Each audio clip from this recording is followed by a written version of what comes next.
àti Fẹ́mi Ayọ̀ọ́lá Omsanalu Osimagaga Radio ọkọ Osimafọkọ tó jẹ́ àpẹẹrẹ. Bó ṣe rí ni wọ́n wí yẹn. Akíwakú èrè, akúwakú ìkàlẹ̀. Ẹ má bínú sí wa púpọ̀ pé ó fẹ́ lọ́wọ́. Ó ti fẹ́ sáré nìyẹn o. Ká tó tẹ̀sí orí ìbílẹ̀ Amẹ́ríkà. Lẹ́yìn orí ìbílẹ̀ Amẹ́ríkà, a kọ ti orílẹ̀-èdè wa. Nígbà tá a bá kọ ti orílẹ̀-èdè wa tán, a ó wá kọ ti ìlú bàbá wa. Ẹ dákun ní ìdílé dúró. Ẹ jẹ́ kí akọrin náà. Àwọn tá a bá mọ̀ ẹ jẹ́ ká gbé sókè.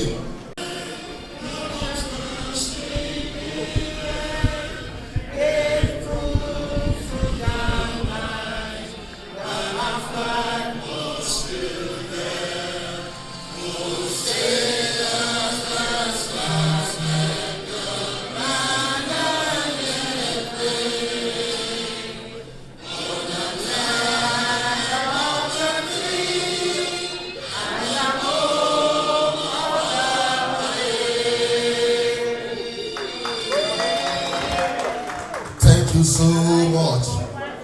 God bless America. The next one is our hymns, and particularly for those our father who sang this before 1978, we will actually appreciate your complimentary voice now.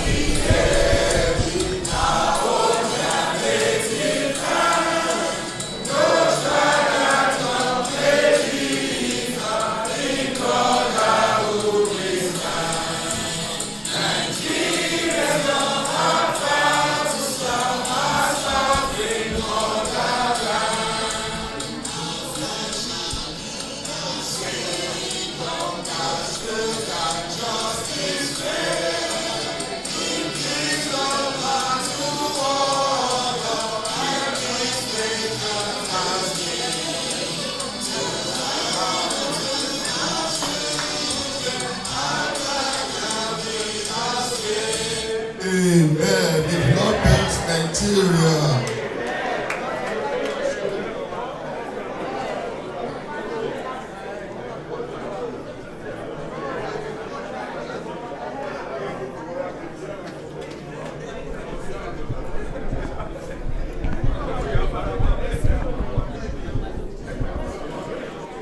Ẹ jọ̀ọ́, orin ìlú bàbá wa la fẹ́ kọ́ lọ́wọ́ báyìí. Ó kan ìlú Ogbomosho.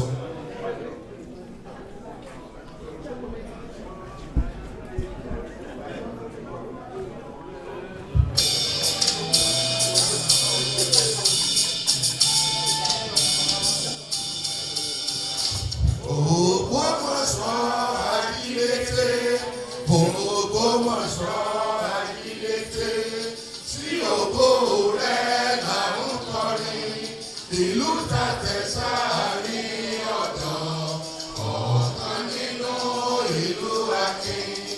Ogbomosho o, Ogbomosho o, owó fẹ́ràn rẹ̀, ìlú akin. Kéde fún gbogbo ayé, ní ìfimọ̀ ọlọ́gbọ́n ni wá. Ìṣe bá ti yá sí ìṣe ni, Ogbomosho fẹ́ ìlú wa, ìlú ọlọ́lá, ìlú akọni. Olúwa Olódùmarè, fọwọ́ ọ̀tún rẹ̀ ìlú wa mú, àwọn ọba lóde rẹ̀, kárí ìfẹ́ àtòsódò. Ogbomosho o.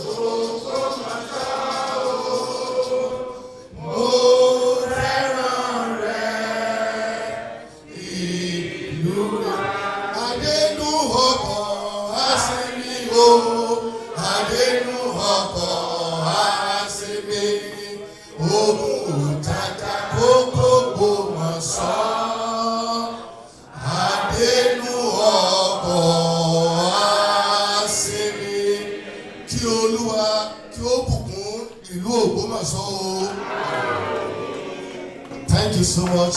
You may be seated, please. Emma, pray for her.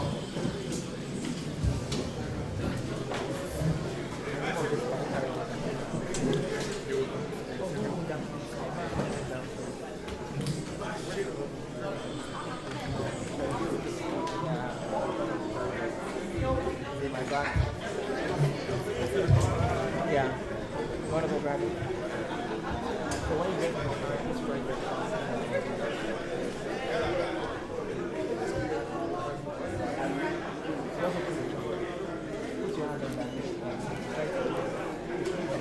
Ladies and gentlemen, can we all be seated, please? Can we all be seated, please?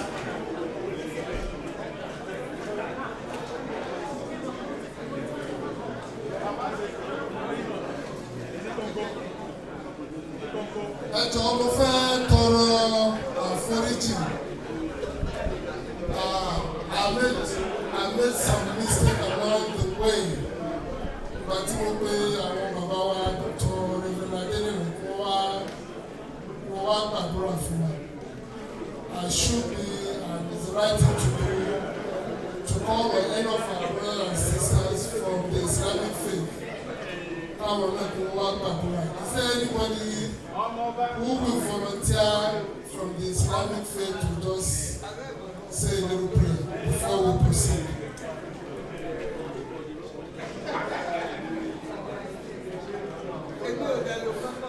It seems as though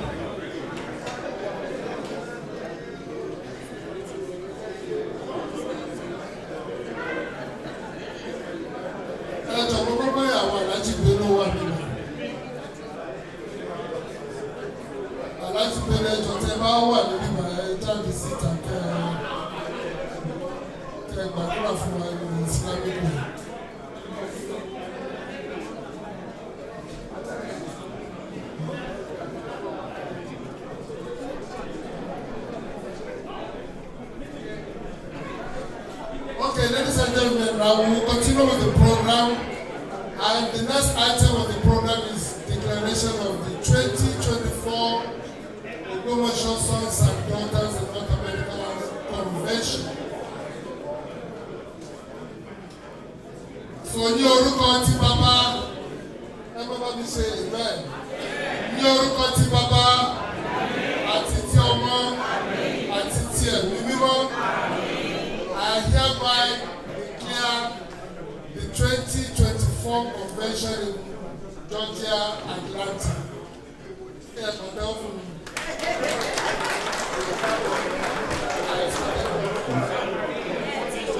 So I'm going to hand over the microphone to the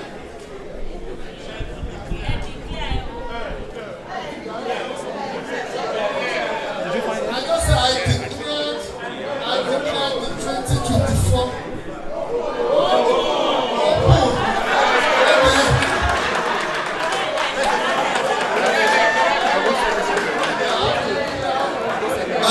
ẹsẹ̀ púpọ̀ báyìí láwọn rí òní báyìí o ààrẹ ẹgbẹ́ ẹ̀pẹ̀ fún wa àti ẹgbẹ́ lórúkọ Olódùmarè program yóò ti gbéra sọ nìyẹn ṣùgbọ́n kí a tó wọnú òmò òkun ìpàdé yìí a ní àwọn afẹ́sọ àwọn kankan fún wa tí a bá ní ìdí láti lọ tura ilé ìtura wa wà ní apá left ibẹ̀ yẹn tá a bá ní ìdí láti lọ sí restaurant it's over there place and torí pé a nígbàgbọ́ pé kò sí ìyọnu bọ̀ lọ́pọ̀lọpọ̀ ọgbà nílùú tá a wà yìí a pilẹ̀ mọ̀ pé a ò ní accident a mọ̀ ní clinical insurance so if there is any reason for us to exit this hall we have exit over there we have another one here and we have another one here a ò ní rí dìgbàdìgbà lágbàdá Elédùmarè ẹ̀pẹ́ fún wa nígbà tá a tẹ̀síwájú nínú ètò a fẹ́ fi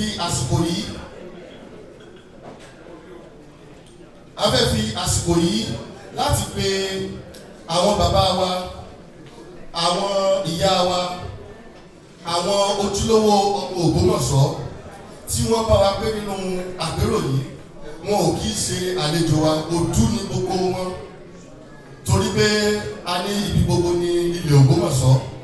Lọ́wọ́lọ́wọ́ báyìí láàrin wa mo fi tọ̀wọ̀tọ̀wọ̀ pé bàbá wa ọmọ ọba torí pé ìlú tó wà tí ò lórí ìlú yẹpẹrẹ ni.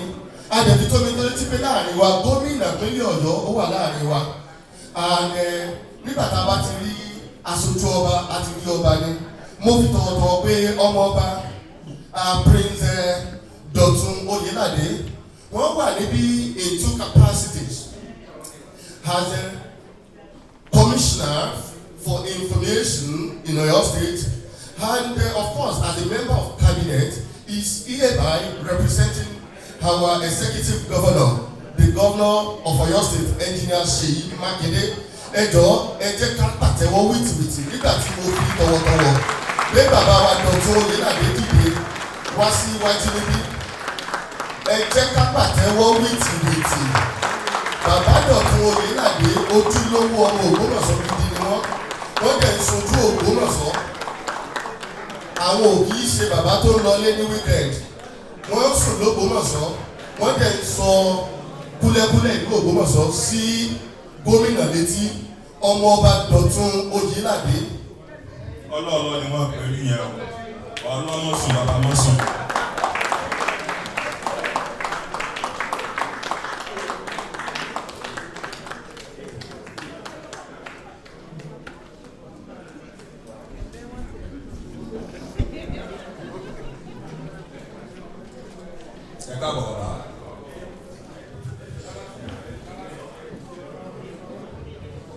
Okay, thank you, sir.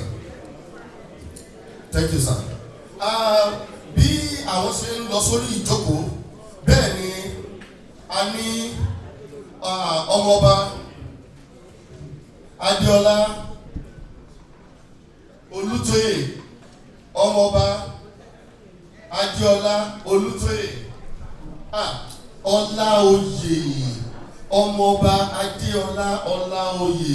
Ẹ dákun mo tọrọ ìdáríjì fún orúkọ yẹn o.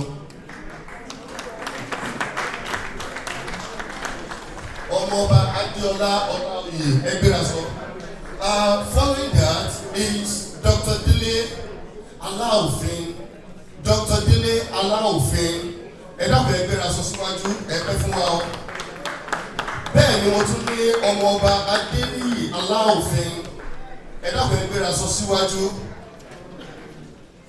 Bẹ́ẹ̀ ni mo rí aṣojú wa ní ilẹ̀ Ògbómọ̀ṣọ́ nígbà kan rí ní House of Rep, Honourable màmá wa Honourable Mulikat Akande. Ibi tẹ́ ẹ bá wà kẹ́ ẹ dìde wọ́n ṣojú wa púpọ̀ nígbà tí wọ́n wà ní National Assembly. Ok, wọ́n ní bàálù wọn wà ní ẹ̀kọ́ pé wọ́n máa tó dé. Wọ́n wà pẹ̀lú wa lánàá. A nígbàgbọ́ pé wọ́n wà ní ọ̀nà wọn ò dé láyọ̀. Bẹ́ẹ̀ ni mo pe bàbá mi Àyànbánjí Òjó. Bàbá mi Àyànbánjí Òjó, that's a talking drum hotel. So wọ́n wà níbí gẹ́gẹ́ bí ọmọ Ògbómọ̀ṣọ́. Wọ́n dẹ̀ tún wà níbí gẹ́gẹ́ bí aṣojú ODDA, Ogbomosho Descendant Development Association. Lórúkọ ààrẹ wa bàbá AVM Àdìgún. Mo pe bọ̀dá Bánjí ojúlówó ọmọ Ògbómọ̀ṣọ́ Òjó. Ẹjọ́ ẹ bá mi pàtẹ́wọ́ fún wọn wìtìwìtì. So mo tún láǹfààní láti fi ẹni tí ó fún wa ní ìdánilẹ́kọ̀ọ́ lónìí hàn wá. Ọmọ yín ni láti ìlú Ògbómọ̀ṣọ́, ọ̀jọ̀gbọ́n ni. Orúkọ wọn ni Ọ̀jọ̀gbọ́n Táyọ̀ Adéyẹmọ. Please ẹ bá mi ọ̀jọ̀gbọ́n ọmọ yín ni àlọ́pẹ́ láti ta Ọ̀jọ̀gbọ́n Táyọ̀ Adéyẹmọ. Thank you so much. Nígbà tá à ń ṣe ìfihàn, ǹjẹ́ àwa ta wá láti ìlú Dallas chapter, please stand up for recognition. New York, please stand up for recognition. New York, the Empire State. New York, New York. New England. New England. New England. You are recognizing your presence here. New England under the leadership of Baba Sunday Uruogun. Georgia, our host. Georgia chapter, our host. Washington DC.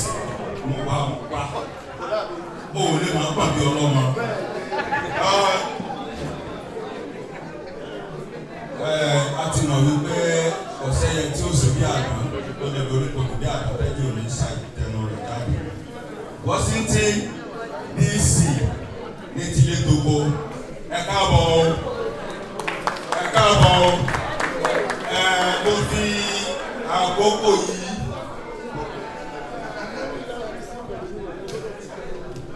mo fi àkókò yìí kí Washington DC, Maryland and Virginia wípé a káàbọ̀ sí gbàngàn yìí. Mo sì dúpẹ́ lọ́wọ́ àdẹ́lẹ́gbẹ́ bàbá mi dáadáa nìyẹn ìjọba òkàlù kúkú ń sọ nǹkan bá mi délé tí mo ti bá mi délé ní pé bá mi délé wá ìdọ́gbùdọ̀ ọlọ́run ti ṣe ni ọba gbọ́dọ̀ àti ọlọ́run ọba ní máa sọ ná ọba wù yìí èèyàn máa sì ti ní ìdọ́gbùdọ̀ ẹ máa ṣe ń ṣe ń kú ṣe kù káàdìgbò. Ẹjọ́ àwọn èèyàn wa ní Delaware ẹ jẹ́ ká lójú yín o. Delaware chapters àwọn èèyàn wa láti Canada ẹjọ́ ẹ jẹ́ ká Canada ẹ ṣé o ẹ kú dìde o. Àwọn èèyàn wa láti Florida ẹjọ́ ẹ ṣé o àníyàn o ẹ ṣé. Bẹ́ẹ̀ àwọn èèyàn wa láti North Carolina ẹjọ́ ẹ jẹ́ ká lójú yín NC State. Those are the people from North and South Carolina. Likewise, our people from New Jersey, Shegun, Olaleye, and others. Thank you, you are recognized. Yeah, when you are the next thing is to call Babami. Babami one day, President Georgia. Please, you are here to give the welcome address. Baba Wande, Baba Alex Wande. Alex Wande. Thank you, sir.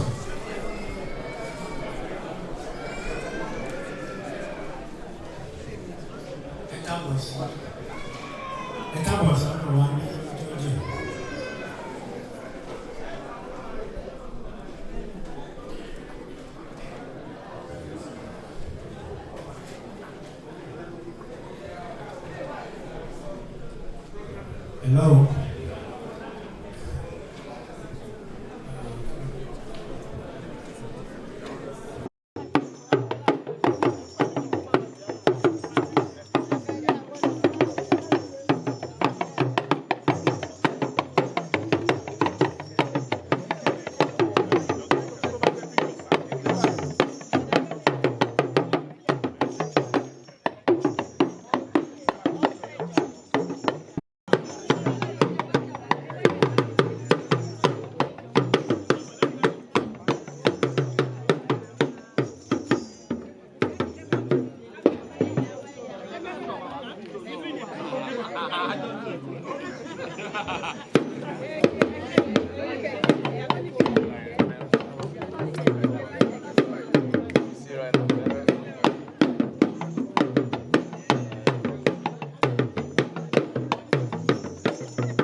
ẹ̀jẹ̀ ó bẹ́tà kájọ ṣe bẹ́ẹ̀. Ẹ fẹ́ kíkọ́ òdò kan wọ̀nyí.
Thank you.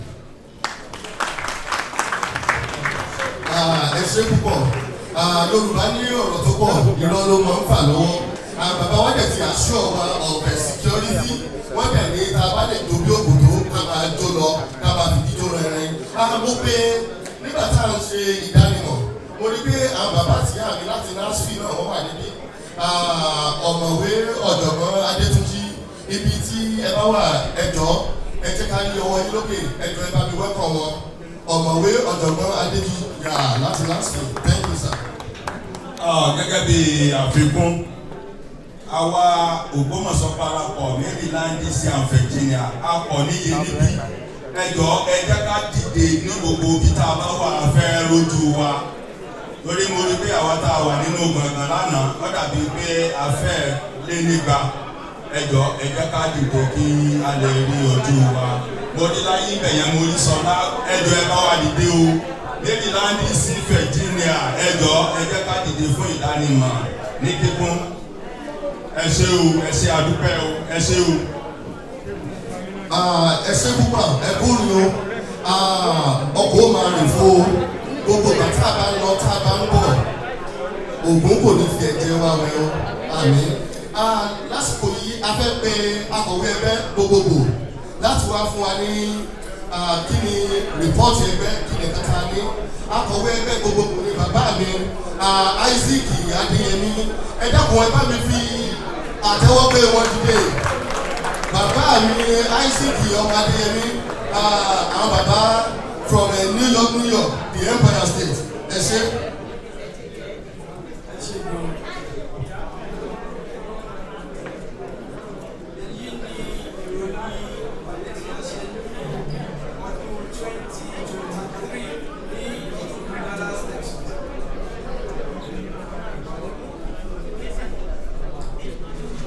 The morning sessions kicked off at around 10:35 with opening prayer by Reverend Ogbomosho.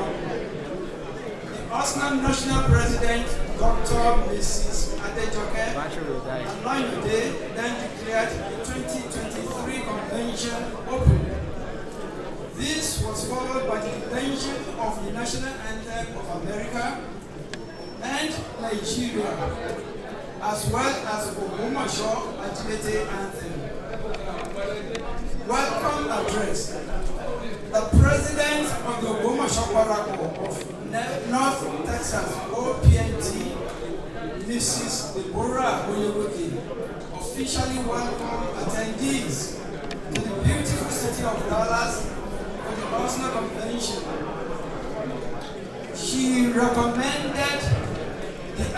She commended the effort of all OSDNA members that sacrificed to physically attend the convention in Dallas, and also expressed her appreciation to all invited guests that has traveled from far and near places for the convention. Reading and adoption of minutes of OSDNA 25th Anniversary and Award Convention. The General Secretary, Engineer Shanaudu, read the minutes of the OSDNA 25th Anniversary and Award Convention, Florida 2022, that was held in Fort Lauderdale, Florida. The minute was adopted after it had been accepted by the General Council. President's report. The OSDNA President, Dr. Mrs. Adejoke Alayode, reported on the activities of OSDNA for the year 2023 and highlighted some of the accomplishments of the administration for the year 2023. Some of these accomplishments include the construction of 5 new boreholes in the 5 different locations in the Ogbomosho land. The locations are Lagbedu, Tara, Abogunde, Okeleri, and the Zadu areas. Donation of 1 million naira to 5 different schools for the physically challenged, handicapped students, and provision of palliative package for the widow and widowers organization in the Ogbomosho. The president also seized the opportunity to remember 3 of our prominent members that we lost in the year 2022/2023, including Mrs. Elizabeth Ojibola Olarinde of Maryland DC chapter, Pikin Abraham Adibu of Washington DC chapter, and Dr. Victor Akonde of Atlanta chapter. A 1-minute silence was collectively observed in honor of these departed souls, and may their souls continue to rest in perfect peace. In her conclusion, the President appealed to all OSDNA members to always embrace and promote the unity in the various chapter organizations, noting that without unity, OSDNA will not be able to fulfill its mission of contributing to the growth and development of Ogbomosho land. Financial report. The Treasurer, Mr. Ola Okola, in collaboration with the Financial Secretary, Mr. Aderemi, gave the 2023 financial report. The reported all incomes and expenditures for the year 2023. Introduction of guest speaker.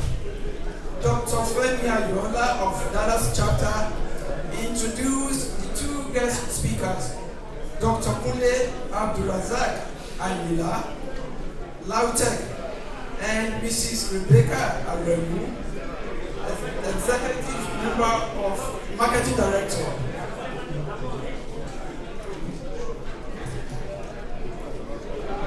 Guest speaker number 1. Our first guest speaker spoke on the title, Set It in Place. In her presentation, Mrs. Aremu spoke extensively on the need for everyone to cultivate the habit of saving for the future, so as to ensure that there is money for use after retirement. She also highlighted certain financial investment plans that one can start now that will yield profound profit that can be used later after retirement. Guest speaker number 2, Dr. Kunle Abdurazak Amila from Lautek, could not make it to the convention due to certain circumstances, but his presentation on harnessing the natural resources in the Ogbomosho land to enhance economic development, challenges, and the way forward was delivered by Dr. Femi Oyola of Dallas chapter. The presentation highlighted the various natural resources that are abundantly available in the Ogbomosho land, including agricultural products such as mangoes and cashew, and also mineral resources such as laterite and granite deposits. Many challenges in harnessing these natural resources were also discussed, and they include lack of infrastructure, limited application of technology, as well as lack of funding and investment incentives. The presentation further disclosed certain strategies that could be employed to effectively harness these natural resources. And these strategies include development of essential infrastructure, technological advancement, and incentives. Other presentation, Dr. Timothy Alago of New York chapter briefly talked on the group life insurance that may be beneficial to organizations like OSDNA. However, no consensus was reached, but interested OSDNA members were advised to discuss further details with Dr. Alago on how to enroll in this insurance program. General discussions. Dr. Alago asked about the possibility of moving the conference time back to September, stating that the July period is not convenient for him and probably some other members. However, the General Secretary, Engineer Shalauju, responded that the decision to move the convention to July was made by majority of the General Assembly at the Florida 2022 convention. When the motion to change the date to July was moved, 28 members voted in favor, 4 members voted against, and the rest of OSDNA members in attendance were neutral. Thus, the resolution to move the convention to July was passed in Florida 2022 convention based on the majority vote in accordance with the provisions of OSDNA Constitution. Lunch break was at 2:00 p.m. and this concluded the morning session. After afternoon session, Dr. Kunle Adebite, the Chief Executive Officer of Twins Orphanage Home, Ogbomosho, was recognized by all present. Election. Around 4 p.m., the Electoral Committee conducted the election of new OSDNA executives. The following individuals were elected into the committee. The President, Mr. Akinola Oladele David. Vice President, Mrs. Deborah Oyewoke. General Secretary, Mr. Isaac Adeyemi. Treasurer, Mr. Remy Adewale. Financial Secretary, Dr. Benga Jala. Public Relations Officer, Mr. Oladeji. OSDNA Convention hosting chapter selection. The Ogbomosho Protocol of Atlanta, Georgia, gracefully volunteered to host the 2024 OSDNA Convention in Georgia. At around 5:45 p.m., afternoon session of 2023 Convention Day number 2 was concluded, and the total number of attendees in Convention Day 2 was about 160 people, including our children. The convention night party was scheduled for 8 p.m. at the same time. That brings to the end of the minutes of the convention for Day 2 2023 Convention. At this time, I will ask if there are questions or corrections to be made to the adopted minutes. Are there any questions for those who attend the 2023 convention? Any additions or subtractions from the minute? If there are none, can somebody please rise and move for adoption of the minute? Adoption of the minute of last convention, please.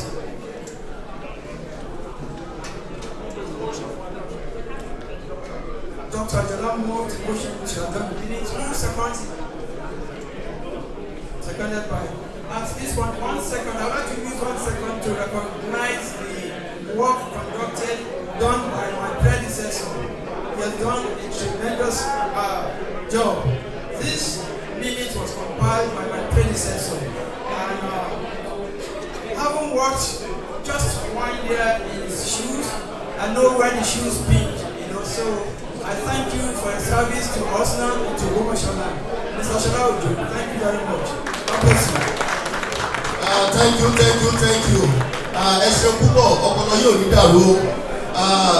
Wọ́n ti ka ìròyìn ìpàdé tó kọjá fún wa. Ẹ jọ̀ọ́ ẹ̀yin bàbá wa, ẹ̀yin màmá wa, ẹ̀yin bàbá wa àti màmá wa. Ẹ dákun àjíkábọ̀ wípé ariwo wa ń lọ sókè díẹ̀díẹ̀. Ẹ̀yin bàbá wa àti màmá wa, ẹ gbà mí láyè kò í ṣe tàrífín. Wọ́n sọ wípé ariwo wa lọ sókè. Ẹ dákun ẹ foríjì mi láti lo the language noise because we are not really communicating and it's interfering. Please permit me and forgive me, and with due respect, let's lower it. If we have reason to have a conversation, please, we can respectfully just walk out. Thank you so much. The next one, the next one is from our president, Ọmọọba ìròyìn láti ọ̀dọ̀ ààrẹ gbogbogbò, ààrẹ àti Ọmọọba Ọládélé David. Thank you, sir. Thank you. Good morning, ladies and gentlemen. I'm sure you will not be tired of seeing my face quite often. Tẹ́lá wo ni program ti Taisia? Ẹ máa ní ìwàláwọ̀ comments tí mo kọ. I don't want to go through reading this over and over again.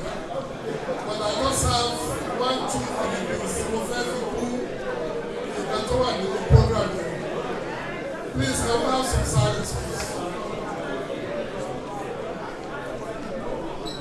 Mo fẹ́ fi àsìkò yìí dúpẹ́ sí àwọn Georgia chapter for this wonderful convention that we started since yesterday. Without them, probably we wouldn't have gotten something this level. So lórúkọ gbogbo ọmọ Ògbómọ̀ṣọ́ ọkùnrin àti lóbìnrin, mo fẹ́ kí gbogbo àwọn ọmọ Dallas chapter pé wọ́n ṣe gbogbo iṣẹ́ rẹpẹtẹ. Georgia chapter sorry.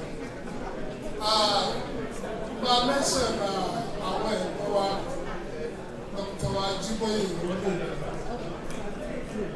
He was the driving force behind the success of this convention. Despite the age disparity to him, ó wà láàrin wa pẹ̀lú wọn nínú àwọn ìtẹ́lẹ̀. He still accommodated us.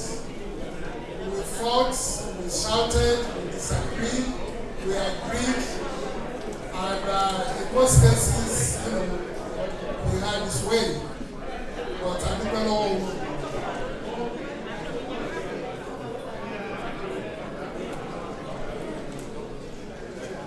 So I don't know for his leadership. But mo fẹ́ rọ gbogbo àwọn tá a wà níbí báyìí. Yálà a wà nínú ẹgbẹ́ ni o, Ògbómọ̀ṣọ́ ni o, yálà a sí nínú ẹ̀ ni o. Mo fẹ́ fi àsìkò yìí rọ gbogbo wa ẹ jọ̀ọ́. Ẹ jẹ́ ká darapọ̀ mọ́ the closest chapter to wherever we reside. Because Yorùbá máa ń kọ́ lóru pé káàdì máa pọ̀ yẹ lóye. The more the merrier. So, anytime we're affiliated to any of the chapters within the North America, please, I will urge you to do all you can because we have a lot of things to do together to the glory of Ogbomosho. And the leadership, chapter for leadership. So it has to be a collective hand. The more we are, the more we're able to contribute money, and the more we're able to do and make some developments in Ogbomosho. So, ladies and gentlemen, ẹ ṣé o, ẹ kú dìde o. Àwọn ọmọ pẹ̀lú wa, pẹ̀lú ọ̀pọ̀ Ọlọ́run, the It's my hope that next year convention will be much bigger than this. Thank you very much. Àìdàgbọ́ ẹ jẹ́ ká kọ́ ààrẹ léèrè, ẹ jẹ́ ká kọ́ ààrẹ wọlé. Ẹ pẹ́ fún wa, wọ́n ní ibi gẹ̀rẹ́gẹ̀ là ń bá gbà. Ẹ̀yin tẹ́ wá tọ́jú yìí lẹ́tọ̀ọ́ wá tẹ̀ mí lágbára Ọlọ́run. Nígbà tí ààrẹ wa ń gbìyànjú àti sọ̀rọ̀, mo rò pé kò mú òkun tí wọ́n sọ náà ni pé àgbájọwọ́ la fi sọ̀yà àgègé ọwọ́ kan kò bẹ́rù lórí. Ẹ jẹ́ ká wá papọ̀ ká gbé ìlú Ògbómọ̀ṣọ́ lárugẹ. Ìlú Ògbómọ̀ṣọ́ kò ní bàjẹ́ o. Why that talk tí wọ́n bá wa ṣètàkùrọ̀sọ mama president torí bàbá mi kan sọ fún mi ní Dallas ó ní gbogbo ẹ̀yin ọkùnrin tẹ́ bá bọ́ síta tẹ́ ẹ mú apá agbádá tẹ́ ẹ lè san ó fi hàn yí pé àwọn ìyàwó wa ni wọ́n wọ̀ fún wa ní ilé ẹ jọ̀ọ́ mo fi tọ̀wọ̀tọ̀wọ̀ ẹ jẹ́ ká recognize gbogbo àwọn ìyá wa pátápátá please jam your hand for our mother here please do that faithfully please do that sincerely please do that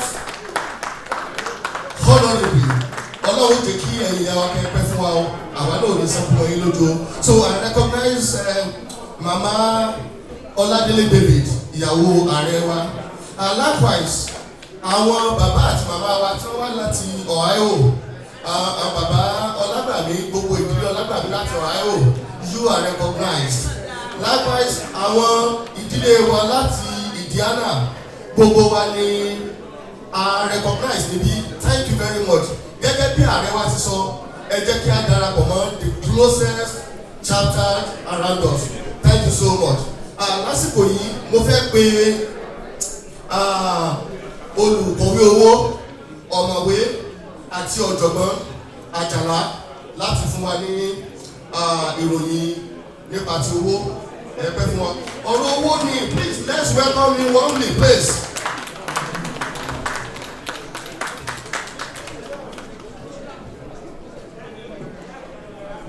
Thank you so much. I'd like to have the treasurer with me here, in person of Mr. Rene Adewale. Please give him a round of applause.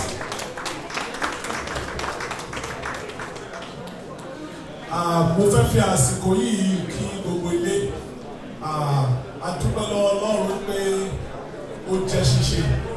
Àdúrà wa dẹ̀ ní wípé Ọlọ́run eléjùmọ̀ rẹ̀ á túbọ̀ máa jẹ́ kí ìlú Ògbómọ̀ṣọ́ ó gbòòrò sí òun. Ibi tẹ́ ti ń mú owó náà tẹ́ fi ń support ìlú Ògbómọ̀ṣọ́ Ọlọ́run eléjùmọ̀ rẹ̀ á túbọ̀ máa pèsè fún olúkálùkù wa. Àsìkò tó ṣe pàtàkì jù nínú convention yìí ó la wà yìí. So please, I will require your attention, please. Please, I will require your attention. Ẹ jọ̀ọ́, a dúpẹ́ fún gbogbo àwọn tí wọ́n ti san owó tó yẹ kí wọ́n san, which is the deal.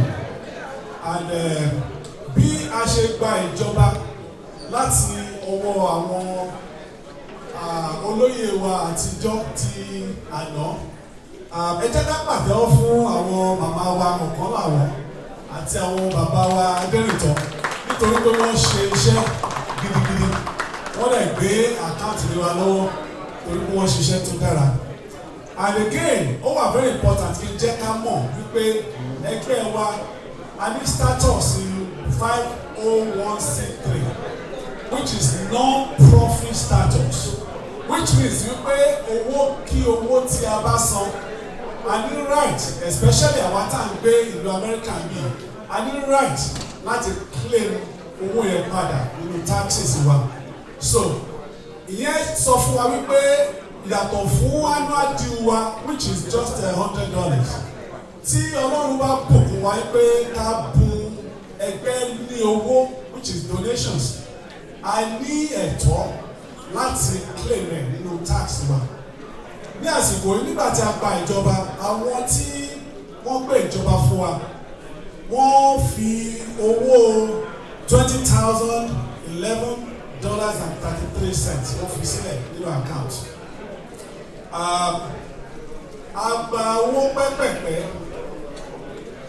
a dẹ̀ dápọ̀ wọn gbogbo ẹ̀ di $22,600 611.33. Nínú àwọn owó yìí láti ọdún tó kọjá ó wà important kí jẹ́ ká mọ̀ pé fiscal year tí a gbé jáde is from July 1 last year 2023 to June 30 2024. Àwọn owó mi ti wọlé ní after June 30, so balance bá fún yín bí kò ní jẹ́ the current balance. So lẹ́yìn àwọn owó tá a ná owó nígbà coronation ọba, a ná owó fún palliative fún àwọn local governments márààrún tó wà ní Ogbomosho, a ná owó fún àti take care liaison office tí a ní Nàìjíríà, àti àwọn owó mi pẹ́pẹ́pẹ́ tá a ná. Gbogbo expenses wa ó lọ sí 13,536.24. So as at June 30, 2024, balance tabili account ó jẹ́ $10,075.09. So èyí ni àbọ̀ accounting financial report for the fiscal year 2024. Ẹ jẹ́ ká dúpẹ́ lọ́wọ́ àwọn bàbá wa Rẹ̀mí Adéwálé fún iṣẹ́ takuntakun tí wọ́n ṣe. Ẹ jẹ́ bá mi fún alátẹ̀wọ́. Bank manager ni wọ́n tẹ́lẹ̀, so ó jẹ́ kí ètò yẹn ó jẹ́ kó smooth. A lè dúpẹ́ lọ́wọ́ Ọlọ́run wípé à ń ṣe ojúṣe tó yẹ ká ṣe. A tún máa fi àsìkò yìí rọ̀ wá. President ti sọ tẹ́lẹ̀tẹ́lẹ̀ wípé bóyá yálà ẹ wà nínú chapter àbí bóyá chapter tẹ̀sí nítòsí ẹjọ́ ẹ jẹ́ ká fi sọ́kàn wípé annual due ó ṣe pàtàkì. And for àwọn tó ti try láti send reserve tí ò wọlé because account wa is a business account. Àwọn banks kan lè wà tó jẹ́ pé tó bá jẹ́ personal account ní tẹ́ bá fẹ́ send ẹ̀ sí business wọn ò ní gbà nínú wọn ní TD bank. So ẹjọ́ à ń gba credit card, à ń gba check, à ń gba cash, à ń gba cash app, à ń gba tuesday bá ṣiṣẹ́ ní orí so ẹ jẹ́ ká ṣe ojúṣe tó bá yẹ ká ṣe Ọlọ́run Elédùmarè láti wọ̀ ká wà lọ́wọ́ ẹ ṣe gan ni o. Report owó chapters a máa ṣe ẹ later that will be that way. Ẹ ṣe gan púpọ̀. Ẹ ṣe púpọ̀ ẹ jọ ẹ jẹ́ kí a bá wa ẹ jẹ́ ká yẹ ọ sí àwa náà náà bó ṣe rọrùn tó fún wa láti ṣe ètò ìnáwó ẹ máa pẹ́ fún wa ẹ̀yin bàbá méjèèjì yìí. Gbàgede tí a wà yìí máa pe ẹ̀gbọ́n mi Dàpọ̀ Ọmọbándélé kí wọ́n wá ṣe àfihàn olùbánisọ̀rọ̀ àkọ́kọ́. Ẹ̀gbọ́n mi Dàpọ̀ Bándélé láti ṣe àfihàn olùbánisọ̀rọ̀ àkọ́kọ́. Ẹ jọ̀ọ́ gẹ́gẹ́ bí a ṣe wí a ní a ò fẹ́ ká máa lọ sókè ká máa lọ sódò. Please grant us your audience please. Ẹ jọ̀ọ́ ẹ jẹ́ ká wà ní ìjókòó. Ẹ dẹ̀ jẹ́ kí a retí gbọ́ ọ̀rọ̀ tí wọ́n wá bá wa sọ. Thank you. Ní báyìí, I have the honor to invite the first guest speaker in person of Prince Baba.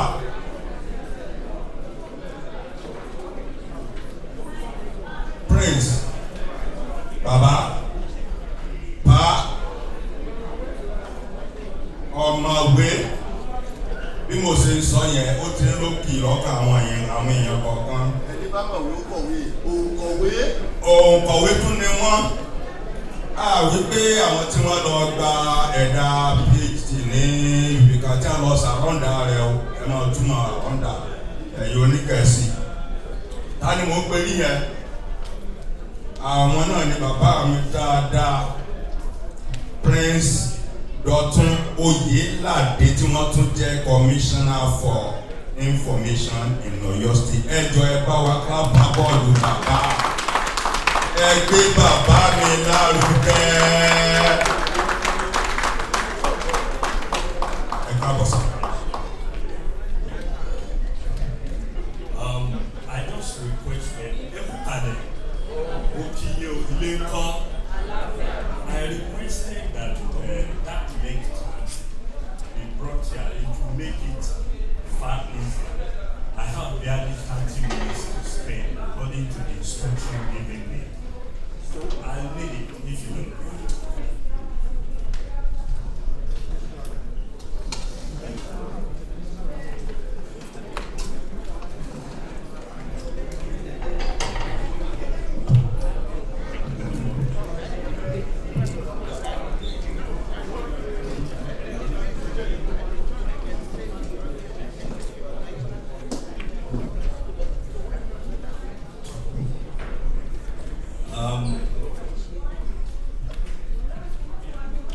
Lẹ́ẹ̀kan sí mo kí wa kú kalẹ̀, mo sì kí wa kú oríire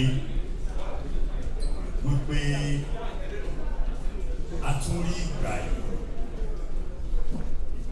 ẹ̀dájọ́ ọjọ́ sípò ní agbára Ọlọ́run báyìí ni ó mọ̀ rí èyí tá à ń ṣe lọ́wọ́ ń sìn yóò yọrí sí rere. A ti rí àpẹẹrẹ lánàá torí bí gbogbo ẹ̀ ṣe lọ déédéé eléyìí tún wá ṣe geere jù bẹ́ẹ̀ lọ lágbára Ọlọ́run. I had some conversations with the president a couple of months ago. We started the conversation the better part of 2 months ago actually. And we agreed on a topic for today.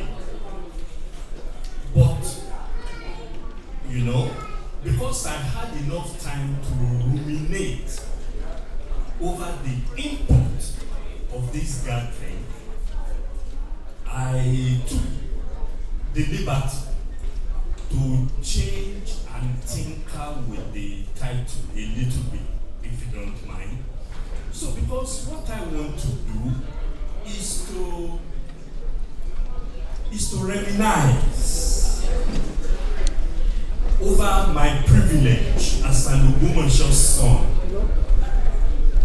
over the privilege of having the opportunity to have my primary and secondary school education in that community, that beautiful community, which has afforded me so many leverages, like having friends when I go home, all of us getting gray hairs these days, but that's how it is. Am I okay?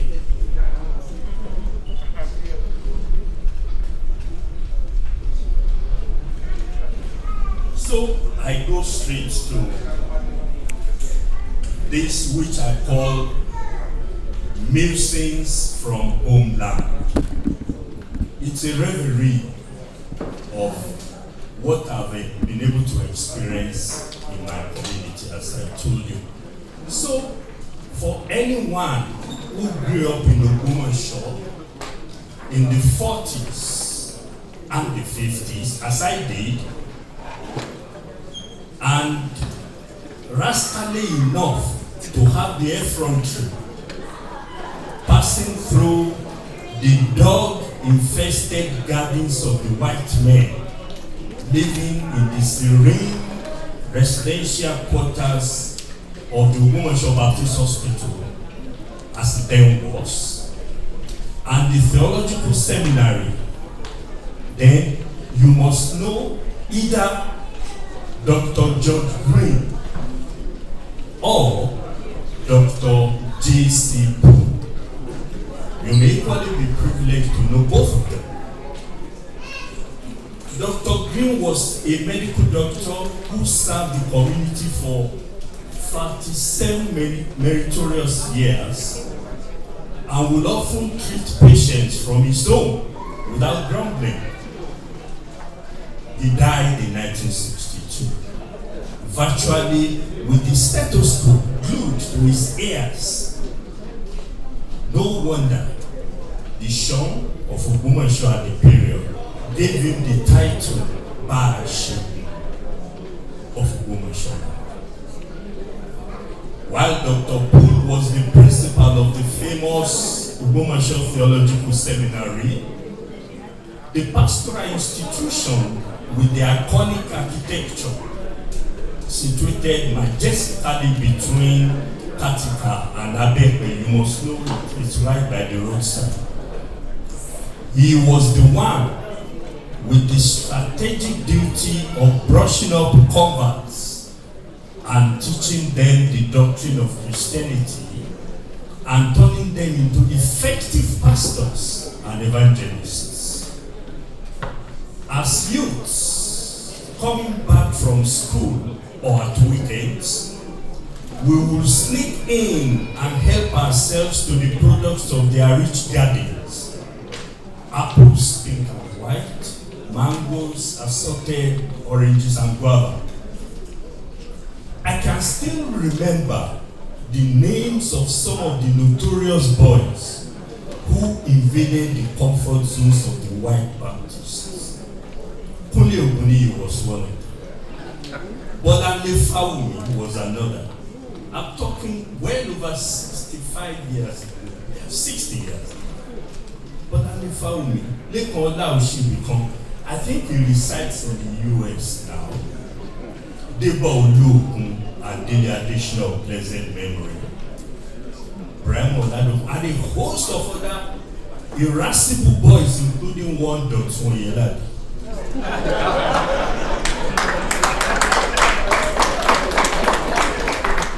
Well, we were not always lucky, but we were treated with kid gloves. A few lashes of the cane were all we got from avuncular security men who have been strictly warned not to unleash the wild dogs on us. You know, I spoke about the compound being infested with dogs. At that time, Ogbomosho virtually started attacking Oshupa, Osunda, Agodo, Ugede, Sheponi, Katika, Jagu, Aje, Okele, Ojagbo, and probably ended at Masifa. Well, I mean, definitely I must have omitted a couple of areas, but there you are. As for primary schools, as far as my memory could go, we had Ijeru Baptist Day School. We had the DC school at Agboyin. We have Ariago DC school and Oshupa Baptist Day School, which had the bragging right of eminent graduates, including Chief Samuel Ladoke Akintola, the former premier of Western Nigeria. Gentlemen, just give me a second.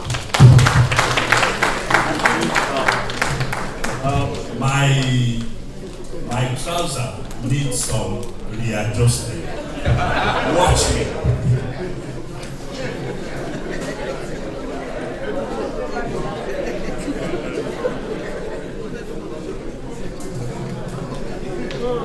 You know, when you don't get to wear this thing off, it gets to be that way.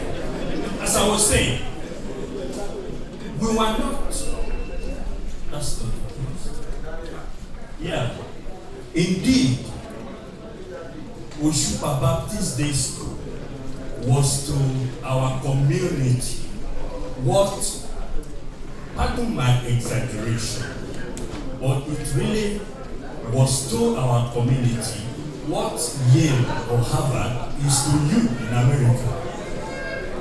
Apart from Mama Comfort Oladayo Oyadiran, and anyone who is embedded in Ogbomosho will know that the Oyadirans must be from a house called the Leshino. So, apart from, thank you, apart from Mama Oladayo Oyadiran, who served us the best asaro in the world,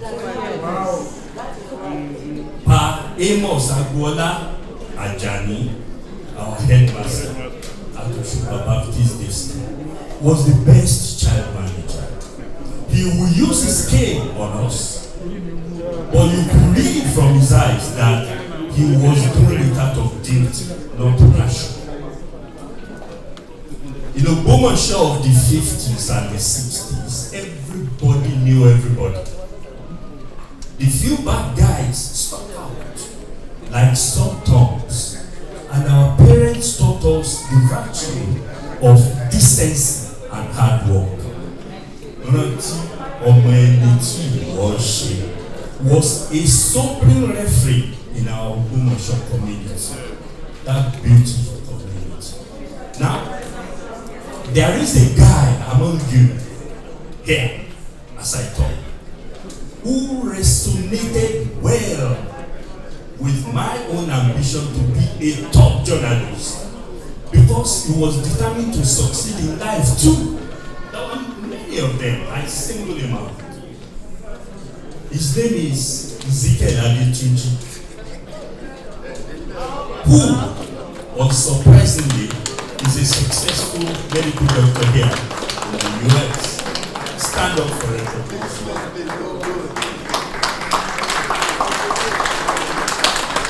3 months before we wrote our final secondary school examination over 50 years ago, Ezekiel and I created a code of greeting ourselves each time we met.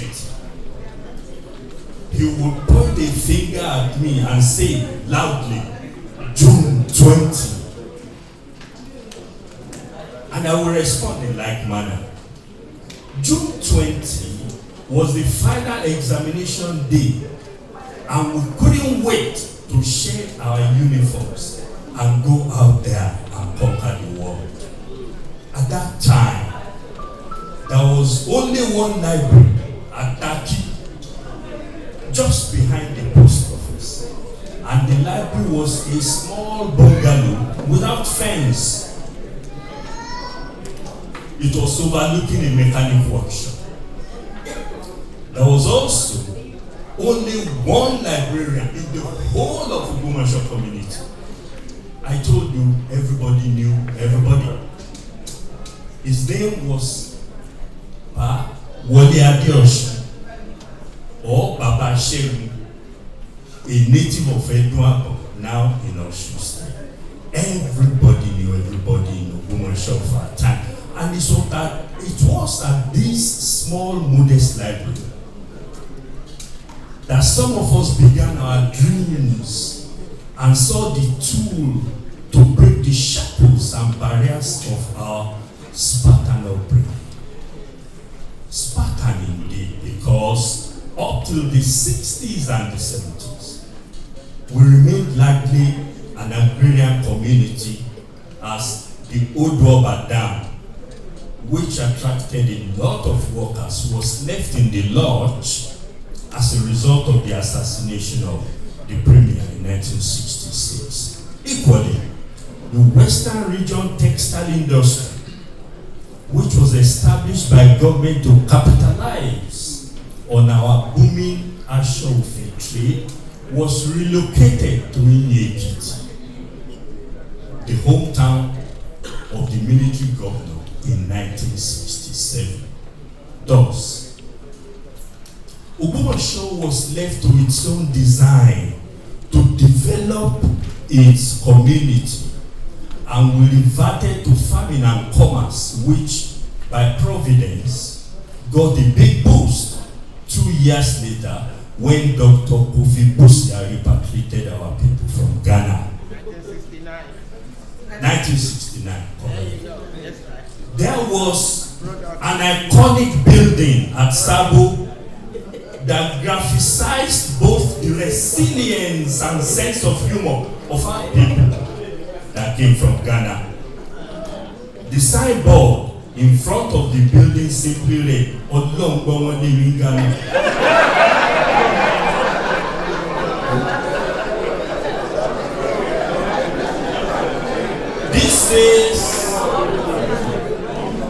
This says something about the equanimity yet reality of the immigrants from the Gold Coast with their present circumstance. meaning that they made peace with the fact that they were back home. By the time the Ghana people came in 1969, they did not meet on the ground people who folded their arms. Rather, they met a proud pool of instinctive traders who were adept in the true sense of katakara. So the combination of the immigrants and those they met on the ground was made in heaven because they understood each other. I understand that the KBAC is near, but even the KBAC will not mind if I finish this job. So it was made in heaven. There was Papio Guniyi, not a native of Ogbomosho, he was from Awe, but he owned a large swath of buildings in the ancient town. His main businesses were a nursing home and a booming sales in cigarette businesses. You must know him. Paoguni would ride to his Tikatori workplace each day in his rally bicycle, even though he parked a glittering American Chevrolet in his garage. His vehicle dominated the narrow streets until weekends, when the big boys came to town in their retinue of luxurious cars, including a car called Humber and Chevy. They were mainly politicians from Ibadan. Pa Olawumi Bambushi was the first Soviet general of the Western region. He's from Ile-Ife, a renowned and highly successful quantity surveyor in his private capacity. He would visit at weekends to look up his aged mother in his glittering blue Mercedes-Benz. He was so well connected to powerful men in high places, including the Dodan Barracks, where his sister was confidential secretary to the commander-in-chief, General Yakubu Gawa, during the war. Advise me, if the KBAC is near, I can stop the speech for some time so that we honor and welcome him. I think we should, because I can see he's there. You see? No. So we can get the drum. So let me go ahead. He was so well. I'm talking about Pa Olawumi Bambushi, remember, from Ile-Ife. He was so well connected to powerful men in high places, including the Dodan Barracks, where his sister was confidential secretary to the commander-in-chief, General Yakubu Gawa.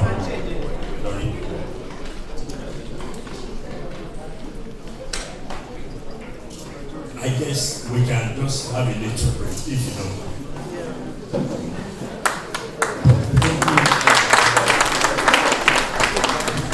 Ẹ ṣé púpọ̀ sà, ẹ dákun ẹ jẹ́ ká pọ́n bàbá wọlé. Wọ́n ní bọ́mọdé ò bá tàn, ọmọdé àbárọ̀bá àrọ́bá báyìí ní bàbá àtàn. Ẹ dákun bàbá wa olùdàdé ní adúpẹ́dúpẹ́dúpẹ́ àpẹẹrẹ òkun. Ẹ mọ̀ wá, ẹ pẹ́ fún wa o, ẹ pẹ́ fún wa o. Thank you sir. Nígbà tí à ń retí kábíyèsí wa, wọ́n ti dé tòsí.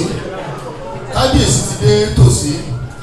Iṣẹ́ tí a fi rán mi ní pé ẹ dákun ẹ jẹ́ kí a fi tọ̀wọ̀tọ̀wọ̀ láìsí wọ́dùwọ́dù láti pọ́n ọba lé tí wọ́n bá dé. Àwọn tí wọ́n fẹ́ kí wọ́n ọ̀ṣà àwọn yìí ẹ jókòó ẹ dákun ẹ bàbá mi ẹ jókòó ẹ dákun ẹ forí jì mí ẹ dákun ẹ jókòó.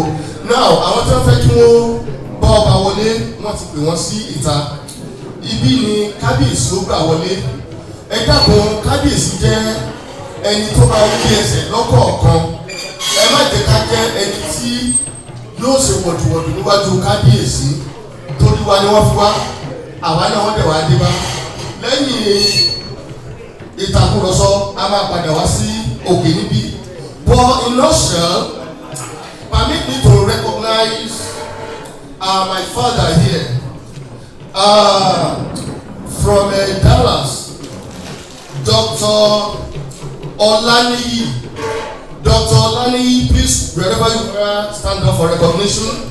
Please, ẹ jọ̀ọ́ ẹ bá mi pàtẹ́wọ́ fún wọn. Ojúlówó ọmọ Ògbómọ̀ṣọ́ ni wọ́n. Ẹ jọ̀ọ́ ẹ̀yin dà Dr. Olaniyi. Ẹ ṣeun, ẹ bẹ̀ fún wa, ẹ dákun máa bọ̀ níwájú, ẹ dákun máa bọ̀. Kì í ṣàlejò ọmọ inú ilé ní a dey recognize gbogbo contribution mi sí Ògbómọ̀ṣọ́ land. Eléyìí tí ẹ ti ṣe àti eléyìí tí ẹ ń lóyún rẹ̀ lọ́wọ́lọ́wọ́. Ọlọ́run wọn fún ìlú Ògbómọ̀ṣọ́ ṣe. Dr. Olaniyi, please come up on there.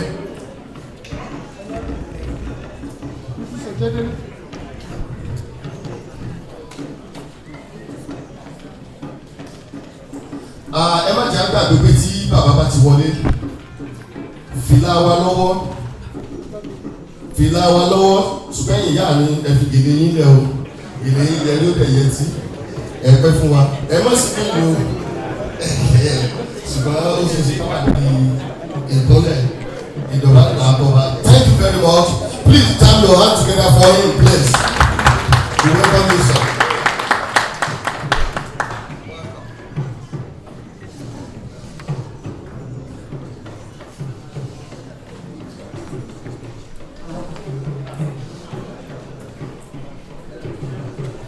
Ẹ jọ̀ọ́, wọ́n tún fi tẹ́ mi létí pé wọ́n ní pé ká má ya ṣẹ́fì pẹ̀lú bàbá, wípé bàbá rẹ́dì láti bá wa ya àwòrán fọ́tò.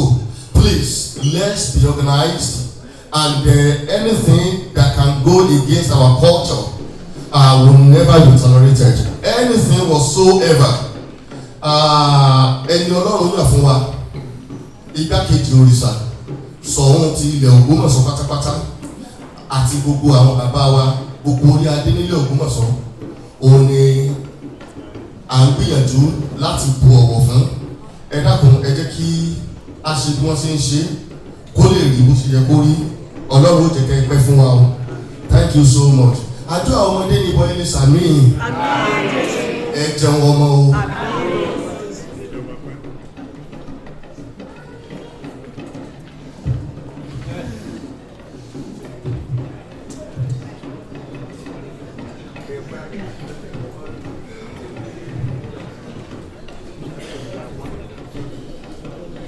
Bọ̀dá Dàpọ̀ Bámidélé.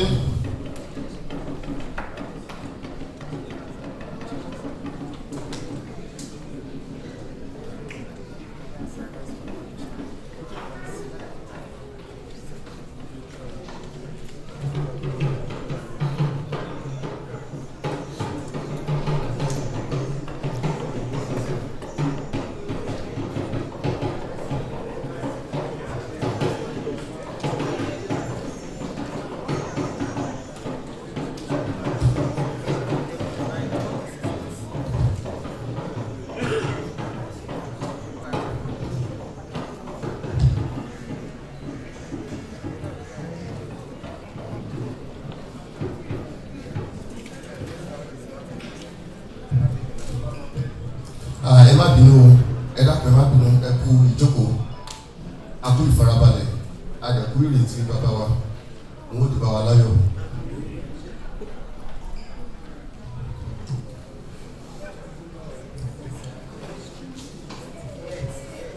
A mọ̀ pé wọ́n ti dé bá wa, bẹ́ẹ̀ ni bọ ojú gbogbo ní olóògùn, so ìta ń gbìyànjú àti sọ ni pé òun ó dásẹ̀ wọlé láyọ̀,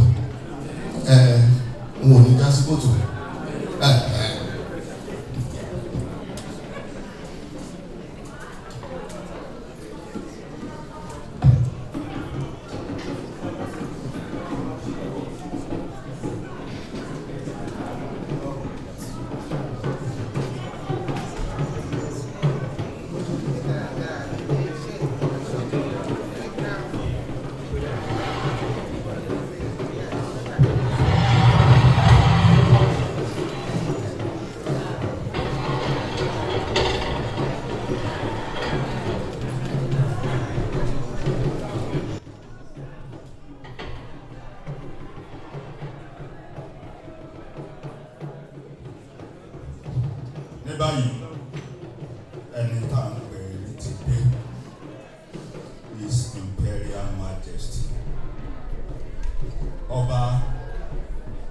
Andy Afọlábí Ọláoyè Olúmọgẹgẹ dìtọ̀ ẹ bá mi ṣe kábíyèsí fún bàbá.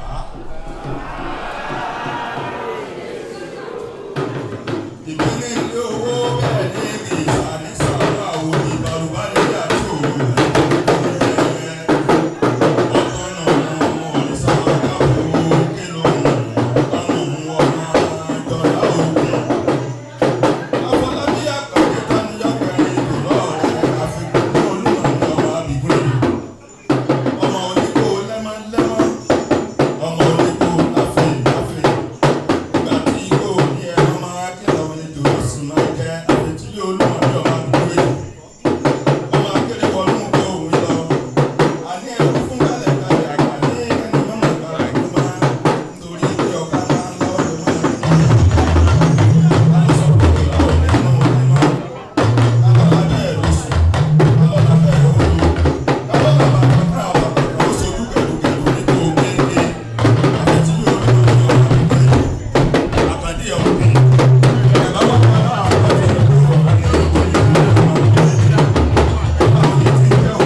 gbìyànjú ká wà ní ìfarabalẹ̀ ká tẹ́tí bẹ́ẹ̀lì jẹ́ láti fi gbọ́ gbogbo tí bàbá wa tí wọ́n fẹ́ bá wa sọ ní ìbílẹ̀ mi ní gbogbo ọ̀nà la fi dúpẹ́ lọ́wọ́ wọn adá ọjọ́ pé àdẹ̀dá ìgbàkò àbí kílẹ̀ ti di sí ẹgbọ́n mi dàpọ̀. Ó ti rí náà nù lẹ́nu ó ń ṣàlàyé ọgbọ́n ọmọ gàgà nílé ọmọ ìsinmi fọ́pọ̀ tó ń jìnlẹ̀ díẹ̀ bàbá tí wà ń kalẹ̀ bàbá ló jẹ́ ẹni àkàlẹ́ ẹni tí máa ń bínú kí wọ́n lọ bọ́ mi sóòrò ń wọ èmi ò lè wíjú bá lọ ẹ dákun ẹ jẹ́ ká wà ní ìfarabalẹ̀ bí ọwọ́ aláṣẹ̀bẹ̀ àti fọwọ́ alábalẹ̀ fún akọ ètò náà sì ń tẹ̀síwájú ó kí gbogbo àwọn tí wọ́n wà lórí ìjókòó ní apá ọ̀tún mi mo fi bàbá mi dáadáa ọmọọba Dọ̀tun Oyèládé mi ò tó pé yìí lórúkọ ẹkú kalẹ̀ bàbá ẹkú tí ti di méjì náà nù ẹ̀yin ni aṣojú gómìnà ìpínlẹ̀ Ọ̀yọ́ ẹ̀yin náà sì tún ní ọ̀kan gbòógì nínú àwọn ọmọ Ògbómọ̀ṣọ́ tó wá aṣojú wa láti ilé torí náà a dúpẹ́ lọ́wọ́ yín bákan náà ni mo tún dúpẹ́ lọ́wọ́ dókítà wa náà tí yóò dánilẹ́kọ̀ọ́ lónìí èmi ò sọ̀rọ̀ àwọn dókítà onígbẹ̀fẹ́ o àwọn dókítà onígbàǹdàbù lọ́mọ bí wọ́n ti ń tiwọn ètò sì ń tẹ̀síwájú ní báyìí àti gbogbo wa wí ìbàdàn ẹ̀kọ́ sí nígbà kí ló fẹ́ rò. ẹ ṣe púpọ̀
Ọlọ́run jẹ́ kí ẹ pẹ́ fún wa ìlú Ògbómọ̀ṣọ́ kò ní bàjẹ́ àmín. We recognize our mother here and the wonderful children. Ẹ pẹ́ fún wa o. Mama wa Ọláoyè, Mama wa Ọmọ Ọláoyè, thank you for joining us. Ìlú Ògbómọ̀ṣọ́ kò ní bàjẹ́ o. Ẹ pẹ́ fún wa. Ní àsìkò yìí, ọmọ wa arábìnrin Akínkúnmi yóò fi ewu dá wa lára yá. Thank you. Dada Kwada, ó ti lọ bẹ́ẹ̀ bóyá gbé náà. Kábíyèsí o, kádìpẹ́ lórí kí bàtà pẹ́lẹ́sẹ̀, ẹ̀kú àjẹpẹ́ o, ọkùnrin ọ̀tún, ọkùnrin òsì.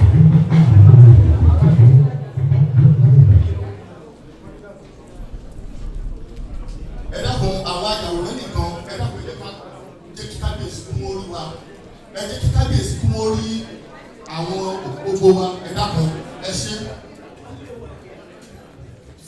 A kú ayẹyẹ òní o, ẹ kú rí o, ṣọ́kò òjèpo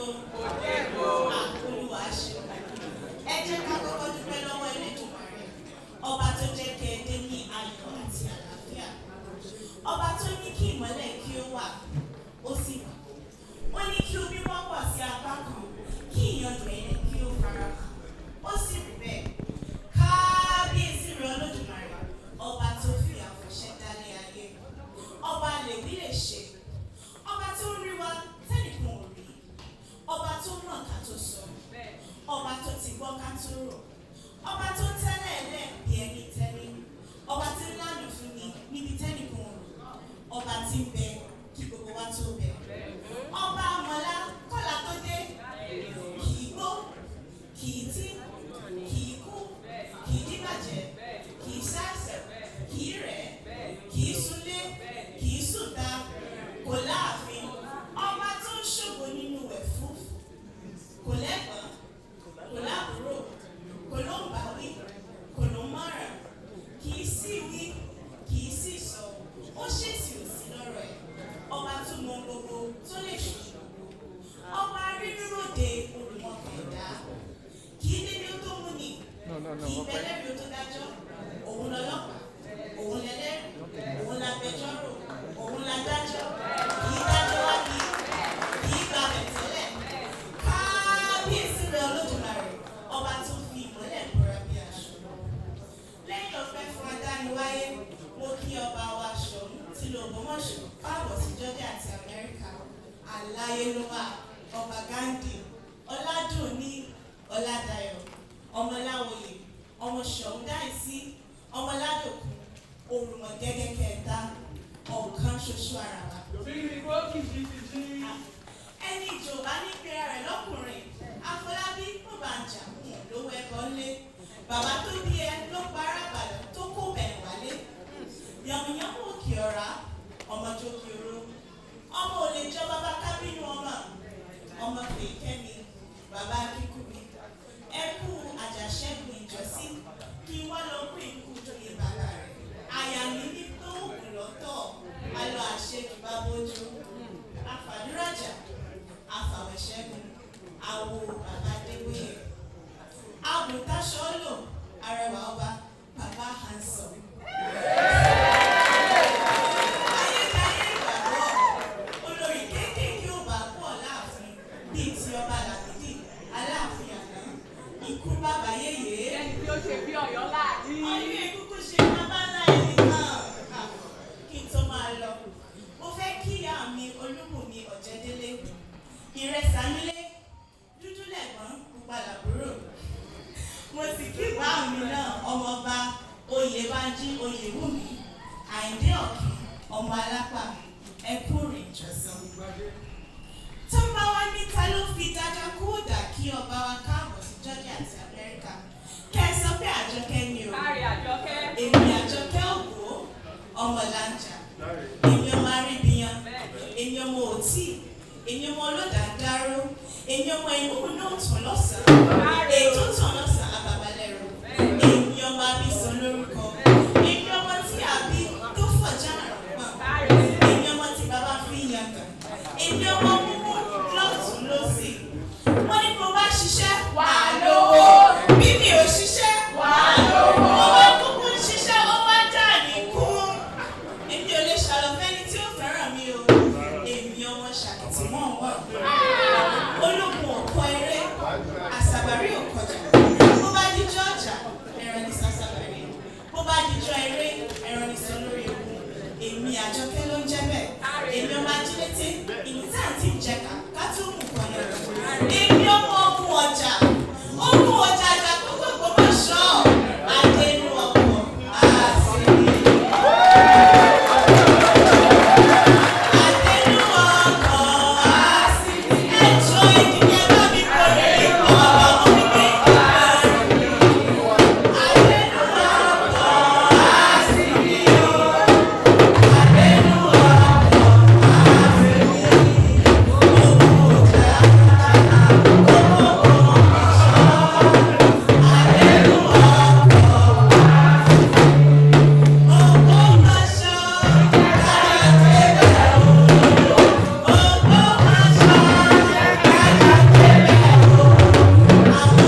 àwọn bàbá mi wọ́n lè máa láti wọ́n sọ pé àgbẹ̀nú kò tí lé wọn.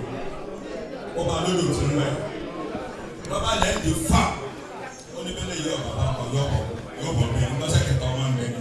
Ìgbà tí bàbá mi kọ́ wọlé lẹ́ẹ̀kan tí mi ò tí ì rí olódò àyà mi sì ń sọ kí wípé kankan sọ kúkúrú lódò òbọ̀ mi. Nítorí náà olórí mo kí yí o ẹ̀ka àbọ̀ ẹ̀kú rìn àti ẹ̀ṣin.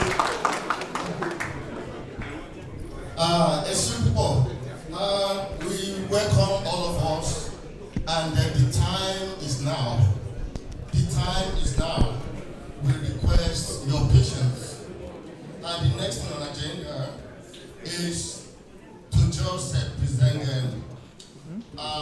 in summary what the OSDNA has done. In summary, what we have done, so that before we go to the next one.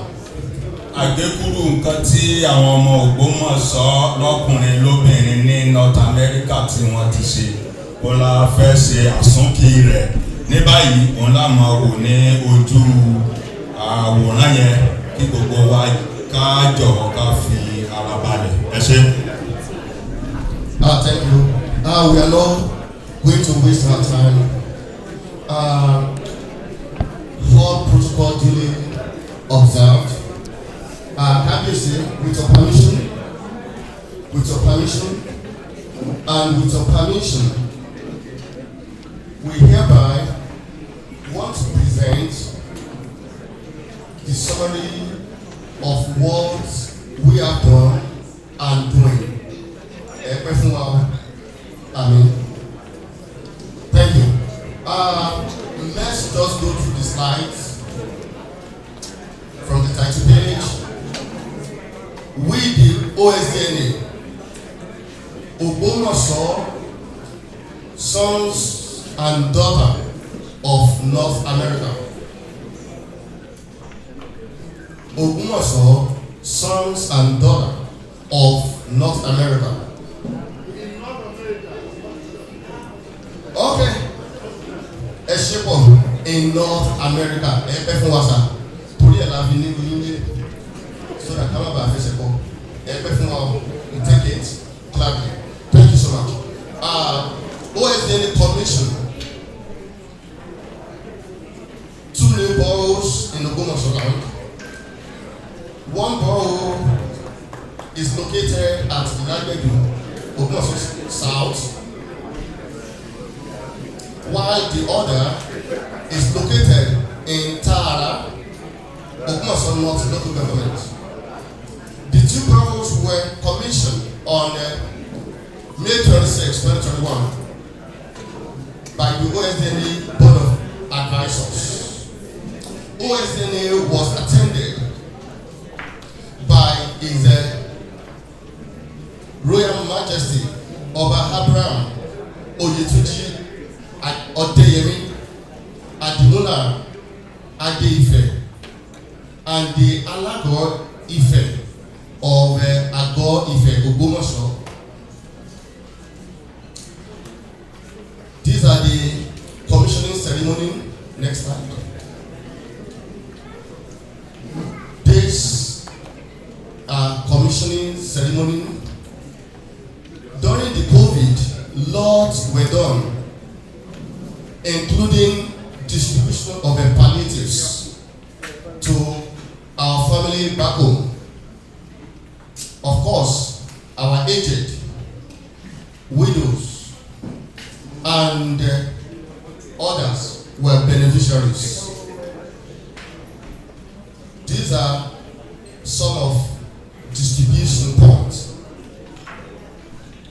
Thank you. Next slide. Likewise, during this time, with opportunity and privilege of office by one of our members, big medical equipment was shipped to Ogbomosho land. We mean Ogbomosho land. And these were distributed across the local government in Ogbomosho land. Ogbomosho land include Ogbomosho North local government. These are the equipment from OSDNA down home to our public hospitals with the influence of our members, and of course the shipment was received by our respected leader General Bobola, and the distribution was very, very successful, and it cut across Ogbomosho land. The Ogbomosho land, of course, with the help of our licensing officers back home, so many successes were recorded. The Ogbomosho land, the distribution cut across Ogbomosho North, Ogbomosho South, Orire, Ogoluwa, and Surulere. And of course, all these cannot be done without the good effort of the able executives as I then, led by Dr. Mrs. Joke Alayande. Of course, the team did wonderfully and meritoriously. I think we can appreciate the immediate past executive by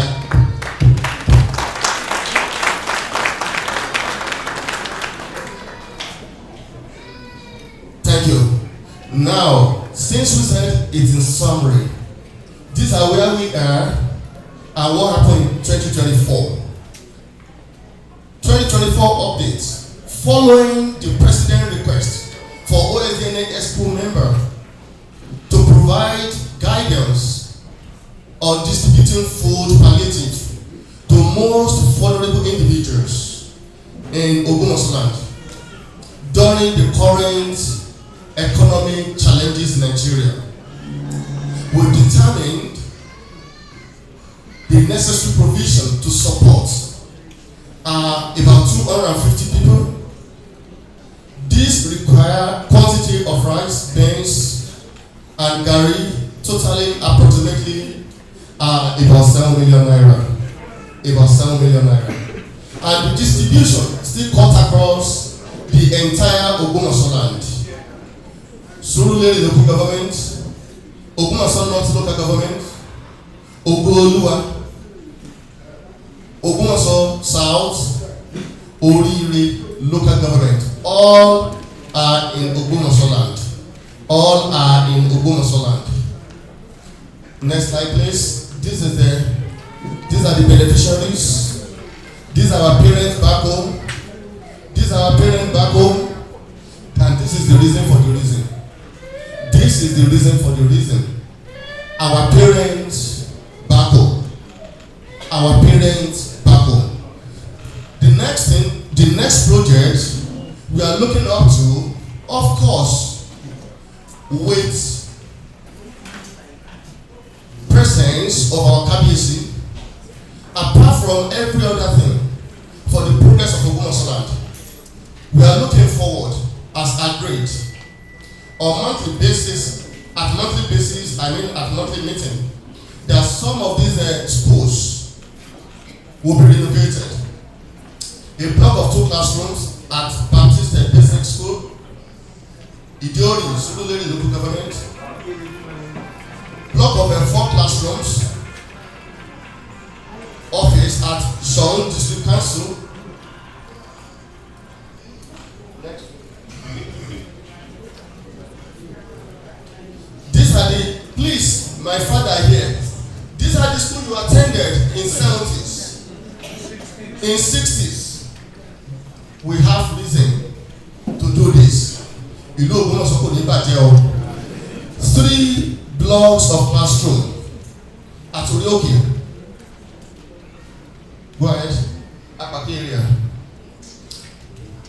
We appreciate everyone who has contributed and those that are still contributing, and of course those that are making their minds up for very generous contribution. àpò yín kò ní gbẹ o, àpò yín kò ní gbẹ o. Yeah, these are the individual chapters that made up OSDNA. Ogbomosho community of North England, of New England, Ogbomosho parapọ̀ of North Texas and Dallas, New York chapter, Ogbomosho parapọ̀ Delaware chapter, Delaware chapter, Ogbomosho parapọ̀ at Toronto, Ogbomosho parapọ̀ at Georgia here, Georgia parapọ̀ here, our host, and Ogbomosho parapọ̀ at Washington DC chapter. Next slide. Of course, before now, New England has done so much through the education in Ogbomosho land. They renovated classrooms in Ogbomosho land and provided chairs and these are the individual projects by chapter. So New England has done this, renovated classrooms. This is what New England did. They provided this, and the church, which really ameliorate situation of our younger ones back home. Thank you, New England. This is the letter of appreciation from Orioke Basic School. That is what the contribution of New England. I think we can appreciate them together here. New England under the leadership of Babasade Oluokun. Thank you so much. This is the ongoing project of Ogbomosho parapọ̀ of North Texas. That is ongoing emergency medical center mega project at Sonson Arowole area of Ogbomosho land. This is where we are going. This is where we are going. As the writer said, health is wealth. When some of us argue that health is greater than wealth, on health, the wealth rely on.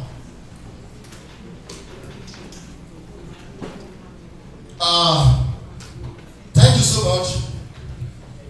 Ogbomosho parapọ̀ of North Texas in Dallas, of course, wọ́n ti ṣe takuntakun, wọ́n ti náwó, ìnáwó sì ń lọ lọ́wọ́ lórí ẹ̀. It's an ongoing project. It's an ongoing project. A fi tó mi létí pé àwa tá a wà ní DC náà wọ́n náwó takuntakun lórí tó ń lọ lọ́wọ́ ní ìlú Ògbómọ̀ṣọ́. What is going on in Ogbomosho? The DC chapter, they are doing beautifully well too. They are doing beautifully well. Likewise, those in New York, of course, they've done all we have over there to actually help the situation back home. The whole thing is all about our people. We are not just doing this, but to ourselves, to our brothers, sisters, cousin, nephew, and so on and so forth in Ogbomosho land. Thanks to you. Thank you so much. Emma Pefumo, Eku Ifarabale. Good morning, Ekaro. Yeah, so far there are more projects we did. Unfortunately, we were not able to add them. We had a total of approximately more than 10 boreholes. There were money disbursed to other people and other projects, just to shorten things and make things go a little bit faster. That's why we appreciate them. Thank you very much. Pẹ̀lú yọ̀ǹda láti ọ̀dọ̀ bàbá mi ọba Gandhi Ọláoyè Olúmọgẹ́gẹ́ kẹta. Wọ́n ní kí n rọra ṣe ohun àyàn ohun fífọ́ ẹ̀ níwọ̀nba díẹ̀ jábélé. Gbogbo wa la mọ̀ wípé omi la buwẹ̀ omi la bumú ẹnìkan kì í bómi sọ̀tá. Ìgbòkègbodò àwọn ọmọ Ògbómọ̀ṣọ́ ní Amẹ́ríkà lẹ ti rí yẹn nípa kíkó ipa tó yanrantí láti rí wípé omi délé odòkó wọ́n gbìyànjú lórí yẹn. Nígbà tí àwọn burúkú yẹn COVID tó bá wa fẹ́ra ní gbogbo àgbáyé, àwọn ọmọ Ògbómọ̀ṣọ́ wọn ò tẹ̀tì wọ́n á gbìyànjú lọ́lọ́kùn òjọ̀kan láti há àwọn ohun amáyédẹrùn wọ́n há oúnjẹ fún àwọn èèyàn wa ní tìbútòrò Ògbómọ̀ṣọ́ pátápátá tí ẹ̀rí eléyìí sì wà láì fi ọwọ́ kan jà mọ́ ní bẹ́ẹ̀ náà ni wọ́n tún ṣe ìrànlọ́wọ́ owó fún àwọn ọmọ Ògbómọ̀ṣọ́ tó kù díẹ̀ káàtó fún ṣé ìka ọwọ́ yìí kò dọ́gba àjèjé ọwọ́ kan kò sì gbẹ́rù dórí ìdí nìyí tí àwọn èèyàn yìí fi ṣe kó ipa ribiribi. Tá a bá wo ọ̀pọ̀lọpọ̀ iléèwé alákọ̀ọ́bẹ̀rẹ̀ wa ní ìlú Ògbómọ̀ṣọ́ gbogbo wọn ni wọ́n ti dẹnu kọlẹ̀. Tọ́pọ̀lọpọ̀ wa bá dé ilé ìwé wọ̀nyí ojútì ni máa ń jẹ́ fún wa. Ṣùgbọ́n pẹ̀lú ìrànlọ́wọ́ gbogbo ọmọ Ògbómọ̀ṣọ́ pátápátá tí wọ́n wà ní North America lọ́lọ́kan òjọ̀kan iléèwé kọ̀ọ̀kan l'Ógbómọ̀ṣọ́ ni wọ́n ń dé tí wọ́n sì ń ṣe àtúnṣe rẹ̀ tí àwa náà ti rí láì fi òlòlò fọhùn ẹ̀rí wà fún èyí. A dúpẹ́ lọ́wọ́ wọn a lò wọ́n lọ́gọ̀ ẹnu ẹ ṣé o ẹ kú kalẹ̀ ètò wa sì ń tẹ̀síwájú. Thank you so much. Láì fòlòlò fọhùn ẹ gbà mí láyè kí n pe ààrẹ wa ọmọọba David Ọládélé kí wọ́n wá bá wa sọ̀rọ̀ lórí the next program we have on agenda that we call special appeal for fundraising.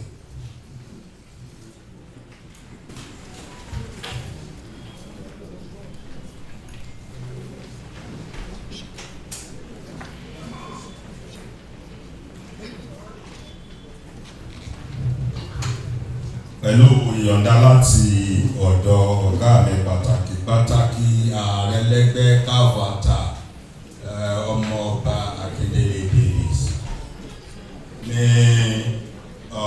wọ́n ní kí n tó rẹ̀ ó kún sí gbogbo lé wípé ibi tá a wí ládé yìí ọ̀rọ̀ bí sí kí ni mo ń fi Yorùbá mi pè ní wípé a nílò fún owó bóyá gẹ́gẹ́ bí ẹnì kọ̀ọ̀kan gẹ́gẹ́ bí ẹgbẹ́ lọ́gbàlọ́gbà sí a mọ̀ pé owó ni kẹ̀kẹ́ ìyìn rere torí náà lákòókò yìí à ń rọ ẹnì kọ̀ọ̀kan wa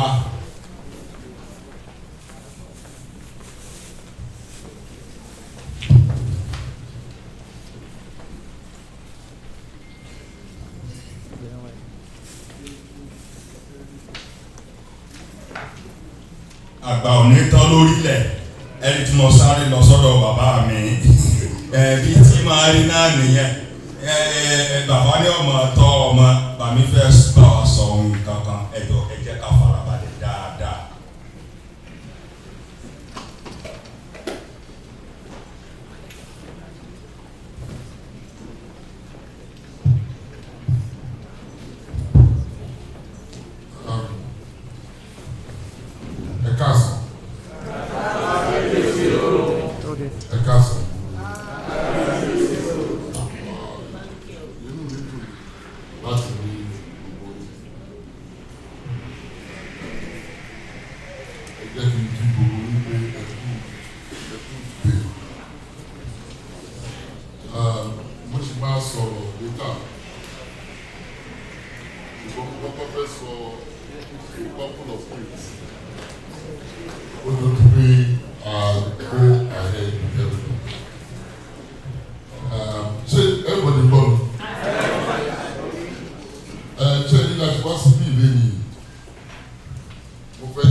So opportunity to get the one. A lot of you, this is the first time you are seeing me. I want you to watch it, to be watching for me. And so that's why it's moving to bed.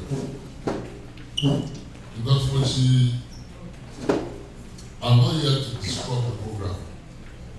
Nítorí one lost somebody here there. She saw after the break. We will still follow whatever is your program. But who are important to make comments lórí the presentation to motion. If we look at the presentation, I will use the word it is okay. That's all I'm going to say. I'm not here not to say well at all. It is just okay. What I feel, maybe it does not say we understand what is going on in Nigeria. It doesn't have I understand what is in Nigeria. You got to present that presentation. And let me first say one thing. I am guilty as you are. Because I lived here in Maryland for 28 years. And only last year August. So I didn't have an idea of what was going on in Nigeria. But I was in Nigeria. Because don't you really know so. That's why I'm looking at this. With the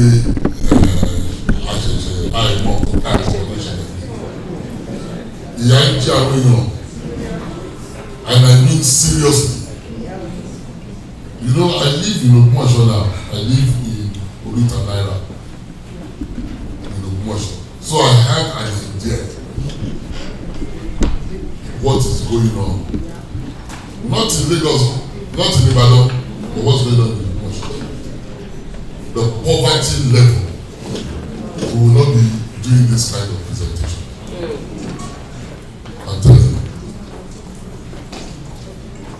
We are looking up to you a lot. And the reason is that it is a bad thing for the country.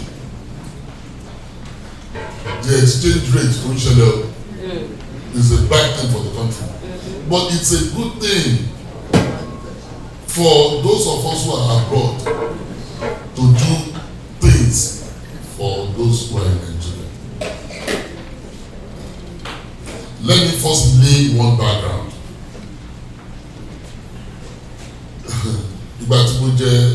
Sean, I have one thing I call the 25-year plan. Because we will be Ogbomosho more than 3 times in 30 years. So, ìgbà tí mo kéré ni mo máa ń lọ sí Ogbomosho pẹ̀lú bàbá mi of blessed memory. But the Ogbomosho tí mo mọ̀ kọ́ ni mo rí when I went back. It is not the way I thought Ogbomosho was. When I got there, all I saw was intense suffering and poverty of the people. And that's why what made me come up with the 25-year development plan. Because as he says that it's the home of the brave. 2 things about us is that we are warriors and we are entrepreneurs. It's in our DNA. That is, we are warriors, we are brave people, and also we are entrepreneurs. And when I saw the town, it does not look like the home of the brave. America is home of the brave. Is home of the brave. With the development of Chile. And this country is a country of entrepreneurs. Small businesses will not change now. So we are sharing the same thing with this country, but we can see the difference in this country, but we can't see it in our town. And that's why I came up with 25-year plan of us turning it around. And we'll talk about that one in the afternoon. Because it's a possibility. All we need is the right leadership. And I am here to provide the right leadership.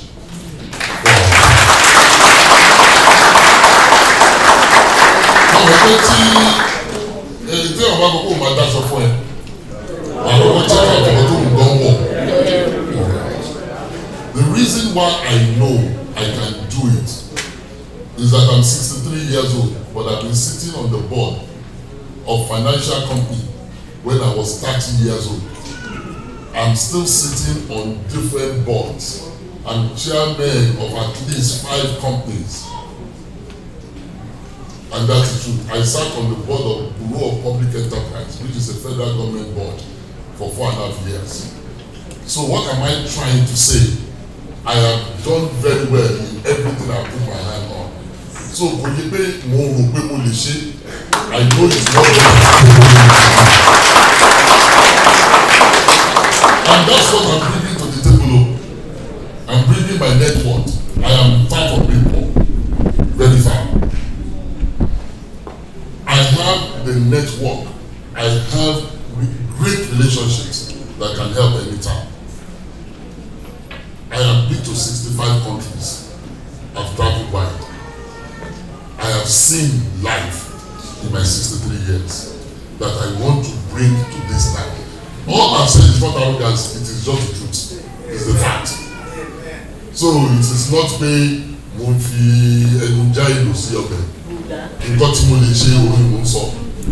and I have antecedent to show for it. Because a lot of people want to identify me, but that's one part of me that you know. But you said to me, identify on America, everybody more.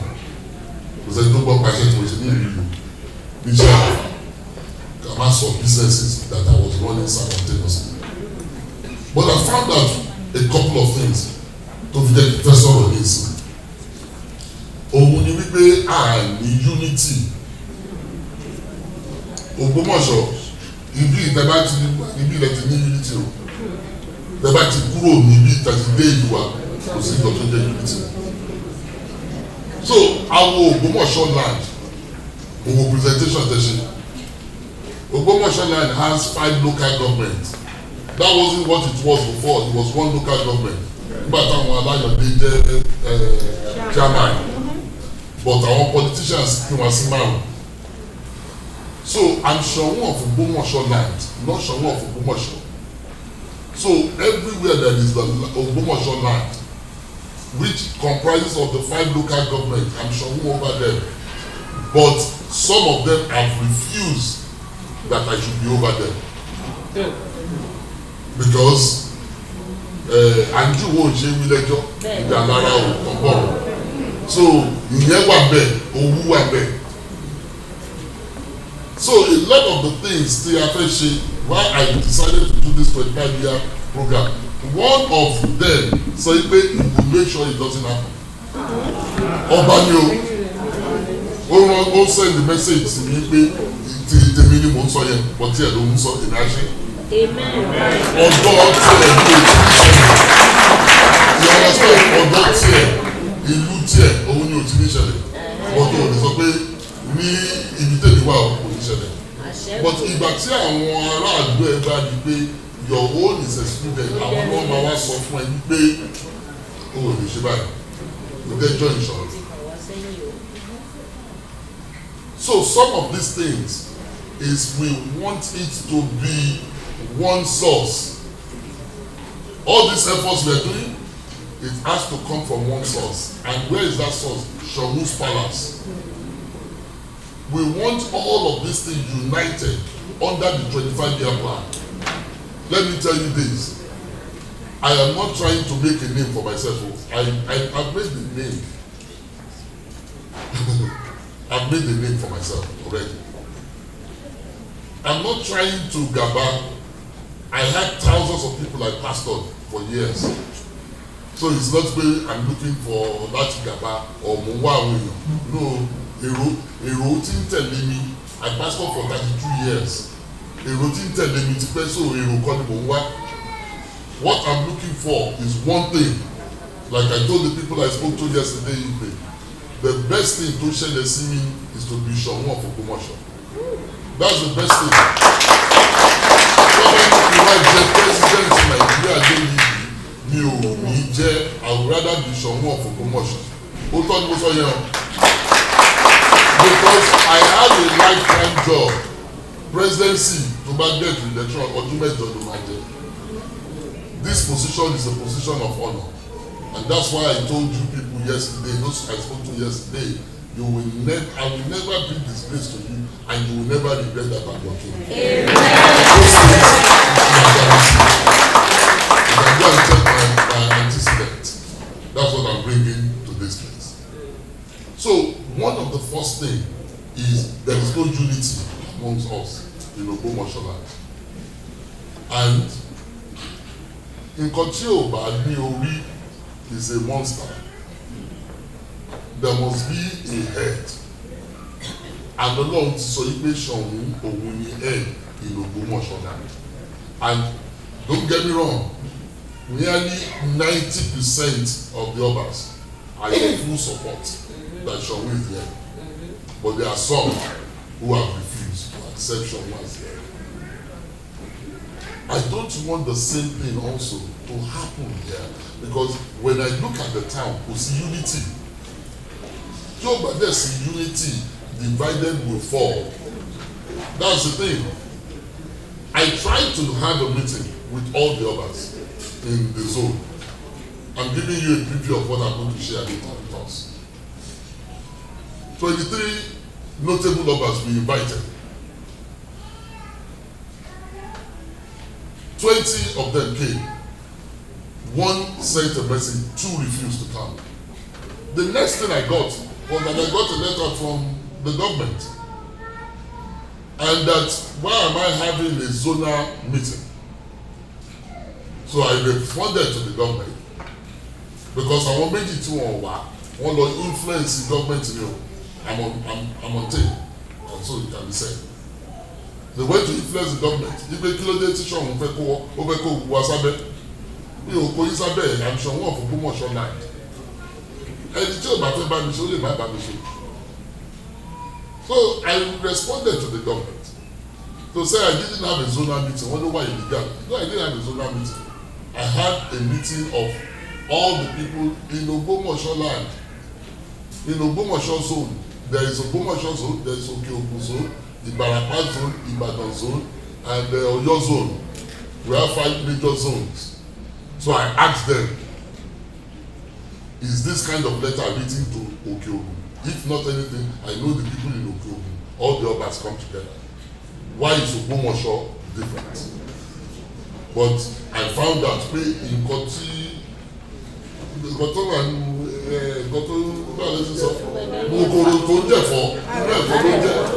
àwọn Ogbomosho people tó wà ní government àwọn ni wọ́n lọ influence letter yẹn, so they don't want unity, and where there is no unity there cannot be progress. Báwo ni progress is so mo wá rí pé nǹkan tó fà á tí a ti wà níbi tá a wà nìyẹn, but let me tell you this, I'm determined for the progress of Ogbomosho.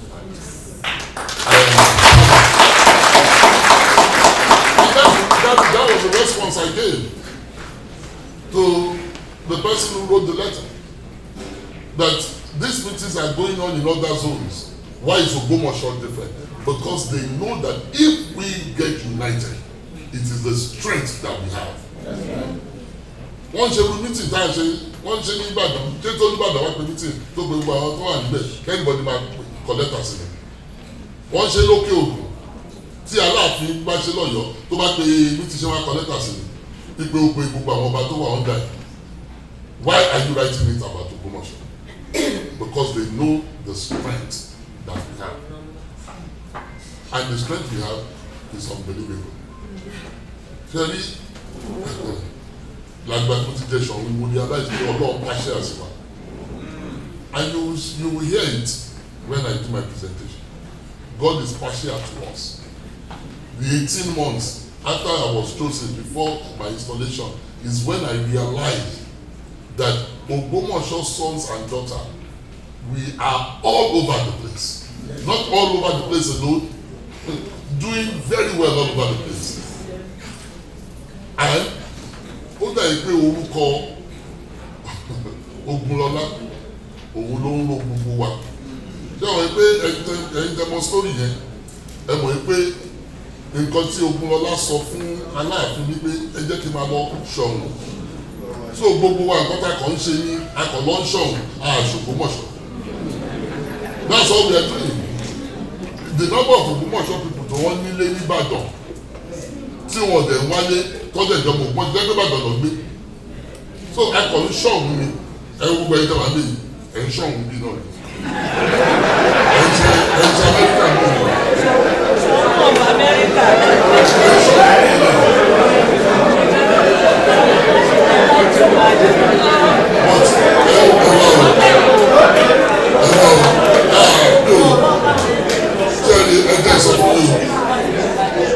Orúkọ ló ròyìn bọ̀ tí yóò ní ká gbàgbé ilé.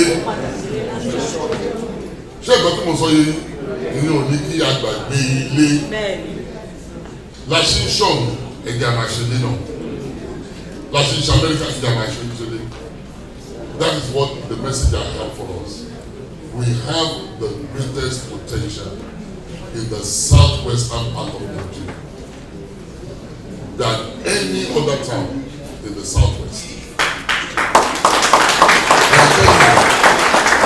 So we must be united. So gbogbo presentation tí wọ́n ṣe gbogbo àwọn different chapters. It is good that we have chapters. Very, very good. Because it will bring us close to every local area that we have. But please, let it be under one umbrella. Ẹ má jẹ́ ká sọ pé àwọn ará Dallas àbáwọn ilé ṣe, àwọn ará Maryland àbáwọn ilé ṣe. That is important go through me to see power. So let's all come under one umbrella. And that is where our strength will lie. So whoever is the president, like we have the president come over, when he gives a charge, don't let us say we are not under him. Let's be under one person. If the Latima were united, if the Latima need any strength, that's what is going to happen. Because what I expect is that the next time Tabamawa, by God's grace, next year, by next year, I'm telling us what we are going to do. We are going to go to Maryland next year.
Ogbomosho sons and daughters. Start a small chapter there.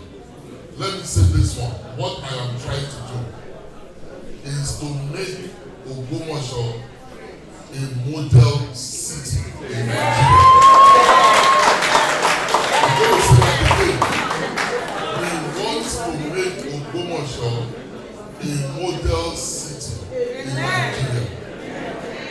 say it one more time for emphasis sake. We want to make Ogbomosho a model city in Nigeria. Ogbomosho come out to say àpèjúwe ìlú. It is very, very possible. I'm going to lay out the plan to us this afternoon session, and you will find out that you will be wondering it's not whether Atishitele and February is. And if we are all united, I am telling you, because there is a role that America is going to play. America always leads the world. Our sons and daughters here in America must also lead, must come up to the leadership level of the development of the town. Let me say this one. I know the honorable commissioner is here. Anybody waiting for government to do anything, what is it? I'm telling you, what is it? Everybody now, look at the schools. Secondary school, secondary school. Ìgbà tí mo lọ bẹ̀ last year, mi ò dá school yẹn mọ̀. Completely run down. Mo bẹ̀rẹ̀ sí mo ní kìíní building come and be mo bẹ̀rẹ̀ ti kú. It's the same story all over Nigeria. There is a school now, the government college Ibadan. I heard that and all students in government college and all students take over the school. Yes, you're right. Employment, everything I want to a school that was the envy of everybody that everybody wanted to do. Sherry, is that stage we are also in Ogbomosho? If we want our schools, the education system, and don't let me get into that. I'm going to talk about that later. But we have to. So the plan is that 70% of the development of Ogbomosho will come. I'm going to take that again. 70% of the development of Ogbomosho will come from the people of Ogbomosho in diaspora. Listen, diaspora, anybody joke and be Ogbomosho, diaspora. So Ogbomosho will bring saying diaspora. Ogbomosho will bring diaspora. Ogbomosho will bring Ibadan. So it is the combination. It is the combination of all our sons and daughters. Because I want to be outside Ogbomosho. One point you are outside Ogbomosho. So I want to help one. Because goes to the say, I want to I shall be the way to do it. Help around, I help around. So we are going to reach out to every Ogbomosho sons and daughters who is living outside the town to be able to contribute. And I'm going to lay out that plan for you. And you will see that if you are truly a son and a daughter of the town,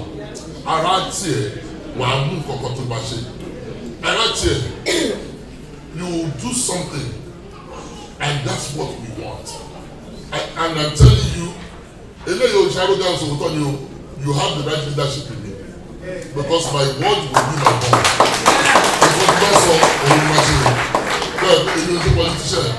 Politician might have been for 4 years, maximum 8 years. Any lifetime.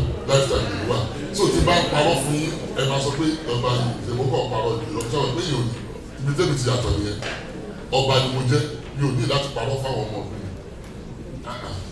What we agree to do is exactly what is going to happen. That's my personal training, that's my personal profession. In Kotiba soil, in Kotiba soil, I'm fishing, I'm fishing. Some of you might have heard, I was pastoring in Maryland. I retired last year, August. I left nearly $7 million in cash. $7 million in cash. I left property worth nearly 15 million. I walked away from all of this to go and become Commissioner of Commercial. So have the antecedent that anybody can verify. That whatever I say, they know that's what I'm going to do. And that's what I want to do for Ogbomosho. This is a town that has great potential, amazing potential. The number of Ogbomosho sons and daughters who have called me since I become, I'm humbled. And that's why I told people, I have one of the best jobs in this world by being Sean of Ogbomosho.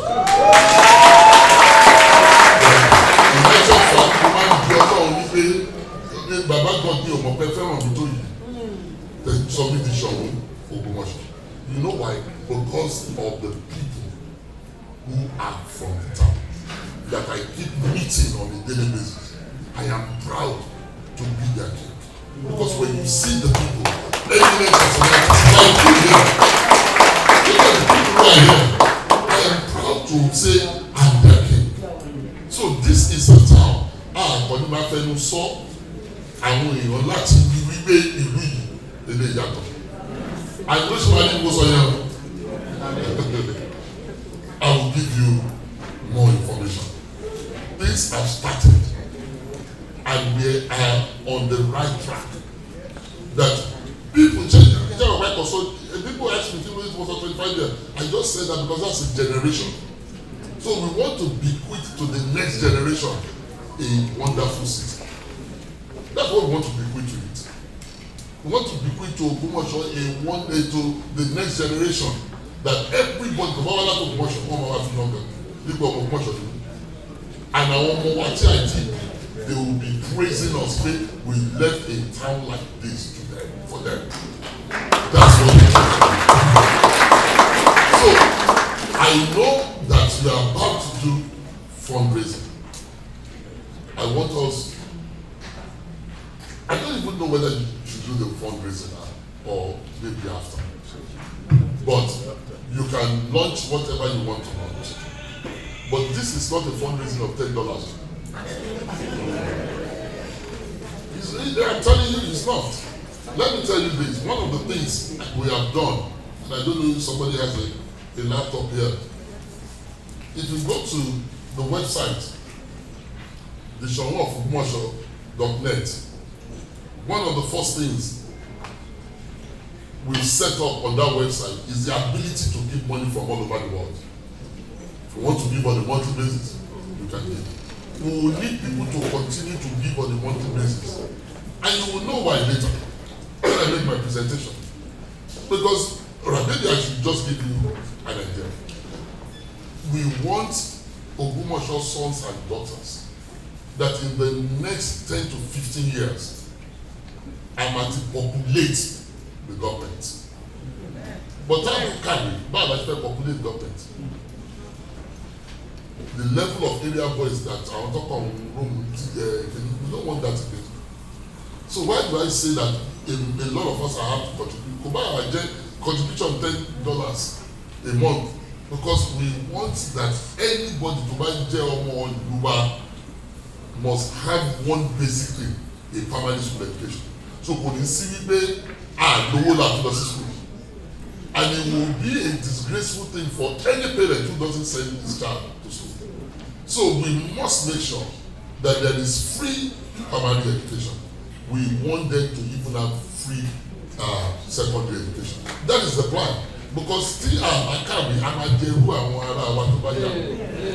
You only want that to you only like to follow to. So I need like to make sure that I'm more much or carry. If we want them to be in decision making table, I think one way to come and make decision about. I think I will not joke with you decision. If you see the difference between our town and Ibadan, we are the second largest. I lived for 28 years, 27 years with Ibadan. Monshino, Ibadan is. Monshino, Ibadan. The difference that Ibadan has witnessed, Ogbomosho, I have not witnessed anything. All the industries that I knew while I was growing up, no industry is existing in the town. Not really. So it's important for us as we give that we want to give towards our town. Remember, we want our town to be a model town, and it is a task that must be done. It is not anybody to buy any say or better to come and cook in some more. People to buy them on one, we are ready to excuse you. But to buy Ogbomosho, you must buy into this vision for us to have a city that we'll be proud of. Everybody should not Dubai. Yes. That's what we want. Come and look at your Ogbomosho. And that's the kind of people we are. And that is why we are. That's why we are what we are in the past, but not present. Ogbomosho was second when I was in primary school, when we were doing geography, secondary school. Tobaso Ibadan, Baso Kano, Ogbomosho. What talks about Ogbomosho now? Abeokuta, Akure, Osogbo, gbogbo ti to do that. Because there's not been the attraction for people to come there. We want to attract people to come there. That's what we are going to do. And God has given me the plan of how it is easy for you to act. I will share it with us. And you will see that things are what don't forget, all of you won't say again of how you can happen. And I've seen how God has started with the thing. Mo máa sọ fún àwọn tó ń ṣiṣẹ́ pẹ̀lú mi ní ìsìn ìpínlẹ̀ ẹni ọ̀lẹ́ ra bàṣíà nítorí ojú máa rọ̀. Bẹ́ẹ̀ ni ojú máa rọ̀ ẹni lọ́ra bá ẹ má gbé bọ́kẹ̀tì wa bàṣíà nítorí ẹ mọ̀ kó jẹ́ bàṣíà. Nítorí ojú máa rọ̀. Ojú máa rọ̀. And one thing is that I know people find it difficult to part with their money. But people part with their money if they can believe their money will be used for what it is. Yes. Do you agree with me? Yes. I am putting my name on the line that whatever we say we are using the money for is what we are going to use it for. Oru report lágbára Ọlọ́run mo jẹ́ oru report a máa ṣe next year lágbára Ọlọ́run gbogbo nǹkan tẹ́ ṣe yìí èmi nìkan gan mo ti ṣe jù bẹ́ẹ̀ lọ lóṣù mẹ́fà nǹkan tí gbogbo yín ṣe pọ̀ ó tọ́jú mo sọ ẹ sọ pé ná 7 million I spend an average of 3 to 4 million every month and I can show you in the town of course. What are you saying? Not 7 million. I alone contributed over 20-something million towards the water project. Gbogbo you are not 7 million. No, sincerely, no, sincerely. But mo mọ̀ pé tí mo bí tá à ń lọ ni. I know that ever mo bí tá à ń lọ gbogbo oru 7 million. Ẹ sọ̀rọ̀ palliative. Palliative táwọn ń give. Tí mo give at every month to buy now. Palliative will give there but gbogbo yín ẹ̀wọ̀n bàtà surprise. That's why bí o fẹ́ sọ kó bad I was just being diplomatic by saying okay.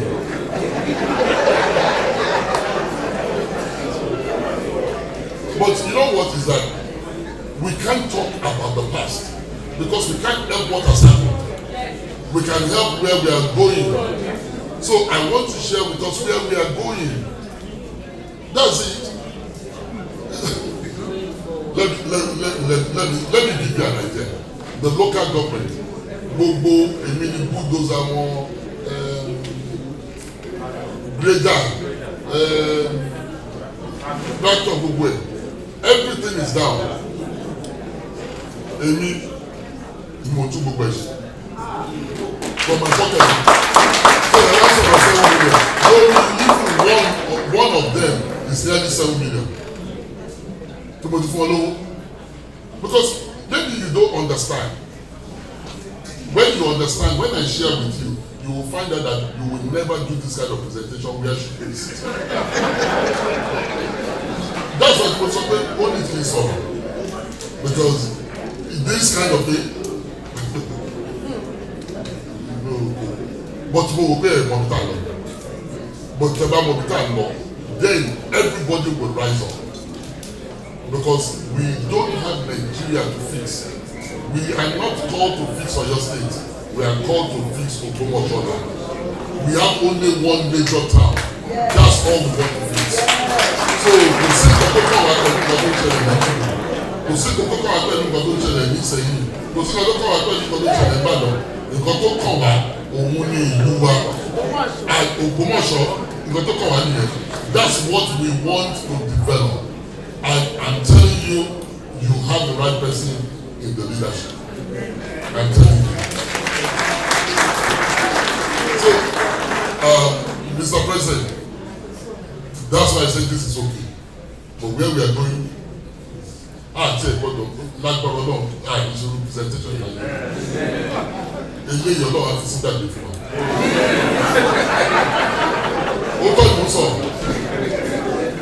mú sọ eléyìí ìjọba máa wá next time mo ṣe sọ̀rọ̀ yìí làwọn kan máa sọ̀rọ̀ wípé I'm the one who fix this one, I'm the one who build this one, I'm the one who ìjọba máa sọ nìyẹn. When you hear my presentation, I am sure that nearly most of the things we plan to do, I will have picked a me. If you are to buy one needs really imagine. Tí gbogbo wa bá ṣe nǹkan tó yẹ ká ṣe, no matter how small, we all contribute. Èèyàn márùn-ún, èmi nìkan lè dá ṣe, but àwa mẹ́wàá àkúrà wa jọ àṣe. You will suddenly find out in 5 years, ní dá ìlú yẹn mọ̀. Ó tọ́ ni. Why do you think I decided to pay for bulldozer, grader, and all of those things? Nítorí tẹ́bá work I know the commissioner is tẹ́bá fẹ́ wọ Ogbomosho ní ibi iwájú Bowen. The place is so bad. But who is going to do it for us? The local government nǹkan tó ní òṣìṣẹ́. So orúkọ tá à ń dúró the government local government yẹ kó kọ̀ lọ great ibẹ̀ yẹ kọ́ you understand? That's what we are supposed to have done. But ìgbà tí wọn máa ṣe wọn òṣìṣẹ́ kí la wá fẹ́ ṣe gbogbo àmà káwọ́ pọ̀ àmà káwọ́ gbèrú we can't do that. We want our town to be a model town, and if we can't do some basic things, how can it be? That's why I decided. I went there and the government told me I should write a letter to say I'm going to. I wrote the letter. I said I'm not joking, and I've given them. I spent nearly 10 million just trying to repair those machines. And there are people who are here who can do the same. It will be 10 million. Open the million in Naira. That's what $6,000. Tell your member about Kojo, because that one 1,000. That's $6,000. So kò pọ̀ tó tó yẹn. Tí bulldozer kan bá dẹ̀ ṣiṣẹ́ ẹ̀mọye nǹkan tó lè ṣe ẹ̀mọye títì. Jẹ́wọ̀n bá àsìkò òjò lélẹ̀ gbogbo ẹ̀ ti bàjẹ́. Lọ́nà máa bá a tún ṣe. I'm going to do the government. No, now we can't wait for government. We have to take this thing. Let us do the government. Gbogbo schools wà bàjẹ́ ni. Àdúró gbogbo títí gbogbo lé. Tẹ́ bá dé south ní Brani àbá. So if you want to give, let's give. It should be used for one thing, the development of our town. Ẹ sọ̀rọ̀ bọ́ọ̀lù. Ẹ mọ̀ iye bọ́ọ̀lù tí mo ti ṣe. Gbogbo yẹn ṣe wọ́n bọ̀ wò.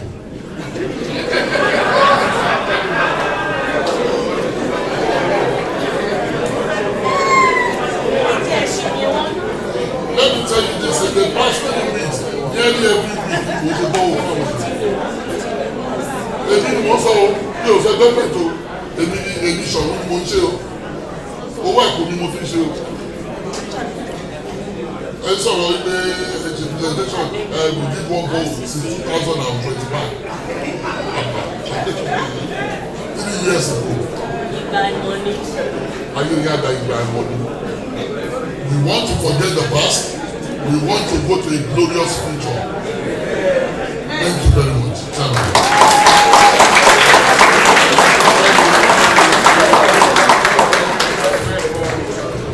Thank you so much, Your Majesty. We thank our King for that inspiring message.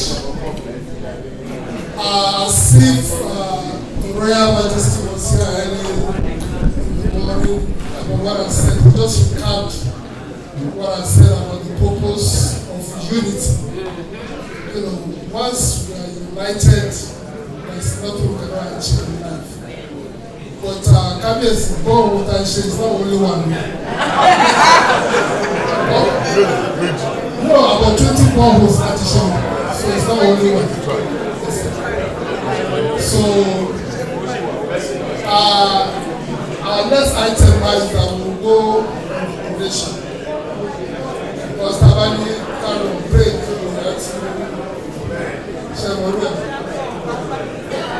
so,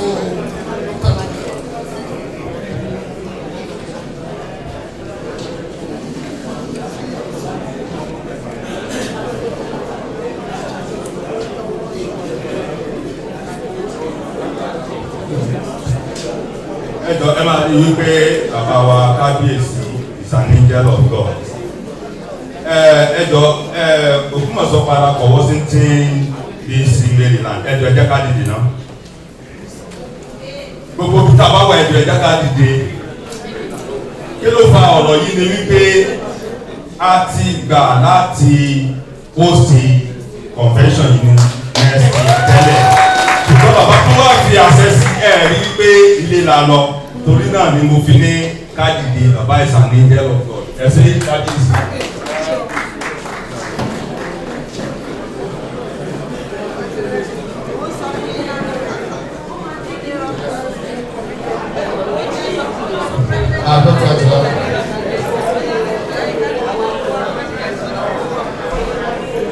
Kábíyèsí o, adé pẹ́ lórí kí bàtà pẹ́ lẹ́sẹ̀, Ọlọ́run á jẹ́ kí ẹ pẹ́ fún wa o.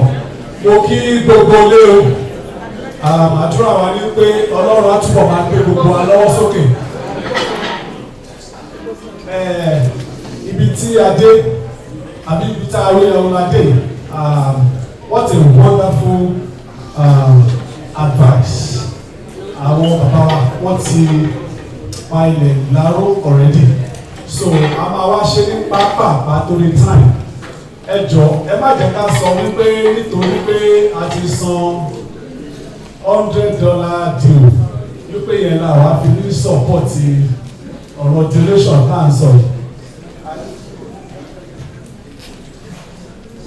And I have the treasurer, Mr. Remi Adewale, to assist me here.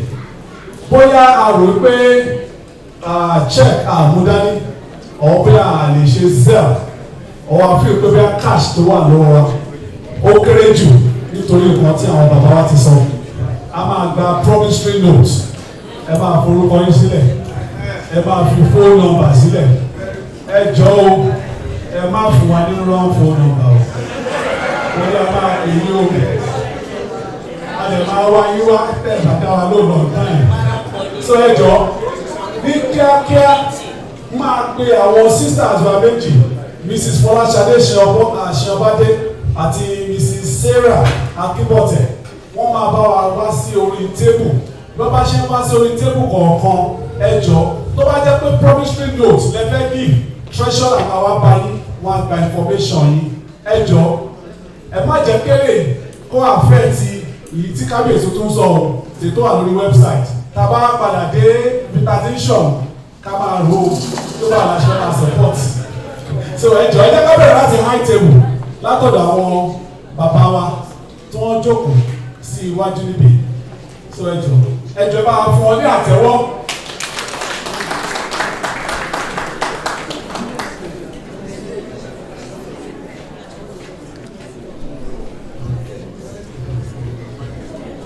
All right, Mrs. Akínbọ̀tẹ̀, ẹ jọ̀ọ́ yẹn máa báyìí.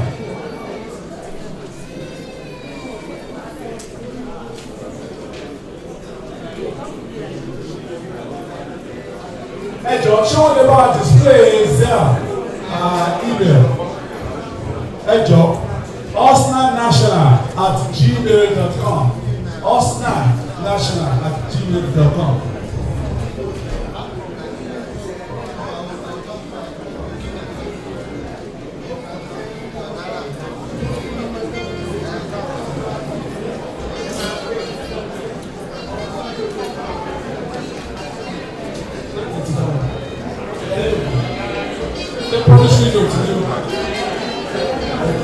ẹ wà ṣọ́ ọtí ẹ tó nǹkan.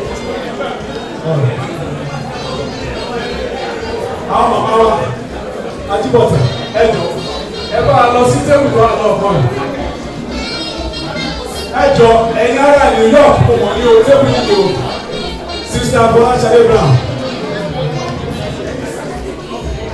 Sister mi ẹ bẹ̀rẹ̀ látọ̀dọ̀ àwọn yẹn. Ó yà ẹ jọ ṣé publish nílò àbí káàdì ó kẹ́ ẹ jọba ẹ ṣe lọ sà thank you so much.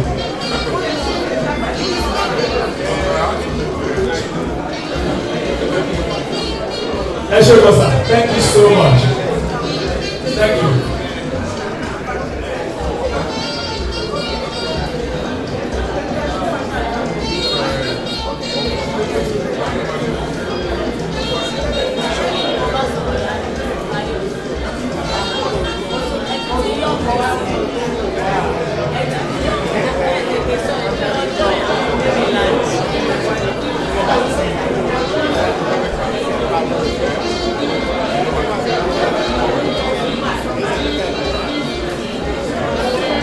Ẹ jọ ẹ jẹ́ ká pay attention sister Ṣìyàbádé ẹ bá wọn lọ sí orí tébù.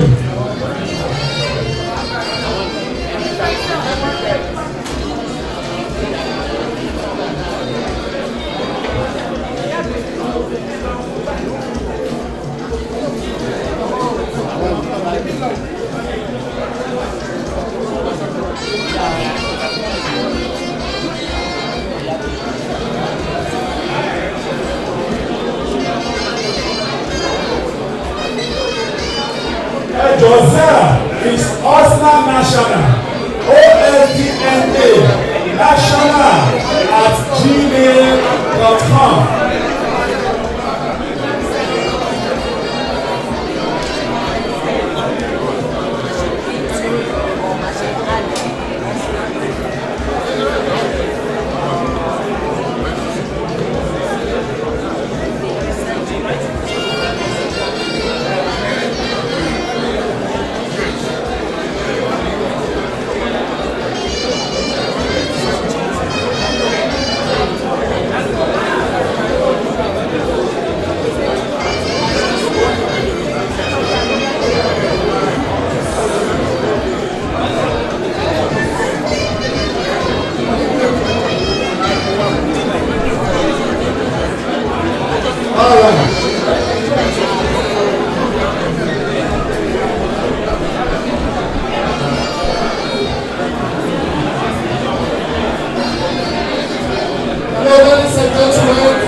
Anything worth doing is worth doing well.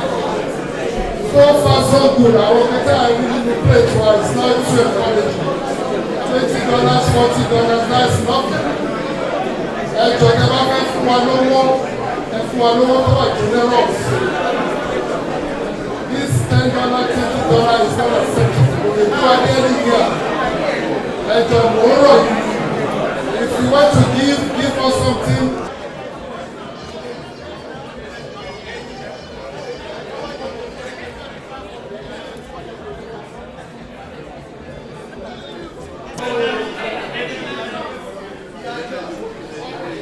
Ẹjọ́ ẹ̀yin bàbá àti ìyá mi, ẹ jẹ́ ká wà ní ìjókòó, ẹ dákun ẹ jẹ́ ká wà ní ìfarabalẹ̀. Please, ẹ dákun ẹ jẹ́ ká wà ní ìjókòó, ẹ jẹ́ ká wà ní ìfarabalẹ̀. Ẹ̀yin bàbá mi àti ìyá mi nílé, ẹ dákun ẹ jẹ́ ká wà ní ìjókòó, ẹ jẹ́ ká wà ní ìfarabalẹ̀. Thank you so much.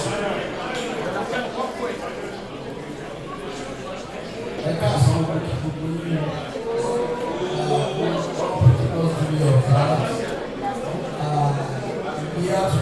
you about the role of in the development of the community. And I gave you this topic. Look at it, it's a very broad topic. And I realized the only way to go about it is just to make it as simple as I can. In that way, why I came up with a new topic under it. The new topic under it, which is embrace the spirit of the world. We all know how the world come, how the world, how we relate with each other. And I want us to just follow that principle of nature. Because most of my research is about the nature of nature to get something like artificial intelligence and to be able to do it. It's like today on the occasion of the Ogbomosho sons and daughters in North America that we are doing today in Atlanta, Georgia, United States. As we gather here, surrounded by the energy and aspiration of our youth, I'm reminded of the powerful metaphor. Live your life like you will. How much of our money that I can go to Yoruba when we move? So I encourage my colleagues. So let's think about the move for a moment. They are creatures of strength, resilience, and community. They thrive in packs, that is, they move together. With each other plays a crucial role in the survival and success of the group. That is, admonishing the youth, work individually for the collective success of the group. Similarly, as a youth, and Ogbomosho, whether at home or in the diaspora, youth are like most in our city's development journey. So let me first tell you about one parable in the Bible. Here it told Esther 4:14. For if you remain silent at this time, live and be ignorant, for the Jews will arise from another place, for you and your father's family will perish. And which means, let us know that when we have responsibility and we fail to do it, definitely someone else will do it. So it's important for us to today I want us to reflect on the both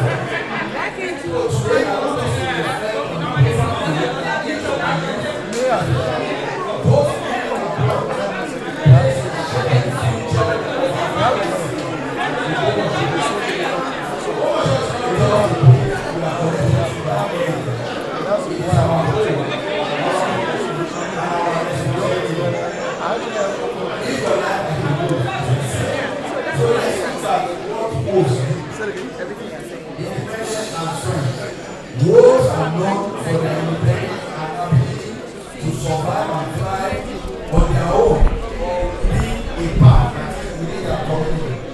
Living as a wolf can symbolize embracing your independence, being strong-willed and resilient in the face of challenges. Community and cooperation, that's the second one. While wolves are independent and they can survive on their own, they also rely on their path for survival.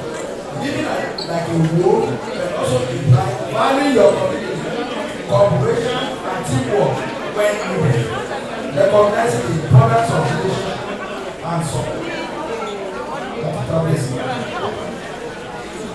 Then number 3, adaptability and instinct.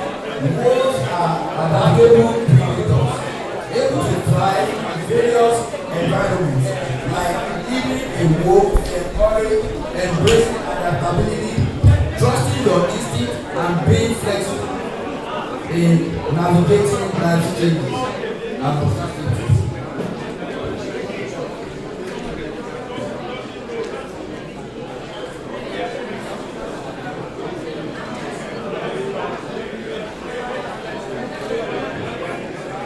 So, like wolves come together, the youth must embrace and support each other across borders. Their strength lies in their unity. Then they can support local education, skill development programs, invest in startup businesses, technology and digital skills.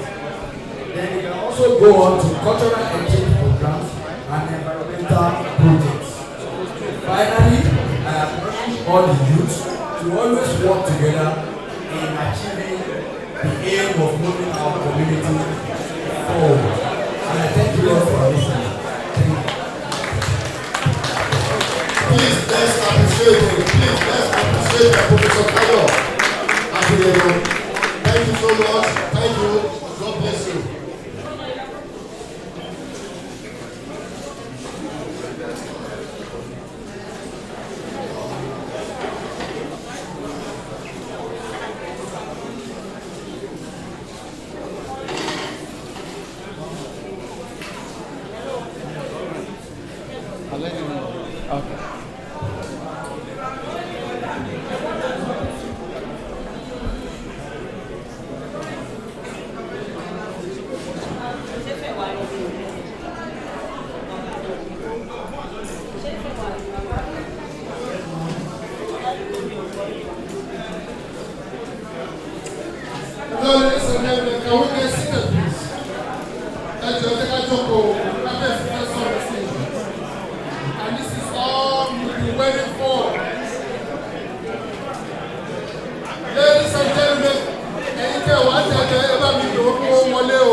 I don't know why this table is so empty.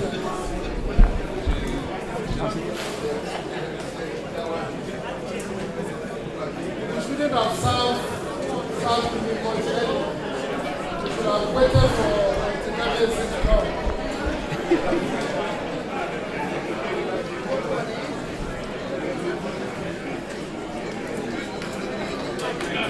Thank you, please help me. We are really running out of time.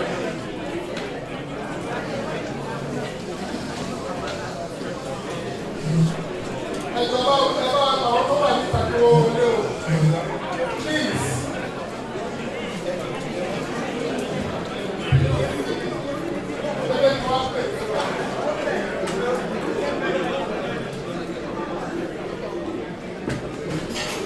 And then I'm gonna do that.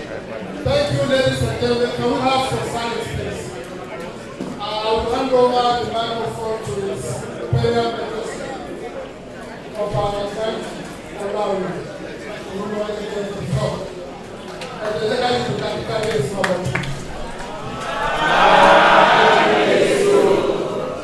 Thank you so much.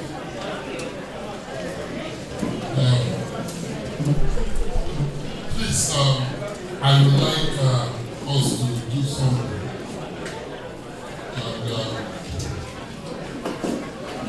I don't mind waiting for us, but I will see that disrespect that when I'm talking, any other person is talking. And please, I want us to be seated.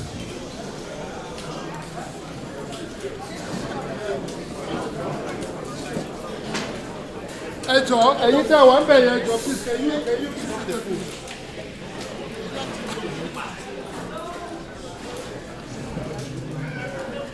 There are still some people sitting. And we will want everybody to be seated if we are going to be here.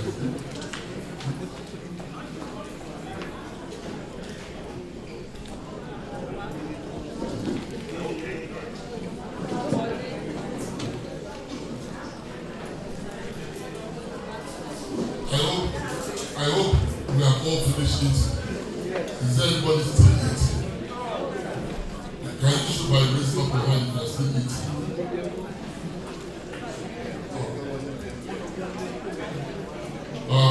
Unfortunately, what I envisage is exactly what is going on. And that is, I told the president that I wanted to speak in the morning because I know that after lunch, it is not the best to speak. But he promised me that I shouldn't worry. And because I didn't, this is the reason why I came to America, to share my vision with us. And this vision is very important. I can see that some people are already leaving. But we will try our very best because the presentation I have will take about 2 hours. This is what I told you. Trust me, I told the president in the morning that I wanted to do this thing in the morning. Because once people are eating, they will not have the patience to listen to this presentation. But he promised me that there won't be a problem. Alright, let me first welcome every one of us to today's convention. And I'm believing that, like I said earlier on, it will be profitable to all of us in one way or the other. I've come really to challenge us to build up our time. Because mo wá ṣe nìyẹn. Nítorí mo believe pé ìlú wa ó yẹ kó better than what it is now. And like I also said earlier on, I'm bringing integrity, experience, and leadership to this town of Ogbomosho. I've had over 33 years in private and public sector, and I've sat in the boards of many organizations, from financial institution to religious organization to non-profit organization. I've sat on different boards, and so I believe I'm bringing the experience as the Shogun of Ogbomosho. I want to introduce my family who is here. My wife, Omo, is here. And I have 2 daughters. Let them also start. I have 2 daughters. They don't look like twins, but they are twins. Yes. So, yeah, you understand. There are issues for us to deal with, and I'm believing that you will give me the patience for me to do this. If 2 hours is going to be too long, I can divide it. Do 1 hour now and do 1 hour in the evening. Yes. You say what? All right, but anyway, we'll see how far we go. All right, whoever is doing this, who is behind this? All right.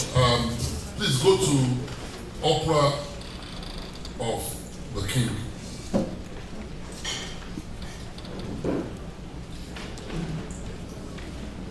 The thing is that the time has come for our land to rise and claim the destiny as the foremost beacon in Yoruba land. And like he said to us earlier on, 2 things in power, or we are warriors, and that's why we are all over the world. The second thing is that we are entrepreneurs. We are very enterprising people. And those 2 things are the things I would like to bring out in each and every one of us. Let's go to purpose. The primary objective of our 25-year development plan is to establish an environment that is conducive to growth across all sectors within the community, ultimately fostering prosperity throughout Ogbomosho land. We understand that achieving a sustainable community development necessitates a collective engagement of all stakeholders, extending beyond the government efforts alone by prioritizing accessible information.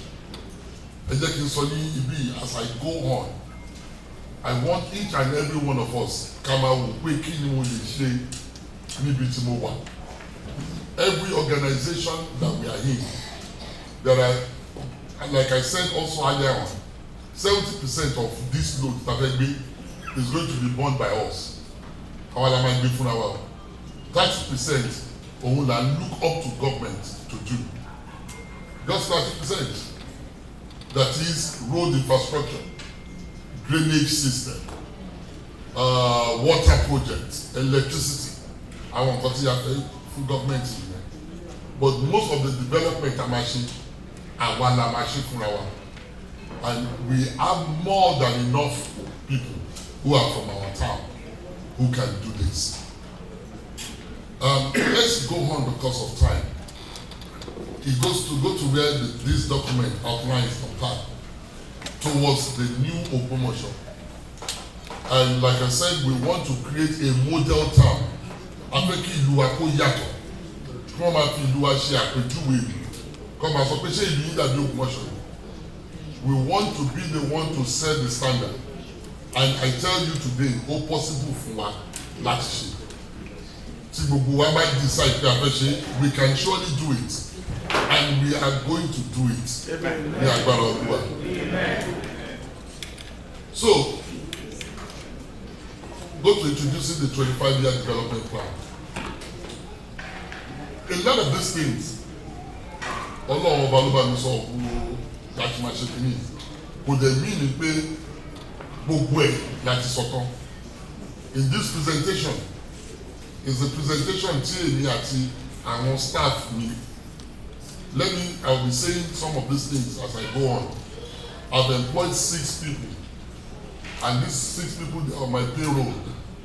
All graduates, some of them have masters. They are working with me in the palace. So they are the ones who put together, I share my vision with them. They are the ones who are working with me. Because the local government staff, and I'm not putting down anybody, they cannot do or execute the major part of this 25-year vision that we have to translate the thing. So what do? I recruited graduates, and they went through rigorous interview, and I put them on my payroll so that I can execute this. Mo fẹ́ kí ẹ mọ̀ pé kìíní tí mò ń ṣe yìí and nǹkan tí mo fẹ́ kí a ṣe yìí ó wà important sí mi. So I'm trying to put my money where my mouth is. So kò yẹ pé mo kàn déédéé sọ wípé mo kàn fẹ́ encourage àwọn èèyàn. No, mo láti kọ́kọ́ wá encourage tó encourage àwọn èèyàn. So that is the reason why I am saying some things. It is not pride, it is fact. What I'm saying to you today, this presentation is nothing but facts. So one of the things tí mo wò pé báwo la ṣe máa ṣe kìíní àti ìgbà tí kótó ti pé gọ́vnọ̀ approve nǹkan táwọn afọbajẹ ṣe 18 months. I'm sure that most of us are not ní àfi dúró. In those 18 months, tí mo ti mọ̀ pé mi máa jẹ́ ṣọ̀rọ̀ mi ò kọ̀ káwọ́ gbé àyà kí n máa wò pé ọjọ́ wo ni gọ́vnọ̀ máa sọ. I went to work. In actual fact, I commissioned a consultant company. I personally gave them 10 million naira. I shared my vision with them, us transforming this town. Because I went to Ogbomosho only 3 times in 30 years. Then it took me 2 months last June. I started in January. By March, I had been chosen.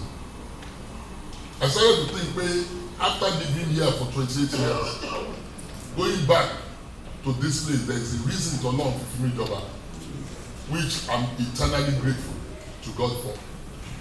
Òun ni pé Ọlọ́run fẹ́ kí n bring gbogbo experiences in life mi to bring it to bear to help this town. Like I said, I've been to 65 countries. most people in their lifetime never go to more than 2 or 3 countries. So to be to 65 countries of this world, I knew that there is a reason why. I didn't understand it then. I just love to see the world. But when I became Seun, I knew the reason why God has exposed me so much. So that the things I have seen, and what that baby, by baby, 28 years with baby, which is 1 year in Germany, so 29 years for out of the country. Mo rí pé òyìnbó ò gbọ́jú wa lọ rárá, wọn ò dẹ̀ lórí méjì. Àárín wọn la ń gbé, wọn ò lórí méjì, wọn ò dẹ̀ gbọ́jú wa lọ. Wọ́n kàn mọ nǹkan wọ́n ṣe lẹ́sẹẹsẹ ni. They are more orderly. They submit themselves to the rule of law, and they have the fear of the rule of law. That's it. Kò sí tí wọ́n ti kọ́ adìyẹ alẹ́. Ìdí tí wọ́n fi ń kó ní ìlú tiwa òní pé ọmọ ìgbé tó bá kó wọn á mú ẹ. Àwa o lè ṣe nǹkan tó mọ̀ ẹ̀ kó you can get away with more than. So one of the ways I thought about it is that let's divide this town and Ogbomosho land into areas, province, zone, and region. Area will be the smallest part of everywhere. We will have areas. Please follow me, the person doing the thing. You will have area which will be the smallest. Then you will have zones. Then you will have province. Because after even development, fẹ́ kí ìsàlẹ̀ ọ̀rá àbí ibi òkè kìíní kan òkè lérè kí ibìkan dájú ibìkan lọ.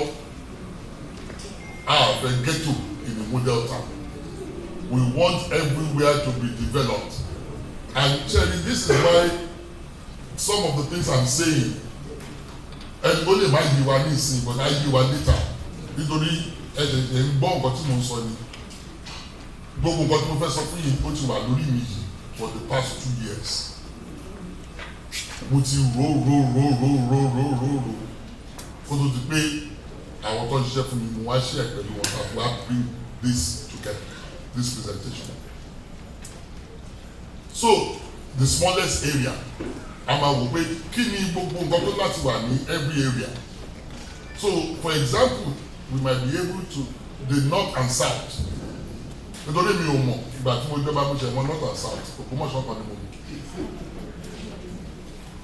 North and south, then Oríire, Surulere àti Ògoolúwa. But north and south, we will divide it into areas. And those other ones, nítorí wọn wà as densely populated, we will divide them also. But like I was saying to our elders who are about me earlier on, we need unity for this to happen. Ṣòun dẹ̀ ni olórí, èmi kọ́ ni mo sọ bẹ́ẹ̀ láti gbà nìyẹn. Nítorí everybody to wọ́n sáwá bá Ṣọ̀ún nígbà tí okùn Fúlàní tó ń jà wọ́n ni. Òun ni wọ́n wá. So yí pé ọba kan wà l'Ógbómọ̀ṣọ́ kò sọ́ba tó ju Ṣọ̀ún, kò dẹ̀ sọ́ba tó wà nílẹ̀kùn Ṣọ̀ún. Nítorí Ṣọ̀ún ló dá ìlú ẹ̀ lẹ́yìn. So àwọn òkèlè ni máa sọ pé ó bá àwọn níbẹ̀ kankan, but àbí àwọn àlógó, but everybody submitted that Ṣọ̀ún is the paramount one. And that's why in Oyo State there are only 3 of us. Olúbàdàn, Aláàfin àti Ṣọ̀ún. We are the only 3 imperial majesties. So government got to define it. Wípé ní Ogbomosho area, Ṣọ̀ún, imperial majesty is not his highness, it's not his majesty. So even government have done that. So let me go back. North and south, we divide it into areas, into zones, into province, and into regions. So we will now ask ourselves, what are the 3 things, 4 things, 5 things? It might be 10 things. Every area must have. What are the 5 things, or 10 things, or 2 things every zone must have? Every province must have. Every region must have. So for example, maybe we divide Ogbomosho into 300 areas. So every 10 areas will make one zone. Every 10 areas will make one zone. So that means we are going to have 30 zones. Then maybe every 5 zones will make one province. Then maybe we'll have 6 provinces. Maybe every 2 provinces will make one region. Then we'll have 2 or 3 regions. So, but the way we are going to put this finally together is to ask ourselves, what must every area have? What must every zone have? What must every province have? What must every region have? So a lot of things that people are doing now in Ogbomosho, a lot of people why now àwọn nítorí area kan àwọn ti wá àwọn fẹ́ ṣe empowerment like fẹ́ ṣe kọ́ nìyẹn ní ìsìn tí èèyàn kan bá wá tó bá lóun fẹ́ ṣe empowerment ẹ má gbàgbé pé a ti divide Ogbomosho into provinces, into areas and zones. So zone yìí fún wọn ní zone 1 this time. Next time téèyàn kan bá wá fún wọn ní zone 2. Tí àwọn mẹ́wàá bá wá zone 1 to 10 láti máa pín nìyẹn. So kò ní jẹ́ pé ibì kan ni wọ́n kàn máa fún wọn ní nǹkan. If tá a bá fẹ́ ṣe scholarship, as you will see later on, we will divide things according to zones or according to areas, according to province, according to regions. Láti máa pín nǹkan nìyẹn.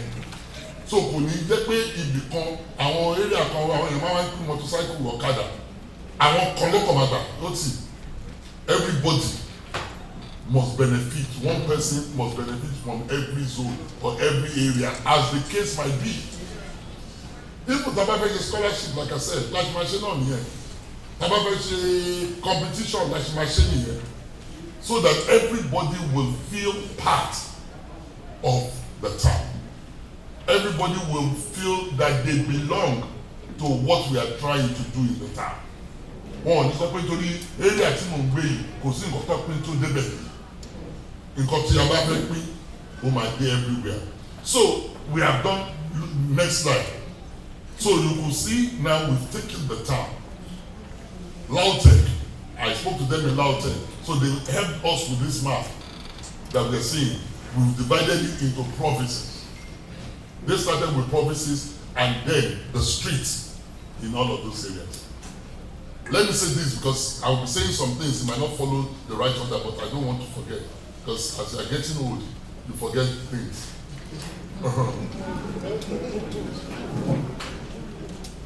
Sherry, gbogbo àwọn títì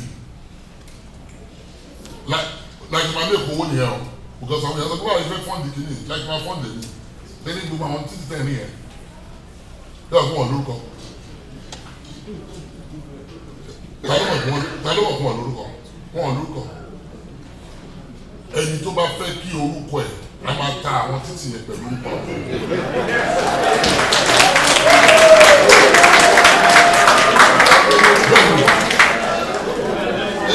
You know, the thing is this is that don't excuse me. Ẹ má gbàgbé pé mo ní 70% of what we want to do àwa la máa fund them. Then the central bank láti máa tẹ owó. So we have to be ingenious of how we are going to generate the funds. So I called the chairman of Ogbomosho North.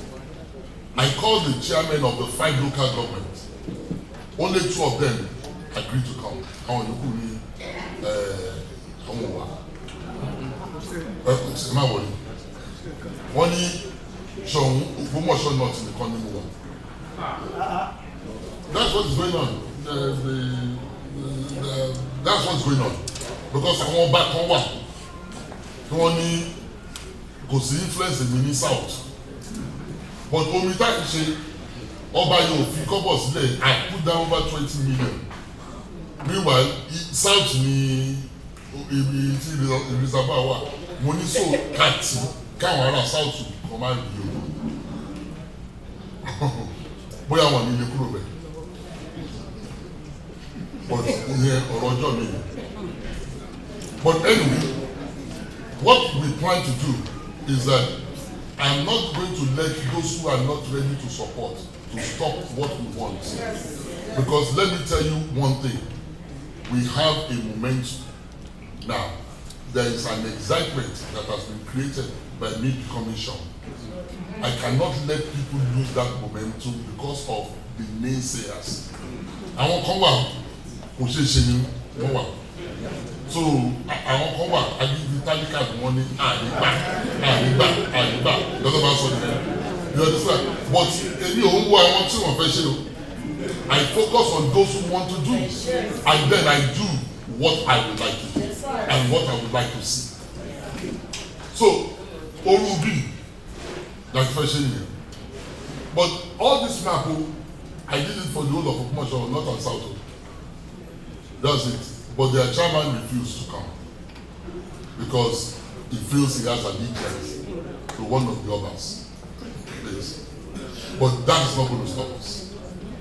At the right time, we will come. So, that's how we intend to generate funds, by naming these streets after people. People will pay for it. We will let people know very soon. We are working out the modalities. We will let people know how much 10 meters, we will measure each road by meters. And so we will be selling, because the roads are never the same length. So, but it will be measured according to meters. So whether each meter will be X, and if it is 50 meters, it will be times 50. And that's one of the ways we are going to generate a lot of funds that we are looking for towards our development. Good news, nígbà in America, and the diaspora outside Nigeria. Only Naira cheap for you, so a lot of people might be able to afford the thing. But don't forget, this is for life, so it's not going to be cheap. Because nobody saw sitting here, nobody continue like Nigeria. So it's not going to be cheap. But let's move because of time. So you can see we've done a lot with that. We've mapped out the whole place into provinces. If you look at it into areas, into regions, we have done that. So the next thing after area and all of those things is to set up committees. So I thought with my team, we were able to come up with 13 committees. And I'm not saying this is exhaustive, but as we go on, there might be more. So the first one that I set up, only the cultural committee. And let me say this one, so we don't also forget, is that December 18th to the 24th, December 18th to the 24th, we will be having what we have called Ogbomosho Cradle Festival. Ogbomosho Cradle Festival. We have inaugurated that committee. The committee has registered with CAC. So we have registered Ogbomosho Cradle Festival. It is supposed to encompass the 5 local governments. So one of the things I also did when I got there is to say that the key come and judge the weight of the judge into the one my shadow that's not Egungun again, because it's supposed to be a fun time. But last time one shadow one like that. So I now told them that Egungun come out with them, and we will only do it once in a year in December. So all Egunguns, one a lot of them ṣe ní July, but one day ṣe ní ilé yín, gbogbo bàtà bá fẹ́ bọ́, gbogbo ètùtù tẹ́ bá fẹ́ ṣe ní ilé yín, but tó bá di December ni gbogbo Egungun máa jáde, a máa fún wọn ní different dates. So the committee has been working very well. Like I said, I want to register, what's it called? When it's the EFCC clearance for them to open a bank account. And so we are inviting all of you to come home when you come home. Why did I decide to set December? Because we want people to do 2 things. Number 1, we want people to love their time. Because if people love their town, they will, every opportunity to come, they will come. If people love their town, anytime they are in Nigeria, they will come to their town.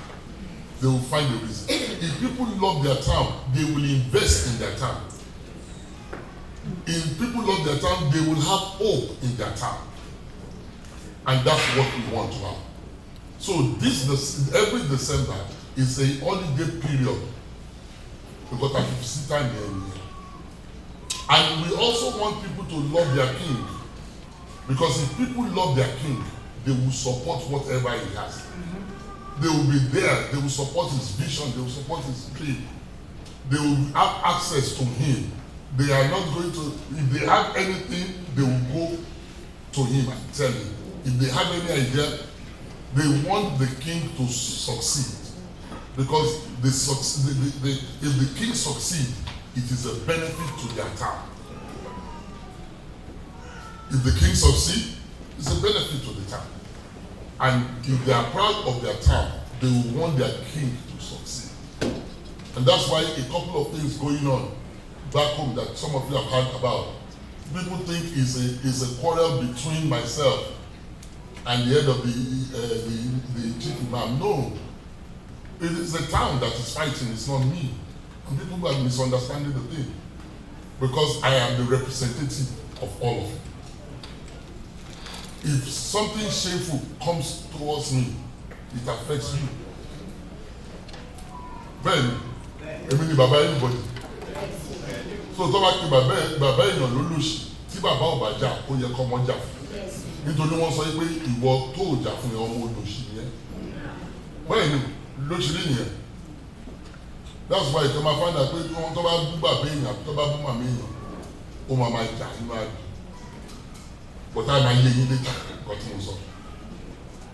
So we have the cultural committee, which is the first one.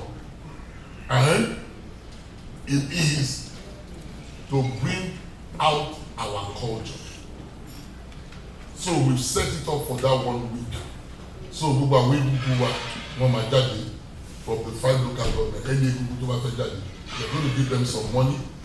But we want it to be like a festival. I think could that be it's an hybrid of the Calabar Festival and Ojújọba. That's what we are planning for. But we want it to be very colorful. So àwọn egungun wa wọ́n ní máa wà kìsà káàkiri láti máa wọ́de. We will give them money for them to look colorful and look okay and guide them. So for example, in láti America, you can have owó aṣọ tẹ́ máa wọ aṣọ òkè. You have somebody who will work with you. So we will have a colorful occasion in stadium. Something similar to Ojújọba, but our own is going to be better than that. We are planning it. So it's going to be a 1 week of complete activity of showcasing what Ogbomosho is about. So we are starting pẹ̀lú ọdún ọ̀lẹ̀. Ọdún ọ̀lẹ̀ January ló máa ń ṣe, but ní kó máa ṣe project àṣẹ ní December. And then the different tradition, the different egungun and everything. We want to display our ashoke, our akarebe, our gbegiri, and all of those things all over the town. We will have our golf tournament on the Saturday of it. So it's going to be a 1 week of activity. We are going to officially launch it in September, and you will hear the details of it. We are working with different organizations. You understand? No one's going to pay but when you come out worry, because ọ̀pọ̀lọpọ̀ wa ń bá mi Nàìjíríà tó ń sọ fún mi pé kí la lè ṣe fún ìlú wa. A ní ọ̀pọ̀lọpọ̀ nǹkan tá a fẹ́ ṣe o. So a máa ma sọ fún mi. So we set up that one, and that one is going on very well. And I'm encouraging you, please plan to come in December and be part of this, and then you can spend Christmas also and all of those things. And we plan that we will showcase our art, our culture. We want it to be exported. We are inviting UNICEF, British Council, Goethe Institute of the German Embassy. We want them to come and see our rich culture. And it's going to evolve the 5 local governments. We've set up agriculture committee. You know, each of these committee, there are people there are Ogbomosho sons and daughters who are volunteering their time. Each committee has an average of 15 to 20 people, but they can grow up to 30 as the case. Then, after that one, we have what we call Urban and Physical Planning Committee. This committee starts with dividing the town into areas, zones, which is what I've said. The committee will oversee, let's please follow the thing. The committee will oversee and decide recreation areas, beautification areas, parks, industrial park, amusement areas, tree planting to create an aesthetically pleasing environment within the town. Let me tell you this. Those of us who know, who have been in the culture from federal government college, títí yẹn tó lọ dé Ogbomosho grammar school, we have started to plant trees on that road. Let me say this to us. That's why when I was talking in the morning, I'm the one who paid for everything personally. We are planting about 4,000 trees, palm trees. Yeah. If you know people there, they will tell you they have started planting. Those of you who know people out there. Let me tell you what the plan is. The plan is títí tó wọ Ogbomosho láti Ìbàdàn, látọ̀yọ́, títí dé recreation. Those are the 30% of what we are believing the government will do for us. It's going to be a boulevard. It's going to be 2 lanes on each side with a median that might be Gisi, that might be on Pesi, láti high school, títí dé recreation, kọjá débẹ̀. We are believing that in the next 2 to 3 years, it will turn into a boulevard. And one of the things these urban are going to do is we need recreation areas, parks. So we have to gradually start to do that. If you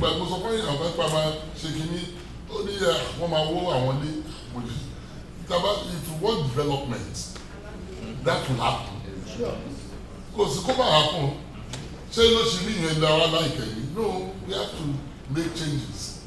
Some people are going to be hurt, but it's for the betterment of the generality. Because we want our town, I can't say it's enough, to be a model town. A model town cannot be like the other towns. It has to be different. I think Ogbomosho that. And that's why we are gradually showing people what it can become. That's it. And that's why we wrote the letter to the government. We told them we wanted it. I spoke to the commissioner, he granted it to us. And I undertook it because I've lived abroad for too long and I've been to so many countries. And I know that tree planting changes the nature of a place. So if that road, we can have that. It changes, then we understand what it can be. Because it's not everybody that can understand when you're supposed to explain things there. And one point, it's a sin that is believing. Talk about it, so we have the urban and physical plan. So that's what they are supposed to do. And that they are supposed to create, we plan to create a new Ogbomosho where we are going to definitely put our commercial district, what we call downtown here. We want to have a downtown, a commercial district. So area Pake Otonye, area Bella plan, we pay commercial district now. Are you still following me? Yes, sir. I hope you can see what we are talking about. Yes, sir. So that committee is working on it. We have what we call the infrastructure committee. These ones are supposed to work with the government. Over we lay in area 30% that I expect from the government infrastructure, because we need them for major things, electricity, for roads, we need them for water, drainage system. You understand? Those ones we need government to help us with them. So the people who put there are people who are they are government functionaries, people who can influence things for us with the government. So we have the infrastructure committee, and they are supposed to see to make sure that the town, two things must be there: light and water. Let me say this: when I got to Ogbomosho, I naturally just did borehole. But what happened is that I just noticed that when I got to one town borehole all over the place. So I told them that, see, I was talking with somebody, I'm sure some of us saw the picture when I went there. But when I saw the state of the thing, I decided that what is it going to take for us to have water? Water has not run in the town for about 25 years. But let me tell you this, if you have a problem, solution now. There is problem, and there's something that guides me. It's the story of J.F. Kennedy. He went to NASA in 1962 or 60, whatever, and he said that we must go to the moon this decade. Because I told the moon read. Also, they know, I want to visit there.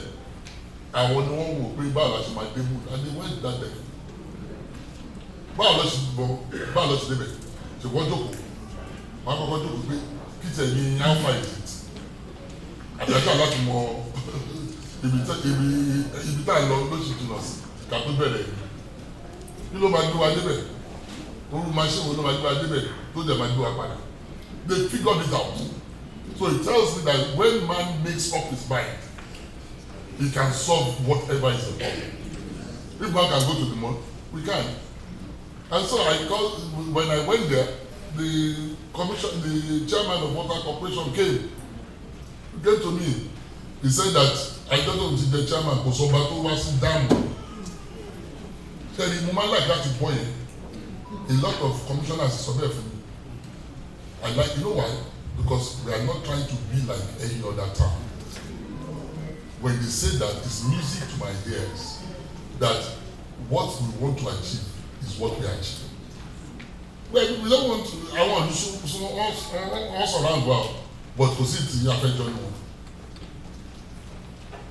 Eléyìí tí mo sọ ti flower tafẹ́ṣe, mo sọ fún kọmíṣánná, ó ní kò sẹ́ni tó sọ bẹ́ẹ̀, immediately ló fẹ́ kó bá ṣe.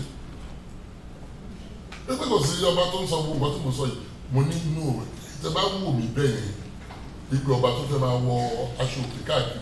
Woman, you need multiple wives. That's not who I am. I'm here on an assignment. That's what I'm here for. I'm here for an assignment. I'm here for the development of this town.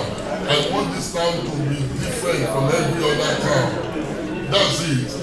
You can't be like them and want to change them. No, you have to be different from them for you to change them. That's it. So we want to be different. Even this Batimolo láti sọ fún ẹ pé mo fẹ́ tún àwọn equipment ṣe. Commissioner Henry fi kọ̀lẹ́tà pé ṣe mo sọ. Ó ní nǹkan táwọn local government ò lówó láti tún ṣe èmi nìkan fẹ́ tún ṣe. Mo ní ẹ̀ má wọlé ìgbà yẹn. Èmi kan local government. No, it's a fact. It's true story. So I wrote the letter. They thought I was joking. And they approved it. If you want to go and do it, go and do it. You know why one more time no. Don't buy more time no. I'm going to pay in time is part of a bigger plan. So you know where we're going. We want to be a what? You can't say it. We want to be a model town. So we can't be like the next town. And let's say it well, let's yàtọ̀ sí gbogbo nǹkan táwọn ń ṣe nítorí ibi táwa ń lọ. But because of where we're going. And you might ask, why am I doing this? I want to set an example. I can't take people to where I've not been. I can't ask people to do what I cannot do. That's not my policy. You set the example as the leader, then it becomes easy for the other people to follow. Oh yes. Well, I like to travel. And you know, by going to nearly 65, I still want to go to at least 100. I'm serious, I want to go to at least 35 more countries before I die. So I need all this money for the travel. So I just want you to understand what we are talking of a new Ogbomosho. And we can't do the same old thing. The way we've done things that brought us to this cannot take us forward. We have to do things differently. If we want to be different. Then we have agriculture. Let me quickly move. Agriculture. There are a lot of best of agriculture. Two things. Our mango is different. From every other mango. Our cashew is different. There is those two things. You look at what I'm paying in Vietnam. Cashew. The mango, you don't make the cashew. A whole country. Come out of pay do Alaska.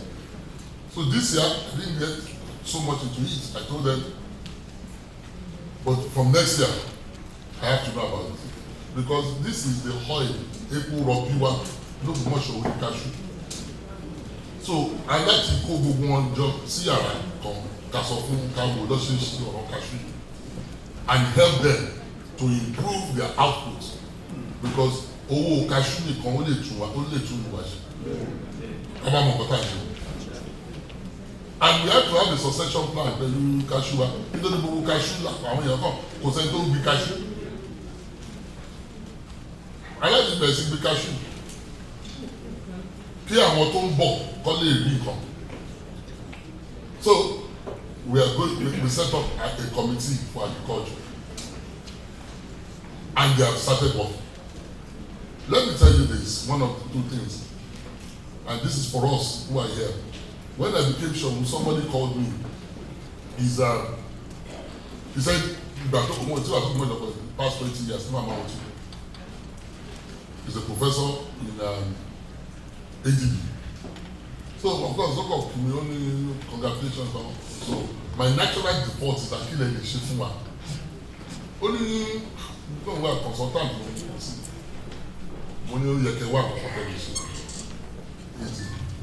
Anyway, he called me soon after that, and he told me that there's somebody coming. That one of the people working in the plant, they want to bring. They are looking to do cassava in Oyo State. People get convinced that people go ask for motion. So connect people. I spoke with the man. So the man said, well, of course, the government has to clear it. No problem. Then the next thing he did is, 2 weeks after he called me, again, when our Chinese come wow, people are not very cassava, people shall be left. Only you before I knew what was going on, he brought the Chinese. That was his first time coming to Ogbomosho in nearly 20 years. He brought the Chinese people. All I told the Chinese people is that the Chinese, we have to set up the first touch of the industry of this cassava business. We have to set it up in Ogbomosho. And you have to involve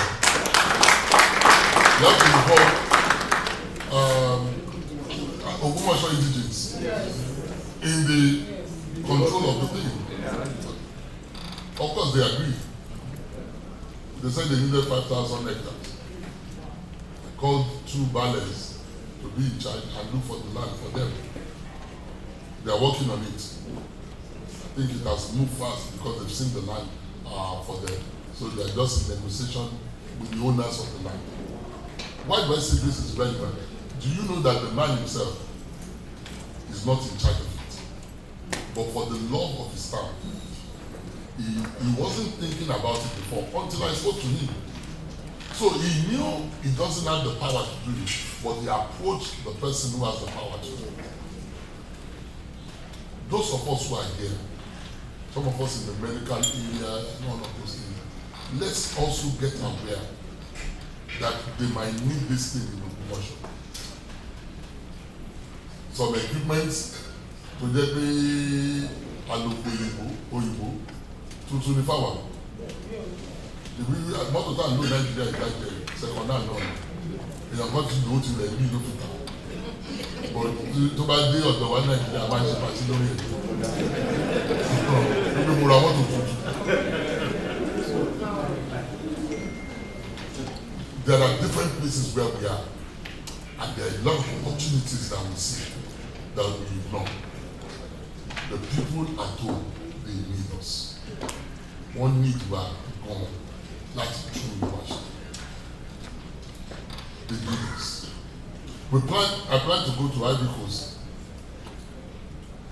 to talk to a mango processing company there. Because we go mango, 70% of it. The remaining 30 are conjecture. Meanwhile, this mango is unique all over the world. And so, we need a company who we can partner with.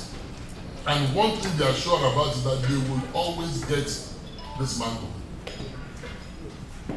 That becomes a chain of business.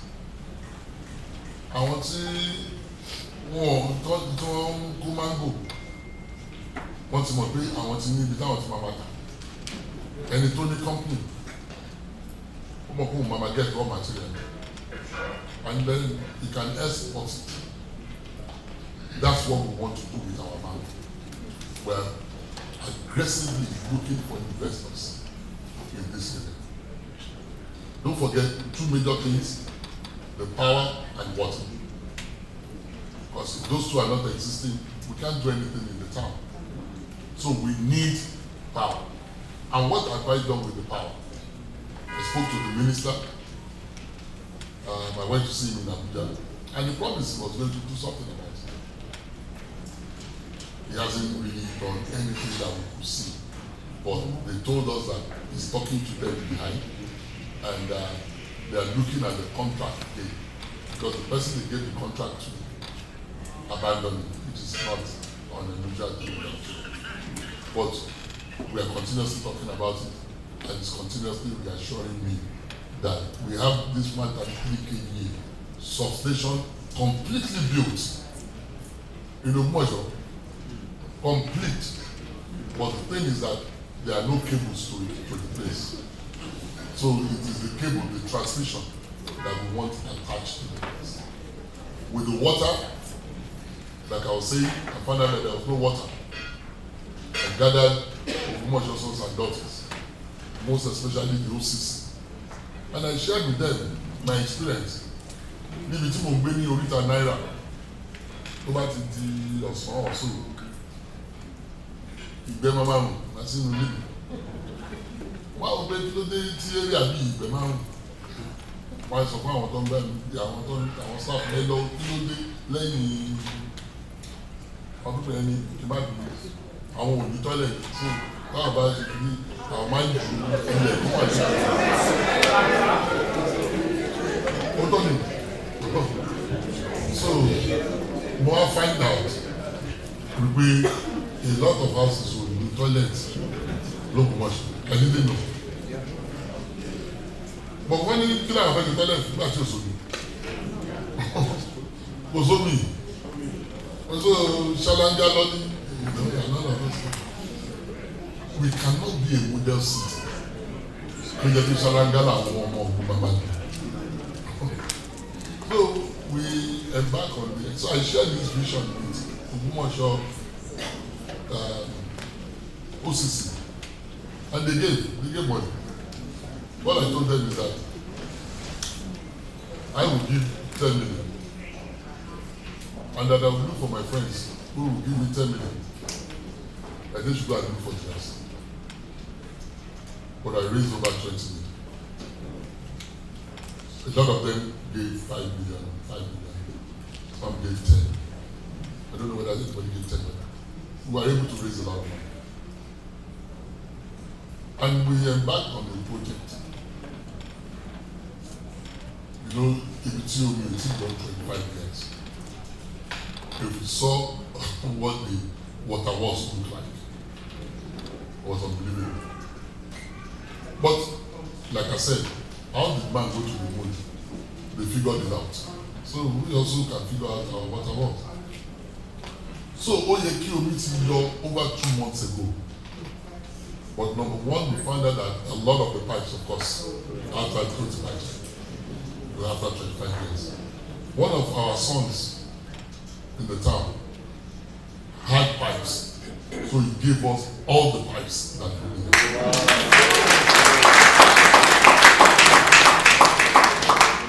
He gave us all the pipes we needed, which is very commendable. Only 2 about 2 were for us.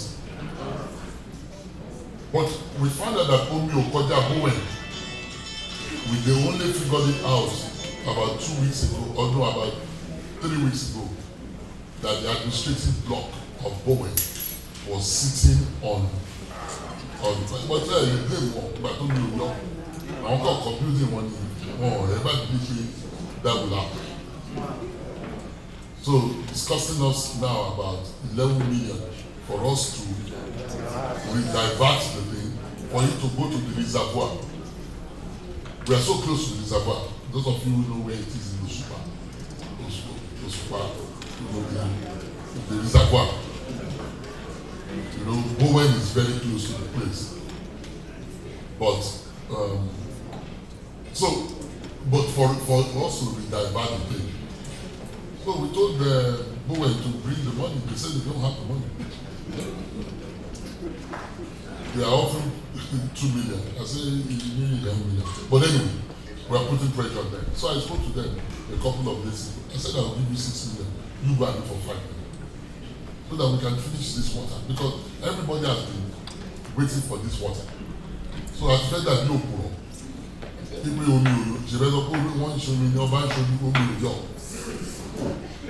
So we don't have a choice. Let's what's it called? Let's finish this water. And once that water can get to the reservoir, it will get to 3/4 of Ogbomosho. You understand? And that's what we are pushing. But of course, we will find out that there is a lot of pipes that are no more, that are busted. Because once they started pumping that water, we found out a lot of places that water was leaking. So we kept doing them, repairing them, and repairing them until we got to go. So to go back to our agriculture, we are believing that we will help the farmers. And one of the ways we want to help the farmers is that we're going to acquire tractors.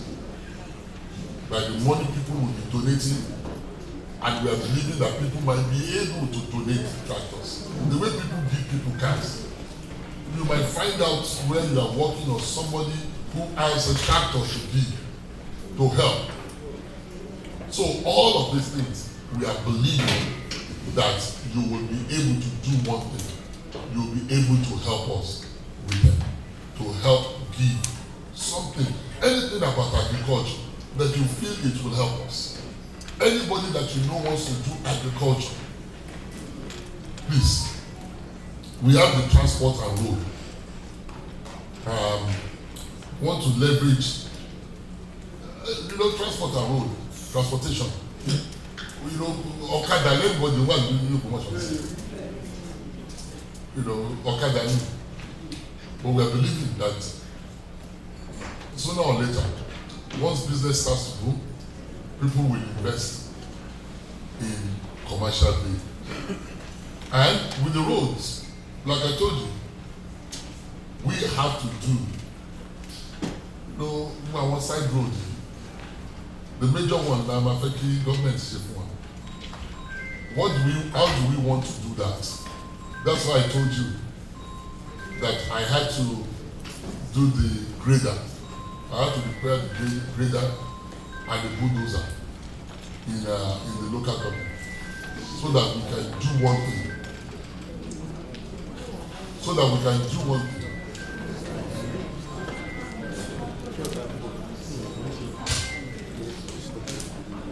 The grader and the bulldozer and the excavator, so that we can be able to do our roads ourselves. At least it might not be tagged, but at least it becomes motorable. That every road in our town will become motorable. And as God blesses us, we will do a little bit of planning with education. This is a major one. The committee, all these ones I'm saying, we have committees, we have people working already. All these committees I'm talking about, they are all existing, they are all working. The education committee is to focus on promoting education in Ogbomosho and elevating high school standards. It will supervise the reconstruction and revitalization of the infrastructures and amenities with the involvement of the alumni association from each of the alma mater. We are going to encourage people. Somebody was talking to me today, he said he went to Ogbomosho Grammar School. There are different schools that we all went to. Please, let's look back. For example, the school I went, like I said, my set, we rebuilt our chapel. The set behind me, they rebuilt our dining hall. Some people rebuilt a computer lab or donated the computer lab because they had computer before. You understand? So what am I trying to say? There are different things that we want to encourage the alumni to do with the reconstruction of the thing, of the infrastructures of the school. Then we want scholarships. Like I said earlier, gbogbo àwọn ọmọ wa a fẹ́ kí wọ́n lọ sí ilé-ìwé ọ̀fẹ́ ní primary school. Tábàtì lè ṣe yẹn, mo believe pé àti state a máa ṣe secondary school. Nítorí a fẹ́ kí àwọn ọmọ wa kàwé. And also we will have competitions. You know, literally and debating, those things has to come back. And àwọn ọmọ tó bá ṣe dáadáa jù, we will guarantee them scholarship. We will to go to university. And tó bá ṣe dáadáa. Àwọn tó bá ṣe dáadáa jù, the first 5. If not anything, I have friends who own university. So yẹ kí wọ́n máa dà wọ́n síbẹ̀ kí wọ́n kọ́kàwé ọ̀fẹ́.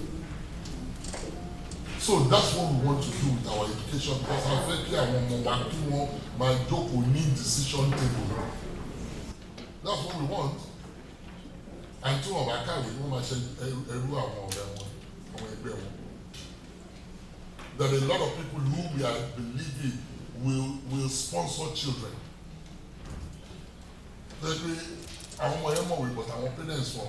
When you think about what $100 can do, which is 150,000. Tó lè ṣe ní life àwọn kan, you will not even believe it.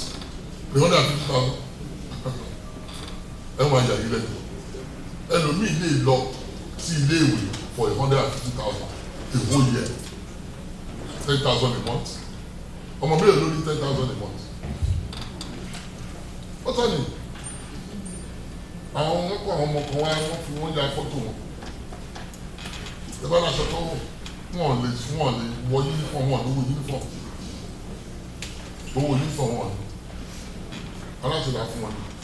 Bàtà ọ̀rọ̀ aṣọ fún wọn tó wọ́n ní bàtà kọ. Wọ́n dé sẹ́lẹ̀ ọ̀rẹ́ wọn.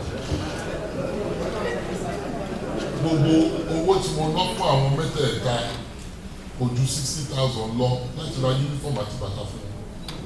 Àwọn mẹ́ta, ọmọ ọ̀yà mẹ́ta. Gbogbo ojú 60,000 lọ. It'll be 60,000 when you think about it.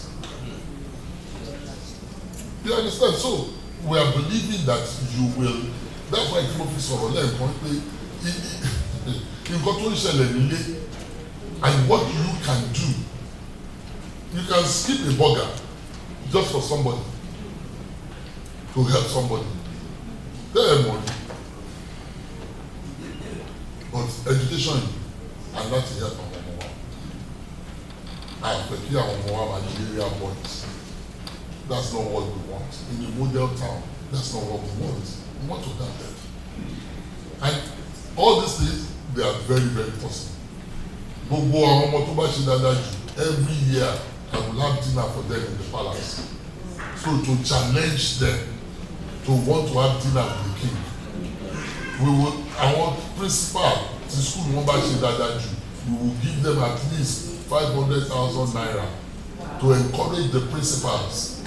Choose for the mother of you. 500,000. Oh, 500,000. That's at 300,000. Oh, 300 and something dollars. So, $1 million is $600. Teacher to teach gbogbo ẹ̀kọ́ wá fún $300. For them to encourage them, because let me tell you this, money is always an incentive, whether we like it or not. Only you go and jí láàárọ̀ ká máa lọ bí iṣẹ́. You understand? Money is an incentive, but we want to give them this incentive so that it becomes a competition among the principals, so that they can focus on these children, because they are our future. Future one more. So it's an area we have to deliberately, and I'm telling you, the education committee, the people we have there, the head of department, the head of the committee is a well-known professor, and there are a lot of professors. But Charlie, let me say one thing. This thing I'm telling you, people are excited about it. The people who are serving, the people in all these committees, you will not even believe. If I was that cultural committee sílẹ̀ tí wọ́n ti register, àwọn ni wọ́n pè ní Ogbomosho trade union kọ́ committee yẹn ni wọ́n ṣe, àwọn lọ register, àwọn ni wọ́n get EFCC something. People are excited about that. Wait a minute, so if you want to change, count me in. That's what they are saying. That's it, and that's what we want you. Ibi tẹ wà yìí kò ń ṣe nìyí yẹn kò gba American passport dání ni ṣé ìlú wa nìyí kò ń ṣe nìyí kí ló gbé gbogbo wa wá síbi tèmi torí is the desire for the town ló gbé wa wá síbi yìí. This is not an American conference, this is an Ogbomosho meeting. So at the end of the day ilé náà bọ̀ sí mi oko ọ̀tọ̀ ni so ọ̀gá tá à ń sọ yìí afẹ́ tún lè ṣe dèmí ni. So difference mi tẹ wà láti rí kò ní jẹ́ culture shock fún yín ló ṣe jẹ́ fún mi. Culture shock ló jẹ́ fún mi. Gbé ẹ̀ ní toilet.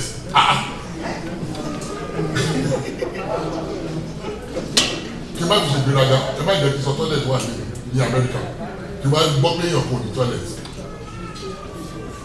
It's a culture shock. Me 21st century. And the house next to mine. I couldn't believe it. So what we are saying, we want you also to take the water. That's what we want. For us to eat all our possible concept. This thing I'm saying, if we make up our mind, we are not trying to change your state, we are not trying to change Nigeria, we just want to change our town. But we never change. So gbogbo wa ọmọ ìlú kan náà ni wa.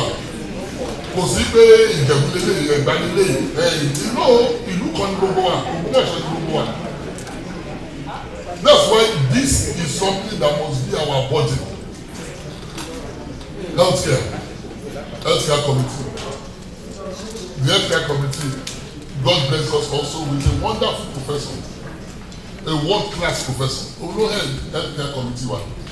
What we are planning with our healthcare committee is that all the primary healthcare will be the same design. So the primary healthcare, right? Primary healthcare. So don't let us forget, because we also about the zone and all of those things. So every zone must have the primary healthcare.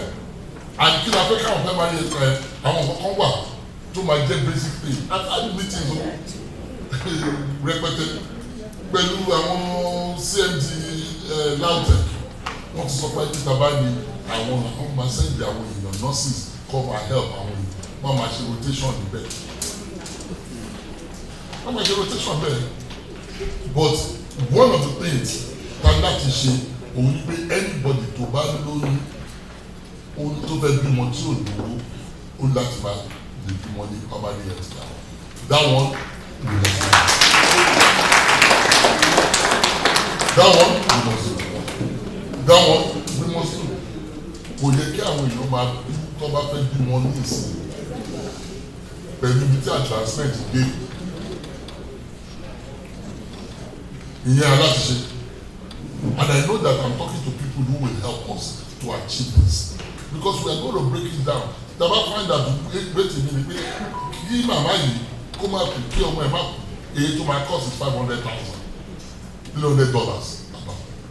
cost of a life how can we put a price on the cost of it so there will be people to buy you know gbogbo the next 10 people to buy my bímọ I will take care of it ó sì máa ṣẹlẹ̀ ní ẹ̀ ẹ̀jẹ̀ sọ fún gbogbo yín ní ibi tẹ̀ wá ní sí ìkọlẹ̀ máa wà ní 5 years ọlọ́run ti máa mú ìfìyín hàn ó tọ́ yìí tẹ́lẹ̀ some years ago tí a bá sọ̀rọ̀ 10 million àwọn pé 10 million long ìjọ ni wọ́n máa ní 10 million ó lè sọ 10 million ní ìsìnkú lọ́mílódù ó tọ́ ni mo sọ yẹn $6,000 àbá tíkẹ́ẹ̀tì kan tó gbé mi lé ní $6,000 tíkẹ́ẹ̀tì gbé mi lé ní ó ju $6,000 ó tọ́ ni mo sọ yẹn and that's 10 million naira that's what yeah $6,000 10 million naira so ìyá máa sọ̀rọ̀ 10 million sí kò lè bà mí lẹ́rù mọ́ but nígbà kan tó bá sọ báyìí I need 10 million èyí mo lè yẹn ti rí owó lówó bẹ́ẹ̀ owó mo fi ra tíkẹ́ẹ̀tì is it going to be the same for you for some of you you are already there what we are just saying is that let us help this one time ìlú wa ní kọ́lá kan sọ báyìí o àjẹni bí táwọn ti yàtọ̀ sí àwọn Americans tẹ wà láàárọ̀ ìwọ́n sí tí àwọn tó bá bí ẹ ní New York àlọ́ máa jẹ àwa ò lè change Ògbómọ̀ṣọ́ yẹn náà ló máa jẹ gbogbo ìran ẹdí wọn yẹn Ògbómọ̀ṣọ́ yẹn náà ló máa jẹ tí wọ́n bá bí bàbá Dallas tó bí ọmọ ní New York ọmọ mama kéde bàbá mama kéde Dallas yóò sí fáwa ìlú yẹn náà ni gbogbo ọmọ tó bá jáde lára ìlú yẹn náà ni wọ́n ti wá.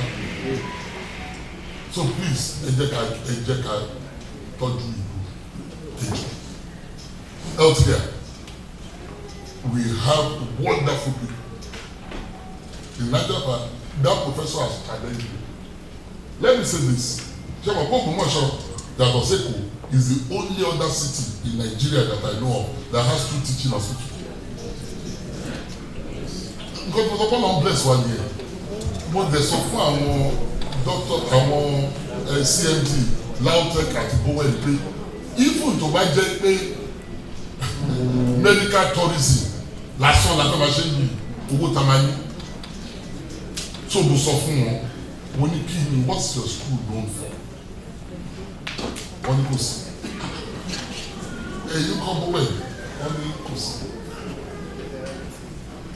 very simple why don't you face a tropical disease chemistry research get partners from America get partners from there and there are people who have signified that they want to partner Ogbomosho sons and daughters and they want to partner with LAUTECH and Bowen or any of them to help them because they want to help them. I know at least 2 doctors now. The head of this committee, the prof that is sending this is a world-renowned prof who has a lot of connection to bring people to this, to bring people who will partner with us. When you see about one major thing that you treat, one, tó bá gbé ẹnìyẹn wá from anywhere láti Nàìjíríà, òun nìkan kọ́ ló máa wà. Tí èèyàn kan bá bá wá, ẹnìyẹn á stay sí hotel nígbà tó bá wà lọ́sítù. Ẹni tó bá wà ní hotel, number 1, ó ti boost to hotel business wa. Tó bá jẹ rice, ó ti boost to food tó ta rice for that tó bá fi ata sí ẹni tó ta nìkọ́sà tó bá jọbẹ̀ tó bá mu coke ẹni tó ta coke. If we have 10,000 of this come every year, that alone helps the finances of the town. So we have 2 of them. So these are the things that the medical committee, these are the kind of things they're working on. We see partners. Because if the people keep coming to our teaching hospital, nobody is doing research. The man gets funding for research. Do you know how many people, how many doctors who will come because of your research grant? And then 1 year I want to check with you. This is how we're going to boost the economy of this town. It is not rocket science. It's as easy as that. And there are people who are here, or you know, Ogbomosho sons and daughters who are good medical, who are working in teaching hospitals, who are having all of those things. There's one of our sons, I don't know if he's here, Prof, in Pennsylvania. I've connected him with our Lautech. He's talking to our Lautech person. About 2 of them now have connected them with Lautech. That they're doing what they're trying to partner with Lautech. By partnering with Lautech, it helps our town because the headquarters of Lautech is located in Ogbomosho. And so we have more people who have good jobs. And it helps our town.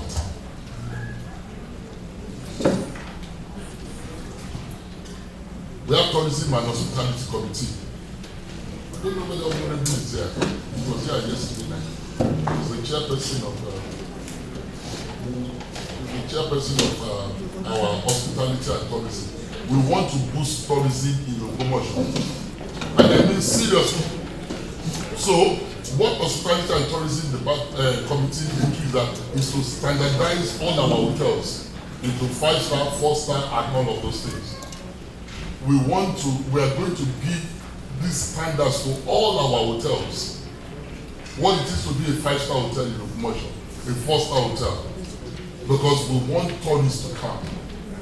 We can't be having all this cultural tourism and all of those things every year, and we want people, business people to come and things like that, without having a standard hotel that people can lodge in. So somebody said at one of our meetings, Talumaba want to say, I need that want to say. I come as a standard for Motubaya, I want for our Lama to say. So I found that we, but on the hotel time we don't know, one was also because I don't come. Because nobody know what you hotel them, she back when the man, I will not see but we want standards. The other standard we want, as we prepare to be a model town, is that we are developing now a curriculum that might call our primary school about ethics, about responsibilities, about how to welcome visitors. We are doing, true story, we are doing up the curriculum. Because we have to prepare our children and our future for tourists. If you go to Bahamas, everybody you see, no matter the one care. Because hospitality is the way they make money. And hospitality is so key for any development. I want to buy Qatar. Okay, the money here to see gas. But the main money we want, gas and oil, the main money we want is hospitality. They get a lot of hotels and all of those things. So we have to start to train our people. Not to be abusing young boys and girls. But to be respectful of visitors. And how to accommodate visitors. We are drawing up a curriculum our young lady. I've asked her, she's a teacher. She said yes, it's possible. You just have to run in with the government. It's not anything wrong that they're trying to do. Because we have to prepare the next generation for them to be hospitable, for them to be nice, know the basic things, civic responsibilities. And a lot of these things that have been forgotten. Because we want our town to be an hospitable town. Security. We have a security committee. One of the first things those people did is they asked me at the meeting that did they have the right to clear the streets of all these miscreants? I said, why not? they went onto the radio and announced, that's people at home. If gbogbo àwọn area boys ẹ tó bá mú yín ẹ̀wọ̀n náà kó yín lọ, you won't believe they disappear. Ọmọ ọkọ òun ló gbọ́n máa lè. Ìgbà tó fọ́ ìlà tó wọ́n máa bẹ̀ sí tó àwọn gbogbo wọn sáyé. So you can even see the effect of these people, of these different committees, and most of them have just been set up in the past 2 to 3 months. They've started having this kind of impact. So gbogbo àwọn area boys ẹ̀rù ń bá wọn ni nítorí wọn ní wọn máa kó wọn ni. So what I'm trying to say to us is that all of these things, they are possible. We have job creation and empowerment. So we set up a committee to see areas of the different companies and industries that can be brought into the town. We have revived the Ogbomosho Chambers of Commerce, who any business will pass them through them. They will help them to settle to set up their business in Ogbomosho. Set up what I call ease of doing business. The ease of doing business in the town, so that people can be encouraged. We want our town to become a place where people want to come and set up business. And security is key, because the people must feel secured. So we have job creation and empowerment committee to see how we can empower our people. Part of the things we are planning to do with that one is that we want to train as many in computer and IT. I went to the technical college, went to BOI, Bank of Industry.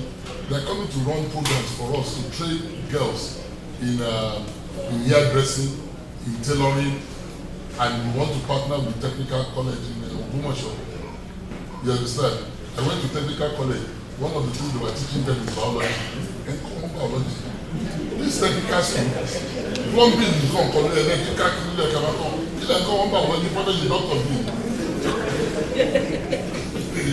I was shocked when I got there. One come biology, the technical school. No, we don't do that in that kind of place. Carpentry, I want them to come on here, sewing, hairdressing. So I told them all these things are doing. As God will have it, somebody came from the ministry in Ibadan and said that it was shocked in one common biology. Gbogbo equipment wọn wasted, wọn ń lò gbogbo ẹ̀ ti bàjẹ́. But we are going to repair them because we have to train our people ní iṣẹ́ ọwọ́. Kò sáwọn oníṣẹ́ ọwọ́ mọ́ Nàìjíríà tó gbòòrò wọn ti lọ kó wọn. But afẹ́kọ́ bí Ògbómọ̀ṣọ́ jẹ́ ibi tó yẹ kí wọ́n ti máa kó wọn. Táwọn Yorùbá ní big project, we have to train them. And let me say this, we have a lot of people who are continuously, they just need an enabling environment where they can do this thing. And that's what we want to create with Ogbomosho. We have the Industry and Commerce Committee. Let me say this one. We have the IT and Artificial Intelligence Committee. Interestingly, the chairperson of that is here, Professor. That's the chairman. So it shows, but he's a professor here in America, but he's the one in charge of our IT.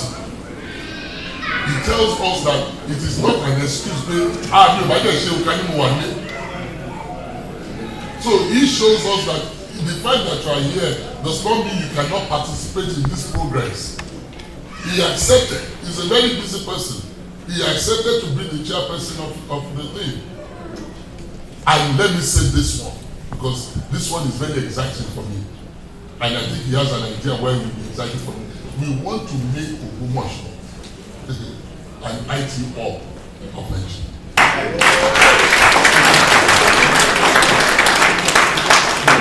Whether you believe it or not, that's what it will become. You know why I'm saying that? This IT committee, the people who are there, they are ready. And Prof, he knows I'm not lying. The people who are there, they are ready to train people free of charge in computer. They are ready to give give of their time. They are ready to donate computers. And let me now say the most interesting aspect of it is that there is an American who, one of the guy is not from Ogbomosho, but he has still done his life in Ogbomosho. Who this American man and his wife, they were in the palace yesterday. They had a meeting in the palace with some of the chiefs and all of this. What they plan to do in Nigeria. They just acquired a property in Ogbomosho for 500 million.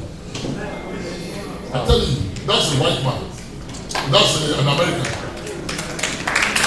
And what do they want to do? They want to build profit. Please come. What do they want to do?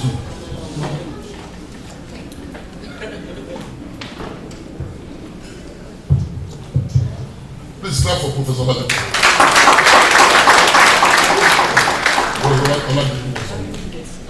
So they try to build what they call the assembly in Ogbomosho, the technology campus that will empower. I'm sorry, can you hear me now? Yes. They're trying to build the assembly, that's what they call it, the assembly in Ogbomosho. It's a technology campus by Lauten. And I was also appreciate KBC because it helped to negotiate the purchase of that land. Thank you. Business in America, that's what they want to build in Ogbomosho. In Nigeria, the man and his wife, they are presently in Ogbomosho. They acquired the building without seeing it. I negotiated it on their behalf. The truth of the matter is that I hope you see what our town can become. You know, this thing is just one of the several of the people who are calling to me all the time. There is one of our sons and daughters who has a big paint factory in Lagos. They are just acquiring this big land in Lagos. He said it doesn't normally come. He said it's so painful for him that he acquired a place in Otta. Then he would have come to Ogbomosho to come and build the paint factory, but he will still come. This kind of thing, I hear it all the time. Of people who believe in the town, who before they were passive, but who today believe that this town is a task that must be done. And they are fervently doing whatever they can do. And let me tell you this, the excitement of the people in all of these committees that I'm mentioning is humbling to me who share the vision with them. Because it's as if they've been waiting for this. And they are running with it. They are having so many ideas of what can be done and what they can do. And let me say this, we have a staff on ground ready. All those people I said I employ, all they are doing is this 25-year vision. Working with the different committees, setting up their meeting, making sure the ones on Zoom, the meetings on Zoom, that's all they're doing. All they're doing is this 25-year something. Let me try and round up. Continuous renovation of the palace. There are different industries, different committees, which is what we are seeing: industry, commerce, IT and artificial, sports and youth development. I believe that we all know of all of these. Yes. Go on. We have committees for all of these because all we're trying to do also is that we can't all work and no play. Makes Jack a dull boy. So we want to improve our sports, and of course we have a football team now in Ogbomosho that is in Division 1, and so we want to continue to encourage them. You understand?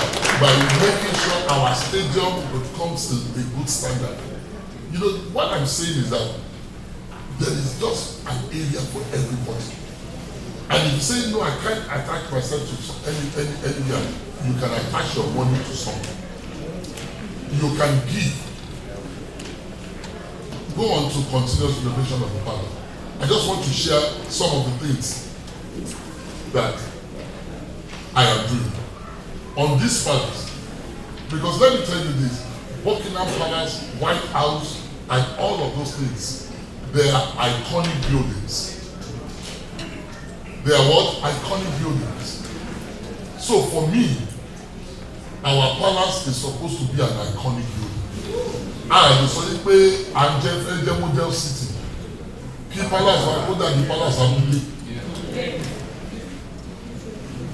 I know that the honorable commissioner is here, but the government is supposed to have done this for us, but they didn't do it. I have spent my personal money of over 120 million renovating this house.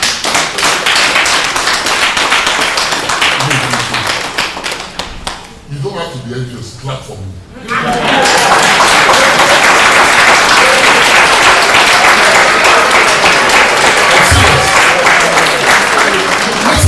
Listen to me. This palace is not my own. You know me.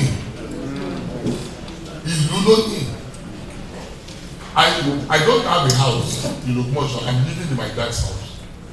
I could have gone to build my own house. But you really see òun ní sọ́ni lọ́jọ́. Lọ́ba ṣe rí ààfin wa, òun lọ́ba ti wo ikú ọba tó wà lẹ̀. Èmi ò lẹ́jọ́ bá kékeré o.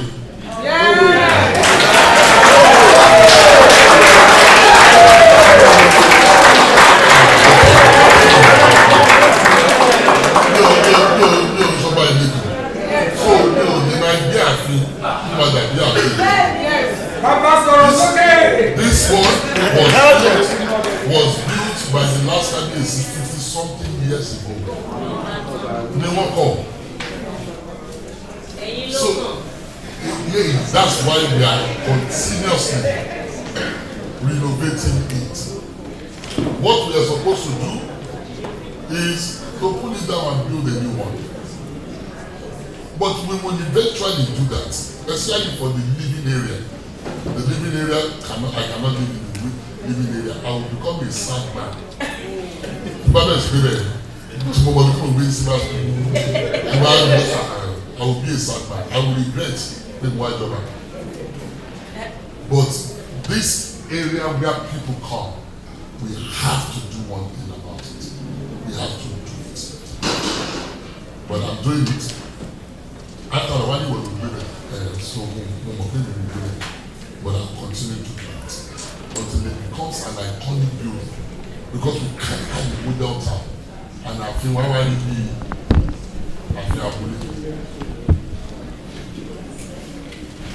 empowerment.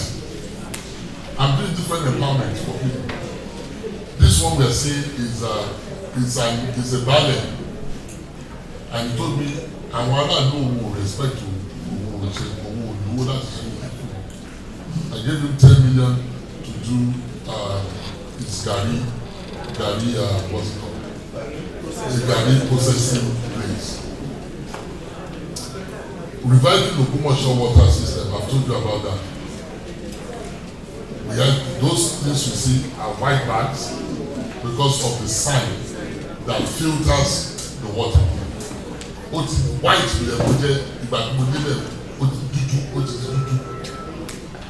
Not only ó ti dúdú, iyẹ̀pẹ̀ etí òkun ni, ó ti wà mọ́tì. Ṣé mo pé iyẹ̀pẹ̀ etí òkun kò yẹ kó wà mọ́tì, kò sí ló ṣe yẹ kó rí. It's supposed to be sharp side. Wọ́n ní ó ti wà bẹ́ẹ̀ yẹn for ẹni tó wà bẹ́ẹ̀ tó sọ fún wa, ó ní 13 years ago ló ti dúdú bẹ́ẹ̀ yẹn. So those are the things we have done. The butchers, ibi tí àwọn ẹlẹ́ran wà tẹ́lẹ̀, àtẹ̀yìndà ni wọ́n kúlẹ̀. When I got to Ogbomosho, I saw that there was a market. They call it modern, ultra modern. There's nothing modern about it, but it's okay. So I want to call Abatua. So I worked with the commissioner for Agric a lot, and we moved with the Oyo State government. We moved. What was I told? What was I told? They move more. People are there to move.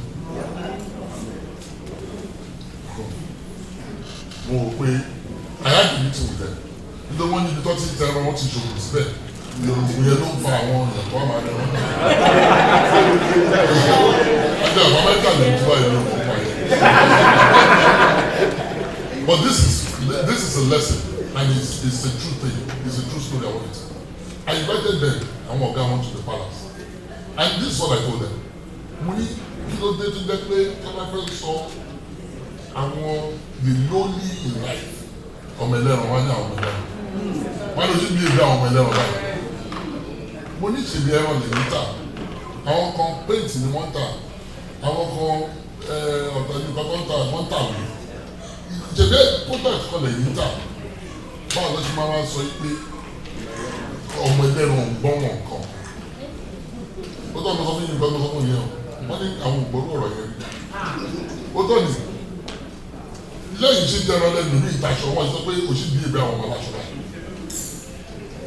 Àìdá o sì bí ebi ọmọ aláta ọmọ ẹlẹ́ran. And that's what I told them. So I told them they are going to move to the new place. Ọkọ yàrá pé mo ní mi ò bí yìí mo sọ pátá máa ṣe.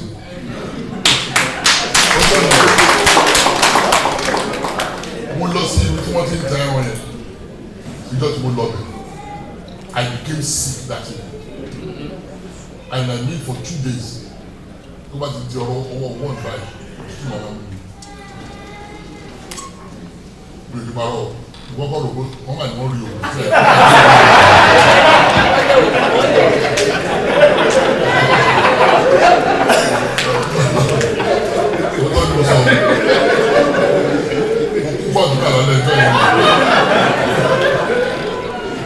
The second night, same thing happened. Lọ́ọ̀lì ti dé pa wà ókè o, but tó bá di ọwọ́ 1 by òtútù àti obi serious malaria máa ń lò. Ọ̀gbẹ́ kò sí kú kan. But anyway, they moved. They thought we were joking initially. Àwọn wọ́n mú 90% of them. Àwọn yòókù mo kàn sọ fún commissioner ní ẹ ṣe o ẹ fún wa ní time because commissioner wanted us to move earlier but I begged him because it's also from Ogbomosho. Àwọn ẹlẹ́wọ̀n yẹn ti lọ bú wọ́n lọ bú commissioner pé amọ̀lé bàbá ẹ̀ àmàdúró díẹ̀ l'Ogbomosho so you be commissioner. Ó ṣà fún wọn ní time nígbà kúrò bẹ̀ tó fún wa ní time so sọ pé 1 month pé tọ́ba kúrò bẹ̀ tó wọ́n kúrò àwọn ìlú wọ́n dé láàárọ̀ ọjọ́ kejì tí wọ́n kúrò wọ́n rí pé wọ́n ti clear àdúgbò kò sí. But èyí tẹ̀ sọ̀rọ̀ bọ́ọ̀ wọ́n náà wò ní bọ́ọ̀ èyí kò ṣe bọ́ọ̀ fún ọ́n bẹ̀. Nítorí afẹ́kọ́ move náà wọ́n ní bọ́ọ̀ bàjẹ́ kò ní ẹ̀ máa wò ní. Generator tí wọ́n lò wọ́n kò sí èmi múra fún wọn. I'm saying all of this is a fact and I'm not being boastful. I want you to know that I'm not calling you to do what I'm not doing.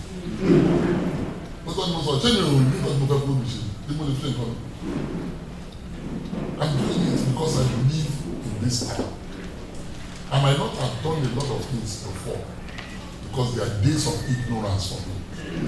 But these are not days of ignorance, they are days of reality. I've seen a town that has a lot of potential. Let me uniting the Obas. Look at the next thing. Even the market is here and go back. That market very I gave them 1 million. They will come to the phone. What do you want something else? Now who want it? So to my parents, everybody did that in Europe. What do you want? I gave them money to build it. I bought them generator. They are bold and develop this thing. Because I believe in this time. If I tell you how much I spent, you will be shocked on this time. We have not come like to write down and come to serve. That's what I've come to do. I've come to serve a town I believe in. A town I believe has the potential more than ever.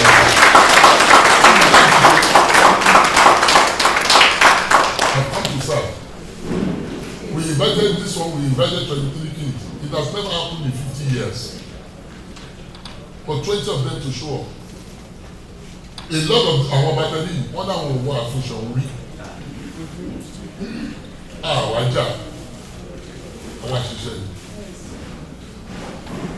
We've come to serve. As a leader, that's what we have come to serve. I've told you about this, repairing of and improving this one. The next slide. We were equipment to do education local government. I'm paying for all of them from my pocket.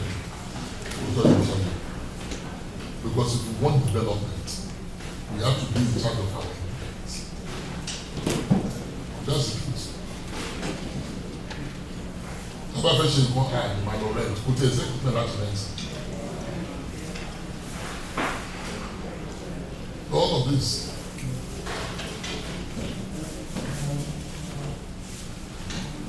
Let me say one or two things. We are going to have market development. Anybody who is going to be a chief in Ogbomosho, anybody who is going to be a chief in Ogbomosho must be able to build something that we can see. And the what I'm calling is market. Please go on to the next slide. This market and whoever the chief, me Ogbomosho. Go on. We are doing a model market. So Bobo market to buy Ogbomosho now, they must look the same. Bobo primary SPR must look the same. And I want to buy the chief, to buy Joyi. I want to have from that call. So at the minister go on.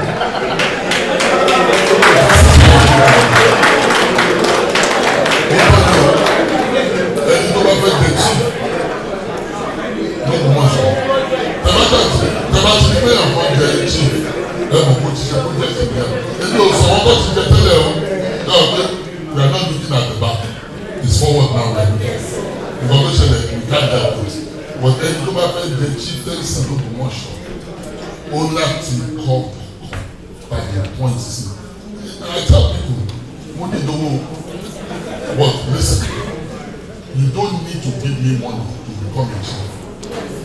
You must show the project.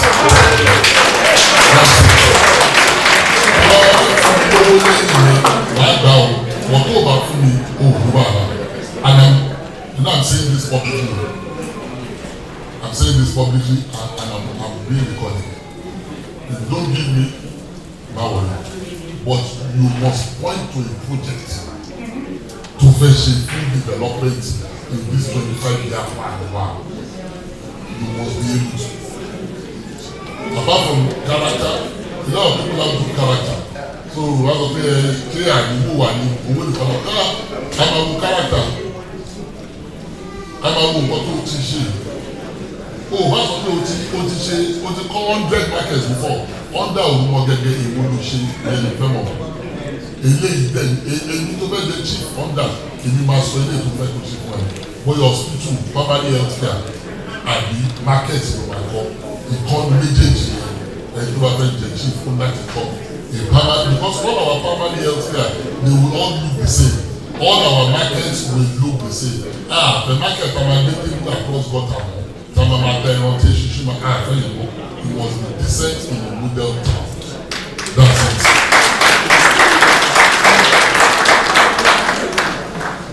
Healthcare communities also have started. You understand? We need a lot of equipment. Go on. We need a lot of equipment that we can do. We can sell. Not sell. Sorry. If you see equipment and gadgets, the specimen, this list was given to us by Lautech. You know, what you want need. You understand? Then, this vision for a gated community. Because we can't expect that our executive government, our companies perfect, the industry perfect, that's left.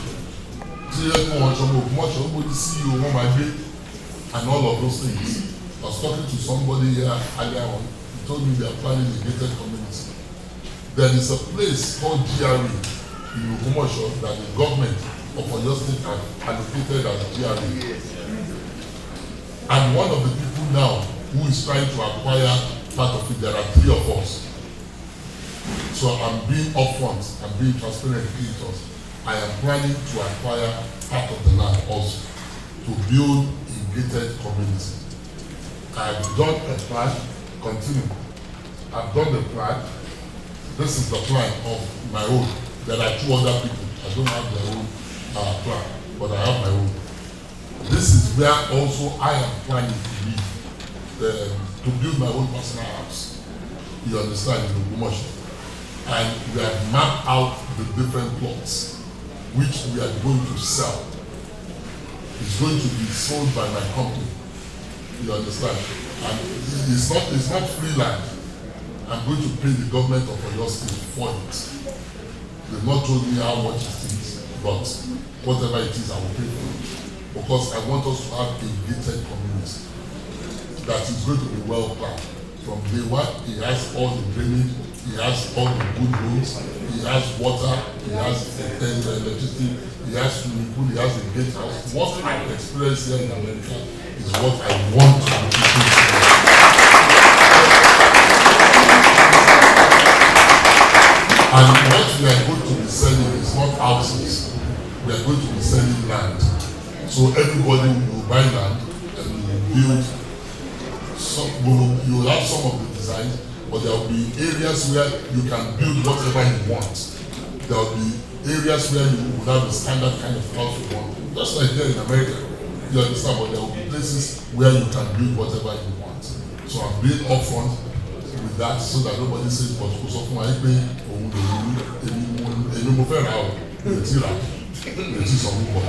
that's my own plan, and that's what I plan to do. This is a project I'm planning for myself.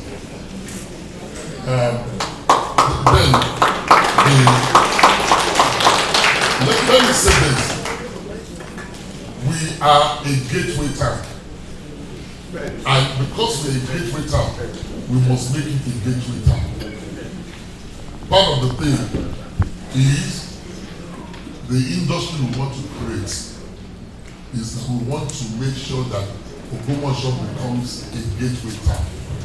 A gateway town that I want one ball at the north, that I want one ball at the south. Ogbomosho not my. So we are also trying to acquire an industrial park, which Oyo State government has also, has allocated for industrial park. So the industrial park will do so many things there. But the ultimate of that place is that it becomes a melting point. That I want one ball, Lati, north. One, this is a big one. I want one ball, Lati, south. One, Lati, not see Ilẹ̀ Haúsá. But to do Ogbomosho, it becomes a place where we will be exchanging goods. So I want don't go anything but it does. I want to know I want to take away Ogbomosho. I want one ball out to south. Why would I want to spot? I want to lie down. These are the areas where we are looking for investors who will believe in this vision, and they will come and be part of the industrial park. I want only for our job to develop an industrial park and a park where goods, where houses will be built. There will be exchange of goods in the place. This is nothing but a possibility. You understand? Very, very possible. That is part of our committee on industry. That's one of the things we have charged them to do. To see how this place is strategic enough, is close to the north, is close to the south, is midway, how it can become a major park. A major part where I come hotels, major malls, supermarkets, wholesalers, club pay, and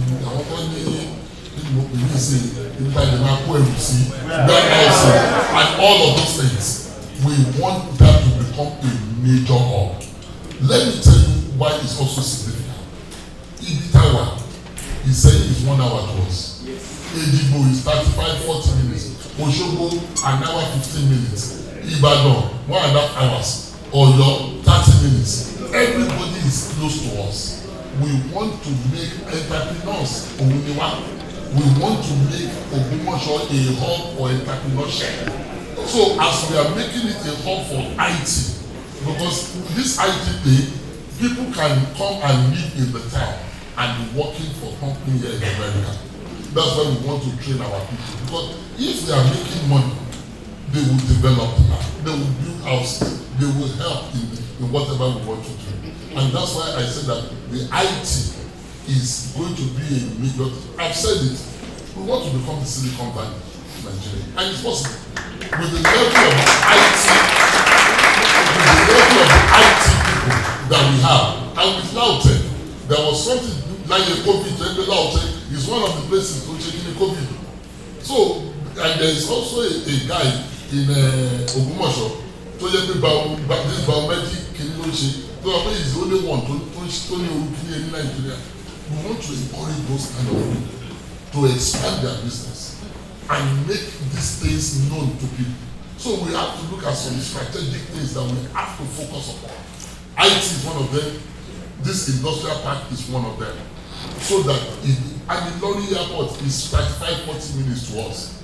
Among place that everything, the number of the people surrounding us, it's a big market that we can create in that place. That a lot of people will come. Let me say this one. Waso market, I invited one of the sons and daughter of Ogbomosho, who is a big boy. I mean, he's a man, but I call him a big boy. Onko market actually Oyo State. Money wa kosile, oni boni le wa money le. I've organized the land with Oyo State for him. Come and bring what? Come and build 3,000 stalls. Yes, he said he's ready to do it. But he just didn't think about it. Meanwhile, Oma was Ogbomosho all the time. What we're trying to do is to create an enabling environment for people to want to come home, for people to be able to build what they want to build, for them to be able to do the business that they would like to do. That's what we're trying to. And this thing cannot be done by Shamuel. It's by all of us. It's by all of us believing in it. Small things you can start. You understand? And if you can't start something, you can help us. That's why the website. If you have the website, can you put it on? I've developed the website. Let me tell you this. Raising money, I know how to raise money.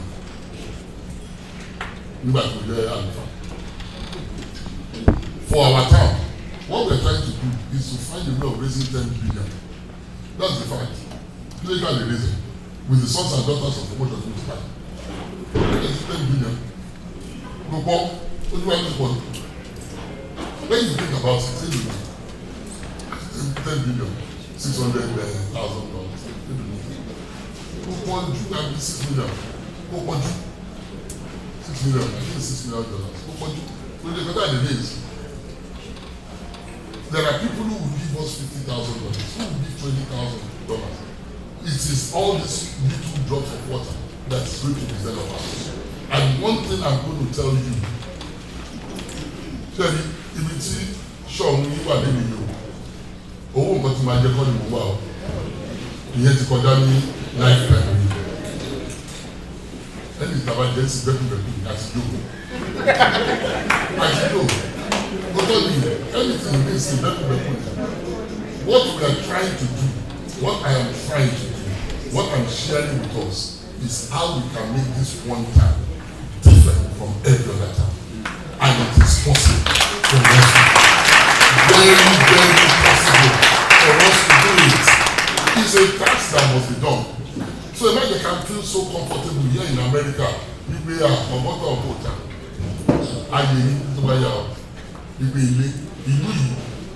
by the time it's my law, what is soon? You come on, soon. But we daily in the soon. You bring this down. Let me tell you this. Let me end with this story. It's a story behind when I was in Bahamas. There is a place called Hog Island. Hog. HOG. Some of you might have heard this story before. Hog Island. Hog as in Elede. And when Elede, the woman went in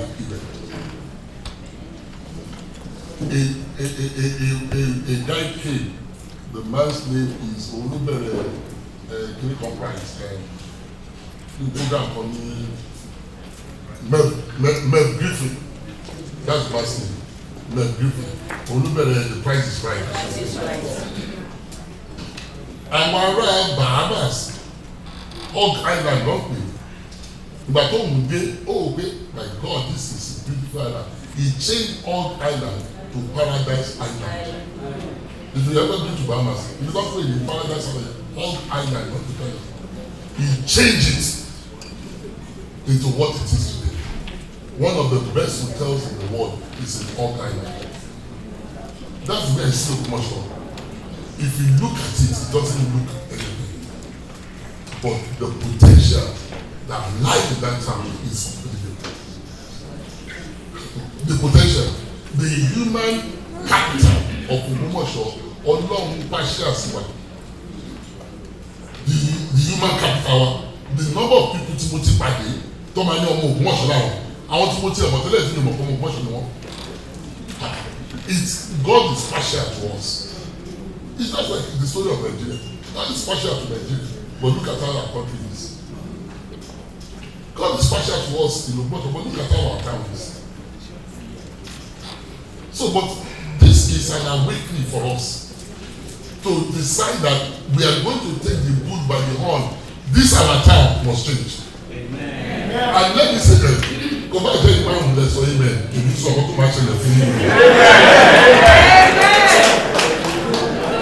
Let me tell you this. I have enough people who are ready to follow.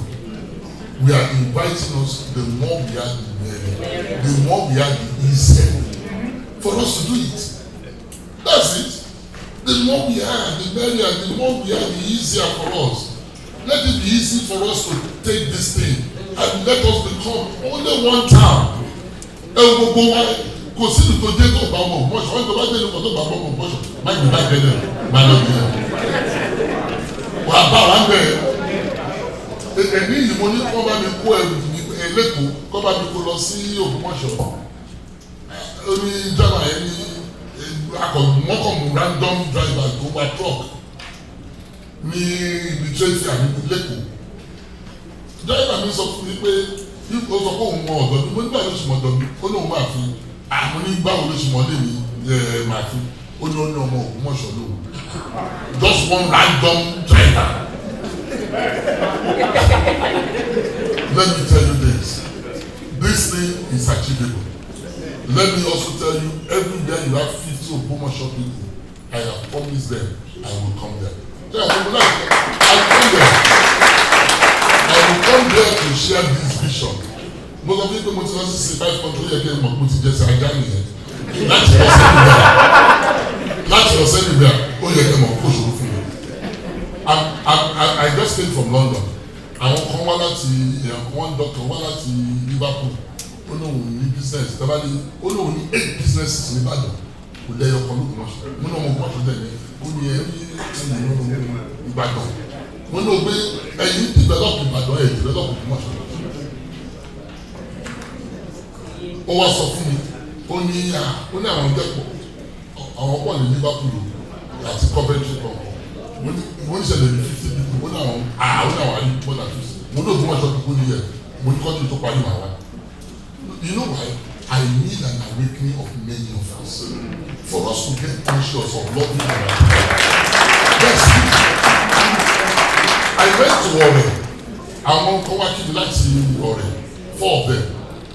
Mo ní ọ̀rẹ́ kẹ̀ wọ́n ní ọ̀rẹ́ wọ́n ní lọ́nà bìnrin ní ẹgbẹ́ Oǹdó. Mo ní ẹ̀yẹ Ògbómọ̀ṣọ́ wà mẹ́rin wọ́n ní àwa mo ní ìjọba jẹ́ 50 àwa wọ́n rò fún ìṣe ẹ̀yẹ. Wọ́n lè mo ní ẹ̀yẹ culture sọ fún Secretary Palace wọ́n lè sọ fún. So I was going to see Oshimomri of him to exile to go to him. When I got there, nearly 500 people were waiting for me. Àwọn tó dúró lè mọ́ pẹ̀lú ìgbà wọn sábẹ́ lọ. ìgbà tí mo jẹ́ mo ní ẹ̀yin ọmọ gbọ́dọ̀ tó àbí ẹ̀yin ọmọ gbọ́dọ̀ náà mo ní ọ̀rẹ́ but you know what, that's how Ogbomosho people are all over the place. Mo ní tọ́wọ́ pé 50 àwọn tó yẹn rẹ̀ wọ́n ní 50 kẹ́ wọ́n ní ṣe àwọn nígbà àwọn tó 50 ìgbà ọ̀nà ẹ̀kọ́ bẹ̀ but the whole of the north Jakwambo, the governor of Ondo, he told me mo pàdé pẹ̀lú a similar friend of ours. Ó ní ìyẹn sọ fún pé ní migration retí dẹ̀sọ̀ mọ́ ó ní migration mo ní àwọn mostly in Gombe mo ní work from ó ní Gombe ó ní àwọn Ogbomosho lọ́wọ́ mo ní ríìlì ó ní nígbà tó mo jẹ governor òun ò ní choice òun láti fọmọ Ogbomosho jẹ commissioner pẹ̀lú Yorùbá ní Gombe ó ní just mo ó ní just kẹ ó ní bá dé Gombe. So the whole of the north are going there. The whole of the west is from Italy, Ghana, everywhere are going. Because don't forget, 70% of this work is going to be done by you and I. And we need, when I say 10 billion, is the lowest part of the money we are going to raise. Oh, great. Oh, yeah.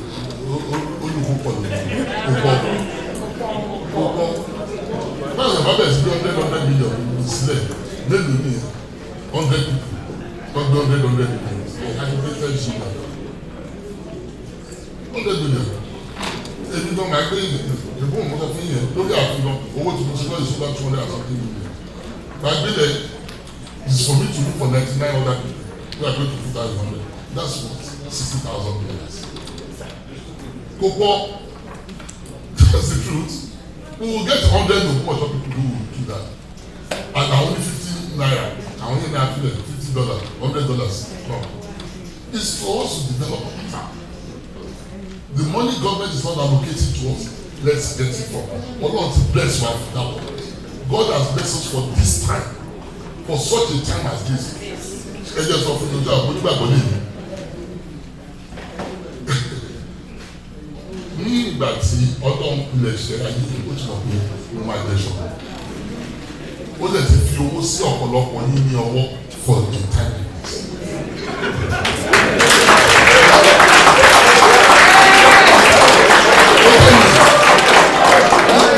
Iṣẹ́ tí ọ̀pọ̀lọpọ̀ yín rí mọ̀ jíjẹ ìfiníṣẹ́ yẹn nítorí ìdí yìí ni ìfọ̀ this time only ọ̀pọ̀lọpọ̀ inú yìí dùn pé iléeṣẹ́ ìpè Ọlọ́run fún yín níṣẹ́ yẹn fún àsìkò yìí ni.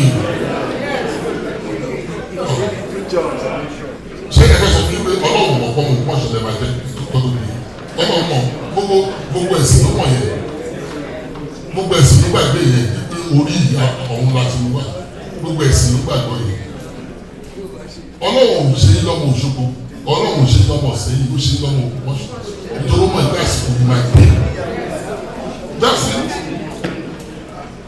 Ọlọ́mọ ìgbà àsìkò yìí máa gbé ta máa gbé ìdí láti tún ìlú wa ṣe because Ọlọ́run ti bùkún Ogbomosho jù. Òótọ́ ni mo sọ fún yín. Ọlọ́run ti bùkún wa jù. A lot of us Adébíyì à ń ṣe dáadáa. Lásán kọ́ là ń ṣe dáadáa. Ọ̀kẹ́ mi èèyàn tẹ bá níbi ìtumọ̀ ṣe dáadáa tó yìí. Nítorí Ọlọ́run mọ̀ pé òun máa ní ti yín àjọ máa ṣe gbogbo ẹ̀kọ́ ní láti gbé ìlú alárugẹ kò ní pé wọ́n ṣe tẹ tòun ṣe tẹ ìkọ́ ṣe yẹn mọ́. We want to be united. Tàbá wà united agbára wà níbẹ̀. There is a force in it. Kò ní ká wà sí níta ilé ìṣẹ̀lẹ̀ ìṣẹ̀lẹ̀ no.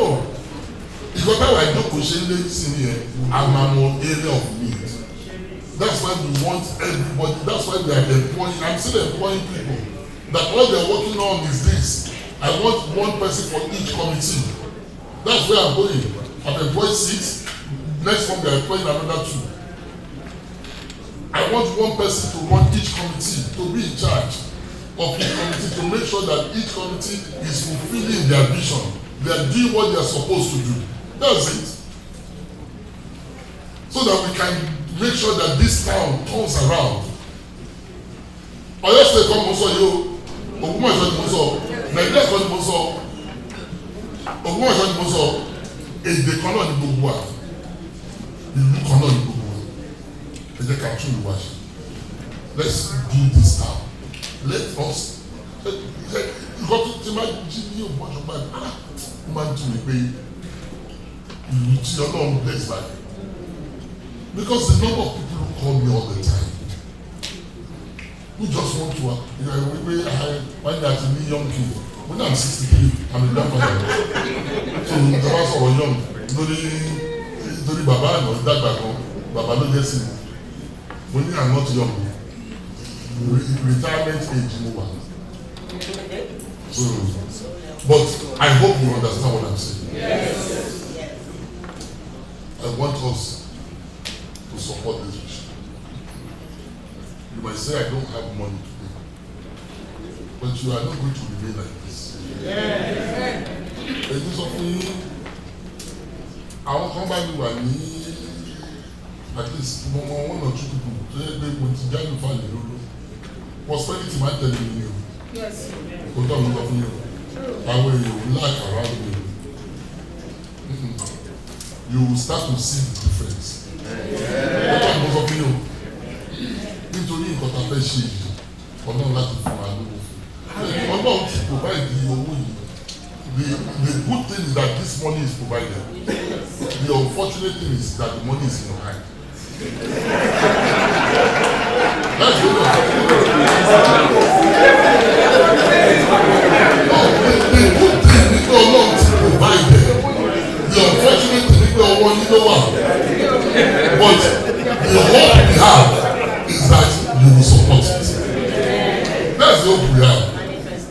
The hope we have is that unfortunately it's in your hands, it's in your pocket. But the hope we have is that you will bring it out to support.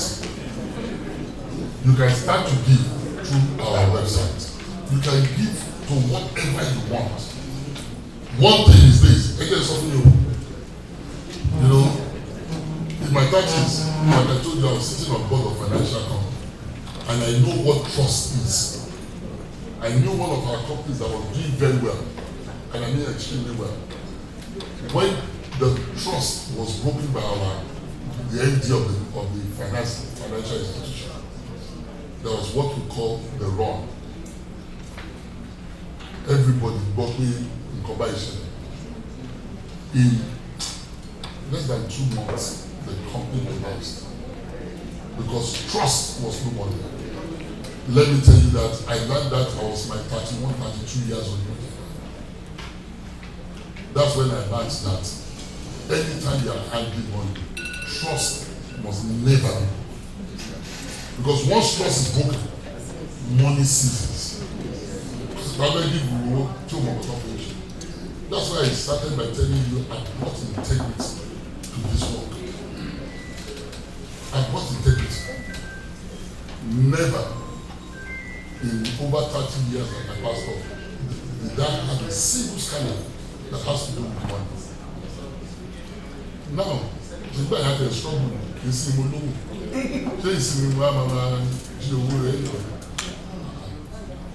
whatever you can trust me with your money, you can trust me with your people, that we will use it for that. Let me even go further and tell you this. We are going to set up this money we are going to raise, which starts with 10 billion. We are going to have sons and daughters of Ogbomosho. They are the ones who are going to run in 10 proven people. 20 people come back home one country, add the 10 billion. They will be the managers of the fund for this development. And our area of needs as we develop this time. Only. So it's not what I will be personally spending. No, that's not what it is. The middle of my deal, and my plan is that I will be one of the people who will be the highest. That's my plan. Eye tó kù fún mi kò ságbà tí wọ́n máa ń gbà fún mi láàfin yí pé màá pẹ́pẹ́pẹ́pẹ́. Eye tí mo ti lò yìí mi ò gbọ́dọ̀ ju lórú ẹ̀ mọ́. Èmi nìkan ní máa wà. Fún àwọn bá jọ̀ọ́ dàgbà kò ní sí wọn. Wọ́n ní màá ju bàbá àwọn lọ́wọ́ á sọ but ní o pọ̀ sí i. So nǹkan tó wù fún wa kò pọ̀ mọ́. Ìsìnkú alábẹ́ bọ̀ orúkọ tàbí bí òjijì ìsìnkú.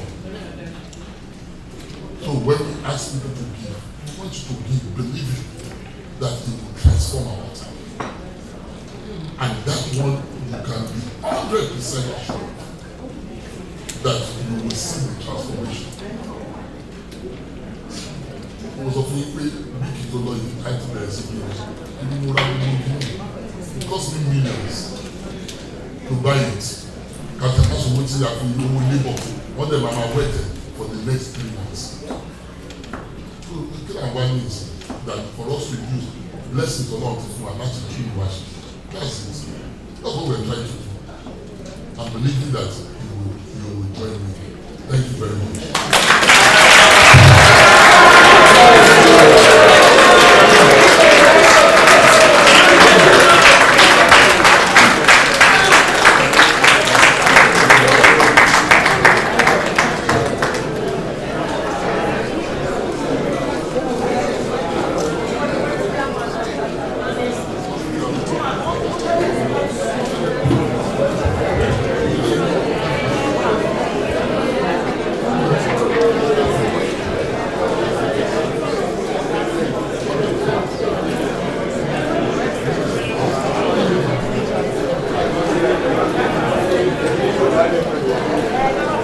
Thank you so much, Your Majesty. Thank you for those inspirational messages. We thank God.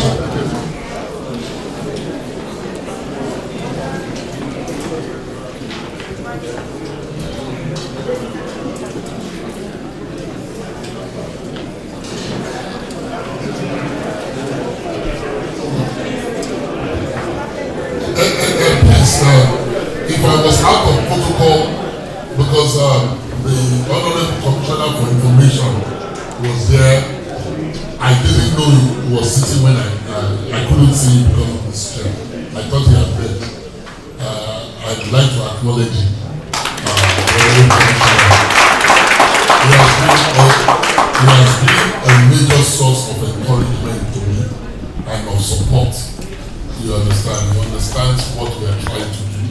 And he has brought into position. And we would like him to let the government know that we miss him and that we love him.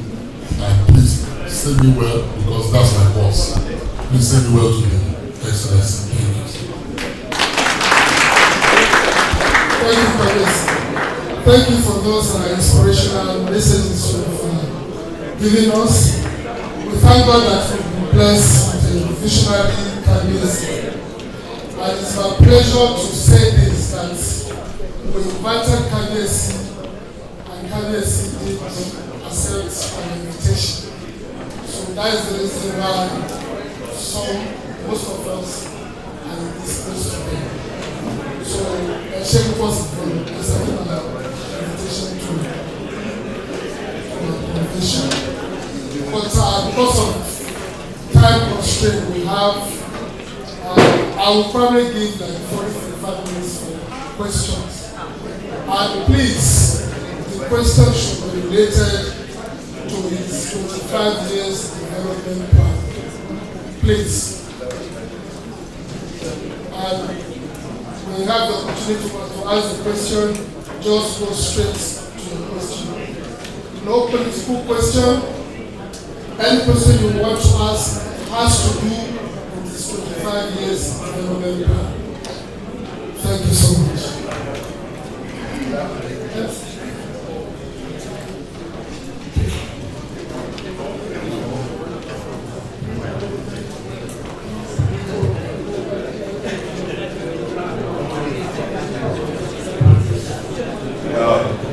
Bàbá ti pa obì wọ́n sì ti yọ àbínú.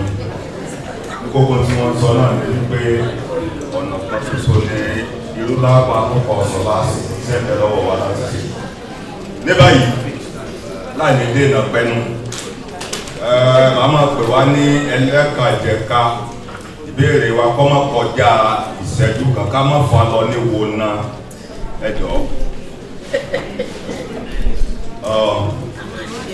ó dàbí pé ẹnjìnìà Òjó ló kọ́kọ́ náwó ẹjọ́ níwọ̀nba àkókò péréte ẹsẹ̀ kankan.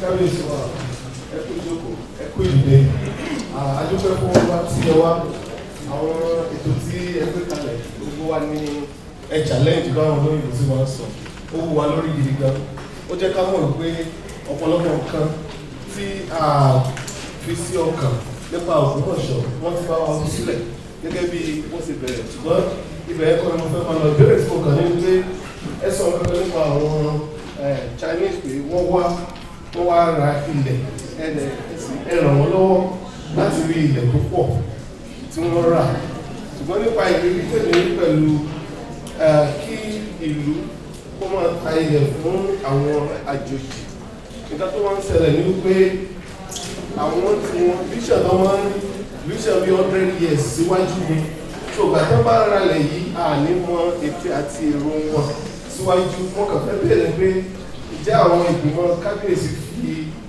ojú wò pé bóyá dípò pé àwọn ta ilẹ̀ yìí fún wọn ṣé àlè máa lízẹ̀ fún wọn ni fún ìgbà díẹ̀ bó bá ṣe 10 years láti fún wọn níbi kó ṣe 50 years kásámọ̀ nínú ọkọ̀ wa pé ilẹ̀ yóò sì padà bí ilẹ̀ ìlú mo ní àwọn ọ̀rẹ́ tó wá láti other African countries especially Ethiopia.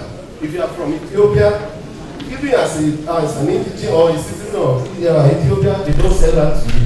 They still lease it to you, but they will sell it to you for 100 years, and your family can see you buy it as of that time. But ìbéèrè tó sáà ní pé ǹjẹ́ a fi eléyìí sí kíyèsí nígbà tí a sọ̀rọ̀ àwọn ará àjòjì. Ẹ jọ̀ọ́ àwa tá a bá ní béèrè ó dàbí wípé ká bọ́ sí ìbíbà kó lè yá wa kó má jẹ́ wípé á ṣẹ̀ṣẹ̀ máa pè wá ní ẹyọ ọ̀kan.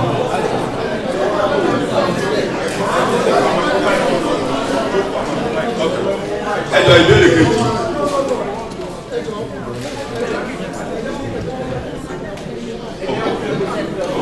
Hello?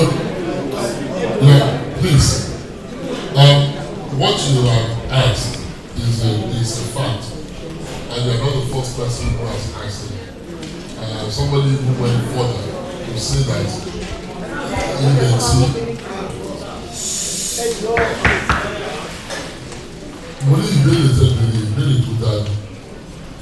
and I even want to say that somebody has asked further wípé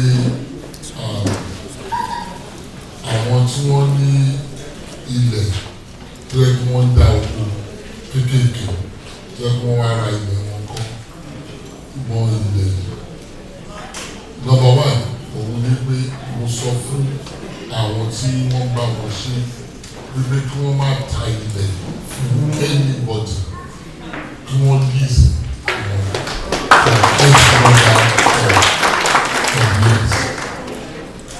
so come out ilẹ̀ fún àwọn ẹgbẹ́ wọn so our not to so that's what we are doing we are leasing to them for the period until no matter what one man because I know what you have said especially about the Chinese so I don't want us to wait. Ẹjọ́ ó ṣàlàyé yóò fún wa ní nọ́mbà ṣùgbọ́n ní báyìí máa pe sẹ́kítírì wọ́n bẹ̀rẹ̀ ìbéèrè wọn nìkan. Béèrè àkọ́kọ́ tí mo fẹ́ béèrè ni ìbéèrè tí àwọn ẹ̀rọ béèrè. Àwọn ọ̀gbọ́n wà tí àwọn òwò lọ́wọ́.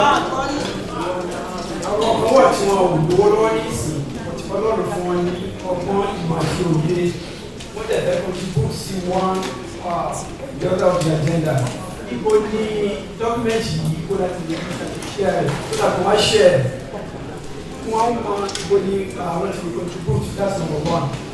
Number two, àwọn young men kan wà tí wọ́n pera wọn ní àwọn develop Valor City and 25-year development plan. Kí ni ìyàtọ̀ láàrin 25-year development plan títí yìí àti Valor City? Because àwọn ènìyàn wá léèrè wípé which is which ẹ̀dùn kábíyèsí.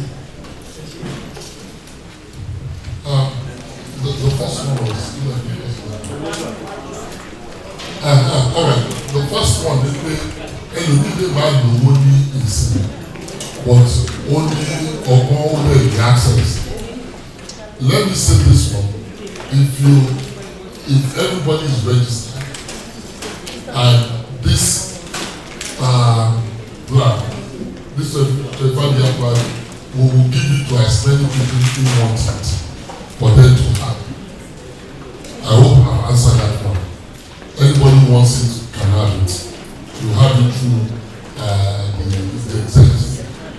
The second aspect of it is that if you want to be part of any of the committees, if they put the contact on, if you send a text to any of the committees that you want to participate or you have something that will benefit them, please send you a text to that number. Let them put that text on. You can always send a text to that number, which is the contact. If you put on the contact, it's not, I don't think it's in this thing. It's in the other presentation, the last slide in the other presentation. So you can be a part of it. Like I said, the chairman of IT resides in America and is working on Zoom. Where is Hannibal Kani? Ziyaba. Alright. He lives in Ethiopia and is very, very effective in the cultural community. He lives in Ethiopia and flew in for this meeting from Ethiopia and is very, very active in the cultural community. So you don't have to live in Nigeria for you to be part of this development.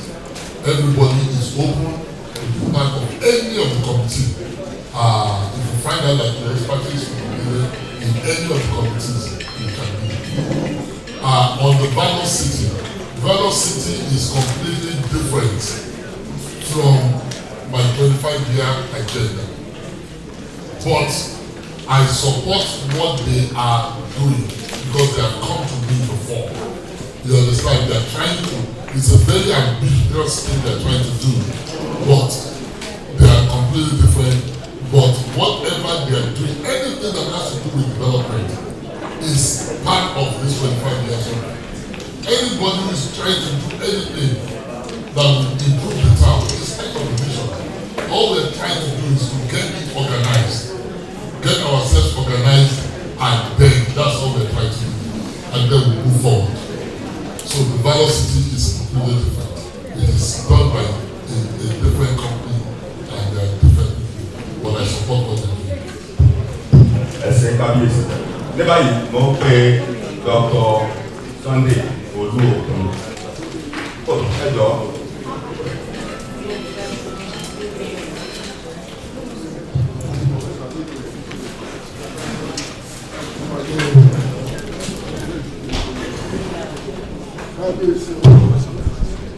Everyone, I am particularly at presentation. Touch every aspect of my life. A little setback in our ground. But the one I want to comment on, the one that you gave me. Your presentation, you said you contacted the minister. You're not sure. I just want to give you a little information on that. I don't know everybody. Prior to the end of good luck in the contacted the minister who the majority in the death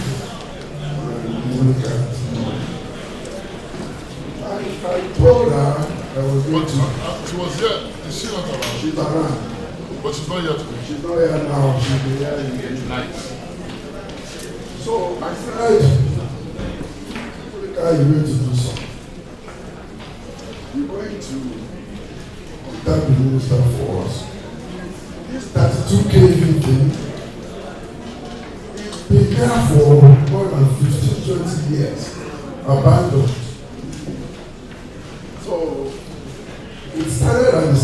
with the shares today. That officially was completed because there are politicians, they put all their effort in it. Fortunately, she contacted the minister then, so I came back to the United States. But as soon as I landed, I don't write engineer, I don't write that. Said my call. I said, but I saw some activities going on at the site of 132 I said, when? He said, yesterday. Okay, I said, I just landed, let me get to my house, I'll call you. So I now called, as I was going home, Monica herself called me. I said, Dr. Luku, I contacted the minister, and work was supposed to have started yesterday. So I said, okay, good. So I got home, talked to my family, and 3 days after, I went back to home.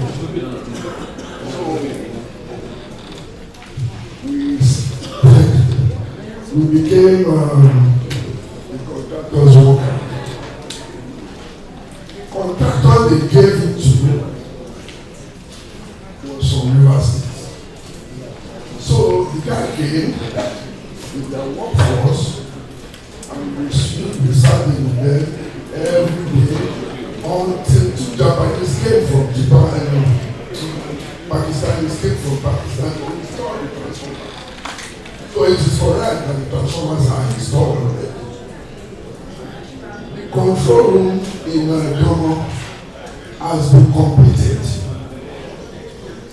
But the thing that's supposed to power these transformers have not been completed.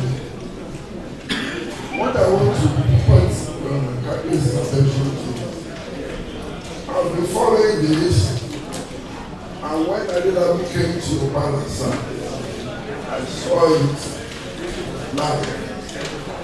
They promised me that they were going to complete it at Easter time. If we can get our politicians involved, most especially those ones that belong to the highest in power now, maybe they can help out. Because that was one way possible for Monica to help us. And without good legislation, we cannot do anything. It's just a problem. So, it's just a history of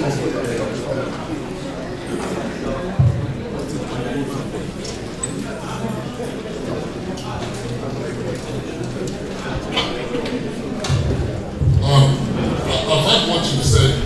We will keep working on it, on the power grid, and we hope that we spoke to everybody who lives in Ogbomosho knows the problem. So when we keep talking to them, in Nigeria takes us so much.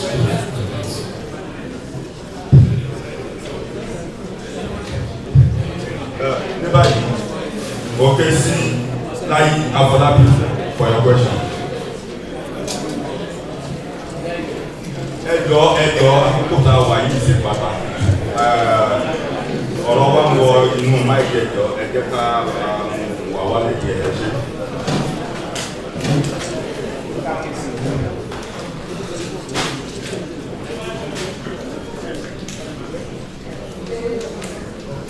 So the question that I have was very similar to what that was asking us.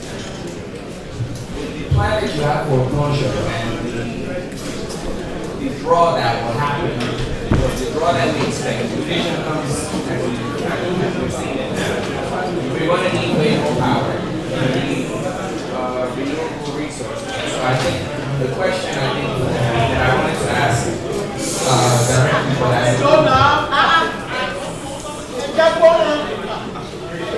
So the question to ask as a group is, what is it that we can do, if anything, to possibly influence the power needs that are going to come out of Ogbomosho now? Because basically the way of the system that we have now will not contain what we need in order to make these expansions. As Daddy was mentioning. there's anything that you can see currently that you can possibly help affect to allow for that, because power, whether renewable or AC generator, that's going to be literally the linchpin of what will allow businesses to come to our town, knowing that they have constant electricity, knowing they have a consistent power supply in order to produce, manufacture, etc. Like somebody who spoke to me earlier on talked about renewable energy. But the kind of money that we have to put into it is a lot. What we just have to continue to do is to see how we can pursue the government.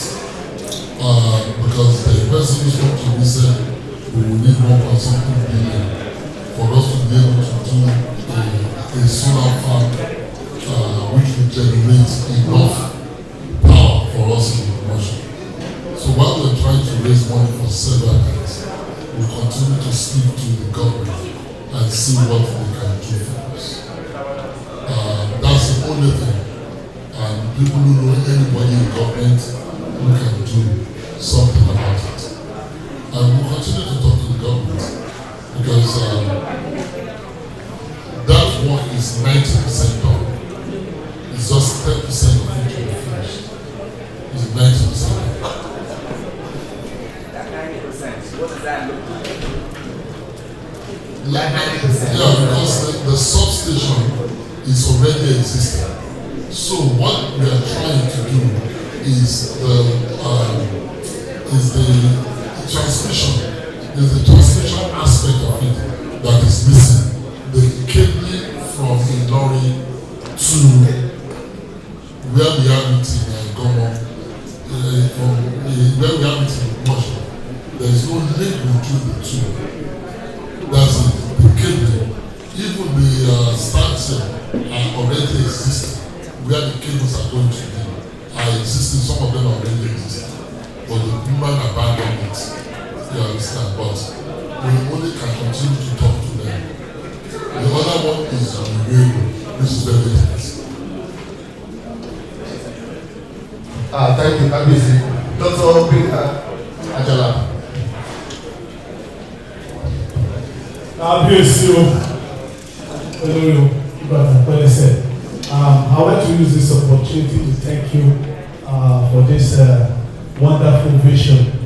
But there's an area that I'm interested in, and that's the urban planning area, you know, the naming of the streets. Knowing the complications of road networks and street networks in Nigeria, has there been planned or has there been discussions on how to deal with the issue of naming the streets with, you know, the post office and, you know, the government section that handles the street? That's my question. Thank you, sir. All right. Let me say this. Street naming is the prerogative of the local government. That's it. So it's the local government that we are working with for the street naming. Let me say this. Street naming is not going to be a walk in the park. It's not going to be easy. There are we are just at the initial stage of it. We will set up a committee for that, helping the local government with it in the street naming. So we will put people who are versed in that area of who are into street management and that's what I'm looking for now. Those people who are in it, the issue of postal, zip code and all of those things, of course will be embedded in it, but not post offices, because post offices only operate in Nigeria. You understand? Nobody gets by the post office.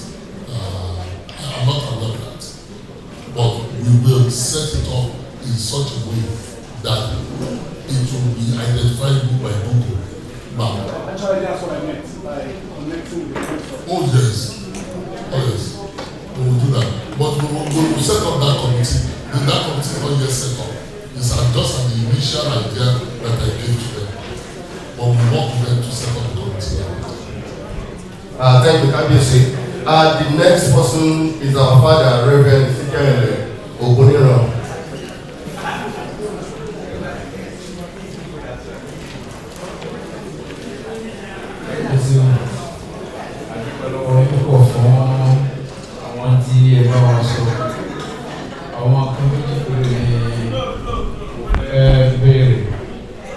Ohun àkọ́kọ́ ni pé ọ̀pọ̀lọpọ̀ àwa tí àwa ń bè díẹ̀ káyé lọ́jọ́ mélòó kan ọ̀pọ̀lọpọ̀ ti fi ara gba náírà tó wà nílé níbi pé ká máa ṣiṣẹ́ ohun ìyọ̀ ohun àkọ́kọ́ nìyẹn ṣùgbọ́n àlè sọ ti àwọn fámìlì fún tó wá sí kókó jù ní ìjẹ́ bá ní ikú bí ètò ààbò ṣe fẹ́ dájú ní gbogbo àdúgbò ìrora ni pé wọ́n jí àwọn èèyàn gbé wọ́n kó ẹrù nílé iṣẹ́ kan náà ń ṣe lọ́wọ́ wọ́n lọ gbogbo fáìlì tó wà nílẹ̀ àti wáyà kọ́ńdúrẹ́tì wọ́n lọ yọ gbogbo ẹ̀rọ láìpẹ́ yìí wọ́n fọ́ lẹ́kùn wọlé irú kan bẹ́ẹ̀ ọ̀pọ̀lọpọ̀ àtọ̀ra á sì gbogbo ẹ̀ so mo fẹ́ bẹ̀rẹ̀ pé nínú àwọn tó máa ń tẹnu tó náà ní kó ṣe dáadáa yìí mo mọ̀ pé tó bá sábà parí ìdúgbò yẹn ló ní ìfọ̀kànbalẹ̀ ṣùgbọ́n ìjẹ́ ẹ bá ní fi ètò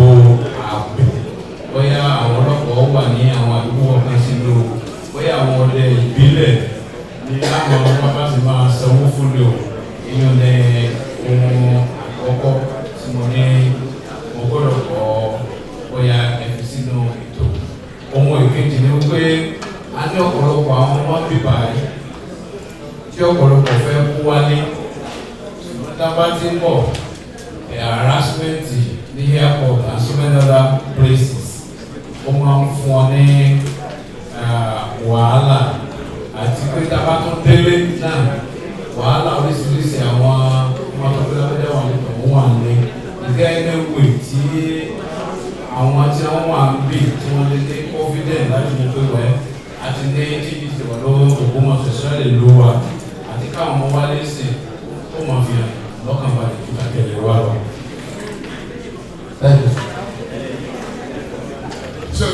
Security. We have, like I said, we have the security committee, and we have 2 AIGs who are on that committee. And I think I mentioned that they went on radio, the committee themselves, they paid for the radio and that, and they want people, all those area boys that are standing at junctions, and trust me, I could not believe it that those boys disappeared.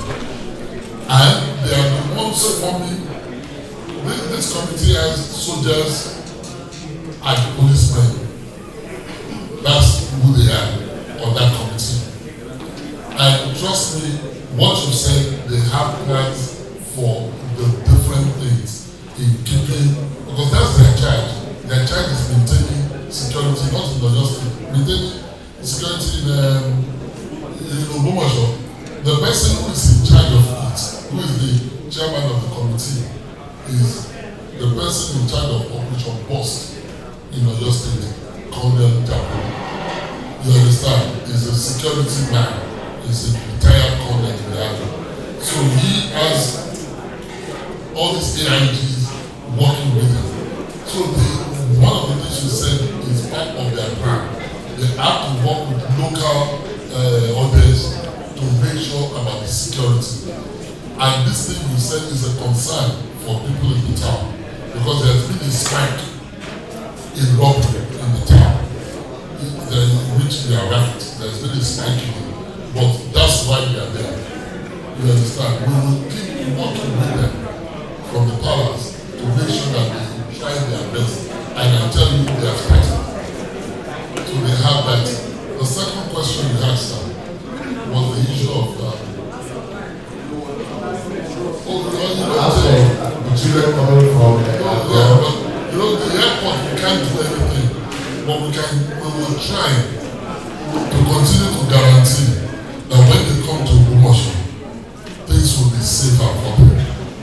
And the impact of all these things we are saying, we will start to feel the impact in a few weeks, in a few months.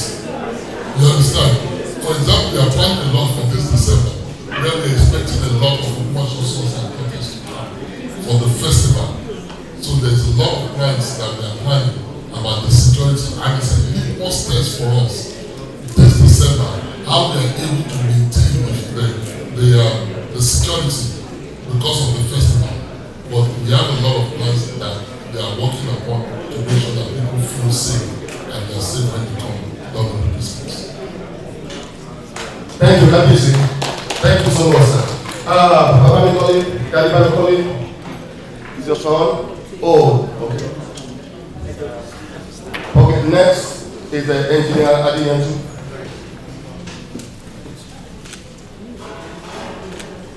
God bless you, sir. Thank you very much. Coincidentally, sir, it's about security also. In every security topics, almost everywhere, there seems to always be a missing factor to human notice, which has to do with the Fulani person.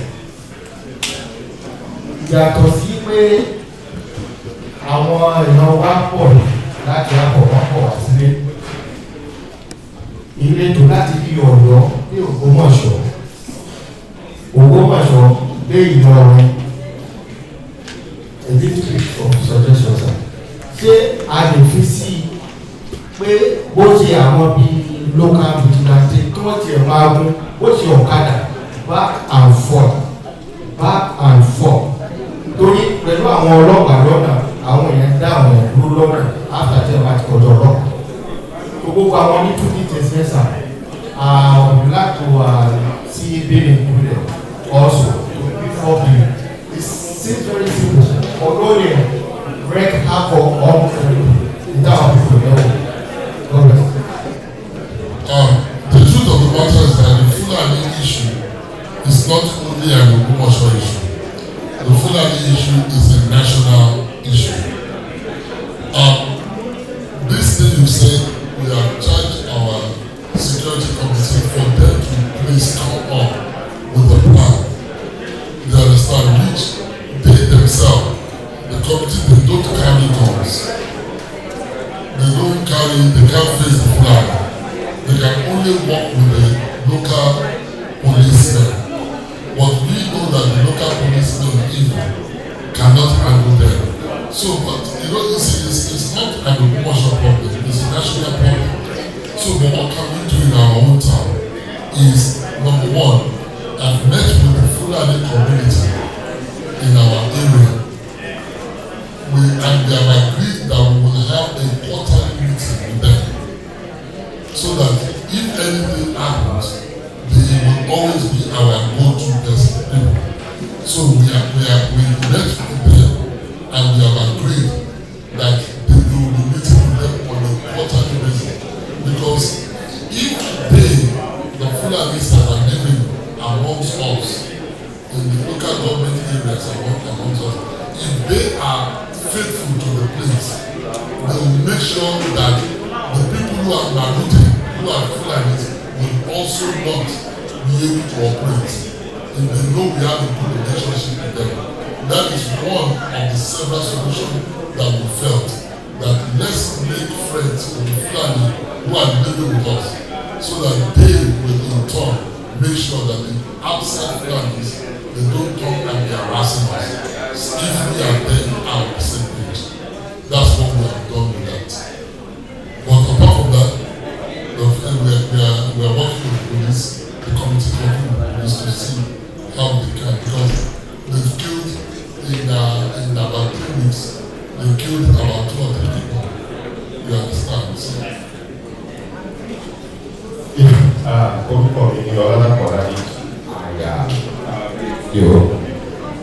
yeah, my own, I'll call it a little bit concerned was, fortunately for me, I was there for your coronation in December. I took my family to witness how a coronation of Shogun looks like, and we enjoyed it. I witnessed how I noticed one thing when I was in Ogbomosho. People will notice I was born and raised in Jos, and I have seen all notice an invasion when I see one. The numbers of Igbo and Hausa in Ogbomosho was so much, and I know they are habitual to what you can do at this. Now, I guess my point in very today, is there any way you can, even though our family machine, is there any way you can influence any family to have time there? I know people things are hard.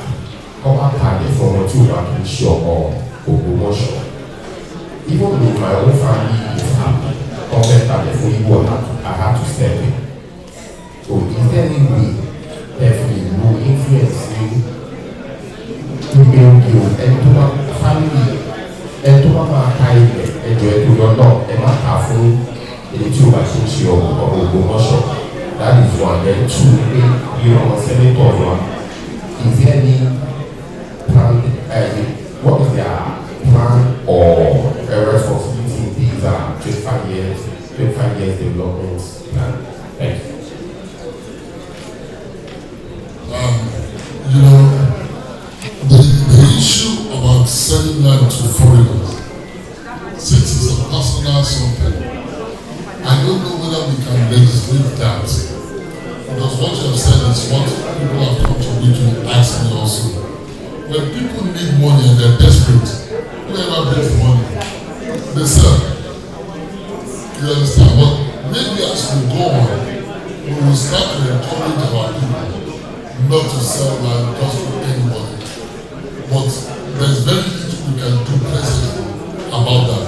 Because when people need money, they sell. They just need the money. They tell them not to sell. Sell to the bank. When the bank man has come, the man needs money. You sell it to the electrons. Thank you, sir. Adúpẹ́lẹ́ wọ̀nyí. Reverend Adébọ́lá Fẹ́mi Adébọ́lá. Ẹjọ́ ní kọ́mọ́kọ́mọ́ lẹ́yìn tó pẹ́ nìkan.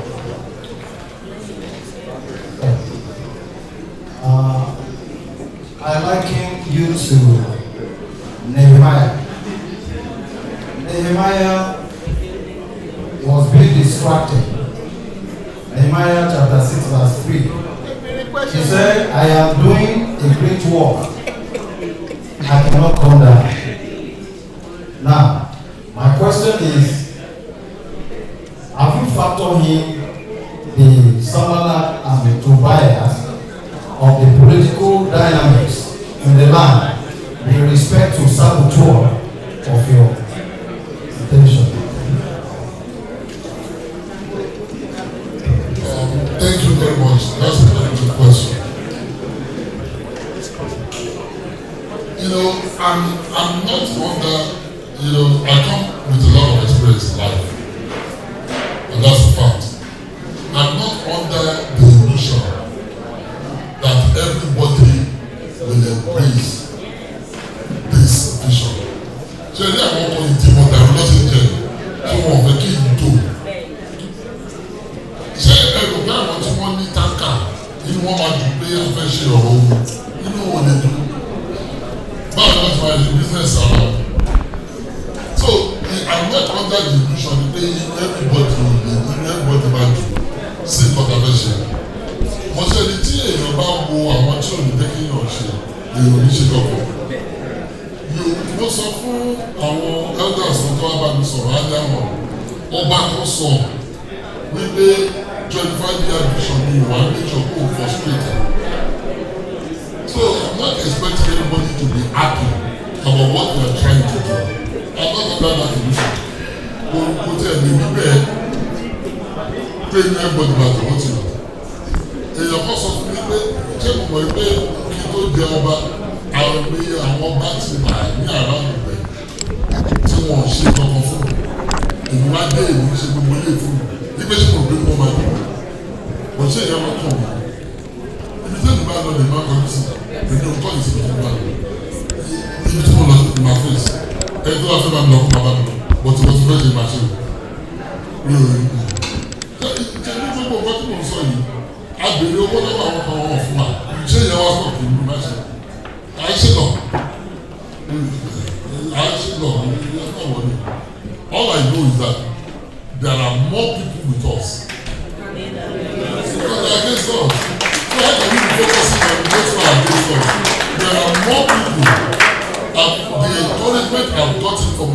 sons and daughters on this vision. Most of you now, our committee, if you see how the people in the committee are giving of themselves, that's enough encouragement. You understand? So we can't be bothered about our naysayers, the Sambalat and Dubai. Because don't come on here, I'm a Sambalat and Dubai. I want to say no, Mama Shino. That's it. I want to say Mama Shino. Say what you want to say. I do not know. I want to say Mama Shino. You understand? But even everybody back. Let me tell you this. A commissioner told me, only Kabiyesi, only kò tó ìjọba àwọn kan ti wà nínú Ògbómọ̀ṣọ́ tí wọ́n ṣe kankan. Ó ní báwo ni wọ́n ṣe máa jù sí mi, ìgbé mi jẹ́ ìgbé láti gbé ìgbò ṣe ọ̀hún. Ó ní báwo ni wọ́n ṣe àwọn táyì. Nítorí wọn wọ́n pẹ́ àpọ̀tẹ́ yìí bàbá láti gbọ́ ìyá ẹ̀ ṣe náà. Ẹni ìwájẹ́ ìgbé ó ṣe. Ó ní inú wọn lè dùn, ó ní sòkè máa ń tó nǹkan tó fẹ́ ṣe. Kọ̀míṣọ́nà ẹ̀ ó ẹ̀kọ́ lé. Ó ní ẹjẹ́ máa ṣe ìgbọ́tẹ̀ ìjọba. Ó ní kí n fi mọ́lẹ̀, ó ní inú wọn lè dùn sí. Ṣé ẹjọ́ ni wá nìyẹn? Ẹjọ́ tí wọ́n nìyẹn. Ìyẹn sá, máa sọ pé inú wọn lè dùn mí wá nìyẹn. Àwọn ìlú amásọ́fà nílò ibi tá à ń lọ dáná kọ́ sí. Inú ẹni tí ó bá dùn. Tí inú wọn bá dùn ní àwọn inú wa dùn ní àtú. Tí inú wọn bá lè dùn, ẹ̀fọ́ ní tìmọ̀ mi. Ilé ìgbà àfẹ́sọ̀ ọmọ ẹ kú Kábíyèsí, ẹ ṣeun púpọ̀. Láti káàdì ìbéèrè yìí, mo ní ẹ̀gbọ́n wa kan Aṣíwájú Akínkúnmi. That's the last question, sir. Kábíyèsí o, mo kí n gbé ẹkú iṣẹ́ ọpọlọ. Ẹ dákun mi ò tó wé pa wájú. Wọ́n ní tá a bá ń wọ owó lọ tá a pàdé yìí lọ́nà. Ẹ ká padà sílé. Torí tá a bá rí owó nǹkan láàfin.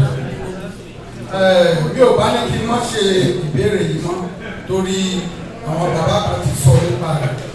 Ṣùgbọ́n nítorí pé ó kàn mí, àárín ẹni mo dẹ̀ wà. Oṣù méjì péré nínú ọdún ni mo máa ń lò ní Amẹ́ríkà. Oṣù mẹ́wàá ló kù Nàìjíríà ni. Nínú mẹ́wàá yẹn bí oṣù mẹ́fà ní l'Ógbómọ̀ṣọ́. Àgbẹ̀dẹ ni mí. Tó ń ṣẹlẹ̀, iṣẹ́ àgbẹ̀ ní iṣẹ́ ilẹ̀ wa. Fúlàní òjì àdàbò. Nǹkan yìí ó lè tí ì ṣe kékeré.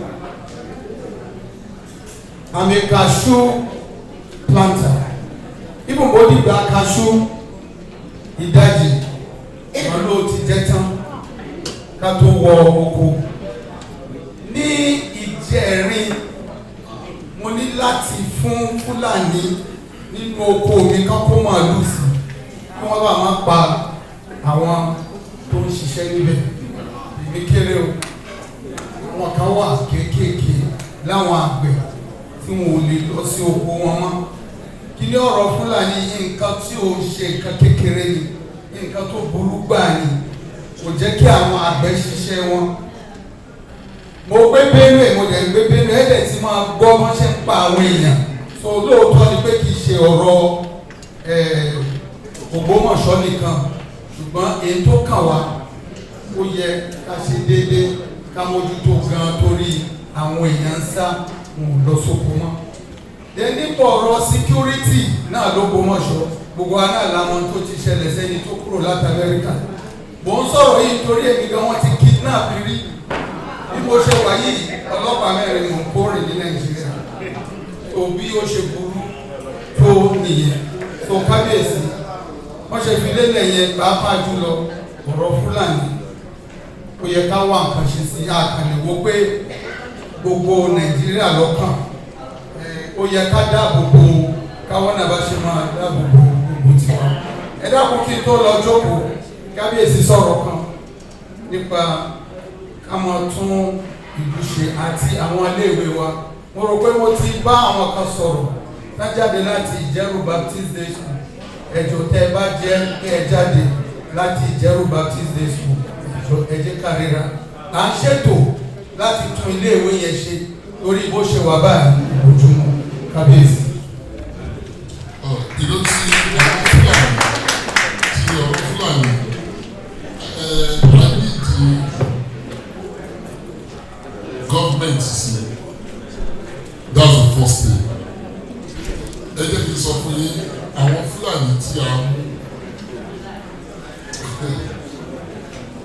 wọ́n pa méjì 2 sets láti wins àwọn mú set kan wá sí ààfin wọ́n mú àwọn kan wá sáàfin àwọn wọ́n á gbé tó mú wọn sáàfin bẹ́ẹ̀ gbọ́ ẹ̀yin lẹ́bìrì lọ́sùn.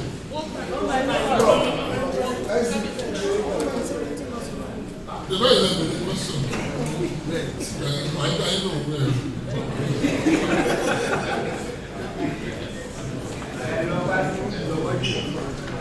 No, I don't òun ni wípé àwọn Fúlàní tí wọ́n kú wá wọ́n ló pa bọ́ ìkọ́ wọ́n fẹ́ ní ìjẹ́ mo ní kí lè jẹ́ àwọn máa ṣe àfihàn ẹ̀ ń lọ sí police station wọ́n náà wọ́n fẹ́ lọ sí police station wọ́n ní because gbogbo Fúlàní táwọn bá ń lọ sí police station wọ́n máa ní wọ́n kọ́ lọ láti Àbújá máa ní kí wọ́n rìn létí tó bá sọ fún ẹ pé tẹ bá fẹ́ ní ìjìnlẹ̀ ẹ̀ lè wá ní ìjìnlẹ̀ ní àfihàn ẹni lọ́wọ́ mú wọ́n wá pé area commander tó gbé kójú ó jẹ́ kí wọ́n gbé máa wọ́n gbé area commander tó tọ́kọ̀ bẹ́ẹ̀ ṣe bẹ́ẹ̀ wọ́n gbé lọ sí Ìbàdàn but wọ́n wá sọ fún ẹlẹ́gà tí wọ́n jáde wọ́n sí kọ́ láàbọ̀ nípẹ̀ bẹ́ẹ̀ ni nítorí kò sí deterrent this will continue. It comes to this thing I am saying that if we all come together as a people, I am telling you, àwọn Fúlàní wọn lè máa dé ṣe kọ́ tí wọ́n ní pé they came for the Roman, you say I'm not a Roman. They came for the Jew, you say I'm not a Jew. We must not come. Until they came for me, then nobody said anything. Tí ẹni tó bá jẹ́ pé à ń dìde tí nǹkan bá ṣẹlẹ̀ sí èyí that dìde as a people that make representation to the government continuously. Tó bá yá, wọ́n á gbọ́ ọ̀rọ̀. But ìgbà tí gbogbo ọ̀ wà united, Jẹ́rú ni wọ́n ti gbé ẹni ẹ̀kọ́ tó kọ́ tó kọ́ mi ní iṣẹ́ ọmọ Jẹ́rú. Màsífà lọ sí kí ló kọ́ mi jẹ́ Màsífà mo ti wáyé. Ìsàlẹ̀ àfọ̀ kí ló kọ́ mi. Tí gbogbo wa bá dìde as a united and we condemn it. We condemn it on radio, we condemn it in the social media, we condemn it as a people. When they find out that we are a united front, àwọn tí wọ́n ń ṣe gbogbo kí ni ẹ̀gbọ́n ọ̀hún gbé láàrin wa òun náà kò lè sọ fún mi pé one of the things that I try láti ṣe òun náà ni pé we partly with the Fulanis who are living there so that they can speak to the other Fulanis to speak to their own people wípé ìtàbájọpọ̀ ẹ̀jẹ̀ kàmákọ́jà lọ sàn ọ̀ kàmákọ́jà lọ sókè ẹ̀ má yẹ ká dúró because àwọn èèyàn àti di ara wọn it's one of the ways táwọn nítorí ọ̀rọ̀ kìíní is bad in Nigeria. Tó náà lẹ sọ, wọ́n sọ pé àbájọ tó jẹ́ fún wọn, àwọn èèyàn lè lọ sọ fún wọn. You understand? But ṣe ẹni tí a bá ní front tí wọ́n gbé èèyàn kan tí wọ́n kidnap èèyàn kan tí gbogbo olú dìde ẹ wò gba títí owó lábí yẹn ìgbà tó ṣẹlẹ̀ gbogbo olú ló dé ìgbà tó dìde. The OCC, àwọn general púpọ̀ everybody dìde. But the next set of people to sort of. But if we are united in condemnation, in rising up, in meeting with the government, meeting with the local government, meeting with the police people, and all of those things, it will cut it down. Whether it will eradicate it, I don't know. Because it seems the problem has come to stay in Nigeria. Not in Ogbomosho or but it has come to stay. Because it's been now more than 8 years. And it seems that no government is allowing it to go on. But one thing is that in Oyo State, one way or another, government has tried with security. With a lot of these things, he has tried a lot. But can more be done? Yes, more can be done. Because they are still killing people. But they are not directly in charge of police. Police is the national something. So Thomas is beyond. About the day police station. See all the Babalata, we have to call it business. It's unfortunate, but the only solution that I see is that the two things I said, we we value with the Fulanis living among us, we also rise up as a people together and we have the force. Because Baba Ibrahim, Baba lọ sí police station, nǹkan àwọn ará wa náà, àwọn pé ọba tó lọ Kristẹni ni àwọn Fúlàní Mùsùlùmí ni is a persecution àwọn Mùsùlùmí wọ́n persecute Mùsùlùmí ni tí wọ́n jẹ́ ìgbéyàn ni tó ń bọ́dọ̀ nípa lọ́dún ìgbéyàn ni you understand ìjọba ìjọba Christian ló yẹ fẹ́ kọ́ máa ti you will be shocked at the ridiculous thing people say you understand so but if we are united we have strength anyway I don't know whether I answered your question or not it's how far I answer. Thank you Kábíyèsí kí bàbá tó máa lọ OSDNA represented by the Vice President Mama Deborah Oyegoke, please be here to give a vote of thanks and the gift for the Kábíyèsí. And after that, those would like to take the picture of the commissioner and some people who want to take picture with us. I will take as many no one's ready.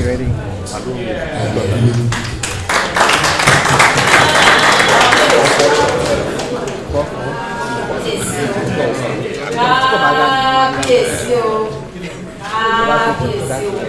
adépẹ́ lórí bàtà pẹ́ lẹ́sẹ̀ tẹ̀gbẹ́ lọ́rùn kí abẹ́rẹ́ àti pẹ́ pé ẹ̀ka wá kú láti wá bá wa ṣe àjọ̀dún convention wa ní 2024 ẹ ṣe gbọ́dọ̀ gbogbo nǹkan tẹ́ ti bá wa sọ òun náà láti gbọ́ lágbára Olódùmarè Ọlọ́run á jẹ́ kí gbogbo ẹ̀ kó jẹ́ kó yọrí sí rere á ṣe ṣe lágbára Elédùmarè.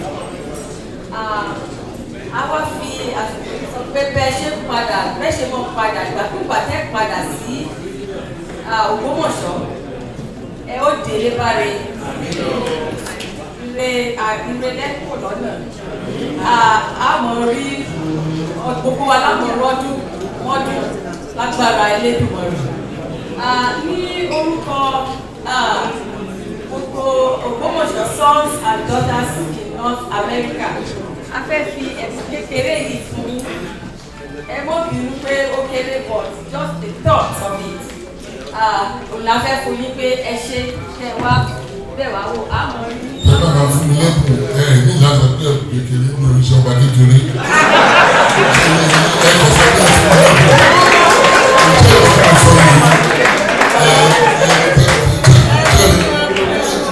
kò sí nǹkan tí ẹ fún mi to be gift mi no gift is small ìlọ́gbọ̀n ẹ máa fún kékeré sí ìyẹn lè fún ẹ máa kékeré sí ẹgbà ìgbà fún yín nìkan.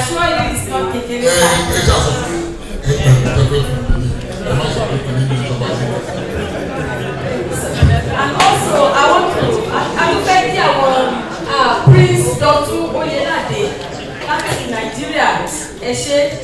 I really appreciate àsìkò tẹ́ padà lọ sí ẹ̀ẹ́dẹ̀lẹ́ bá lágbára Elédùmarè àti Professor Josiah Adéyẹmọ bẹ̀rẹ̀ àti gbogbo àwọn tó wà ní àjẹkù wa Bánjí Òjó bẹ̀rẹ̀. Thank you for coming for this convention. We hope to see you more some other time. Thank you so much.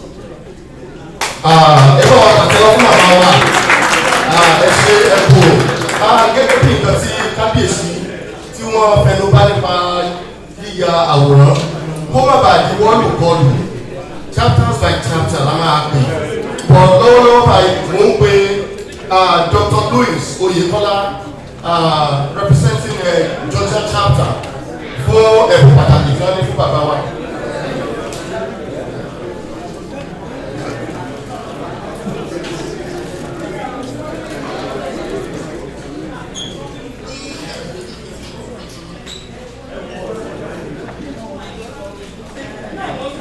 Kábíyèsí o.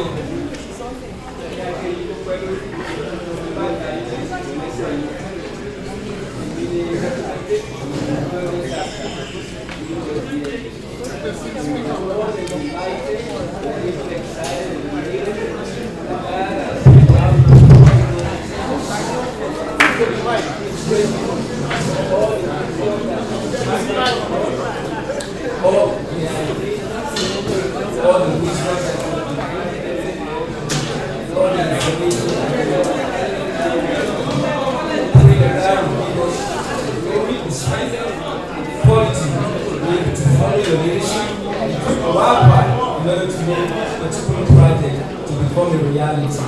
As a member of Ogbomosho Parapet chapter, we wanted to present with a token of appreciation and acknowledgement for the presence and your willingness to just be with us. We are very grateful. So I'm going to be calling on my president, Mr. Alex Wante. Are you close by? Yeah, come on, brother. Yes, Mr. Wante. The first thing we have for you guys is a plaque to acknowledge and to recognize your presence with us on this very special occasion. And I would like to read the inscription on the plaque to you, sir. Ogbomosho Parapet, Georgia chapter welcomes His Imperial Majesty Oba Kolabiji Laoye, the Oyun Magege the third, the son of Ogbomosho, the son of Ogbomosho, the OSDNA bring peace, harmony, and development to Ogbomosho.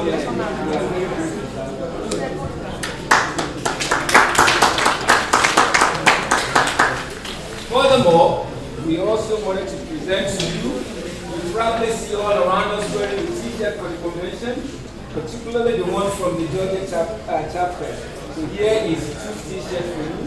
Maybe when you are home, relaxing, you can wear it and remember us. Thank you so much for being with us. God bless you.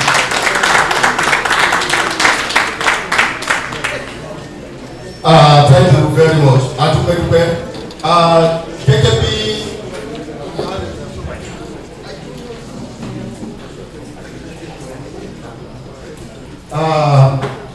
Gẹ́gẹ́ bí kábíyèsí ṣe sọ̀rọ̀ a fẹ́ pé àwọn bàbá wa Dr. Oyelade and àwọn bàbá lórí àìtìbò fún ya fọ́tò pẹ̀lú kábíyèsí.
All chapter presidents, New York chapter, Georgia, all chapter presidents, please.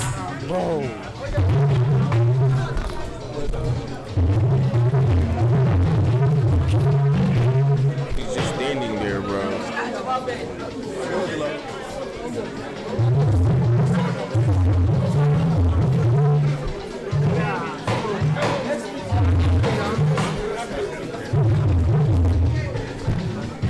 Let me know when you're done.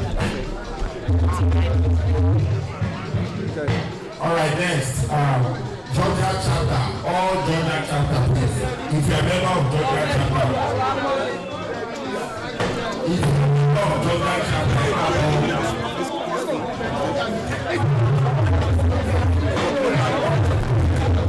after Georgia, Dallas chapter.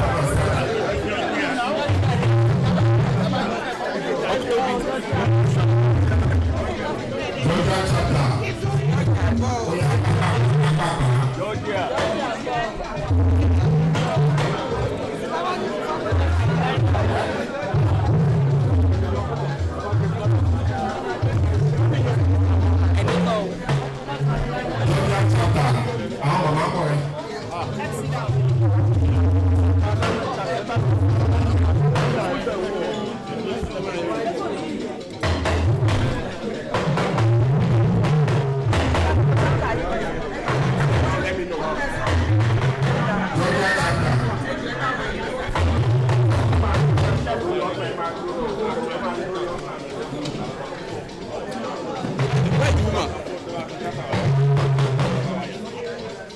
Why is the woman there?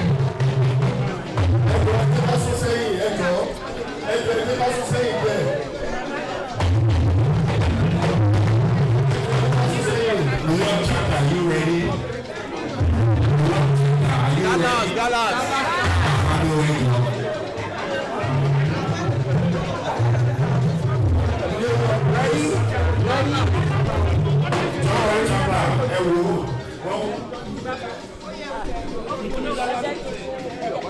Ready?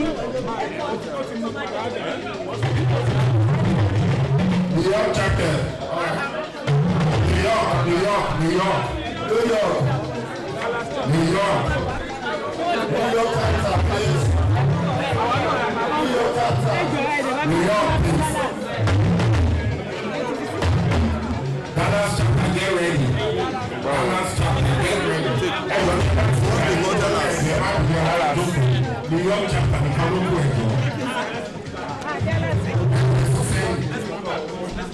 So this place. This is Dallas, right? No. New York chapter here. Chapter will end. Dallas. So if you are going with me, I was going to say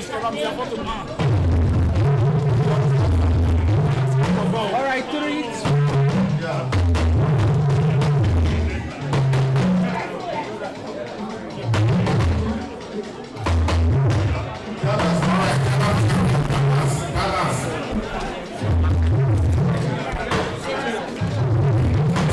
Dallas chapter.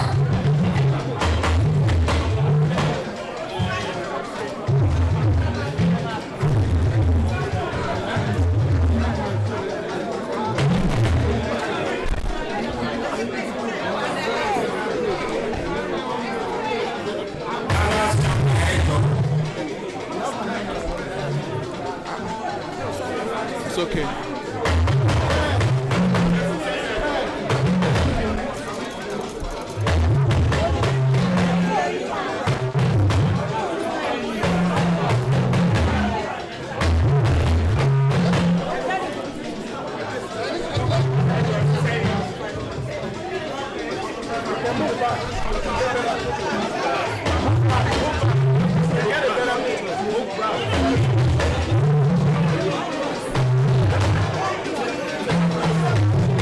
Uncle Dobby. At the camera.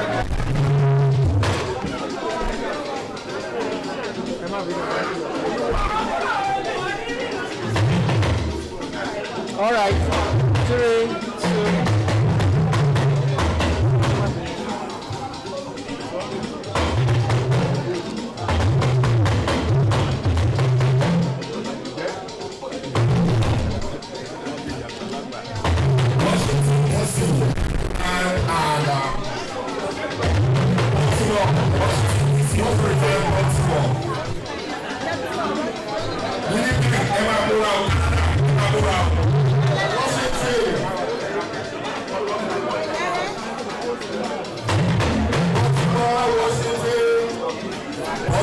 Washington, Maryland.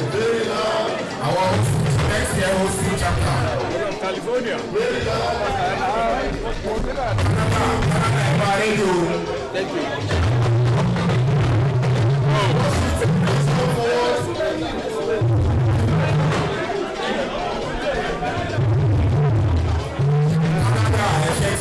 Ready? Okay.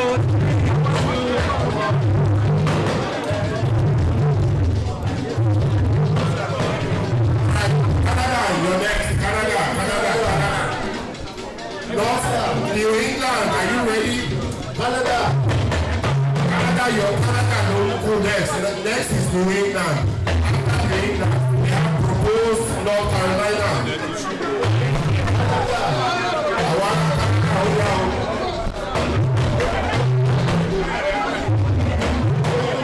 New England, check ready.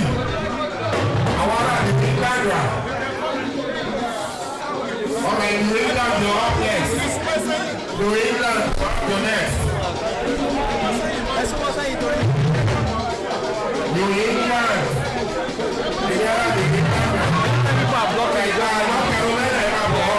North Carolina. Giant, move it up. Propose North Carolina.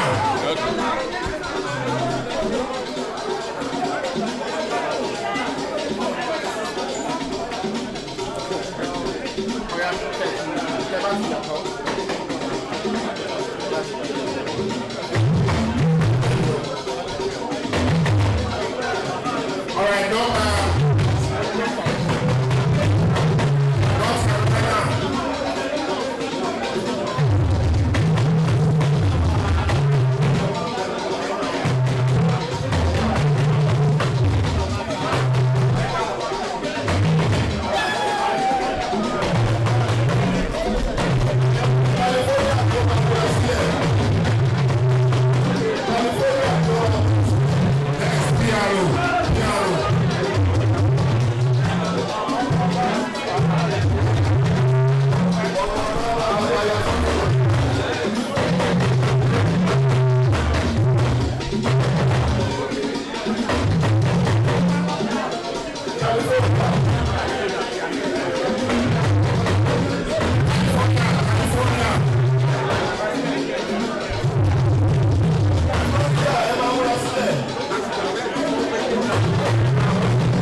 the hosting chapter wọ́n máa hand over to the new chapter to the next hosting chapter.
Thank you.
tó fẹ́ kú pẹ̀lú ẹ o.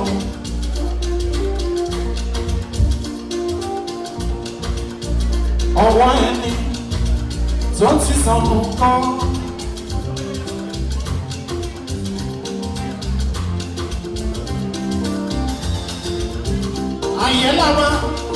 Ayé la ó fi sílẹ̀ sí. Dúró náà, wáyé ẹ̀ wò.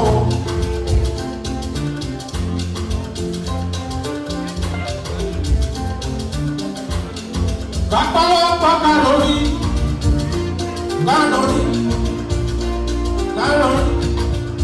ẹ jẹ́ kójú yín náà, lágbára bá mi, ẹ̀ṣọ́ ní àṣẹ.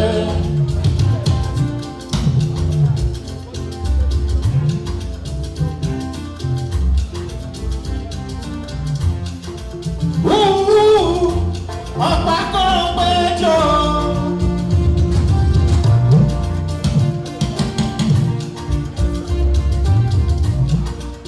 Ẹ jẹ́ kó fi yín náà, kẹ́ wá rí wípé pẹ̀lẹ́pẹ̀ ní tọ́pẹ́.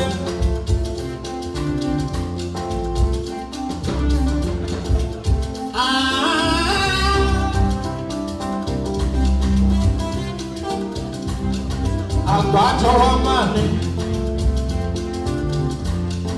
ọlọ́gẹ́rù lórí ọmọ wa ẹ máa ń bàjẹ́ kọ́ tàràdà.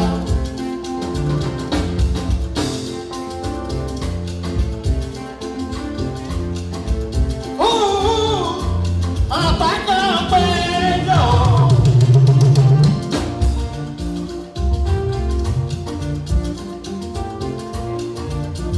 Ẹ jẹ́ kó tún yín náà, kẹ́ wọ́n rí wípé pẹ̀lẹ́pẹ̀ ní tọ́pẹ́.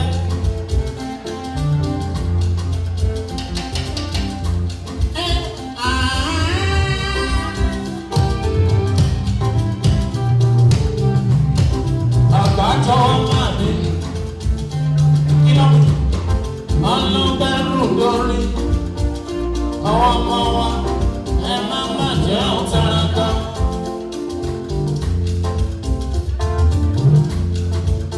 Ìtọ́ máa lọ mọ́ ṣe bá Ẹlẹ́dùmarè ọba tó tó.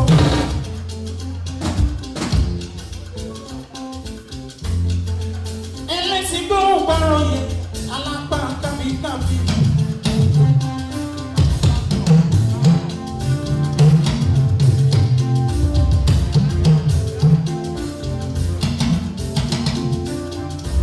Ọba láti ìfọ̀pá jẹ́ ẹlẹ́sìn gbóhùn gbárò yẹn kọ̀ọ̀kan.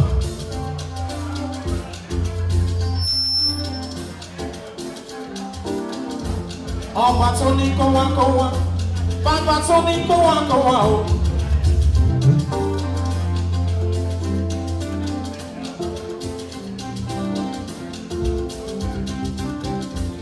Àràbàrí ní rẹ̀bà ọ̀gbàgbà tó pààrọ̀ yẹ, àtẹ̀rẹ̀ rẹ̀ kárí ayé.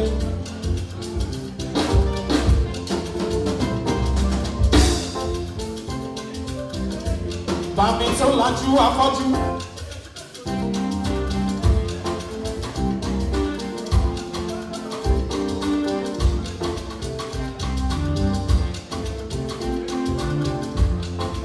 Bàmí yé ìmọ̀ rẹ̀ o.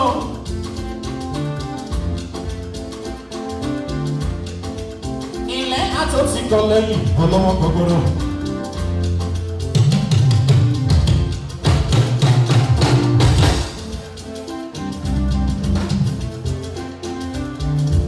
Ẹlẹ́dùmarè mọ kìlọ̀ lọ́wọ́.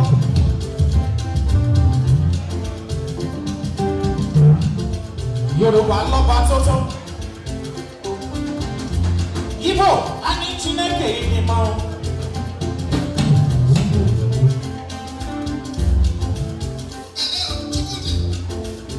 Awụsa n'ire aka debe ọgbọ tiwa.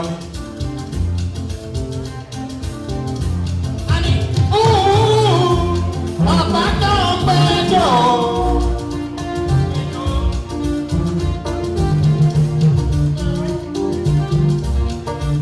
Ẹ jẹ́ kó ti yín náà.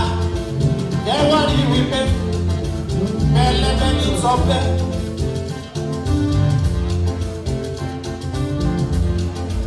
Ah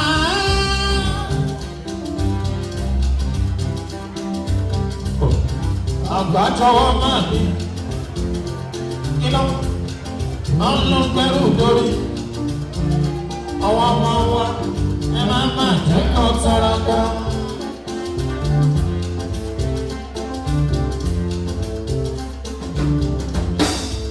Ìgbà ni mo kọ́kọ́ ṣe ìtọ́mọ̀ wọn nínú orí èyí ní ìjà tó ràn wọ́n mọ́lé.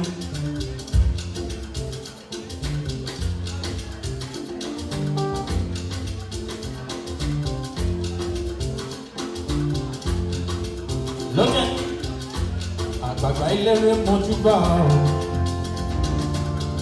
bíbá mi ṣe o ìbá ọ́ yé àgbàgbà eléré mojúbà ọ́ bíbá mi ṣe o ìbá ọ́.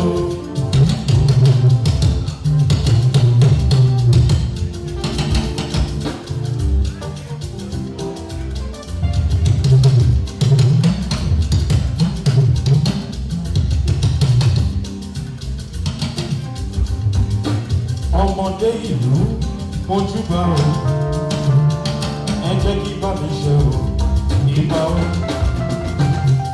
àgbàgbà eléré mojúbà o ìbá mi ṣe o ìbá o.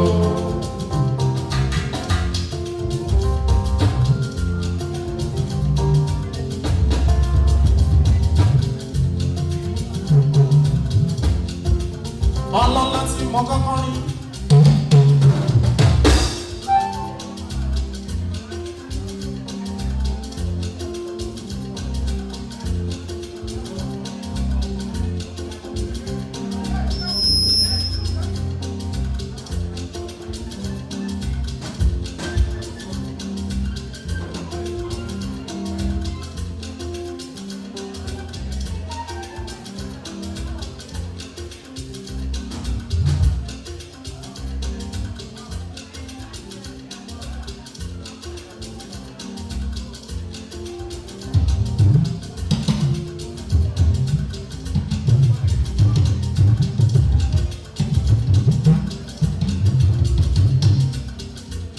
Bá mi ṣètọ́jú Royal Majesty ọmọ òye.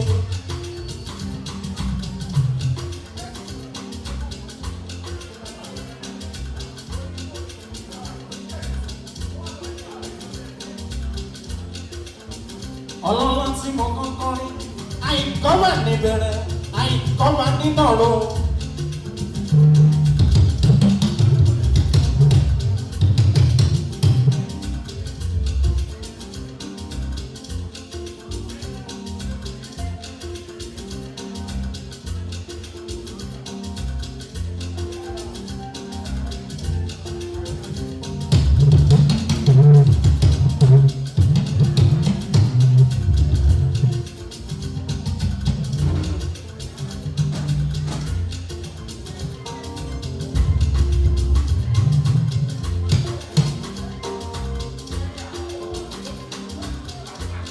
Bá mi ṣètọ́jú Gani Afọlábí. Ọmọ ńlá oyèyé ní ìwọ́n máa gbé ẹ. Ọ̀nì akíkọ́ bá níbẹ̀ rẹ̀, àyíkọ́ bá nínà ró.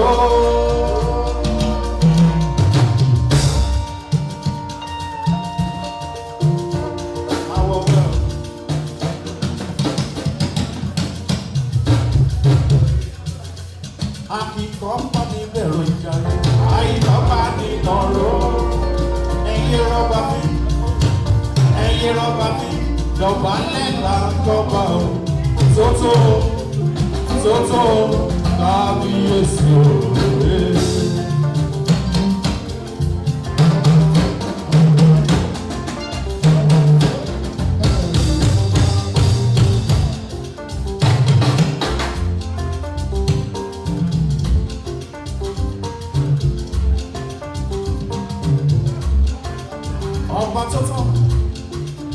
Ọba tótó bí arọ ẹkú ìkàlẹ̀ o.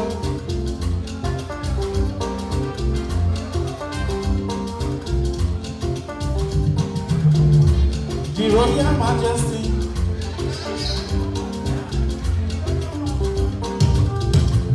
Imperial Majesty bàbá ẹkú ìkàlẹ̀ o.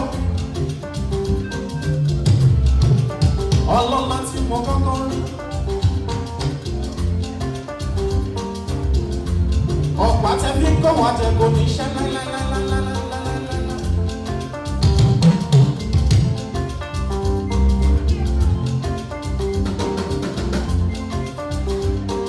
Ẹ̀ṣẹ̀ máa wọlé máràbà, ìrìn nílé ìrìn lọ́kọ̀.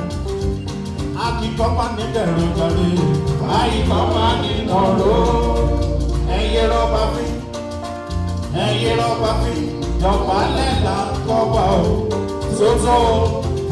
Tótó, kábíyèsí òwe.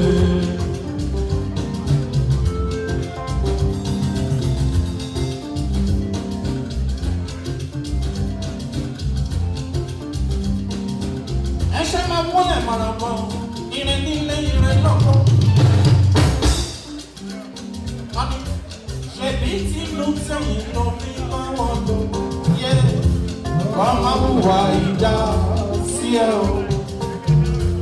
Tọ́pá wùwà ìdá sí ẹ o. Wà á tẹ́ ìyàn sí wọn.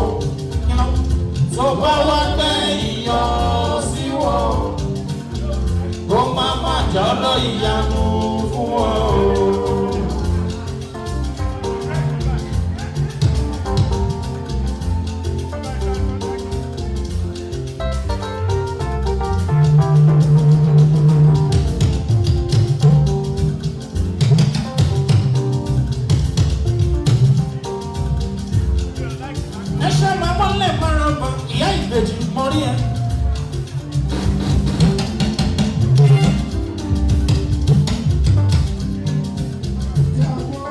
Tó bá jayé títí, bá mi ṣètọ́jú àìsí, Olúṣẹ́gun yẹn ni wọ́n máa pè.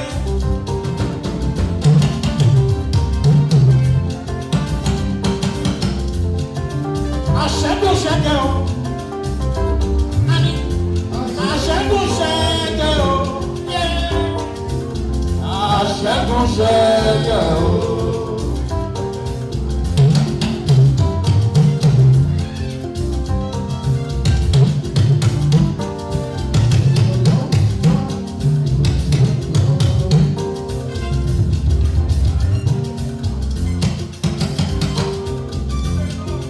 Gbogbo ọmọ Ogbomosho,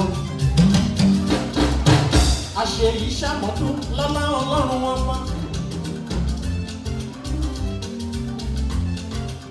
Ẹkú ọdún, ẹkú ìyẹ̀dùn, ẹ̀mí á ṣe gbogbo ọdún láyé o.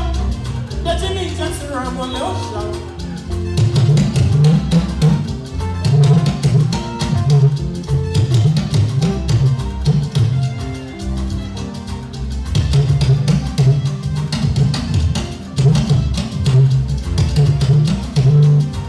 Gbogbo yìí pátápátá mọ́ kí ẹkú ìkàlẹ̀ o. Ẹkú àfọmọ́ ènìyàn ṣeun. Ẹ̀yin ti Dallas, Texas. Ẹ̀yin ti Houston. Even ẹ̀yin tẹ wọlé láti Naija.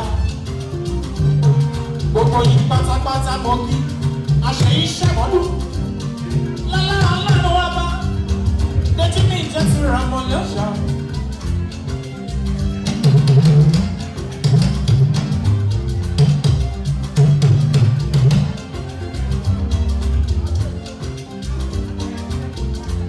Ọba tó tó bí àrùn ló jẹ́ ní. Níní owó ẹ̀dá ṣé ọ̀pá agbára. Àìní owó ẹ̀dá ò ṣé ọ̀pá agbára.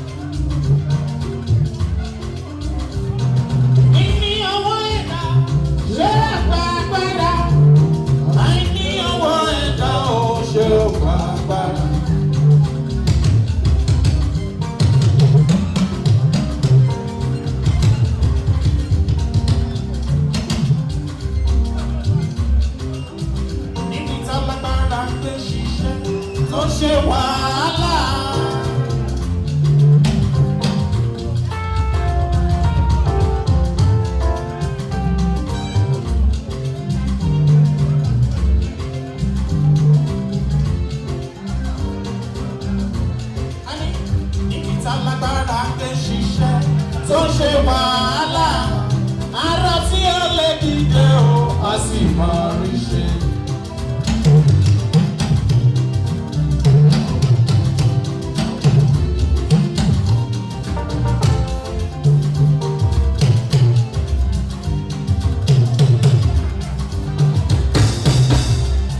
Níbi tá lágbára ké ṣiṣẹ́ tó ṣe wàhálà.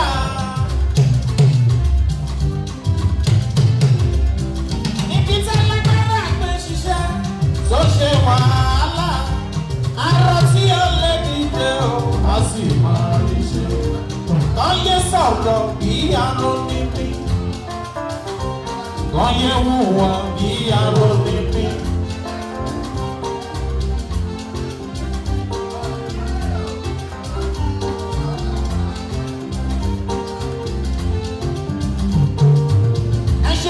Lẹ́gà ariwo kan.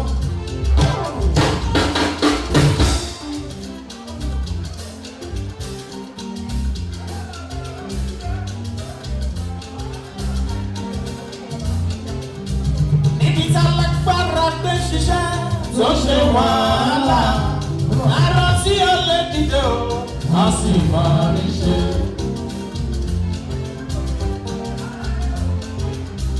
Níbi tá lágbára gbé ṣiṣẹ́ sẹ́ tó ṣe wàhálà. Níbi tá lágbára gbé ṣiṣẹ́ tó ṣe wàhálà. Arọ tí ó lè dìde o a sì máa rí ṣe. Aráyé o ẹ má pa kádàrá. Aráyé o ẹ má pa kádàrá.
Baba.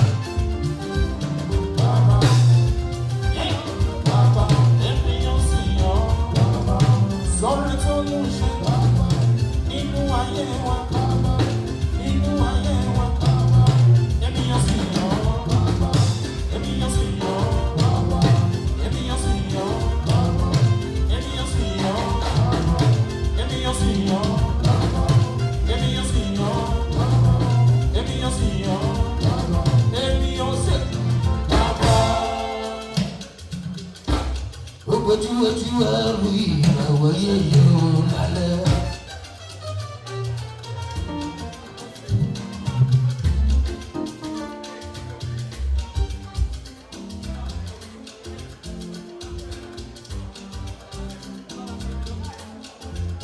Ẹgbẹ̀rẹ̀ yẹ tí ó ṣe kí oṣù yẹn lọ́rùn kò wá bọ́ lólò.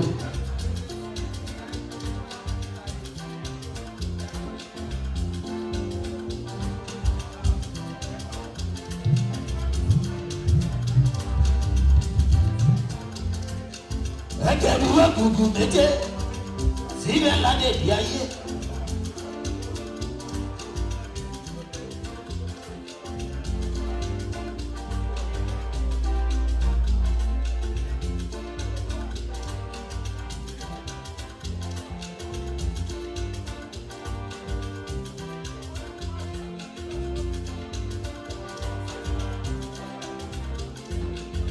Ọkàn kùtì lágbo ṣoṣo ṣòro ló ṣe mọ́ wọn lónìí.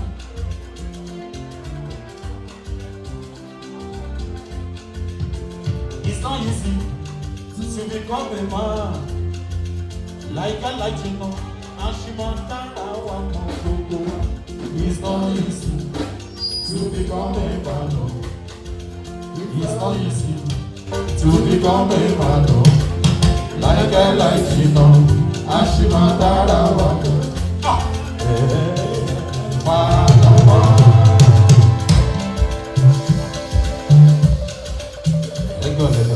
Ladies and gentlemen, good evening. You're welcome back to our wonderful OSDNA Convention 2024. We want to thank you for your patience. I want to thank God Almighty for His grace and mercy upon each and everyone. On behalf of the President, Omoba Akin Oladele David, I'm welcoming you all to this special occasion. Please, I would like you to rise on your feet as we recognize our King, His Imperial Majesty. Please, let's be on our feet.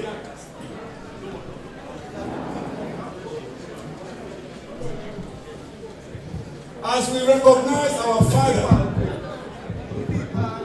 His Imperial Majesty, Kábíyèsí. We thank you so much for creating time to come to our convention this year. Our prayer is that God Almighty will continue to be with you, will continue to strengthen you, and will continue to beautify you. We appreciate everything that we have started, and we have faith that God Almighty will make it happen.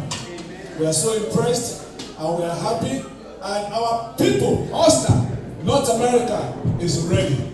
I was so impressed with what we received this afternoon about the donations, and I know this is just the beginning. My prayer is God Almighty will continue to provide for every one of us. The Kábíyèsí has said it already. We have it in our pockets.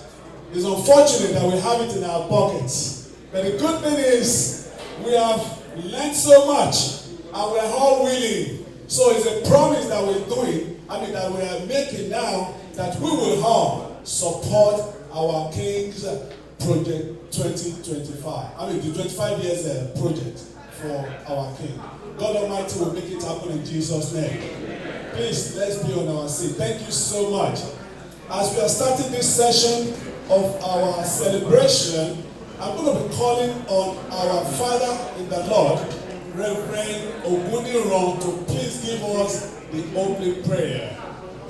Reverend Ogbomosho, please let's be quiet as much as we can. Reverend Ogbomosho, please.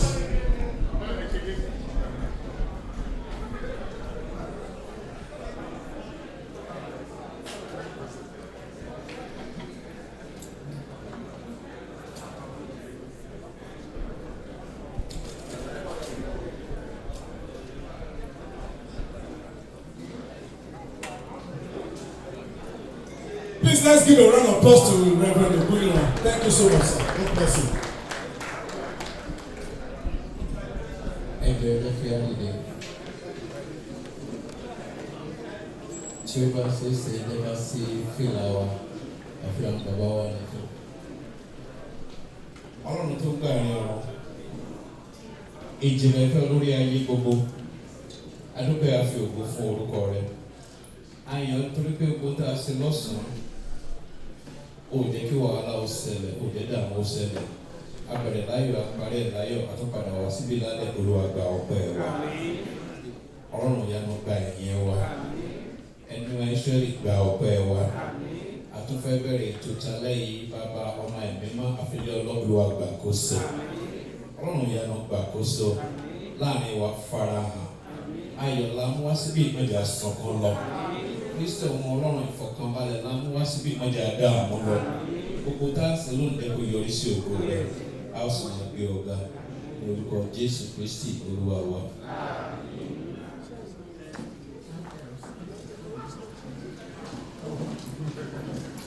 Thank you so much, sir. Please a round of applause for our daddy. Please, if you are Mr. Greg Oselekwe, can you please signify by raising up your hand? Mr. Greg, please come over here. Please, let's give him a round of applause. Adúpẹ́ lọ́wọ́ ọba yìí pé alẹ́ yìí ló tún ṣojú wa. A ti gbàdúrà ní ti Kìrìsìtẹ́nì. A ní àwọn bàbá wa tí wọ́n máa ṣáájú wa nínú àdúrà. Àwọn bàbá wa náà ni Alhaji Bashir Yusuf. Ẹ jọ̀ọ́ ẹ bá mi fún ọ ní àtẹ́wọ́. Alhaji Bashir Yusuf.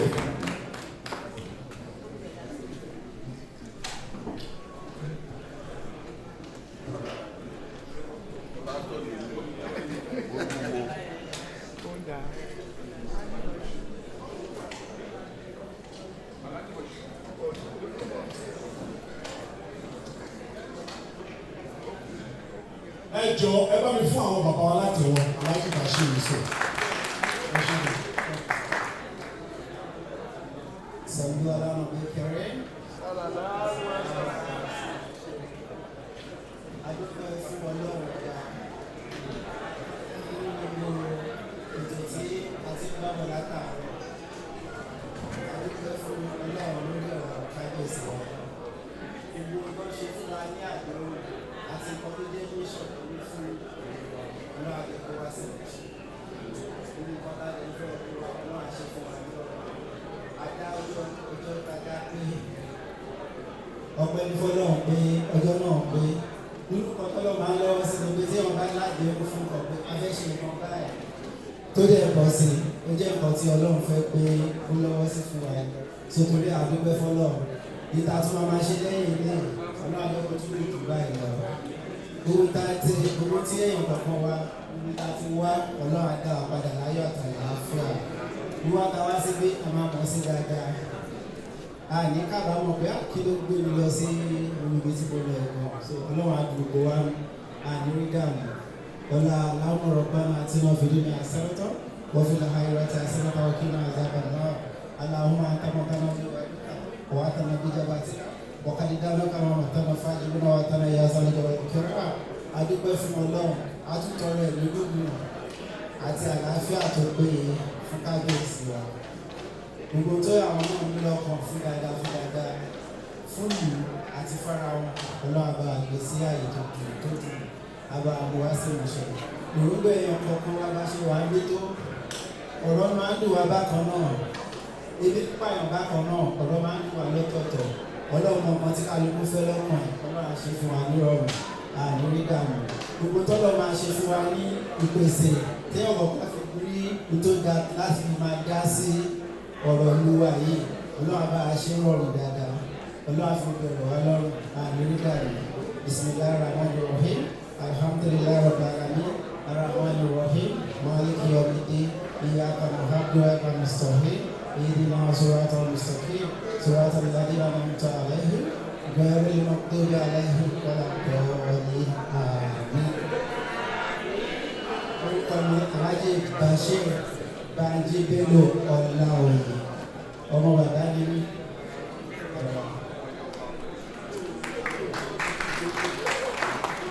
Ẹ ṣe púpọ̀ ọlọ́run á túbọ̀ máa ràn yín lọ́wọ́. Ẹ jọ̀ọ́ ẹ bá mi pàdúrà fún àwọn ẹ bá mi pàtẹ́wọ́ fún àwọn àáfàá wa. Ẹ ṣe jọ̀ọ́. All right, at this time we've been having a good time. There's no doubt about that.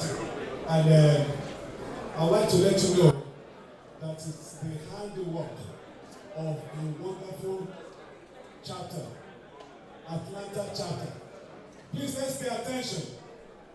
Atlanta chapter has done well with this convention, and I will call on the leader, the president of Atlanta chapter, to please come forward to give us the welcome address. Please let's give him a round of applause.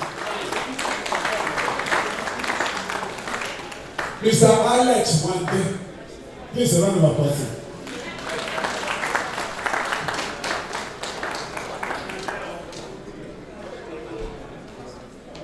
Ẹ kálẹ́ o. Ẹ kú dédé wòyí o. Kábíyèsí. Ẹ káàbọ̀ sẹ́yìn. I just want to welcome everybody back again on this occasion. This time around, we're going to party all night. As I told you. All I'm going to say is that let's just have fun and enjoy ourselves. We've done so much today, all day long. Welcome. Welcome and welcome to the party. Thank you.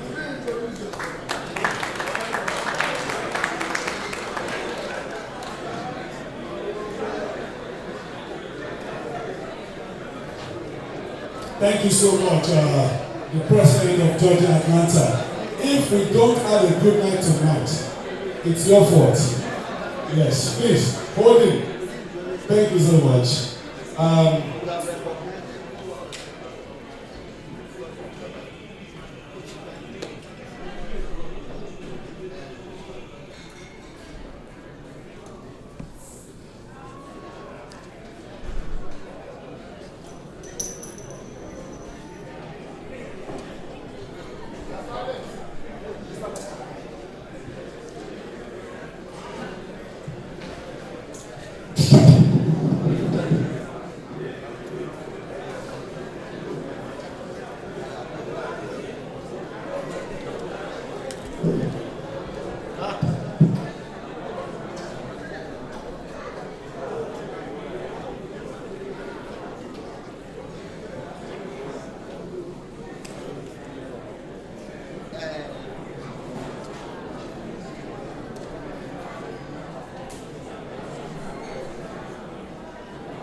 Thank you so much for your patience. Thank you so much for your patience. Please, I would like to seek the indulgence of the former presidents to please come to the high table.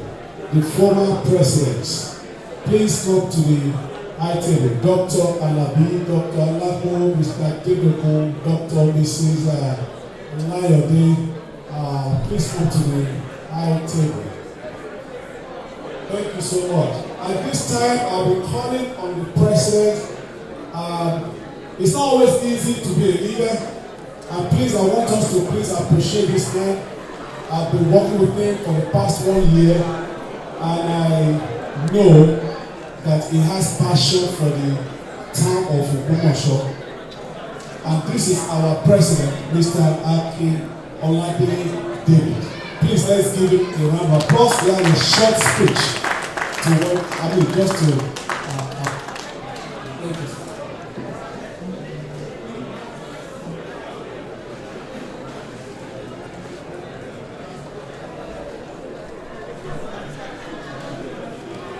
Good evening, Your Majesty.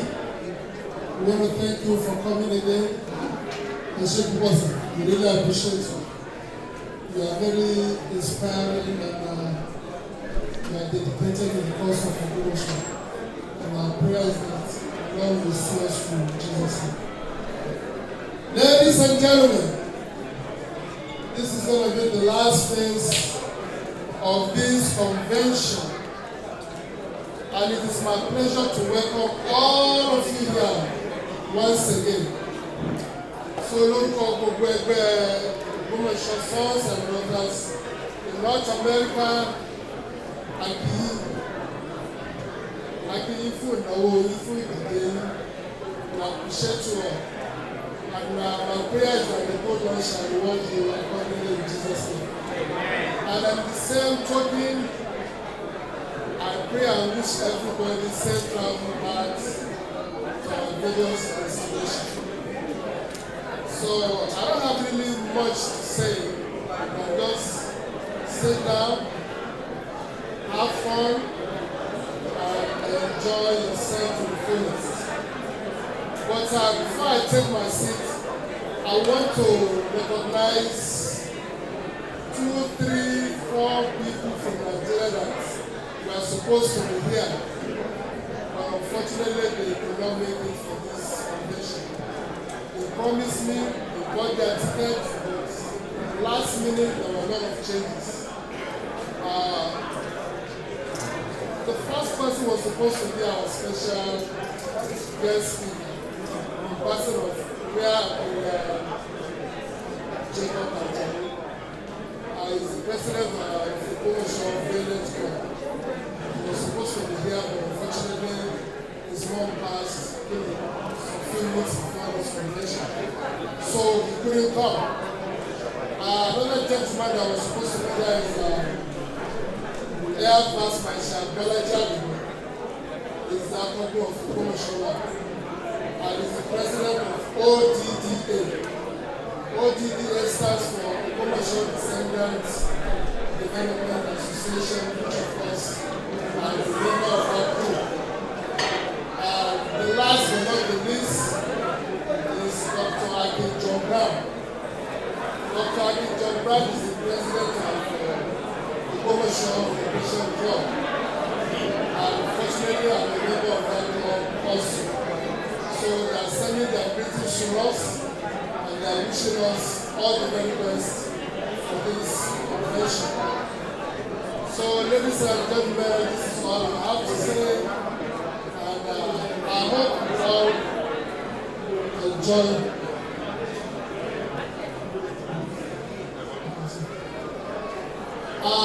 Sorry, I omitted somebody very important here. I want to introduce our honorable member, the former majority leader, Honorable Monica Akambi. Can you please rise up, please? She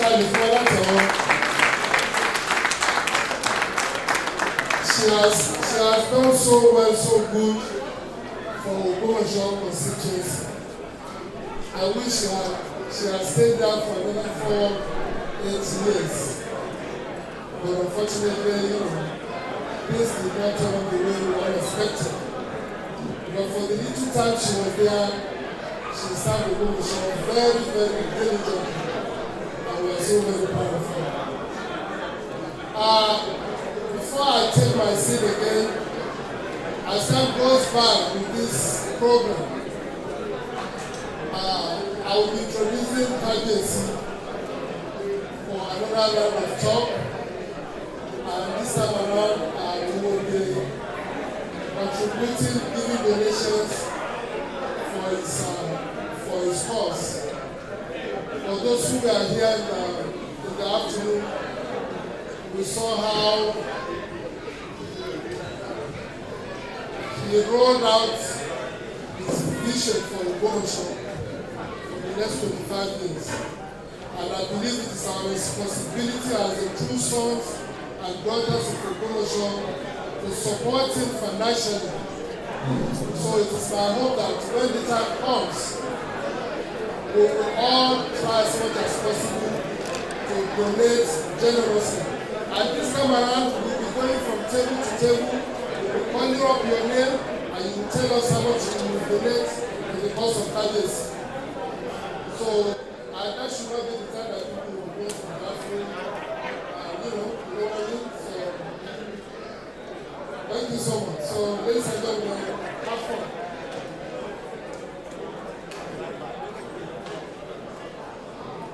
Thank you so much, sir. Please let's give our president a round of applause. Can we please let's pay attention. Let's lower the temperature, please. Let's lower the temperature. I can lower our temperature according to Biden. All right. Please, do we have the Maryland chapter in the house? Yes. Maryland chapter in the house, please, can you be on your feet? Maryland chapter. Please, let's give them a round of applause.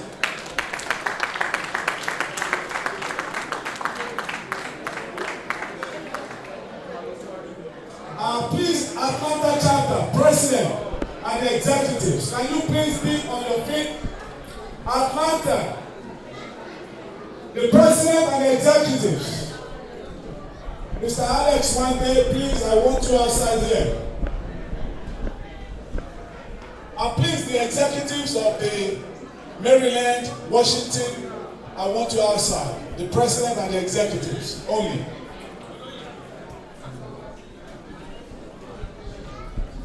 We are going to do something very unique at this time.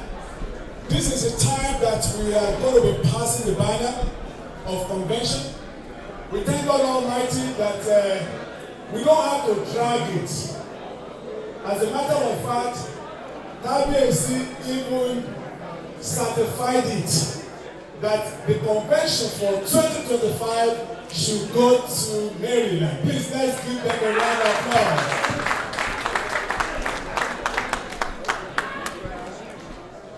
Atlanta, Georgia, Mr. Alex Wande, can you please lead your executive to the front?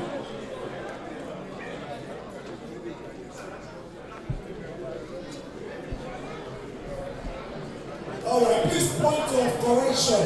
Maryland, DC, Virginia. That's the chapter. Maryland, DC, Virginia. A wonderful chapter.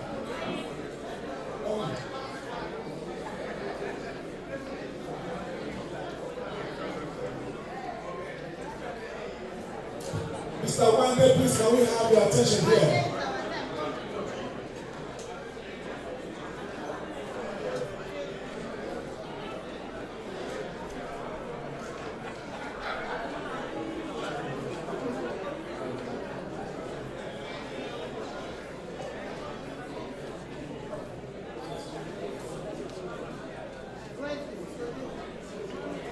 All right, please, first of all, can we please pay attention? Please, let's pay attention. This is a very important aspect of our activities. Àsìkò yóò ṣe pàtàkì.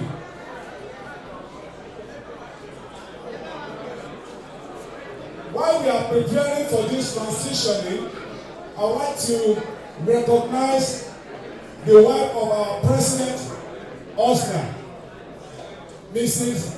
Aki Oladele David. She's right there at the high table. Please let's give her a round of applause.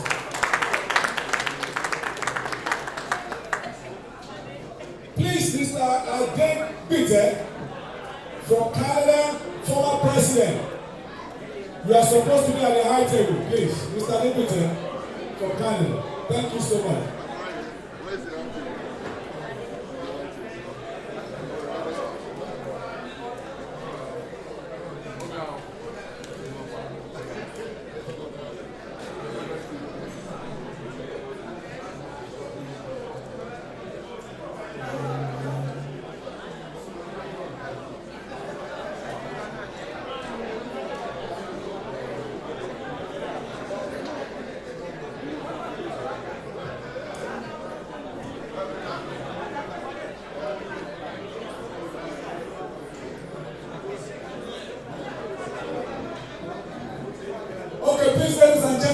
we have to pay attention at this time.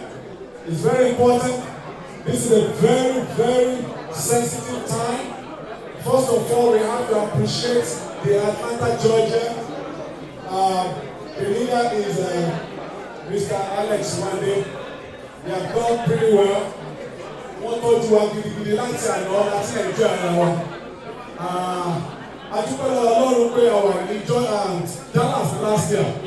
Àwọn Dallas wọ́n ṣe bẹ́bẹ́, wọ́n ṣe gudugudu méje àti àyà mẹ́fà. Ṣùgbọ́n àwọn Atlanta wọ́n tún try láti move a step further. Àbíwò lè ṣe ń wo àwọn ti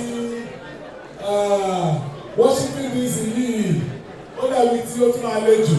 So my encouragement for you is tí information bá ti jáde about 2025 availability ò ní sí ní hotel. So guys dey make sure pé book o, but the most important thing you have to pay your due. Your due is very important. As a matter of fact, I'm the financial secretary for OSDNA. My name is Dr. Olubenga Ajala. So please, your due is very important. All right, so at this time now, because it is a very special occasion, our king, Kabiyesi, is from Maryland, Axis. Please let's give him a round of applause. I don't think we have ever done this in the past. Tojape will be transferring to our Imperial Majesty. So at this time, the leader of Atlanta, Georgia, will be handing over the 2025 convention, OSDNA, to the king, and the king will invariably be handing it over to the chapter. Please, let's give Mr. Alex Wande a round of applause.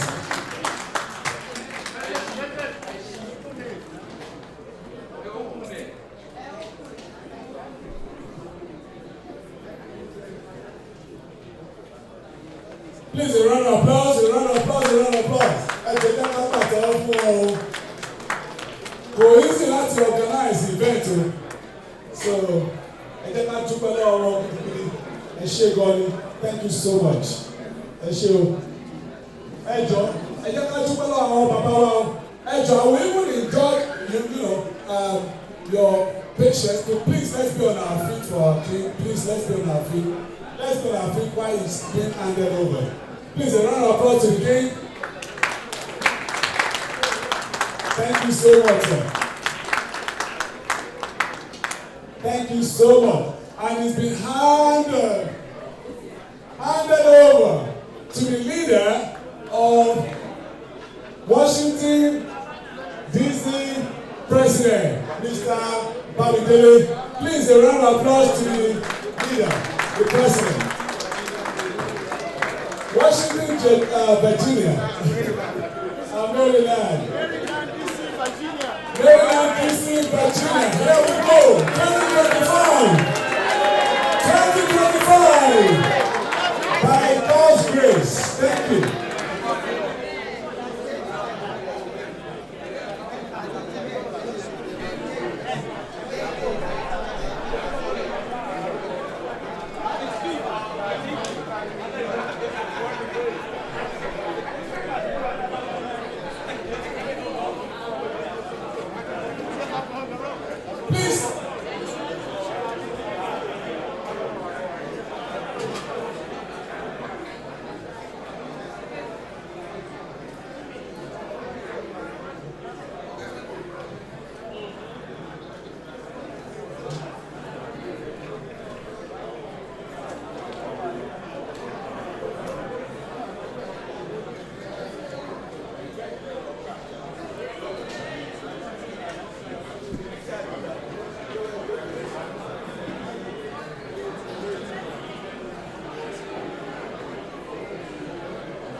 wá jẹ́ kó ní iṣẹ́ lálálálálálálá.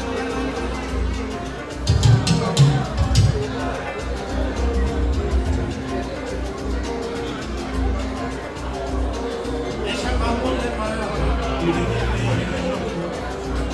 akíkọ́ bá ti bẹ̀rù bẹ̀rẹ̀ àyíkọ́ bá ní ìtọ̀rọ̀ ẹ̀yẹ rọ́bà fi jọba lẹ́la ọba o tótó kábíyèsí òwòlé. All right, ladies and gentlemen, I want to thank you for your patience. I dúpẹ́ lọ́wọ́ yín fún ìfọ̀nàbalẹ̀ yín. Ẹ jọ̀ọ́ tí ẹ bá pààkì mọ́tò fún ọ̀rọ̀ náà síta. Ẹ ṣe máa wọlé máa Toyota Sienna. Ẹ jọ̀ọ́ ẹgbẹ́ àwọn mọ́tò ẹ̀ kúrò right now. Torí bẹ́ẹ̀ bí ti máa ń ta láti tó àwọn mọ́tò àwọn cars méjèèjì. Wọ́n máa wù wá ìjà. Fọ́ọ̀rọ̀nà wọ́n block yìí transfer. Fọ́ọ̀rọ̀nà and Toyota Sienna. Ẹ jọ̀ọ́ wà á fẹ́ ìyàn. And please, I want to. Tó bá wá fẹ́ ìyàn sí wọn, ó máa máa jọ́lọ́ ìyàtọ̀ fún wọn.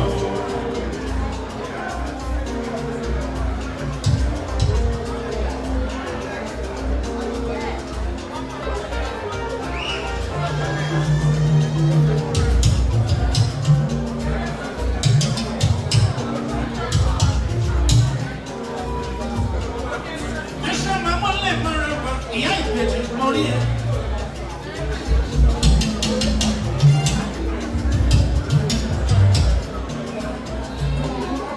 Tó bá jayé títí, bá ní ṣètọ́jú àìsí, olùṣègùn yín ní ìwọ̀n pẹ́pẹ́.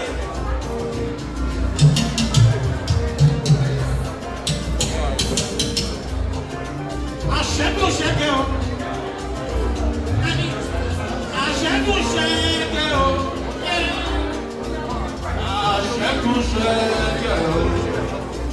Hello, ẹ̀yin bàbá mi àti ìyá mi, ladies and gentlemen, ní àsìkò yìí, a ní someone that is very special láti fi ìwé pè tẹ́lẹ̀tẹ́lẹ̀ wípé àwọn ni wọ́n máa bá wa ṣe occasion yìí. Àwọn náà ni ọmọ wa Dr. Kúnlé Adébìtẹ́, mo fẹ́ kọ́ máa bọ̀ níwájú báyìí. Dr. Kúnlé Adébìtẹ́ ẹ jọ̀ọ́ ẹ bá mi pàtẹ́wọ́ fún wọn.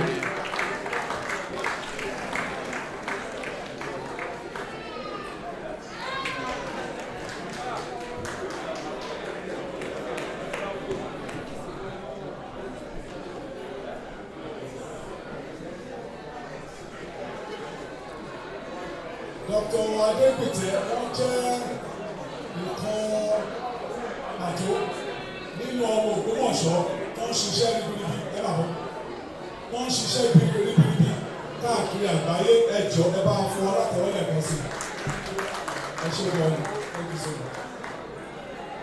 And at this time ẹ jọ̀ọ́. When you're moving camera, always make sure you're looking at it. You don't just want to be moving it like.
All right, ladies and gentlemen, ẹ jọ̀ọ́ ẹ má bínú sí wa o.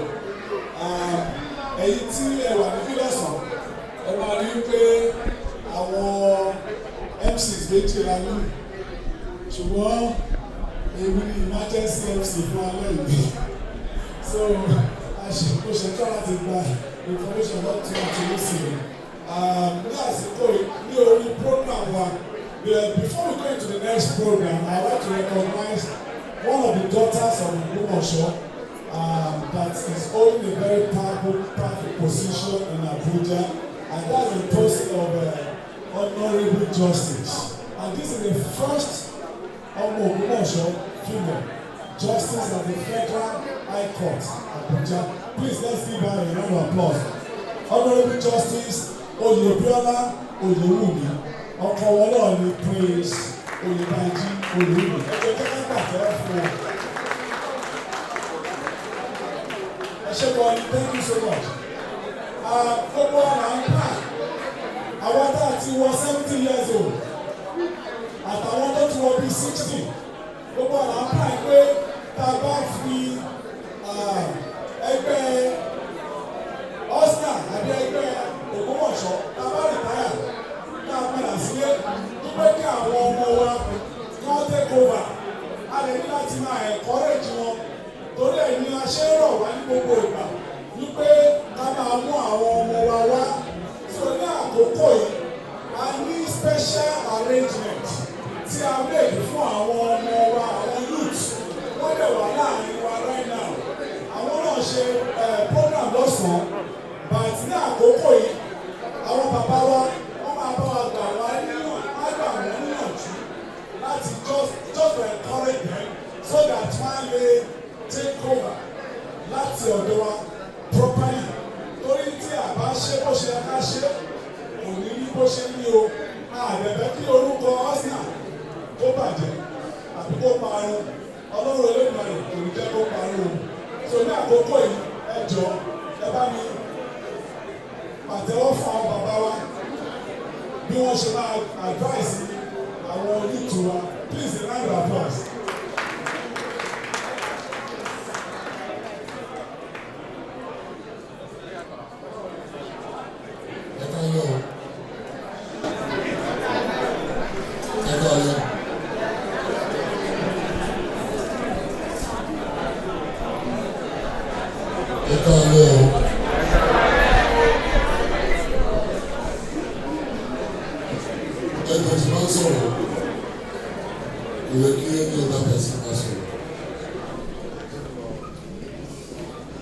There are people standing in the back. Is that the reason why they're standing in the back? There are no seats or what? But I think there are seats here. There's a seat next to this place. Please, if you have a vacant seat, please simplify that so that people can sit down. Because nobody will go to have dinner standing up.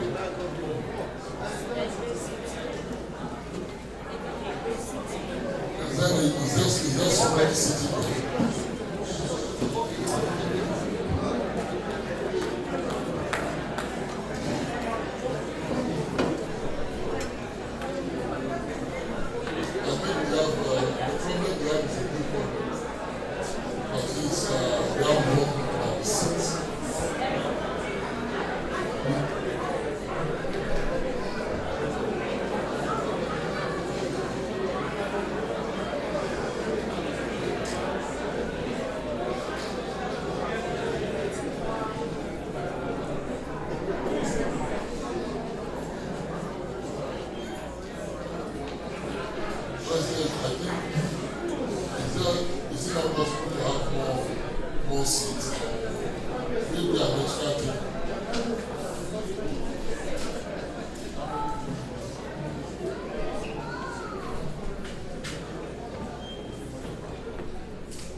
let me say this one. It's a new dawn for us in Ogbomosho. It's a new day for us. And for those of us who are here in the afternoon, I said a lot within the time that I had. And we gbé mòró gbígbé ìgbà tuntun ti dé fún wa. Mo mọ̀ pé ìgbà tuntun ó ti dé fún wa. Ogbomosho lọ́sí máa sọ̀rọ̀ wa ó máa yàtọ̀. With our commitment and because we promise gbogbo wa náà ní wípé we will all be proud sons and daughters of Ogbomosho. Ní agbára olúwa gbogbo wa inú wa máa dùn pé a jẹ́ ọmọ ìlú. The future always belongs to the youth, because when you look at your youth, you can predict what your future is, and that's the truth of the matter. Tàbá fẹ́ mọ̀ ní future wa ṣe rí, tàbá ti wo àwọn ọmọ wa, it will give us an idea of what our future will be, and that's why it is important for us to not ignore our youth wa. Ó yẹ kí a bẹ̀rẹ̀ sí encourage wọn kí wọ́n bẹ̀rẹ̀ sí ṣe orúkọ tá à ń ṣe nítorí àwọn náà la máa gbélé lọ́wọ́. Àná àdìdílé gbélé wọn lọ́wọ́ tí wọn ò bá tí bẹ̀rẹ̀ ní ìsìn ó ti mọ́ wọn lára ní ìgbà tí many of us ta máa retire. And so it is important for us not to meet this youth week because they are still more energetic. So it is important that Mama ṣe program can plan vacation pẹ̀lú àwọn ọmọ wa. So and ó ta ẹgbẹ́ time tá a máa ṣe it is summer time. So as my plan is pé kí àwọn ọmọ wa náà kí wọ́n lè wá fún program tá a bá máa wá. So táwọn àgbàlagbà bá jẹ́ ìdílé kan àwọn the younger people àwọn náà wà níbí kan lẹ́yìn àwọn náà wọ́n á máa pè pé ọmọ Ògbómọ̀ṣọ́ làwọn. And like I told you that gbogbo wọn máa wà proud pé ọmọ Ògbómọ̀ṣọ́ ni wọn. And àwọn náà la máa ṣe fún wọn. It is how we set it up from one town to the other which Marini Baba set it up like that. Just like I shared with us today, I had to cut what I was going to say, I had to cut it short because it's really a and I was aware of that. But ọjọ́ kọ̀ọ̀kan la fi bọ́ ọmọ tó yìí. Ilé ìta àbàsọ lọ́dún yìí àsọ ní next year. Ìta àbàsọ next year àsọ ní 2-3 years time. But it is for us to know we are trying to lay a foundation for the future of our town. Let me say this, and I don't want us to misunderstand me. Iṣẹ́ tí àwọn ọba tó jẹ before us, or tó jẹ before me, iṣẹ́ tí wọ́n ti ṣe sílẹ̀, òun làwọn la fẹ́ try láti improve on o. Kò ṣe pé wọ́n ò ṣiṣẹ́, àjàgbádé ó gbé àpèrè ìṣọ̀mú yìí dé ibi tó jẹ́ pé ó lè gbèdé. So it's upon his shoulder that people like me we are standing upon. So àwọn tó máa wá lẹ́yìn èmi náà they will be standing upon my shoulder. And that's how we will continue to have continuous progress in Ogbomosho. Mi ò lè fẹ́ kí àgbàgbé pé like I said to us today, we want our town to be a model town. Afẹ́ kí wọ́n máa fi ìlú wa ṣe àpèjúwe ni. But I feel we don't want to be like any other town in Nigeria. We want to be unique, distinct. Where one of my meetings for the shelter affection need and I am ready and I know that many of us are ready. But it is important that we encourage the youth because I want to be the I want to need the whole strength that we need for it to happen. I'm very happy seeing all of us here tonight. very encouraged by the number of us who have come down tonight. You cannot believe how much an encouragement is it for me. So it tells me tonight that this town has a great future. It has a fantastic future. So gbogbo nǹkan tí mo ti ń rò láti jọ yìí kò já sí asán. Ó jẹ́ kí n mọ̀ pé with our commitment, this town will definitely be a great town. I'm so sure about that. The people I have seen since I've been here since yesterday, many of you have spoken to me about your commitment towards this 25-year vision. So I need that to now prepare what I might make you in the after 25 years. And you see Nama Bere, say encourage àwọn ọmọ wa wọ́n lè wà l'Amẹ́ríkà ìsinmi abẹ̀rẹ̀ sí sọ fún wọn pé American passport àwọn ọmọ mi máa sọ fún wọn ẹ̀ka ọ̀gbẹ́ American passport dání ọmọ Ògbómọ̀ṣọ́ ni yóò òótọ́ ni ẹ̀ka ọ̀gbẹ́ American passport ni o nítorí táwa ti bá èyí tó ń gbà bẹ́ẹ̀ bá jẹ́ ló máa jẹ́ throughout your life. Washington mo bí wọ́n sí ọ̀gbọ́n sọ fún ayé jí Washingtonians ọmọ Ògbómọ̀ṣọ́ ni. So we need to tell the next generation that though you are living here, but your root is in Ogbomosho. Until I might shake, but they will be proud of it. They will be. If I don't want to buy in December, oh, this is the Ogbomosho I've been talking about. We'll never worry.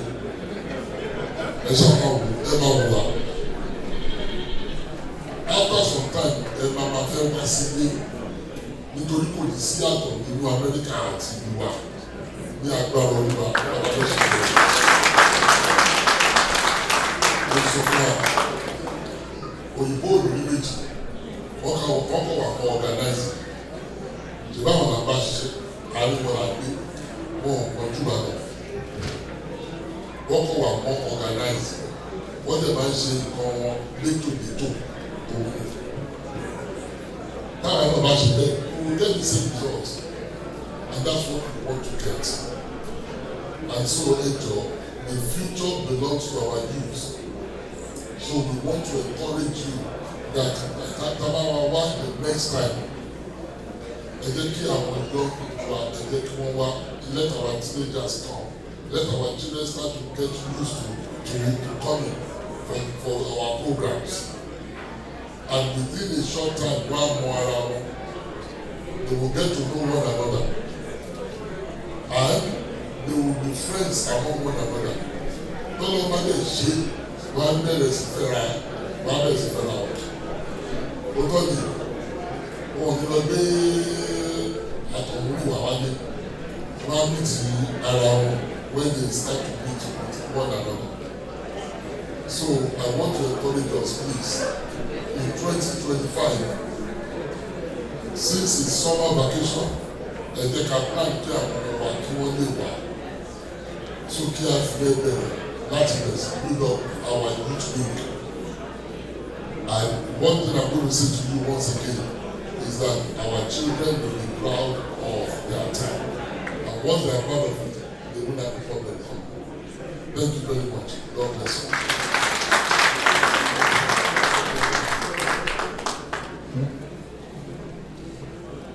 Ẹ jọ̀ọ́ ẹ bá wa fún àwọn bàbá wa láti wọ́n lọ sí. Ashegoni Kabesi, thank you so much. Before I move to the next activity on the program, I would like to recognize the presence of our mother.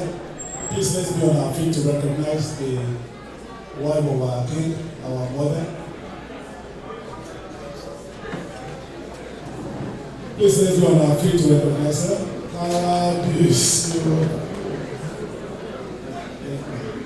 Thank you, man. Thank you for honoring our invitation. God bless you, man. And the daughters, God bless you. Good to see you. Thank you so much. Asheo, thank you. Enjoy very quickly. I'll thank you, our brother, our chairman, fún event yìí, ó sọ̀rọ̀ ní ṣókí. Ẹ jọ̀ọ́ ẹ bá wa fún wọn ní àtẹ́wọ́. Dr. Adébítẹ̀. Ẹ káalẹ́ o. Ẹ káalẹ́ o. Ẹ jẹ́ kí n bẹ̀rẹ̀ látòrí bàbá wa. Ẹ ṣe àdúgbò.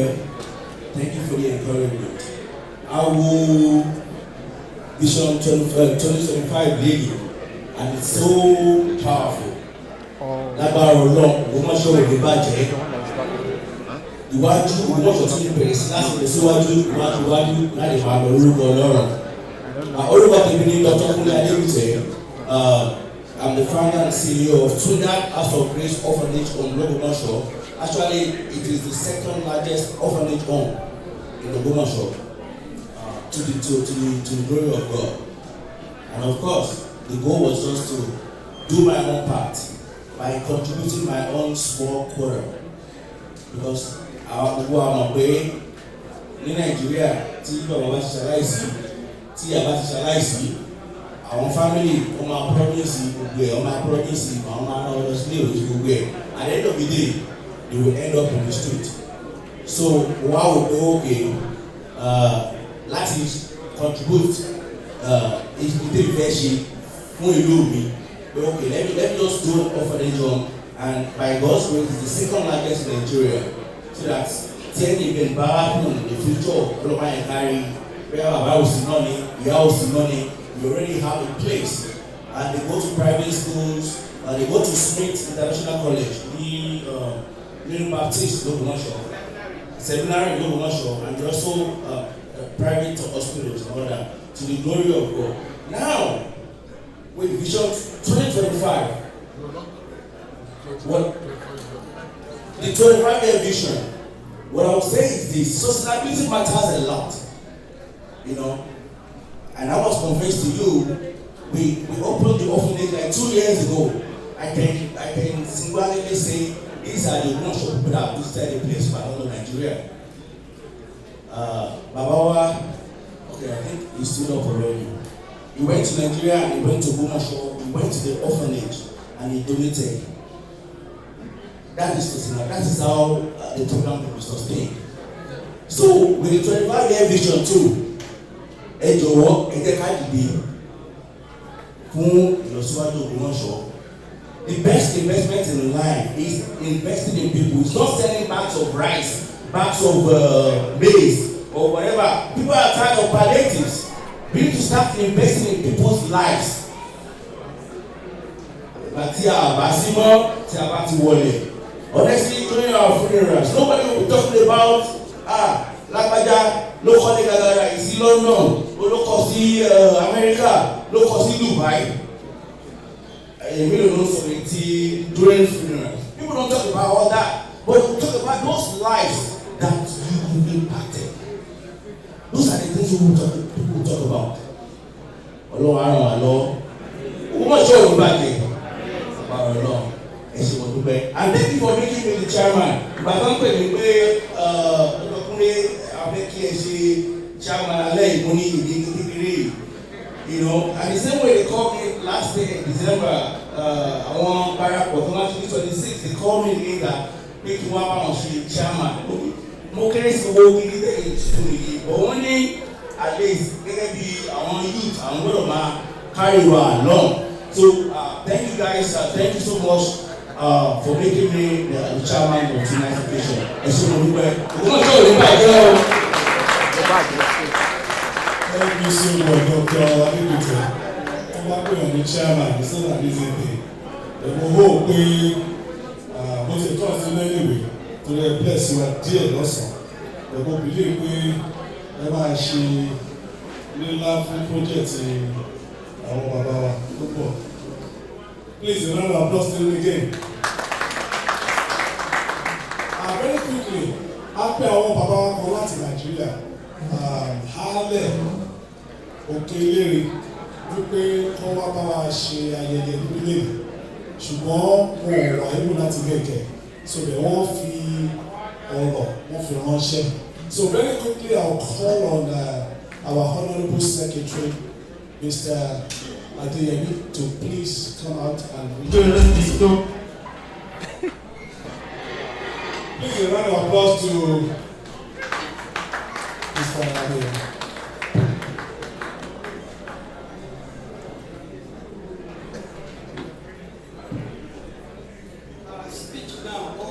díẹ̀ àárọ̀ ṣe ẹ̀mẹ́bìnú. Being an address delivered to the Ogbomosho sons and daughters in North America by His Royal Majesty Oba Samuel Babatunde Oyebamiji Amaru II, JP, Ale of Okedemu Ogbomosho Protocol. Your Imperial Majesty Oba Gandhi Afolabi Olaoye Olumagege Keta Ṣọ̀ún of Ogbomosho Land, President and members of the Executive Council of the local organization, distinguished guests, fellow brothers and sisters, sons and daughters of Ogbomosho, distinguished ladies and gentlemen, I count it a great privilege to be part of this celebration this year. I have heard so much about this organization and have laudable activities. I must commend everyone who has been used of God to keep the vision and ideals of this association on the wheel. There are three things I know about history. Some people make history, some write history, and some people read history. Today, history is being made. How? You want to ask. First, the traditional institution of Ogbomosho land is ably and adequately represented. The presence of His Imperial Majesty Oba Gandhi Afolabi Olaoye Olumagege Keta Ṣọ̀ún of Ogbomosho land here today is a clear attestation to the fact that a new Ogbomosho is possible. Your engagement with the traditional institution today and beyond will afford you a first-hand information on the current state of the land and the 25-year development plan of His Imperial Majesty. Secondly, we have a king who is one of us. While Oba Gandhi Afolabi Olaoye was fully here in America, his assignment as a prominent pastor with huge ministerial responsibilities might not have allowed him enough space and time to practically identify with the activities of this organization by way of membership.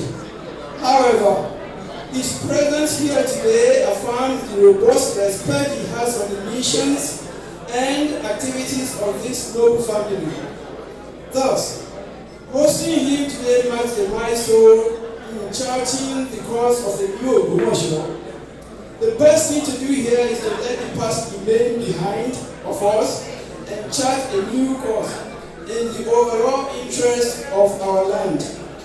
The task to leave Ogbomosho better than we met her is collaboratory.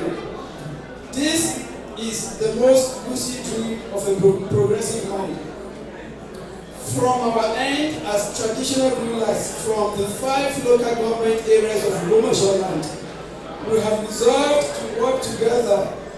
We have decided to do away with matters that have polarized us and promote the issues that can unite us. We do not have 100% yet, but we are well above 70%, uniting under the leadership of His Imperial Majesty Oba Gandhi Afolabi Olaoye Olumagege III to discuss and plan how the development of Ogbomosho land will be evenly distributed. No local government should be at a disadvantage. This is what His Imperial Majesty has been drumming into our ears since he ascended the throne. History of many cities, of any city, is not how we want it, but how we made it. If we eschew greed, self-centeredness, and pride, the history of our land doesn't call for gangsterism of fight to finish. Nothing good thrives in an atmosphere of strife. We urge the sons and daughters of Ogbomosho land, home and abroad, to desist from polarizing the traditional institution in our land or inciting one against the other. The fight is over. Those who haven't joined the move among us are not doing so because of fight, but they are waiting possibly for more time to work on their convictions. Almost all historical records about evolution of Ogbomosho recognize the Ale of Obeleri as the first person to settle Ogbomosho, with Shoun Ogunlola being the fifth among the 5 earliest settlers called Egbe Alongo.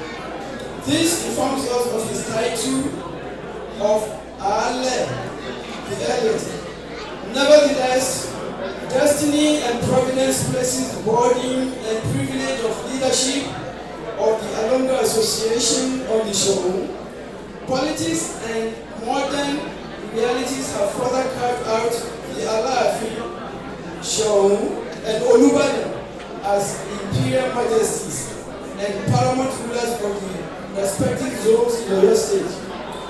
To fight this is to contend with destiny and attack the government, civilization, and personalities of the occupants of each throne reflect the way we deploy power as Obas.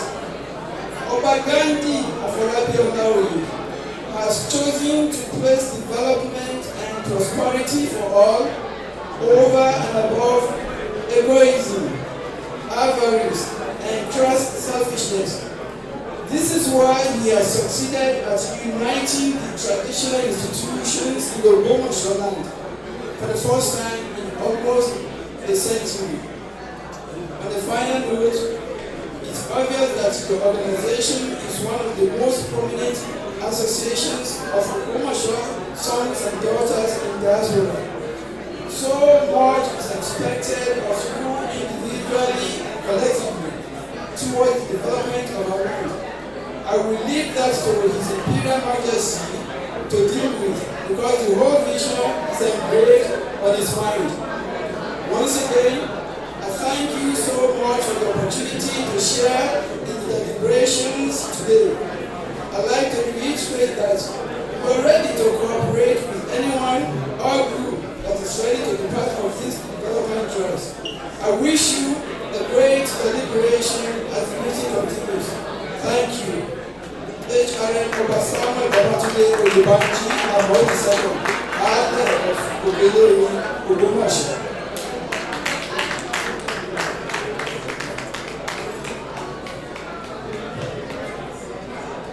There is a Mercedes parked on the street, the car is about to be parked. Georgia license CFH 4437. A black Mercedes is parked on the street, is about to be told. Georgia license CFH 4437. Please go out and take your number, otherwise it will be told. Thank you.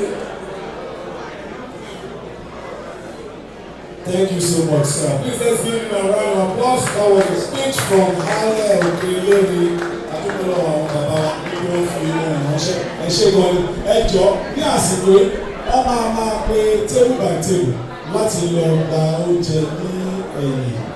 And while we are doing that, àwọn onílò wa wọ́n máa fún wa ní ohun díẹ̀díẹ̀ tá a fi máa bọ́ sí the next item on the agenda.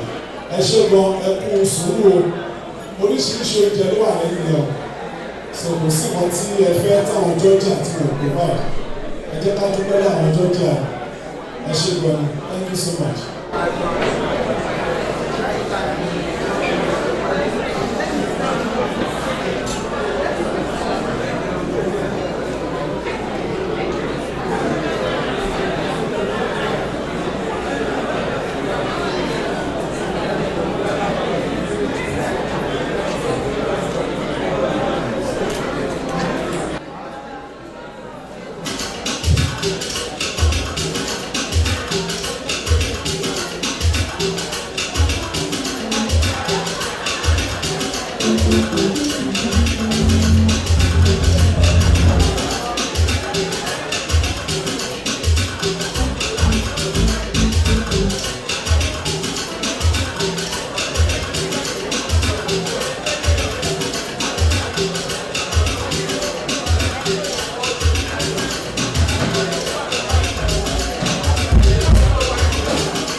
Gbajúmọ̀ ṣálọ́ lọ́rọ̀ mi àyànfẹ́.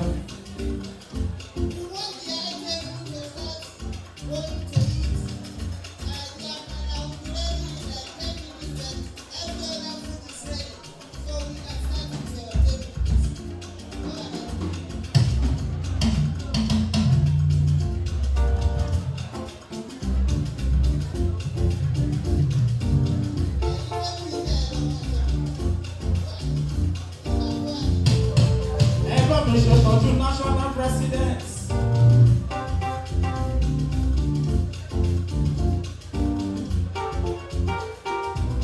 Ọmọ kíkẹ́lẹ́ yé ni wọ́n máa pè é, ṣé máa wọlé maraba o. Wọ́n ní ẹni bẹ̀rù dúró rí, ó ní ìwá sí fún gbọ́.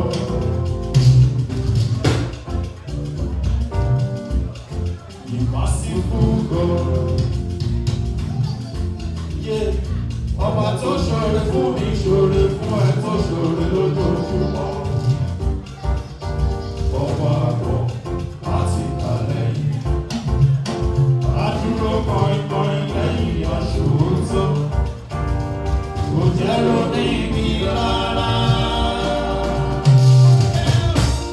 Ìbá sí fún gbọ́.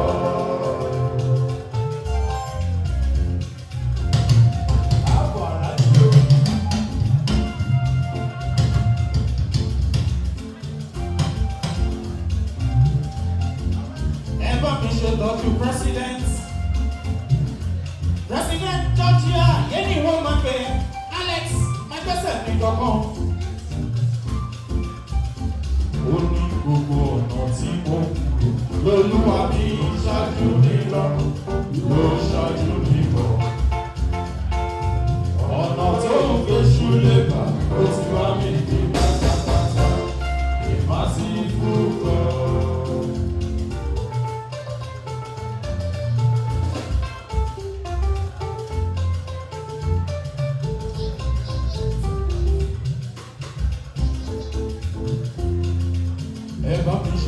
President Maryland.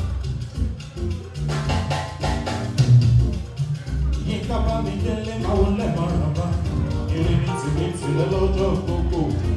Má fi jó yíyan ọba, má fi jó yíyan ọba ọkọ.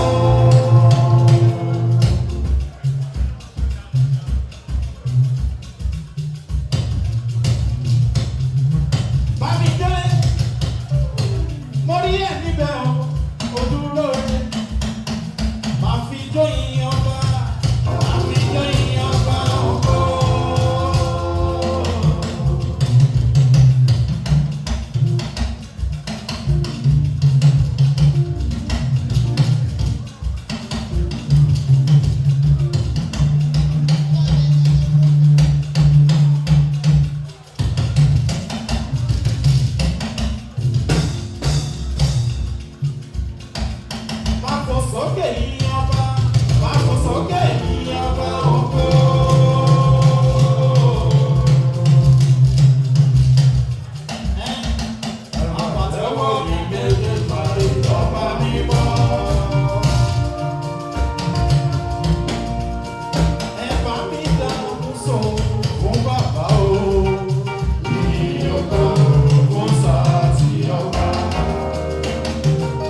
Jọ̀bí ìṣọwọ́ ẹ̀ ìṣọwọ́ rẹ̀. Àní bí bá gbẹ́jì rẹ̀ ọ́, inú mi á dùn ó. Ẹ̀rù ò bà mí o, rárá o, rárá o. Àyà ò fún mi o, láti gbẹ́jì rẹ̀ o. Èjì rẹ̀ dára, ó lè kó nílé, wọ́n lé wá lọ́rẹ̀ o.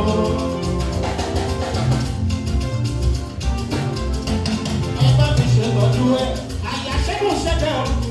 Ọlọ́lá tí mo bá lóde àná. Ó ní èkó ń bẹ, ẹ̀wà ń bẹ o.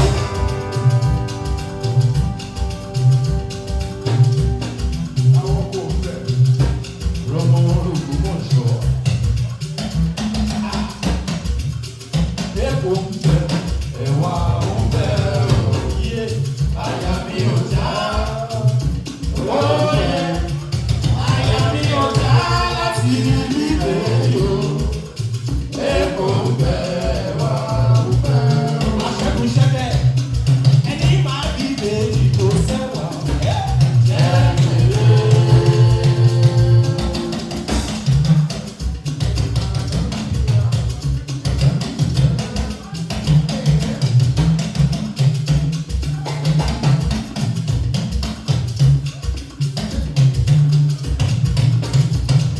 Ẹni máa bí ìbejì tó sẹ́wà wá. Jẹ́ kéré. Èkó ń bẹ. Ẹ̀dálẹ̀, ẹ̀dálẹ̀. Èkó ń bẹ. Èkó ń bẹ. Èkó ń bẹ. Bọ́ọ̀lù mi lọ́mọ, èjì rẹ̀ wù mí lọ́mọ lórí rẹ̀. Ẹ̀dùn jọ bí èjì rẹ̀ ara ìṣòro.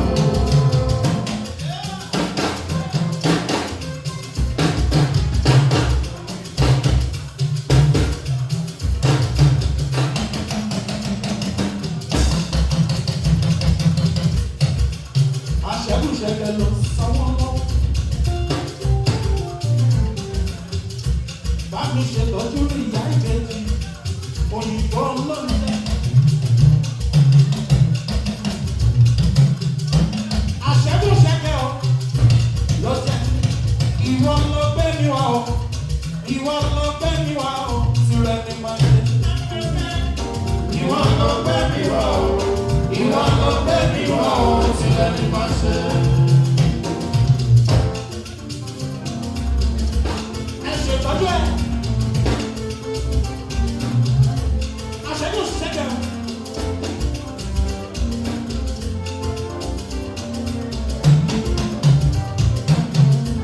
Rọmọrọ jẹjẹrẹ.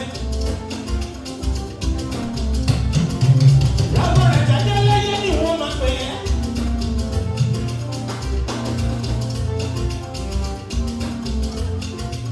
Ẹ ṣọ́ba wọ́n lẹ́ mara bá àyànfẹ́. Wọ́n tún lè jẹ́ ìrètí rẹ̀. Rọmọ ní ìrọ̀jà rẹ̀.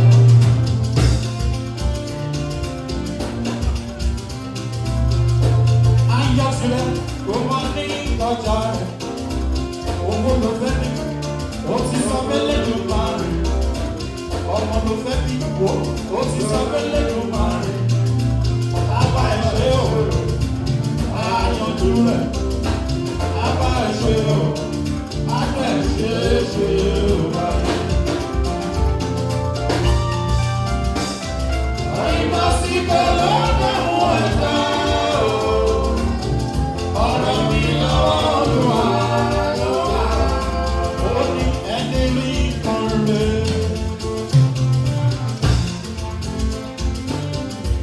Rọmọrọ jẹjẹrẹ tó fẹ́ kú pẹ̀lú ẹ̀.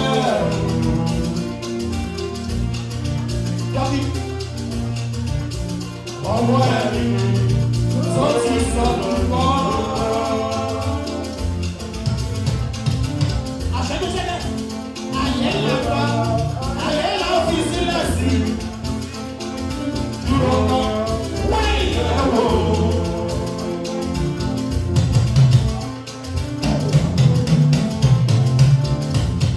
Bàbá wa pàgọ́ lórí.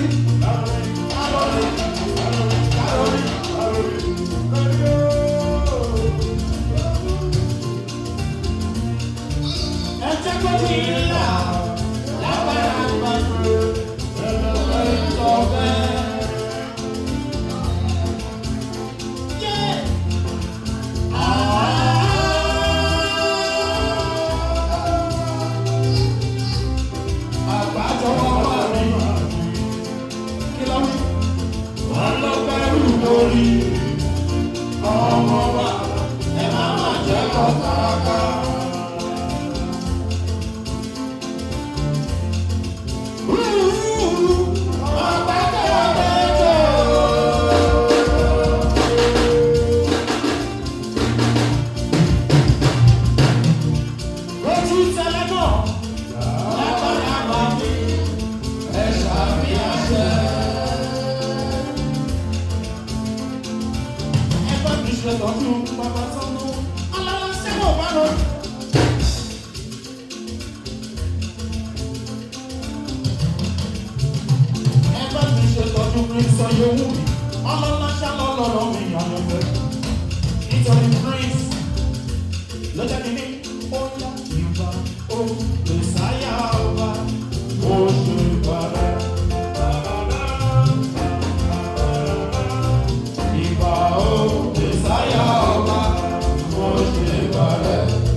Ogbomosho kájọ débẹ̀ o sórí èèyàn ńlá l'Ogbomosho ìlú Ogbomosho ẹni kò ní bàjẹ́ ọmọ sẹ́yìn tẹ́gbẹ̀gbọ́n Ogbomosho l'Ogbomosho ẹsẹ̀ ìlú Ogbomosho kò ní bàjẹ́. àwọn sọ̀rọ̀ wípé yé kékeré wọn èyí àgbàgbà èké kékeré wọn èyí àgbàgbà èké.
tọ́ mi sọ́nà olúwa.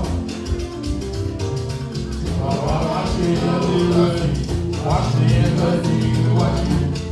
Jẹ́ kó jèrè iṣẹ́ tó bá ṣe o.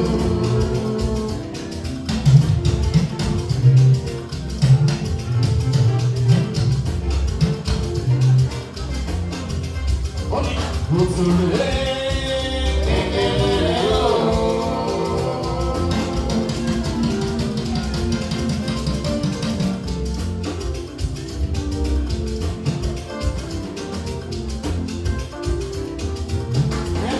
Ìtọ́jú ìrànwá tó fọ́.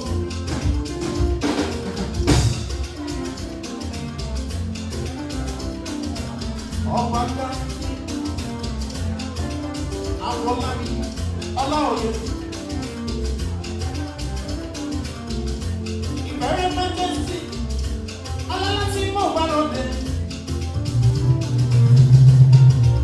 Ẹ̀ṣọ́ náà wọ́n lẹ́ máa ra bọ̀. Mọ́mí Dayọ̀ ẹ káàbọ̀ sórí ètò yìí.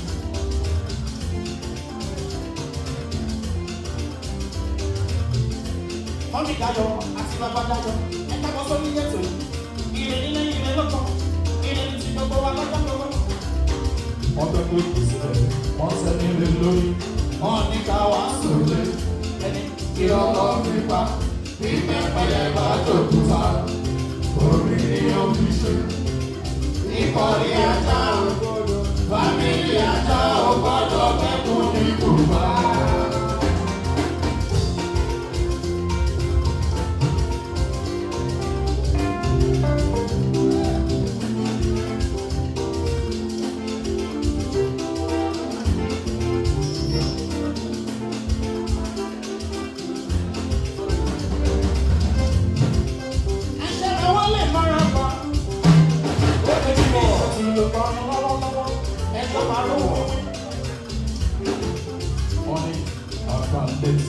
Ọmọdé awo, kò lè yé wa òwe.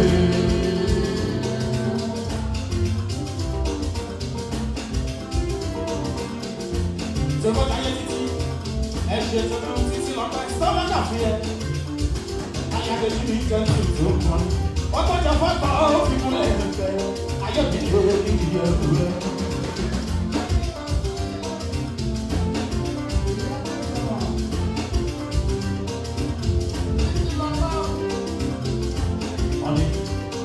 Ọbẹ̀ kò kì sílẹ̀, wọ́n ti ní lè lórí. Wọ́n ní ká wá súnlé. Kí lọ́lọ́ nípa, ní pẹ́pẹ́yẹ máa jòkúta. Omi ni ó fi ṣe. Ìkọ̀rí ajá ò, fámìlì ajá ò gbọ́dọ̀ gbẹ́dọ̀ nípò. Ló jẹ́ kí ènìyàn bọ́ lọ́lọ́run kiri.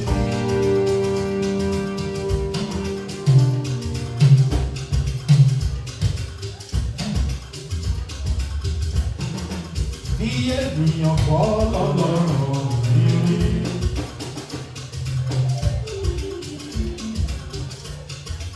Bí ènìyàn kọ́ lọ́lọ́run kiri o.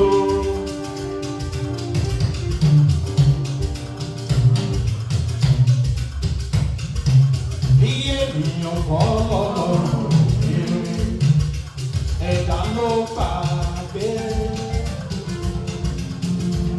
Olúwa kò bá bẹ́ẹ̀ nìkan ọ̀gọ̀. Bí ènìyàn kọ́ lọ́lọ́run òbí. Appreciation. Mo dúpẹ́ onímúwọ̀ àkọ́ fẹ́ mi. Appreciation. Mo dúpẹ́.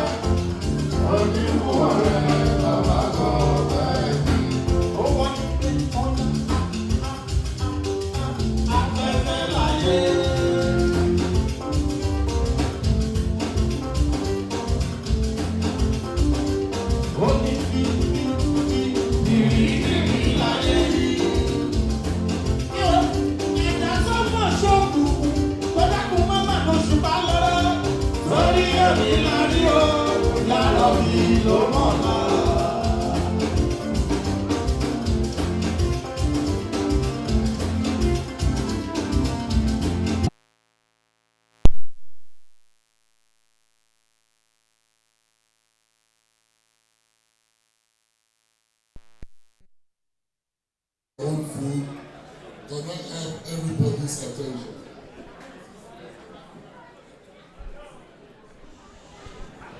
Please, can we have some silence, please?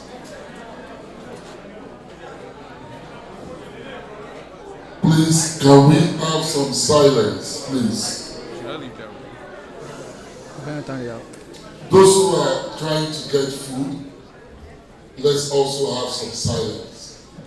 Whatever food you want, you can point to it, and please can we have some silence? Thank you very much. God will honor you too. We want to try and share vision with us today. And I would like us to do something about this vision, so I can know that we all have a buy-in. Do we all have a buy-in with this vision? Only 10 people. Alright, this is what I want to propose for us. What I want to propose for us is that we have set up this website on Ogbomosho.net. We have set up this website, and it is for ease of giving money. It is ease of giving money. Please, please, is this honor for me to be talking and for people to be talking? It is not done. It is dishonor.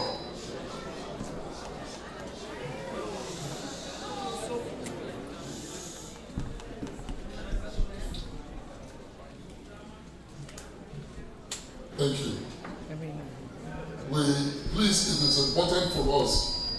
This thing is, please lower this thing a little bit.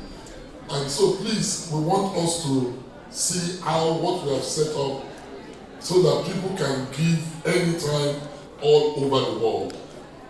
Let me give us an idea of what I would like us to do. Are you with me? Yeah. If we all give, if 300, and there are more than 300 Ogbomosho people in North America, those who are not here, we can let them know. If 300 of us give $100 every month for the next 1 year, just $100 every month for the next 1 year, 300 of us, we will have given 540 million, over $500 million naira. If 300 of us give only $100 every month, and you can do a recurrent giving with this website. It is a secured website, and one thing they are going to guarantee us is that the money will be used 100% for the development of our town. If we have 50 of us, if 50 of us give $5,000, we will get 375 million naira. So with 350 people, with 300 giving $100 every month for the next 1 year, and we have 50 people give $5,000, we will have 915 million, nearly $1 billion naira. You can imagine if you put $1 billion naira in that town, there will be an impact. And I can tell you, we have more than 350 Ogbomosho people even in this hall now. And let me say this development, each and every one of us will have to do it. I shared with us today, and everything I said today about how much I have contributed personally since I've become the king is in excess of personally giving over 300 million. And I told you how that has happened. So, I am not calling you to do what I have not done. Please, the people who are trying to get the food, can we have some quietness, please?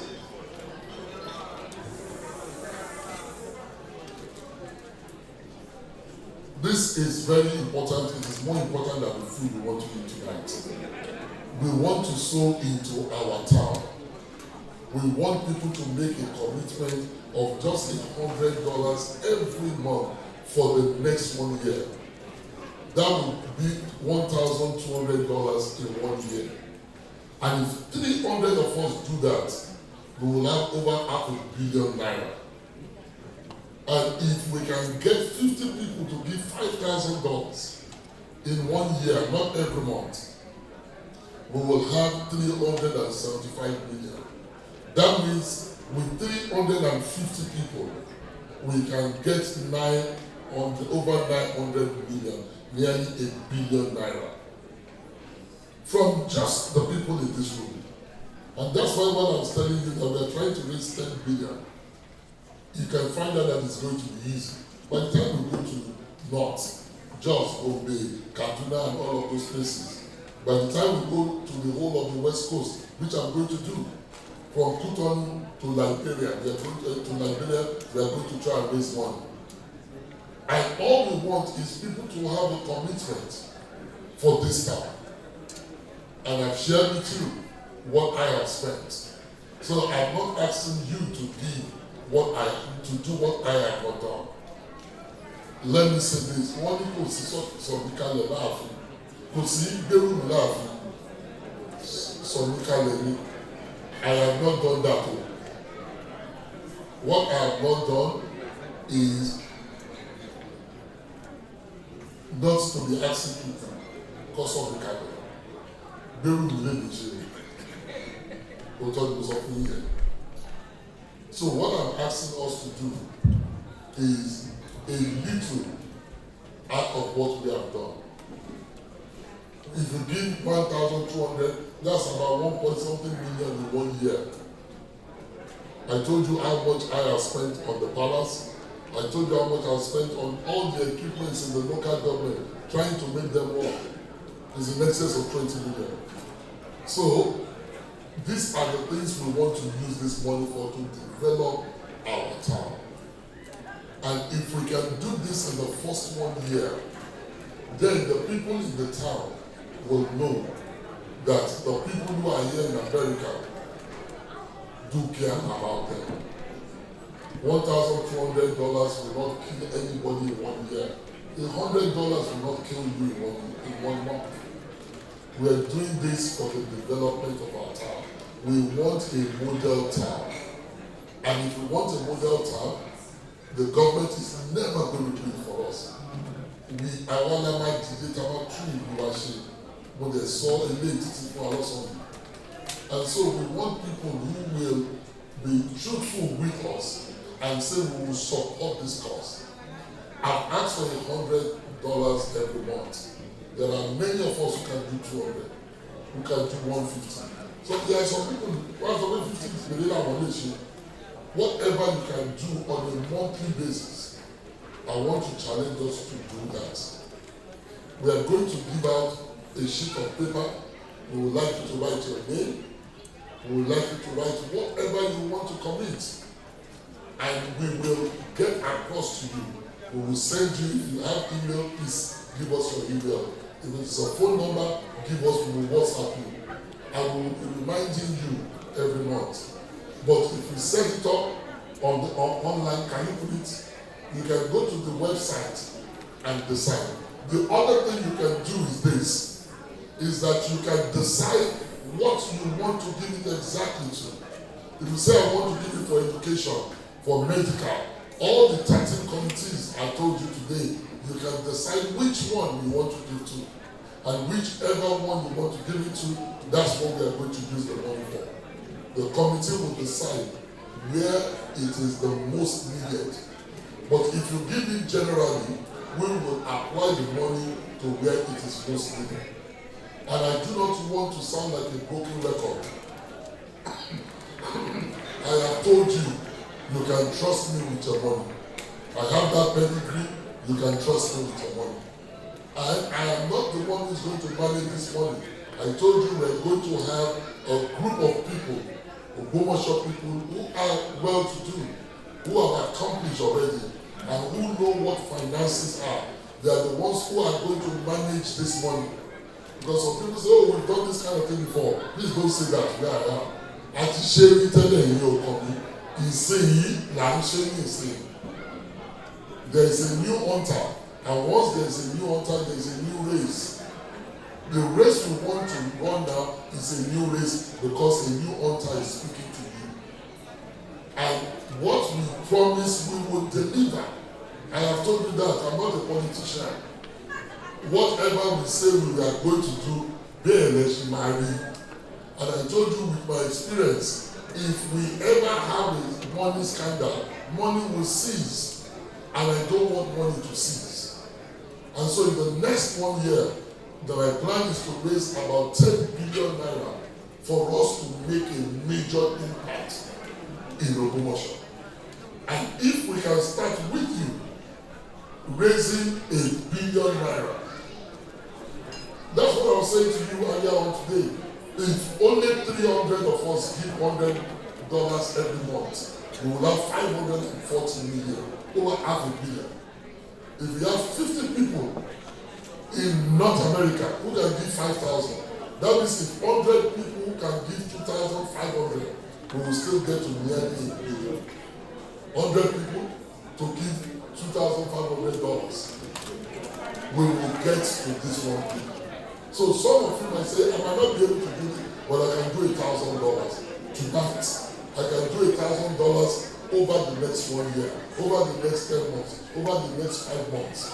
Whatever you feel you can do, please prayerfully think about it tonight. And when you get back home, any Ogbomosho person you know, please tell them to go to that website, the Ogbomosho.net.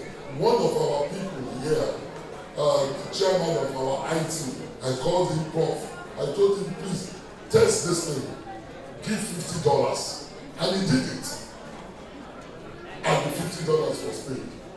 And it is a seamless process that if you, and I think if you want us, we can take you through it. You can set it up on a monthly basis to have a direct debit and any of those things. Please, what I want us to do, let's take our time. Allah to bless Ogbomosho, like I told you. There are a lot of blessings that we have gotten.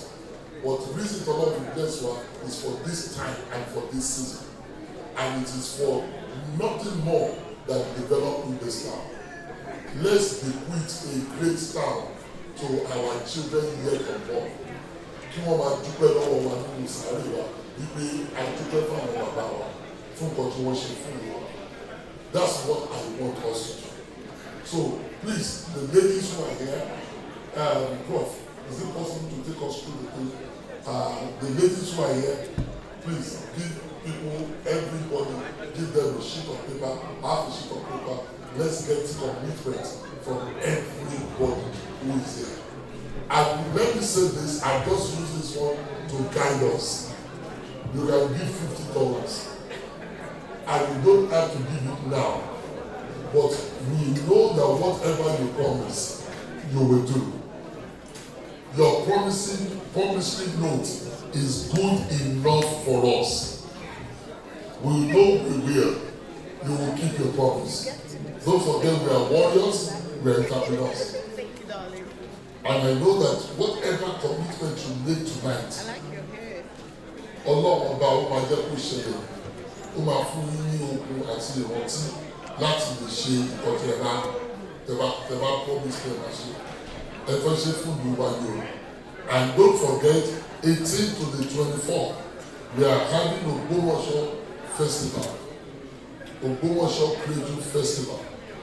You are all invited 18 to the 24th of December, and so you can do Christmas at home. And we promise you it will be a 1 week of great fun. We need money for this. Owó tabari ara ìbọ̀tàbà fi ṣe Ogbomosho Creative. The money you give, we want to use it for the development of the town. That's what we want to use it for. So please give out papers. Let's get commitment. Let's get your phone number, your email. If you don't have email, your phone number. Give us your WhatsApp phone number, we will acknowledge everything. And like I promised you, prominent Ogbomosho people are going to sit on distributing this money to areas of need for the development of the town.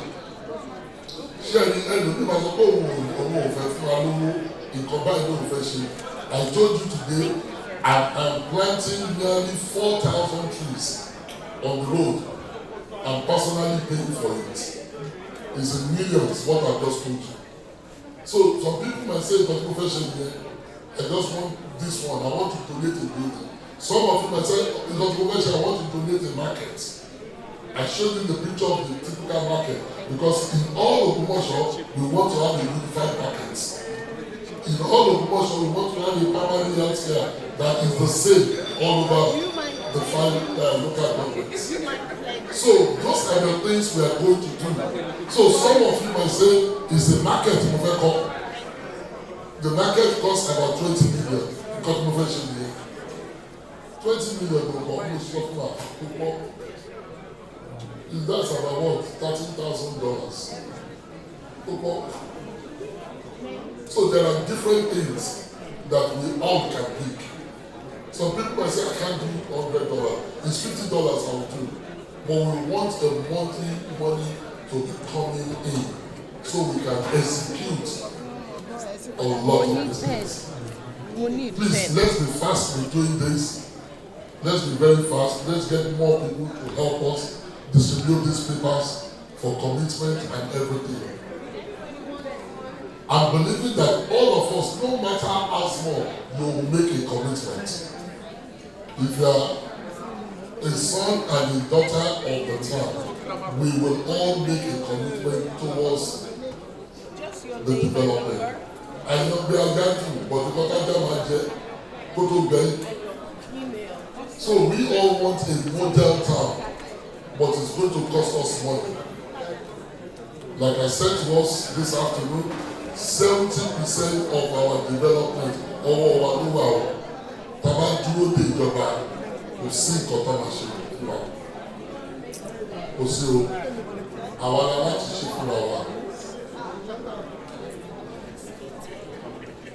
let everybody make a commitment towards this. Let everybody make a commitment, no matter how small.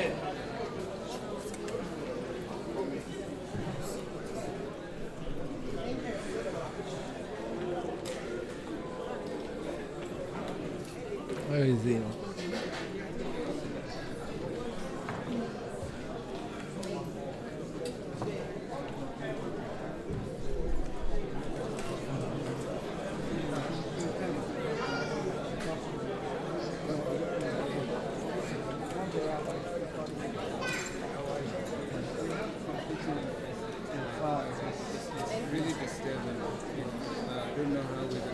Please, I guess we should have gone round the table. I can't see anybody on my left hand side. Can we add more ushers to keep people?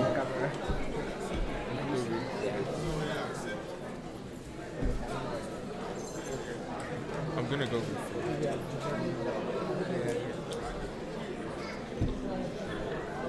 I'm gonna go. And so, please, all chapters, when you get back home, encourage your chapter members who are not able to attend this convention. Please tell them about this. Please tell them about this. Please tell them about this. We will want you to please, the papers, we will collect them back from us. We will want to collect it, and we will tell the president and the executive whatever we collect, we will always keep you abreast of it. Because about that, I might get them out more. And on tomorrow, we will be updating you how and all the progress that we are making. I want to know you will be seeing it. I promise you a transparent way.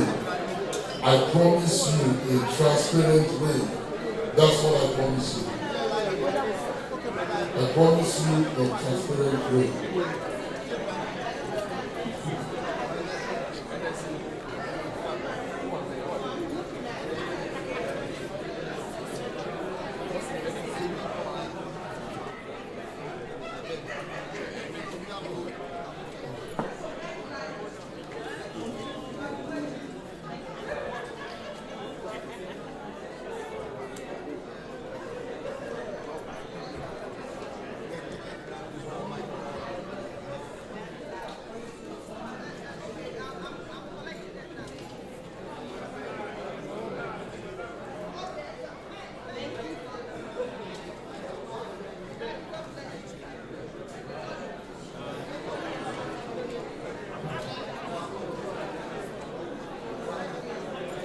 Please, we have to run this thing up in another 5 minutes.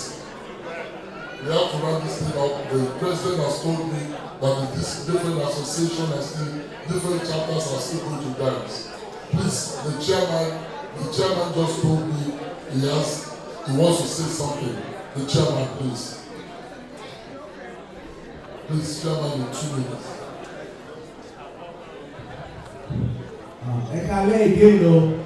Please take it very brief. Okay, so I'm going to get ready, but this vision is very powerful, and what if people can invest? Tell them our way, to initialize through accidents. Tell them that high school, the general. In fact, we got people who are also Maria or China, who are where is the So, as the chairman of this occasion, to support this KBC vision, I will donate $5,000 and I will drop it tonight. So, but I want to encourage our fathers here tonight to do more and to do the same. So, I think let's open the floor. We can do $20,000. Times 10, $100,000. We have the money. Ogbomosho don't go right now. Please let's support KBC. I think the MC will help us with that. No, please. They are not supporting my vision. They are supporting our vision. Our vision. Ṣé èmi nìkan Ogbomosho ni? Ṣé èmi nìkan mo gbé lẹ́yìn tí ìlú bá ga ṣe? Ilé tèmi dà, èmi ló bí mo ní iná, mo ní generator mẹ́ta, mo ní generator mẹ́rin, mi ò ní ìdí náà. Mo ní generator, mo ní solar, mo lómi. I've created an haven where I live. There is nothing that I need that is not in my house. I'm not doing this for myself. Mo sọ fún yín lọ́sàn-án. Anything tí wọ́n ní sí ìbẹ́kùnbẹ́kùn ni mo ti yó. Àwọn tí à ń wò, àwọn tí wọ́n ò ní, àwọn ọlọ́fẹ́ ẹ̀ owó sùkúl àwọn ọmọ mi ó ti wà kọ́ tí tó bí wọn ní owó sùkúl wọn ti wà. So I'm not trying to send my children to school. Àwọn ọmọ ọlọ́mọ la fẹ́ send lọ sí school. Àwọn ọlọ́fẹ́ ẹ̀ I have medical care here in America. Tí bá need the medical care, na fly na síbí.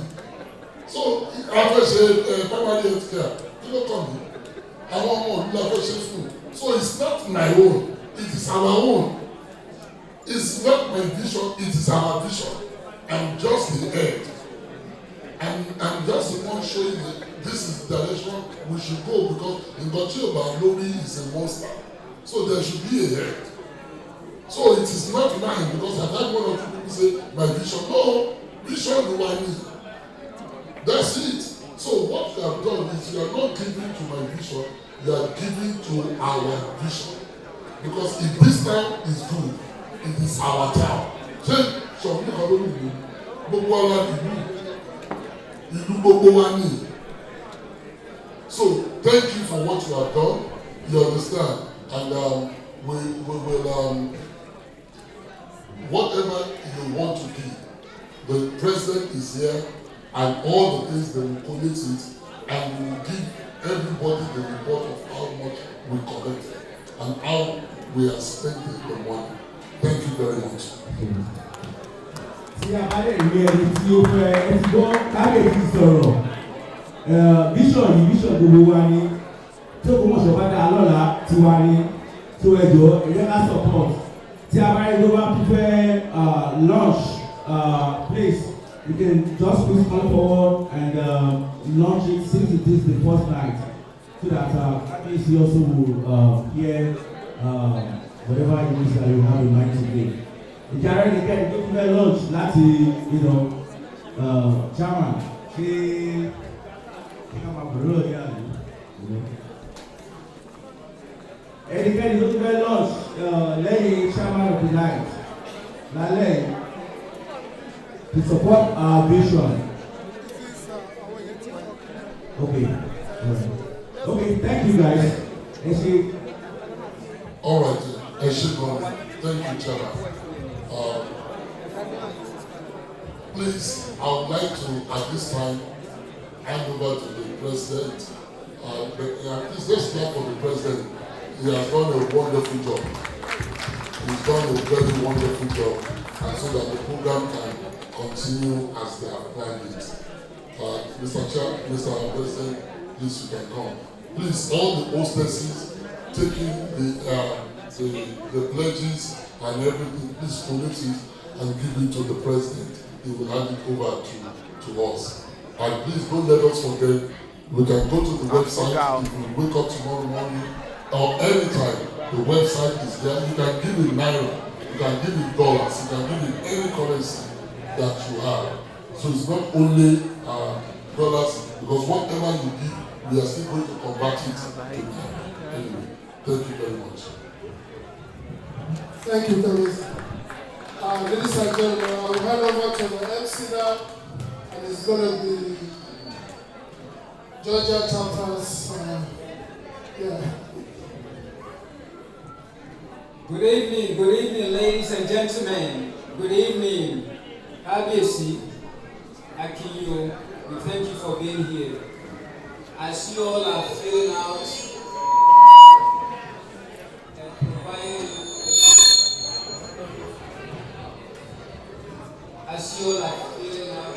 the information that Abiyesi needs, we want you to know that this particular party tonight is being put together by the Georgia chapter, the Georgia chapter, and we are indeed very grateful for your presence here tonight. We thank you for gracing us with your presence. We thank you for gracing us with your beautiful faces. We thank you for gracing us with your beautiful attire. But we also want you to know that Paramo Georgia chapter is also raising some funds tonight. We have some projects, we have some ideas, and we have some hopes, things that we wish to do for our own land, Ogbomosho Parako. So as Abiyesi is getting the information that he needs for those that will be making a commitment, we also want to use this time to invite those that have come to honor us as part of Georgia chapter. So we invite those special guests that some of our members have invited to actually use this opportunity to provide donation for Georgia chapter. So the musician hopefully will be giving us some music in the background. Musicians, are you all ready? And I have some of my Georgia chapter members, perhaps that will be going around each table so that we hopefully can raise some meaningful funds for Georgia chapter Parako. Can I get an amen for that? Amen for that? Amen for that. Listen, ladies and gentlemen, it costs money to do anything wonderful. And to put such an event together like this tonight, I like to believe that you know that he has cost us some money to do this. So we need your help, we need your support to also do the things that Georgia chapter would like to do for our own land in Ogbomosho Parako. So the musician is giving us some music in the background while our Georgia chapter members will be attempting to help us to go through the tables for those that are willing and ready to provide some donation that is specifically for Georgia chapter. Georgia chapter. Specific donation that is designed for Georgia Parapol. My sister just reminded me, owo ni kẹ̀kẹ́ ìrere. My Yoruba might not be as sharp as some of you, but indeed we want you to know that really we also need some fun, really. I mean, let's all jokes aside, you know. That has clearly informed us that, you know, anything that we do in life requires money. So really, we need some help, we need some support, we need some enthusiasm towards the fund that we wish to raise for Parapol, Georgia chapter. Musician, can you help us? Softly, softly.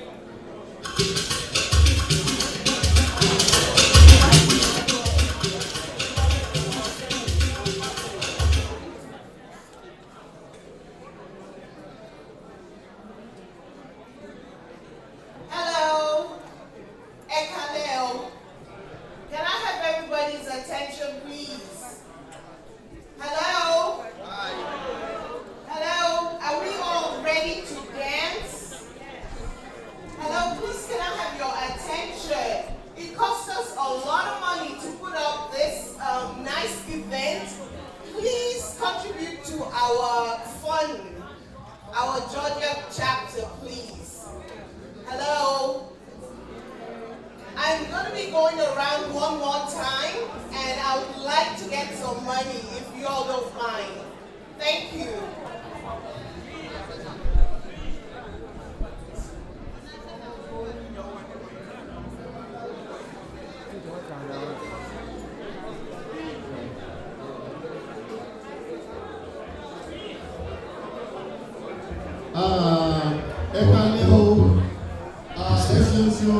Gbogbo tí wọ́n fi yé wa látìgbà tí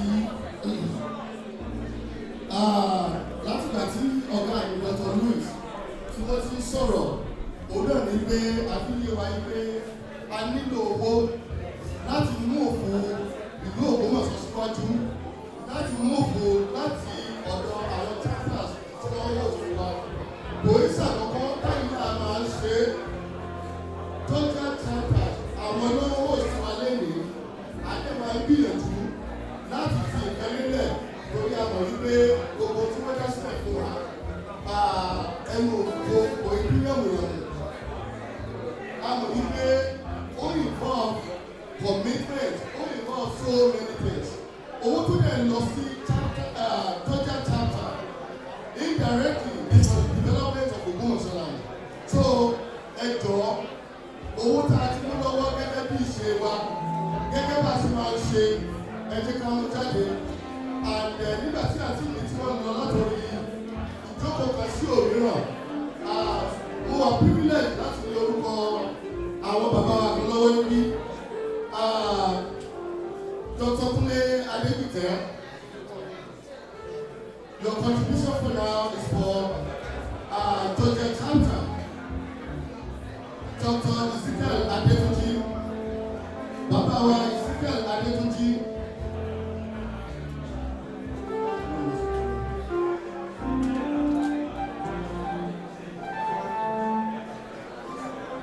Mr. Adebite, Deacon Adebite, Canada.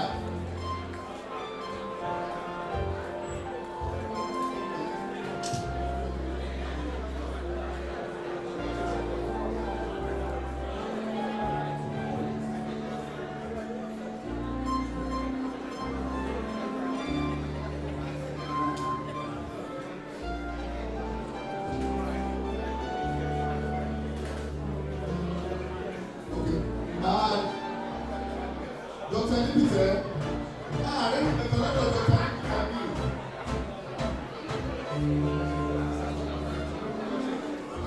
Dr. Adebite, Dr. Adebite.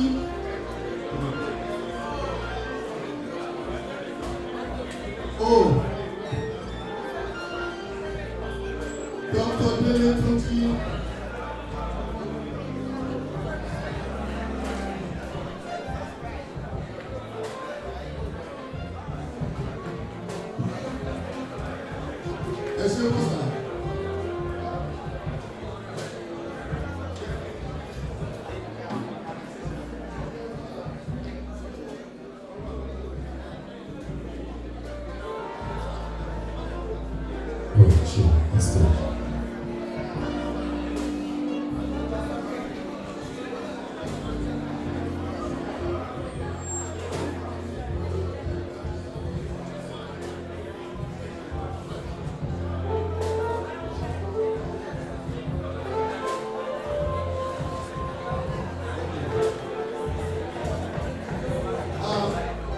Dr. Dele Tuki,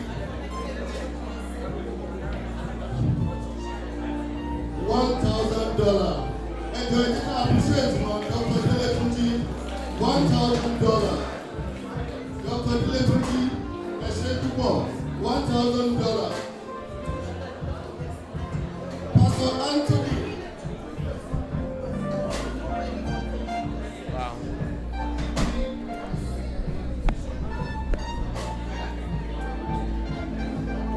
Pastor Anthony Odoborua. Pastor Anthony Odoborua.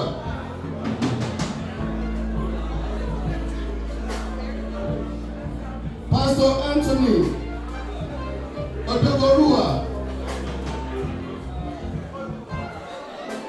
Oh, okay.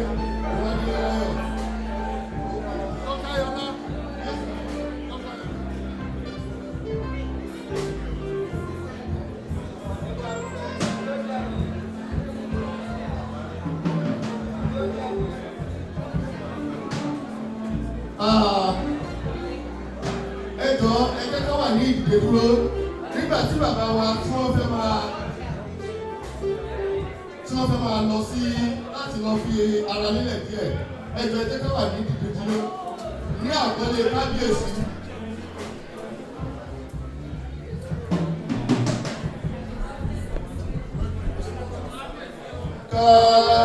Kábíyèsí o, Adélébárí o, Àrìnàkórí o, Àkòyá ibi o. Àmín. Ẹ ṣé púpọ̀. Thank you for the honour. Ẹ jẹ́ ká jókòó.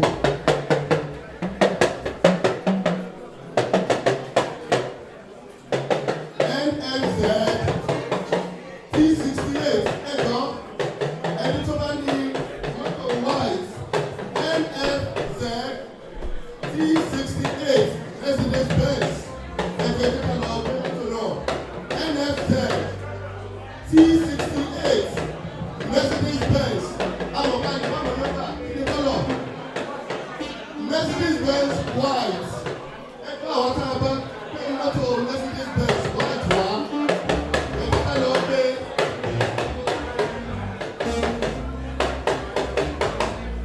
ẹ ṣé púpọ̀.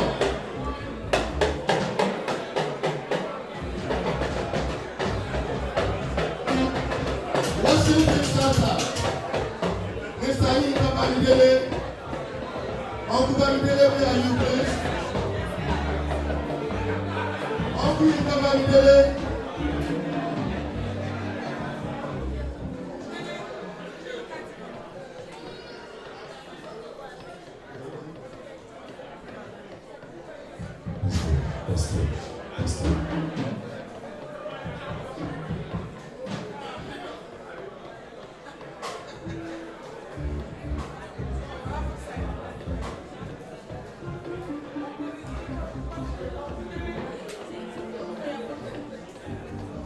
Yoruba of Atlanta.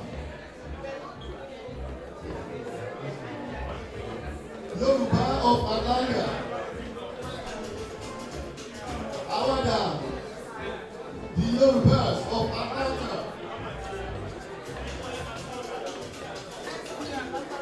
Ẹjọ́ the Yorubas dà.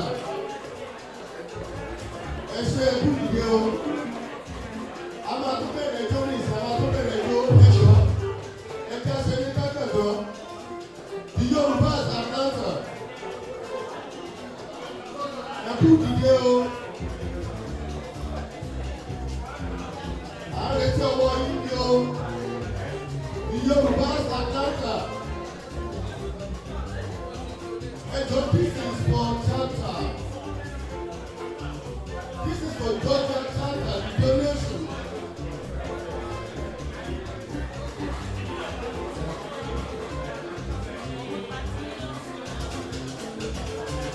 Mr. Adefi. Mr. Adefi.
Oh, wow.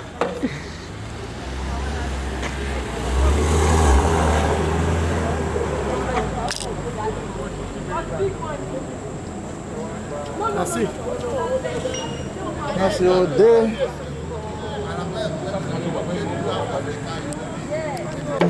Adele Paris, ó dàárọ̀ sà, á parí.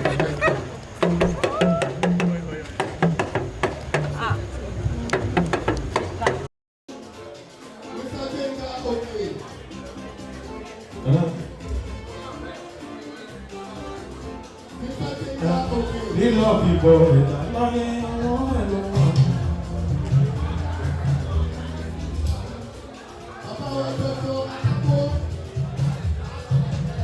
Jíjẹ mímu gbogbo ènìyàn, bàbá ló ń pèsè. Òkun tó bá sí lóye, a ó fi ìbọn parẹ́, tó mú wa lélẹ̀. Òrò ta ìṣẹ̀ṣẹ̀ ní ọmọ ẹ̀dá ẹ̀dẹ̀dẹ̀, ojú tọ̀ta yẹ̀gẹ̀dẹ̀, ọmọ ọlọ́run ti lé. Ìjìnlẹ̀ nínú ìjìnlẹ̀, ẹ ṣeun o. Ìjìnlẹ̀ nínú ìjìnlẹ̀, ẹ ṣeun o. Ìjìnlẹ̀ nínú ìjìnlẹ̀, ẹ ṣeun o.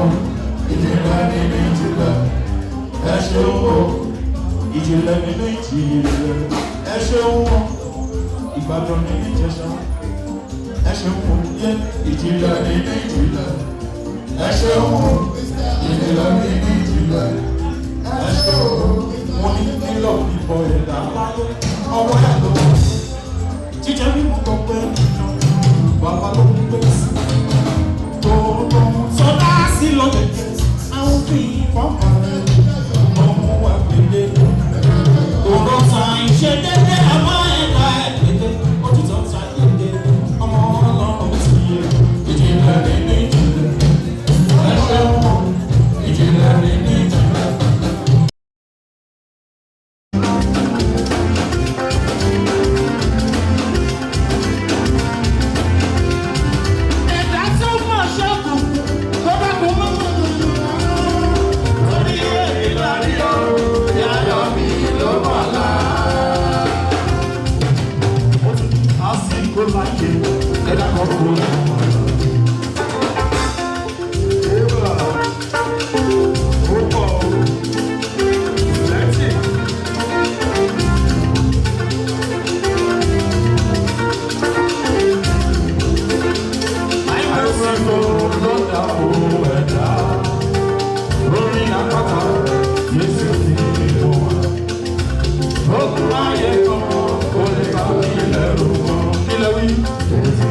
We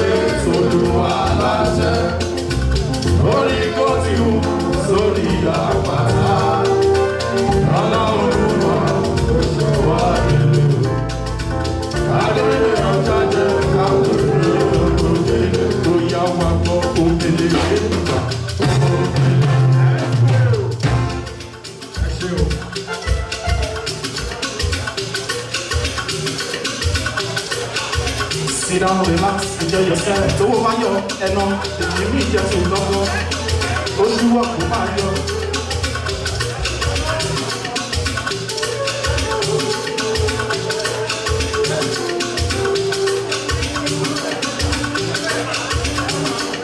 Oya, iná ti ràn, ẹ̀fẹ̀ tí síbí, ẹ̀wọ̀n jọ iná ràn.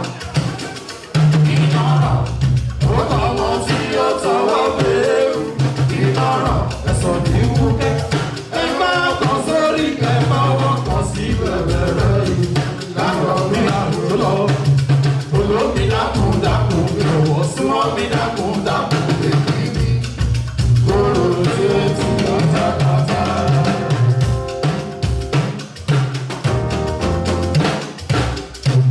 My dear, inú ṣe tó bí wá, so títí àwẹ̀ lọ́rùn pé ó sábàdà ẹ̀ta ìrèké ẹ̀bà òjò, sábàdà ẹ̀ta ìrèké ẹ̀bà òjò, bọ̀sùwé ó ti lé kọjá ọjọ́ ti pẹ́, bọ̀sùwé ó ti lé kọjá ọjọ́ ti pẹ́, mo lù ẹ̀já lẹ́kùn ẹni wo ló lọ, mo lù ẹ̀já lẹ́kùn ẹni wo ló lọ, ó ti ré kọjá ìyá ayé ṣe ìlọ nìyẹn, ó ti ré kọjá ìyá ayé ṣe ìlọ nìyẹn, èyí wà ẹ sọ pé kò sí nìkan ó ti gbọ́ ọjọ́ pẹ́ sóyòyò lé o.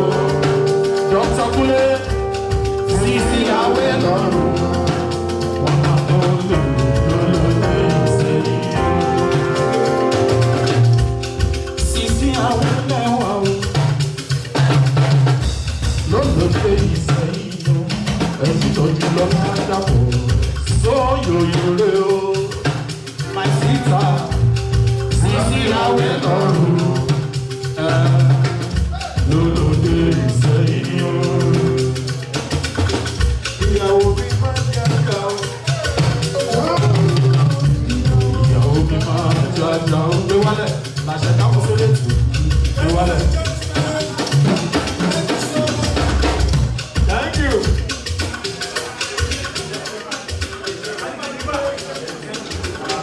Ladies and gentlemen, thank you so much. Please let's give a round of applause to our musician, Deji Gentle. Thank you so much for that rendition. At this time, please, ladies and gentlemen, our father wants to talk to us right now. Please let's pay attention and please let's give a round of applause to our father, His Majesty, Imperial Majesty.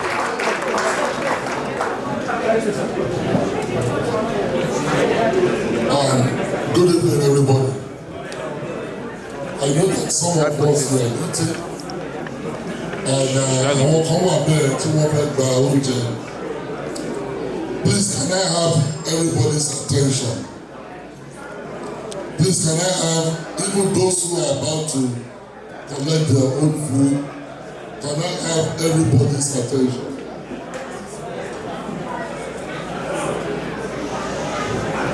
Please, can we have some silence, please?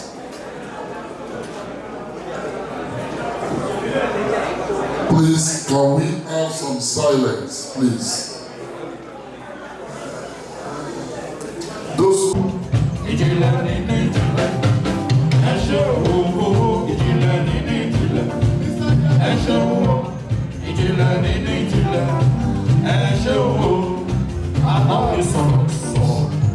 Ẹ ṣeun bí oníbi sọ̀rọ̀, ẹ ṣeun o, ọ̀làmìyá sọ̀rọ̀ fẹ́mi, ẹ ṣe ìjìnlẹ̀ nínú ìjìnlẹ̀ jíde, ẹ ṣeun o.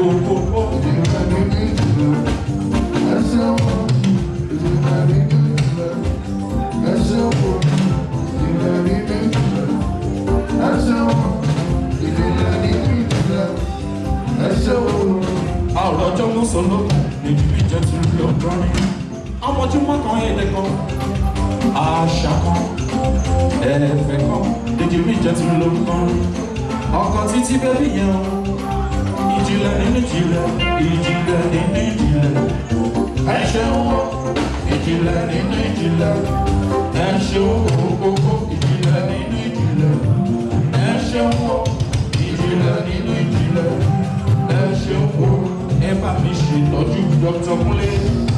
adébùtẹ́ ọlọ́lá ṣàbọ̀ wà lóde máa wọlé máa rà ká ẹ ṣe ìtọ́jú ẹ dr ládàpọ̀ tiwa ọlọ́lá tí mo wà lóde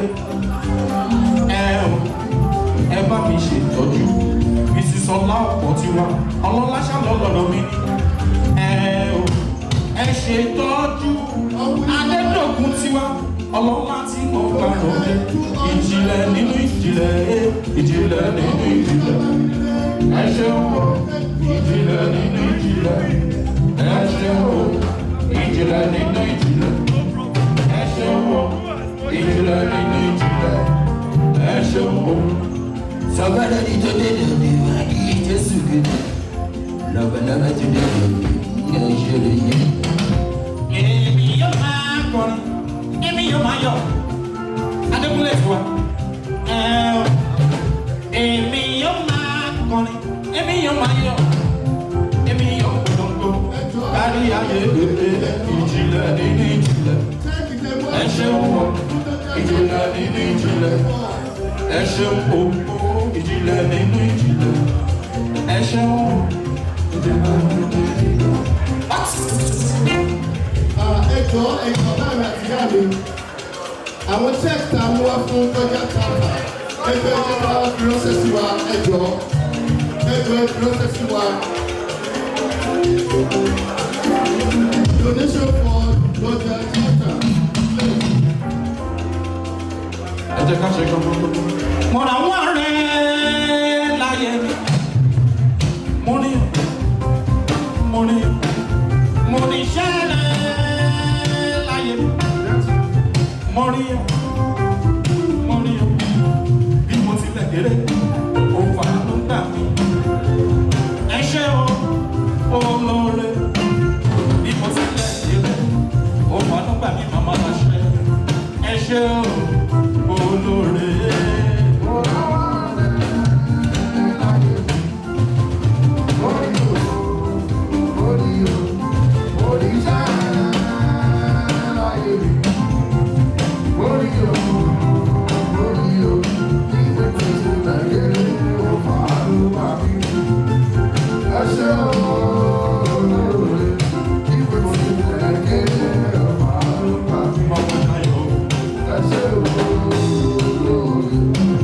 Mama láṣẹ ọlọ́lá tí mo bá ròde iṣẹ́ báwo lẹ́nu rà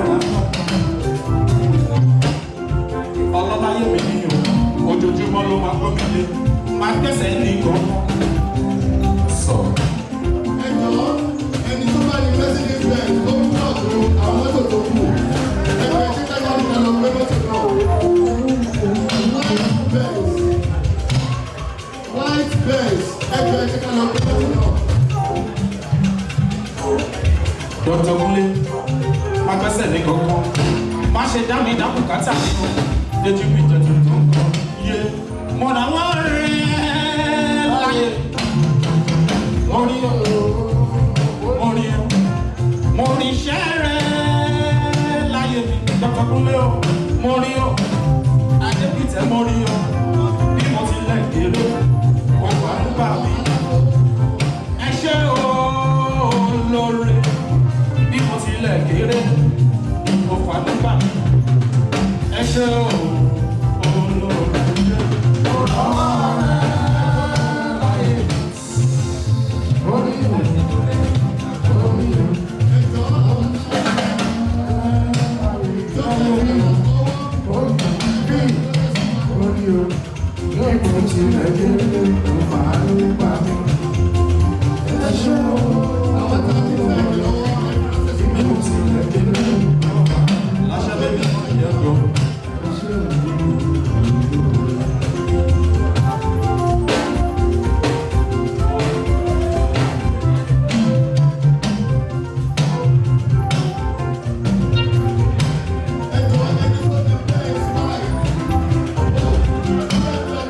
Adékúnlé ilé ẹ̀mọ́ àwọn ọlẹ́mọ̀ rẹ̀ bá ọlọ́lá ló wà lóde.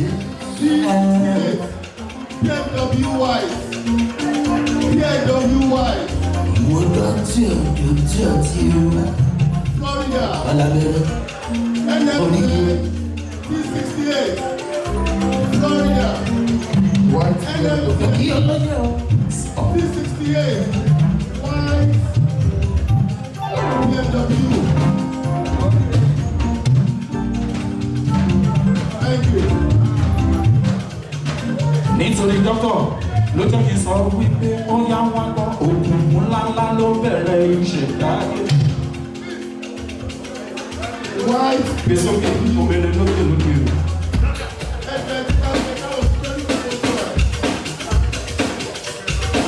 Adébítì.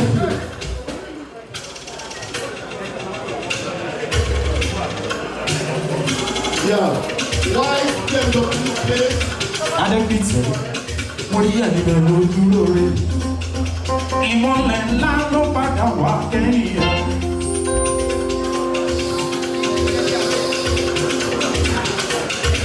Èjì Jésù ti tó ní tẹ̀wọ̀ ẹ̀ máa yọ. Alẹ́ ẹ̀sán lásìkò yìí ayé wa o. Àròjọ Mùsùlùkùn. Èjì ní Jésù ló kọrin ọjà rẹ̀.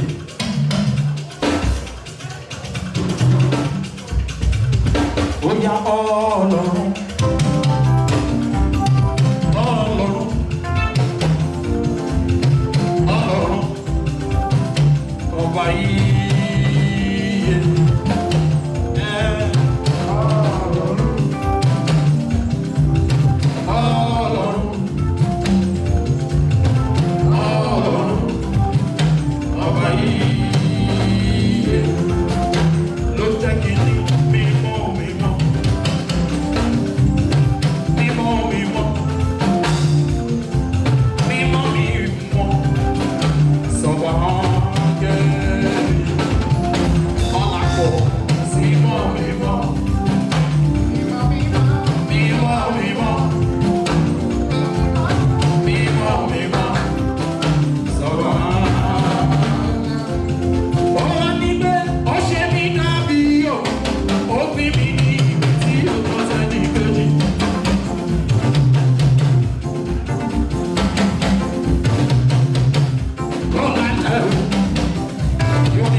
Let's go.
Show.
tó ń ronú lójijì ló ti gbọ́ngàn lórí ilé kàdúgbò sí àfọ̀rọ̀ ẹ̀ẹ́sì tó sáyé àgbàgbò sí ọlọ́dún ló wà nàìjíríà ọba àdábì ọmọdé ọmọ ìyàwó àwọn mi afúnni lọ́jẹ̀ máa wọ̀ pé ọlọ́dún tó ń bá lábẹ́ lówó èèyàn tábìlì èdè òbí ló dé wọ́n bí inú ọmọ ológo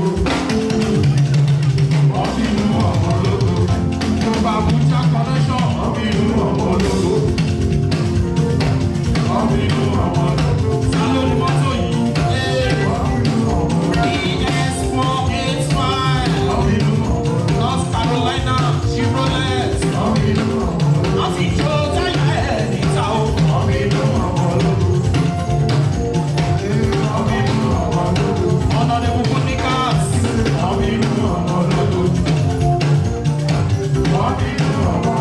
nítorí Honorable Monica ló jẹ́ kí n sọ wípé òjò tó rọ̀ tó gún mi ìdòwò lákàrà.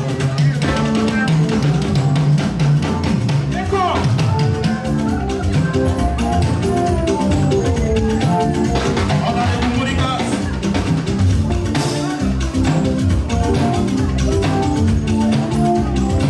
Honorable Bonikas.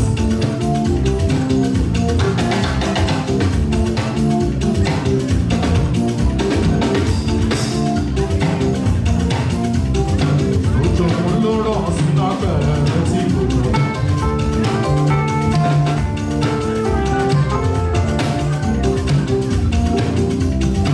Ìgbòkùn wáyọ̀ nígbà pẹ̀lú òjò bá ní sẹ́.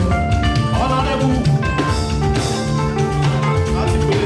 NBS 4850 North Carolina Chevrolet ẹgbẹ́ kúrò lọ́nà ìdarí ìdòwò wáyọ̀ gbígbàgbọ́ owó òjòjá ibi jẹ́ ti tuntun àjọ tó ti yá oyè wa gbàgbọ́ lórí àtẹ̀sán ọ̀rẹ́ láyé sí àjẹ tó kọ̀ nínú ìyẹn ọ̀dà oyè bẹ̀rẹ̀ gbàgbọ́.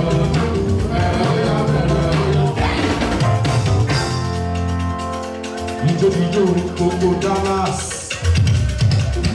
Atlanta ẹ máa gbẹ́sẹ̀ ní kọ̀ọ̀kan ìròyìn tèmi ti gbọ́ lọ́jọ́ gbogbo. Wọ́n ní a ò rí rí a ò gbọ́ rí irú yìí ò sí ọ́ àkàwé ìṣọ̀wọ́ ẹ̀ka fíò fíò.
Adéyẹmọ máa gbẹ́sẹ̀ ní kọ̀ọ̀kan ilé ìtìlẹ̀ gbogbo Dallas.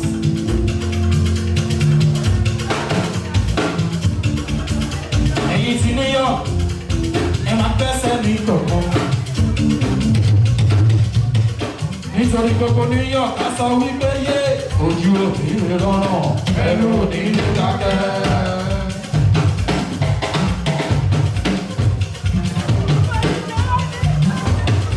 Ojú òní lè rọ́nà, ẹnu òní lè dákẹ́. Orí fọ́ ẹni ilẹ̀ yìí, gbogbo wọn ló kẹ́ràn àtọkùnrin àtòbìnrin, gbogbo wọn ló kẹ́ràn òwe.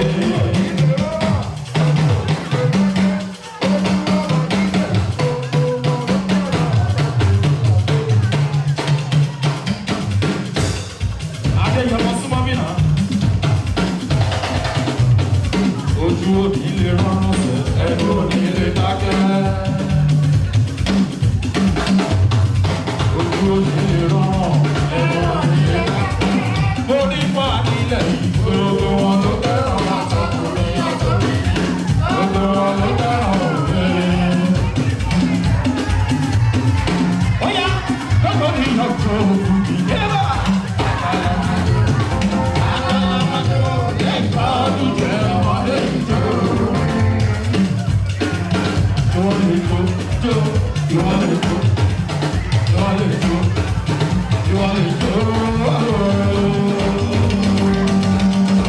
Adéyọmọ kí ló dé?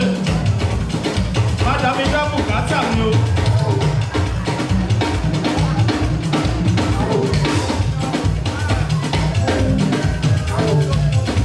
Ìyá àpèjì gbogbo New York, ẹ̀sùn mọ́ mi níbí. Ṣé wọ́n lè jó? Ìwọ́n lè jó. Jó! Ìwọ́n lè jó. Jó! Ìwọ́n lè jó. Wájú tó yẹ ká ọ̀rọ̀. Ìyá àpèjì ìwájó. Ìyá àpèjì ìjó mi.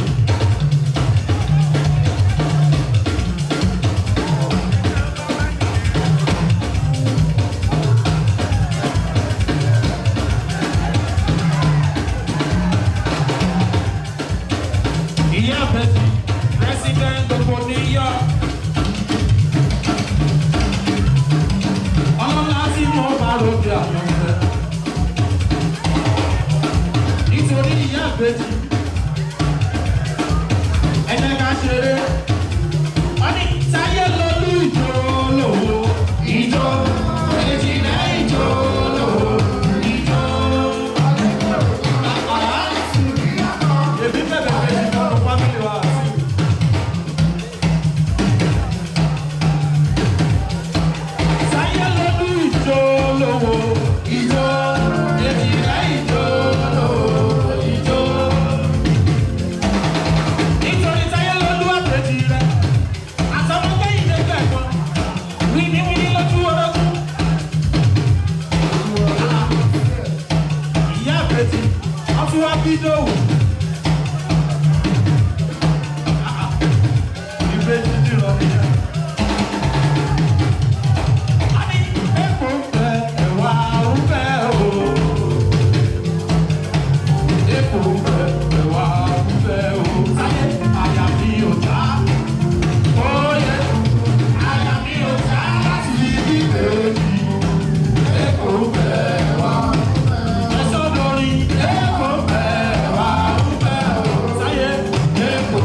Àwọn tẹ̀mí sọ ẹ̀ ṣọ̀wọ́n ní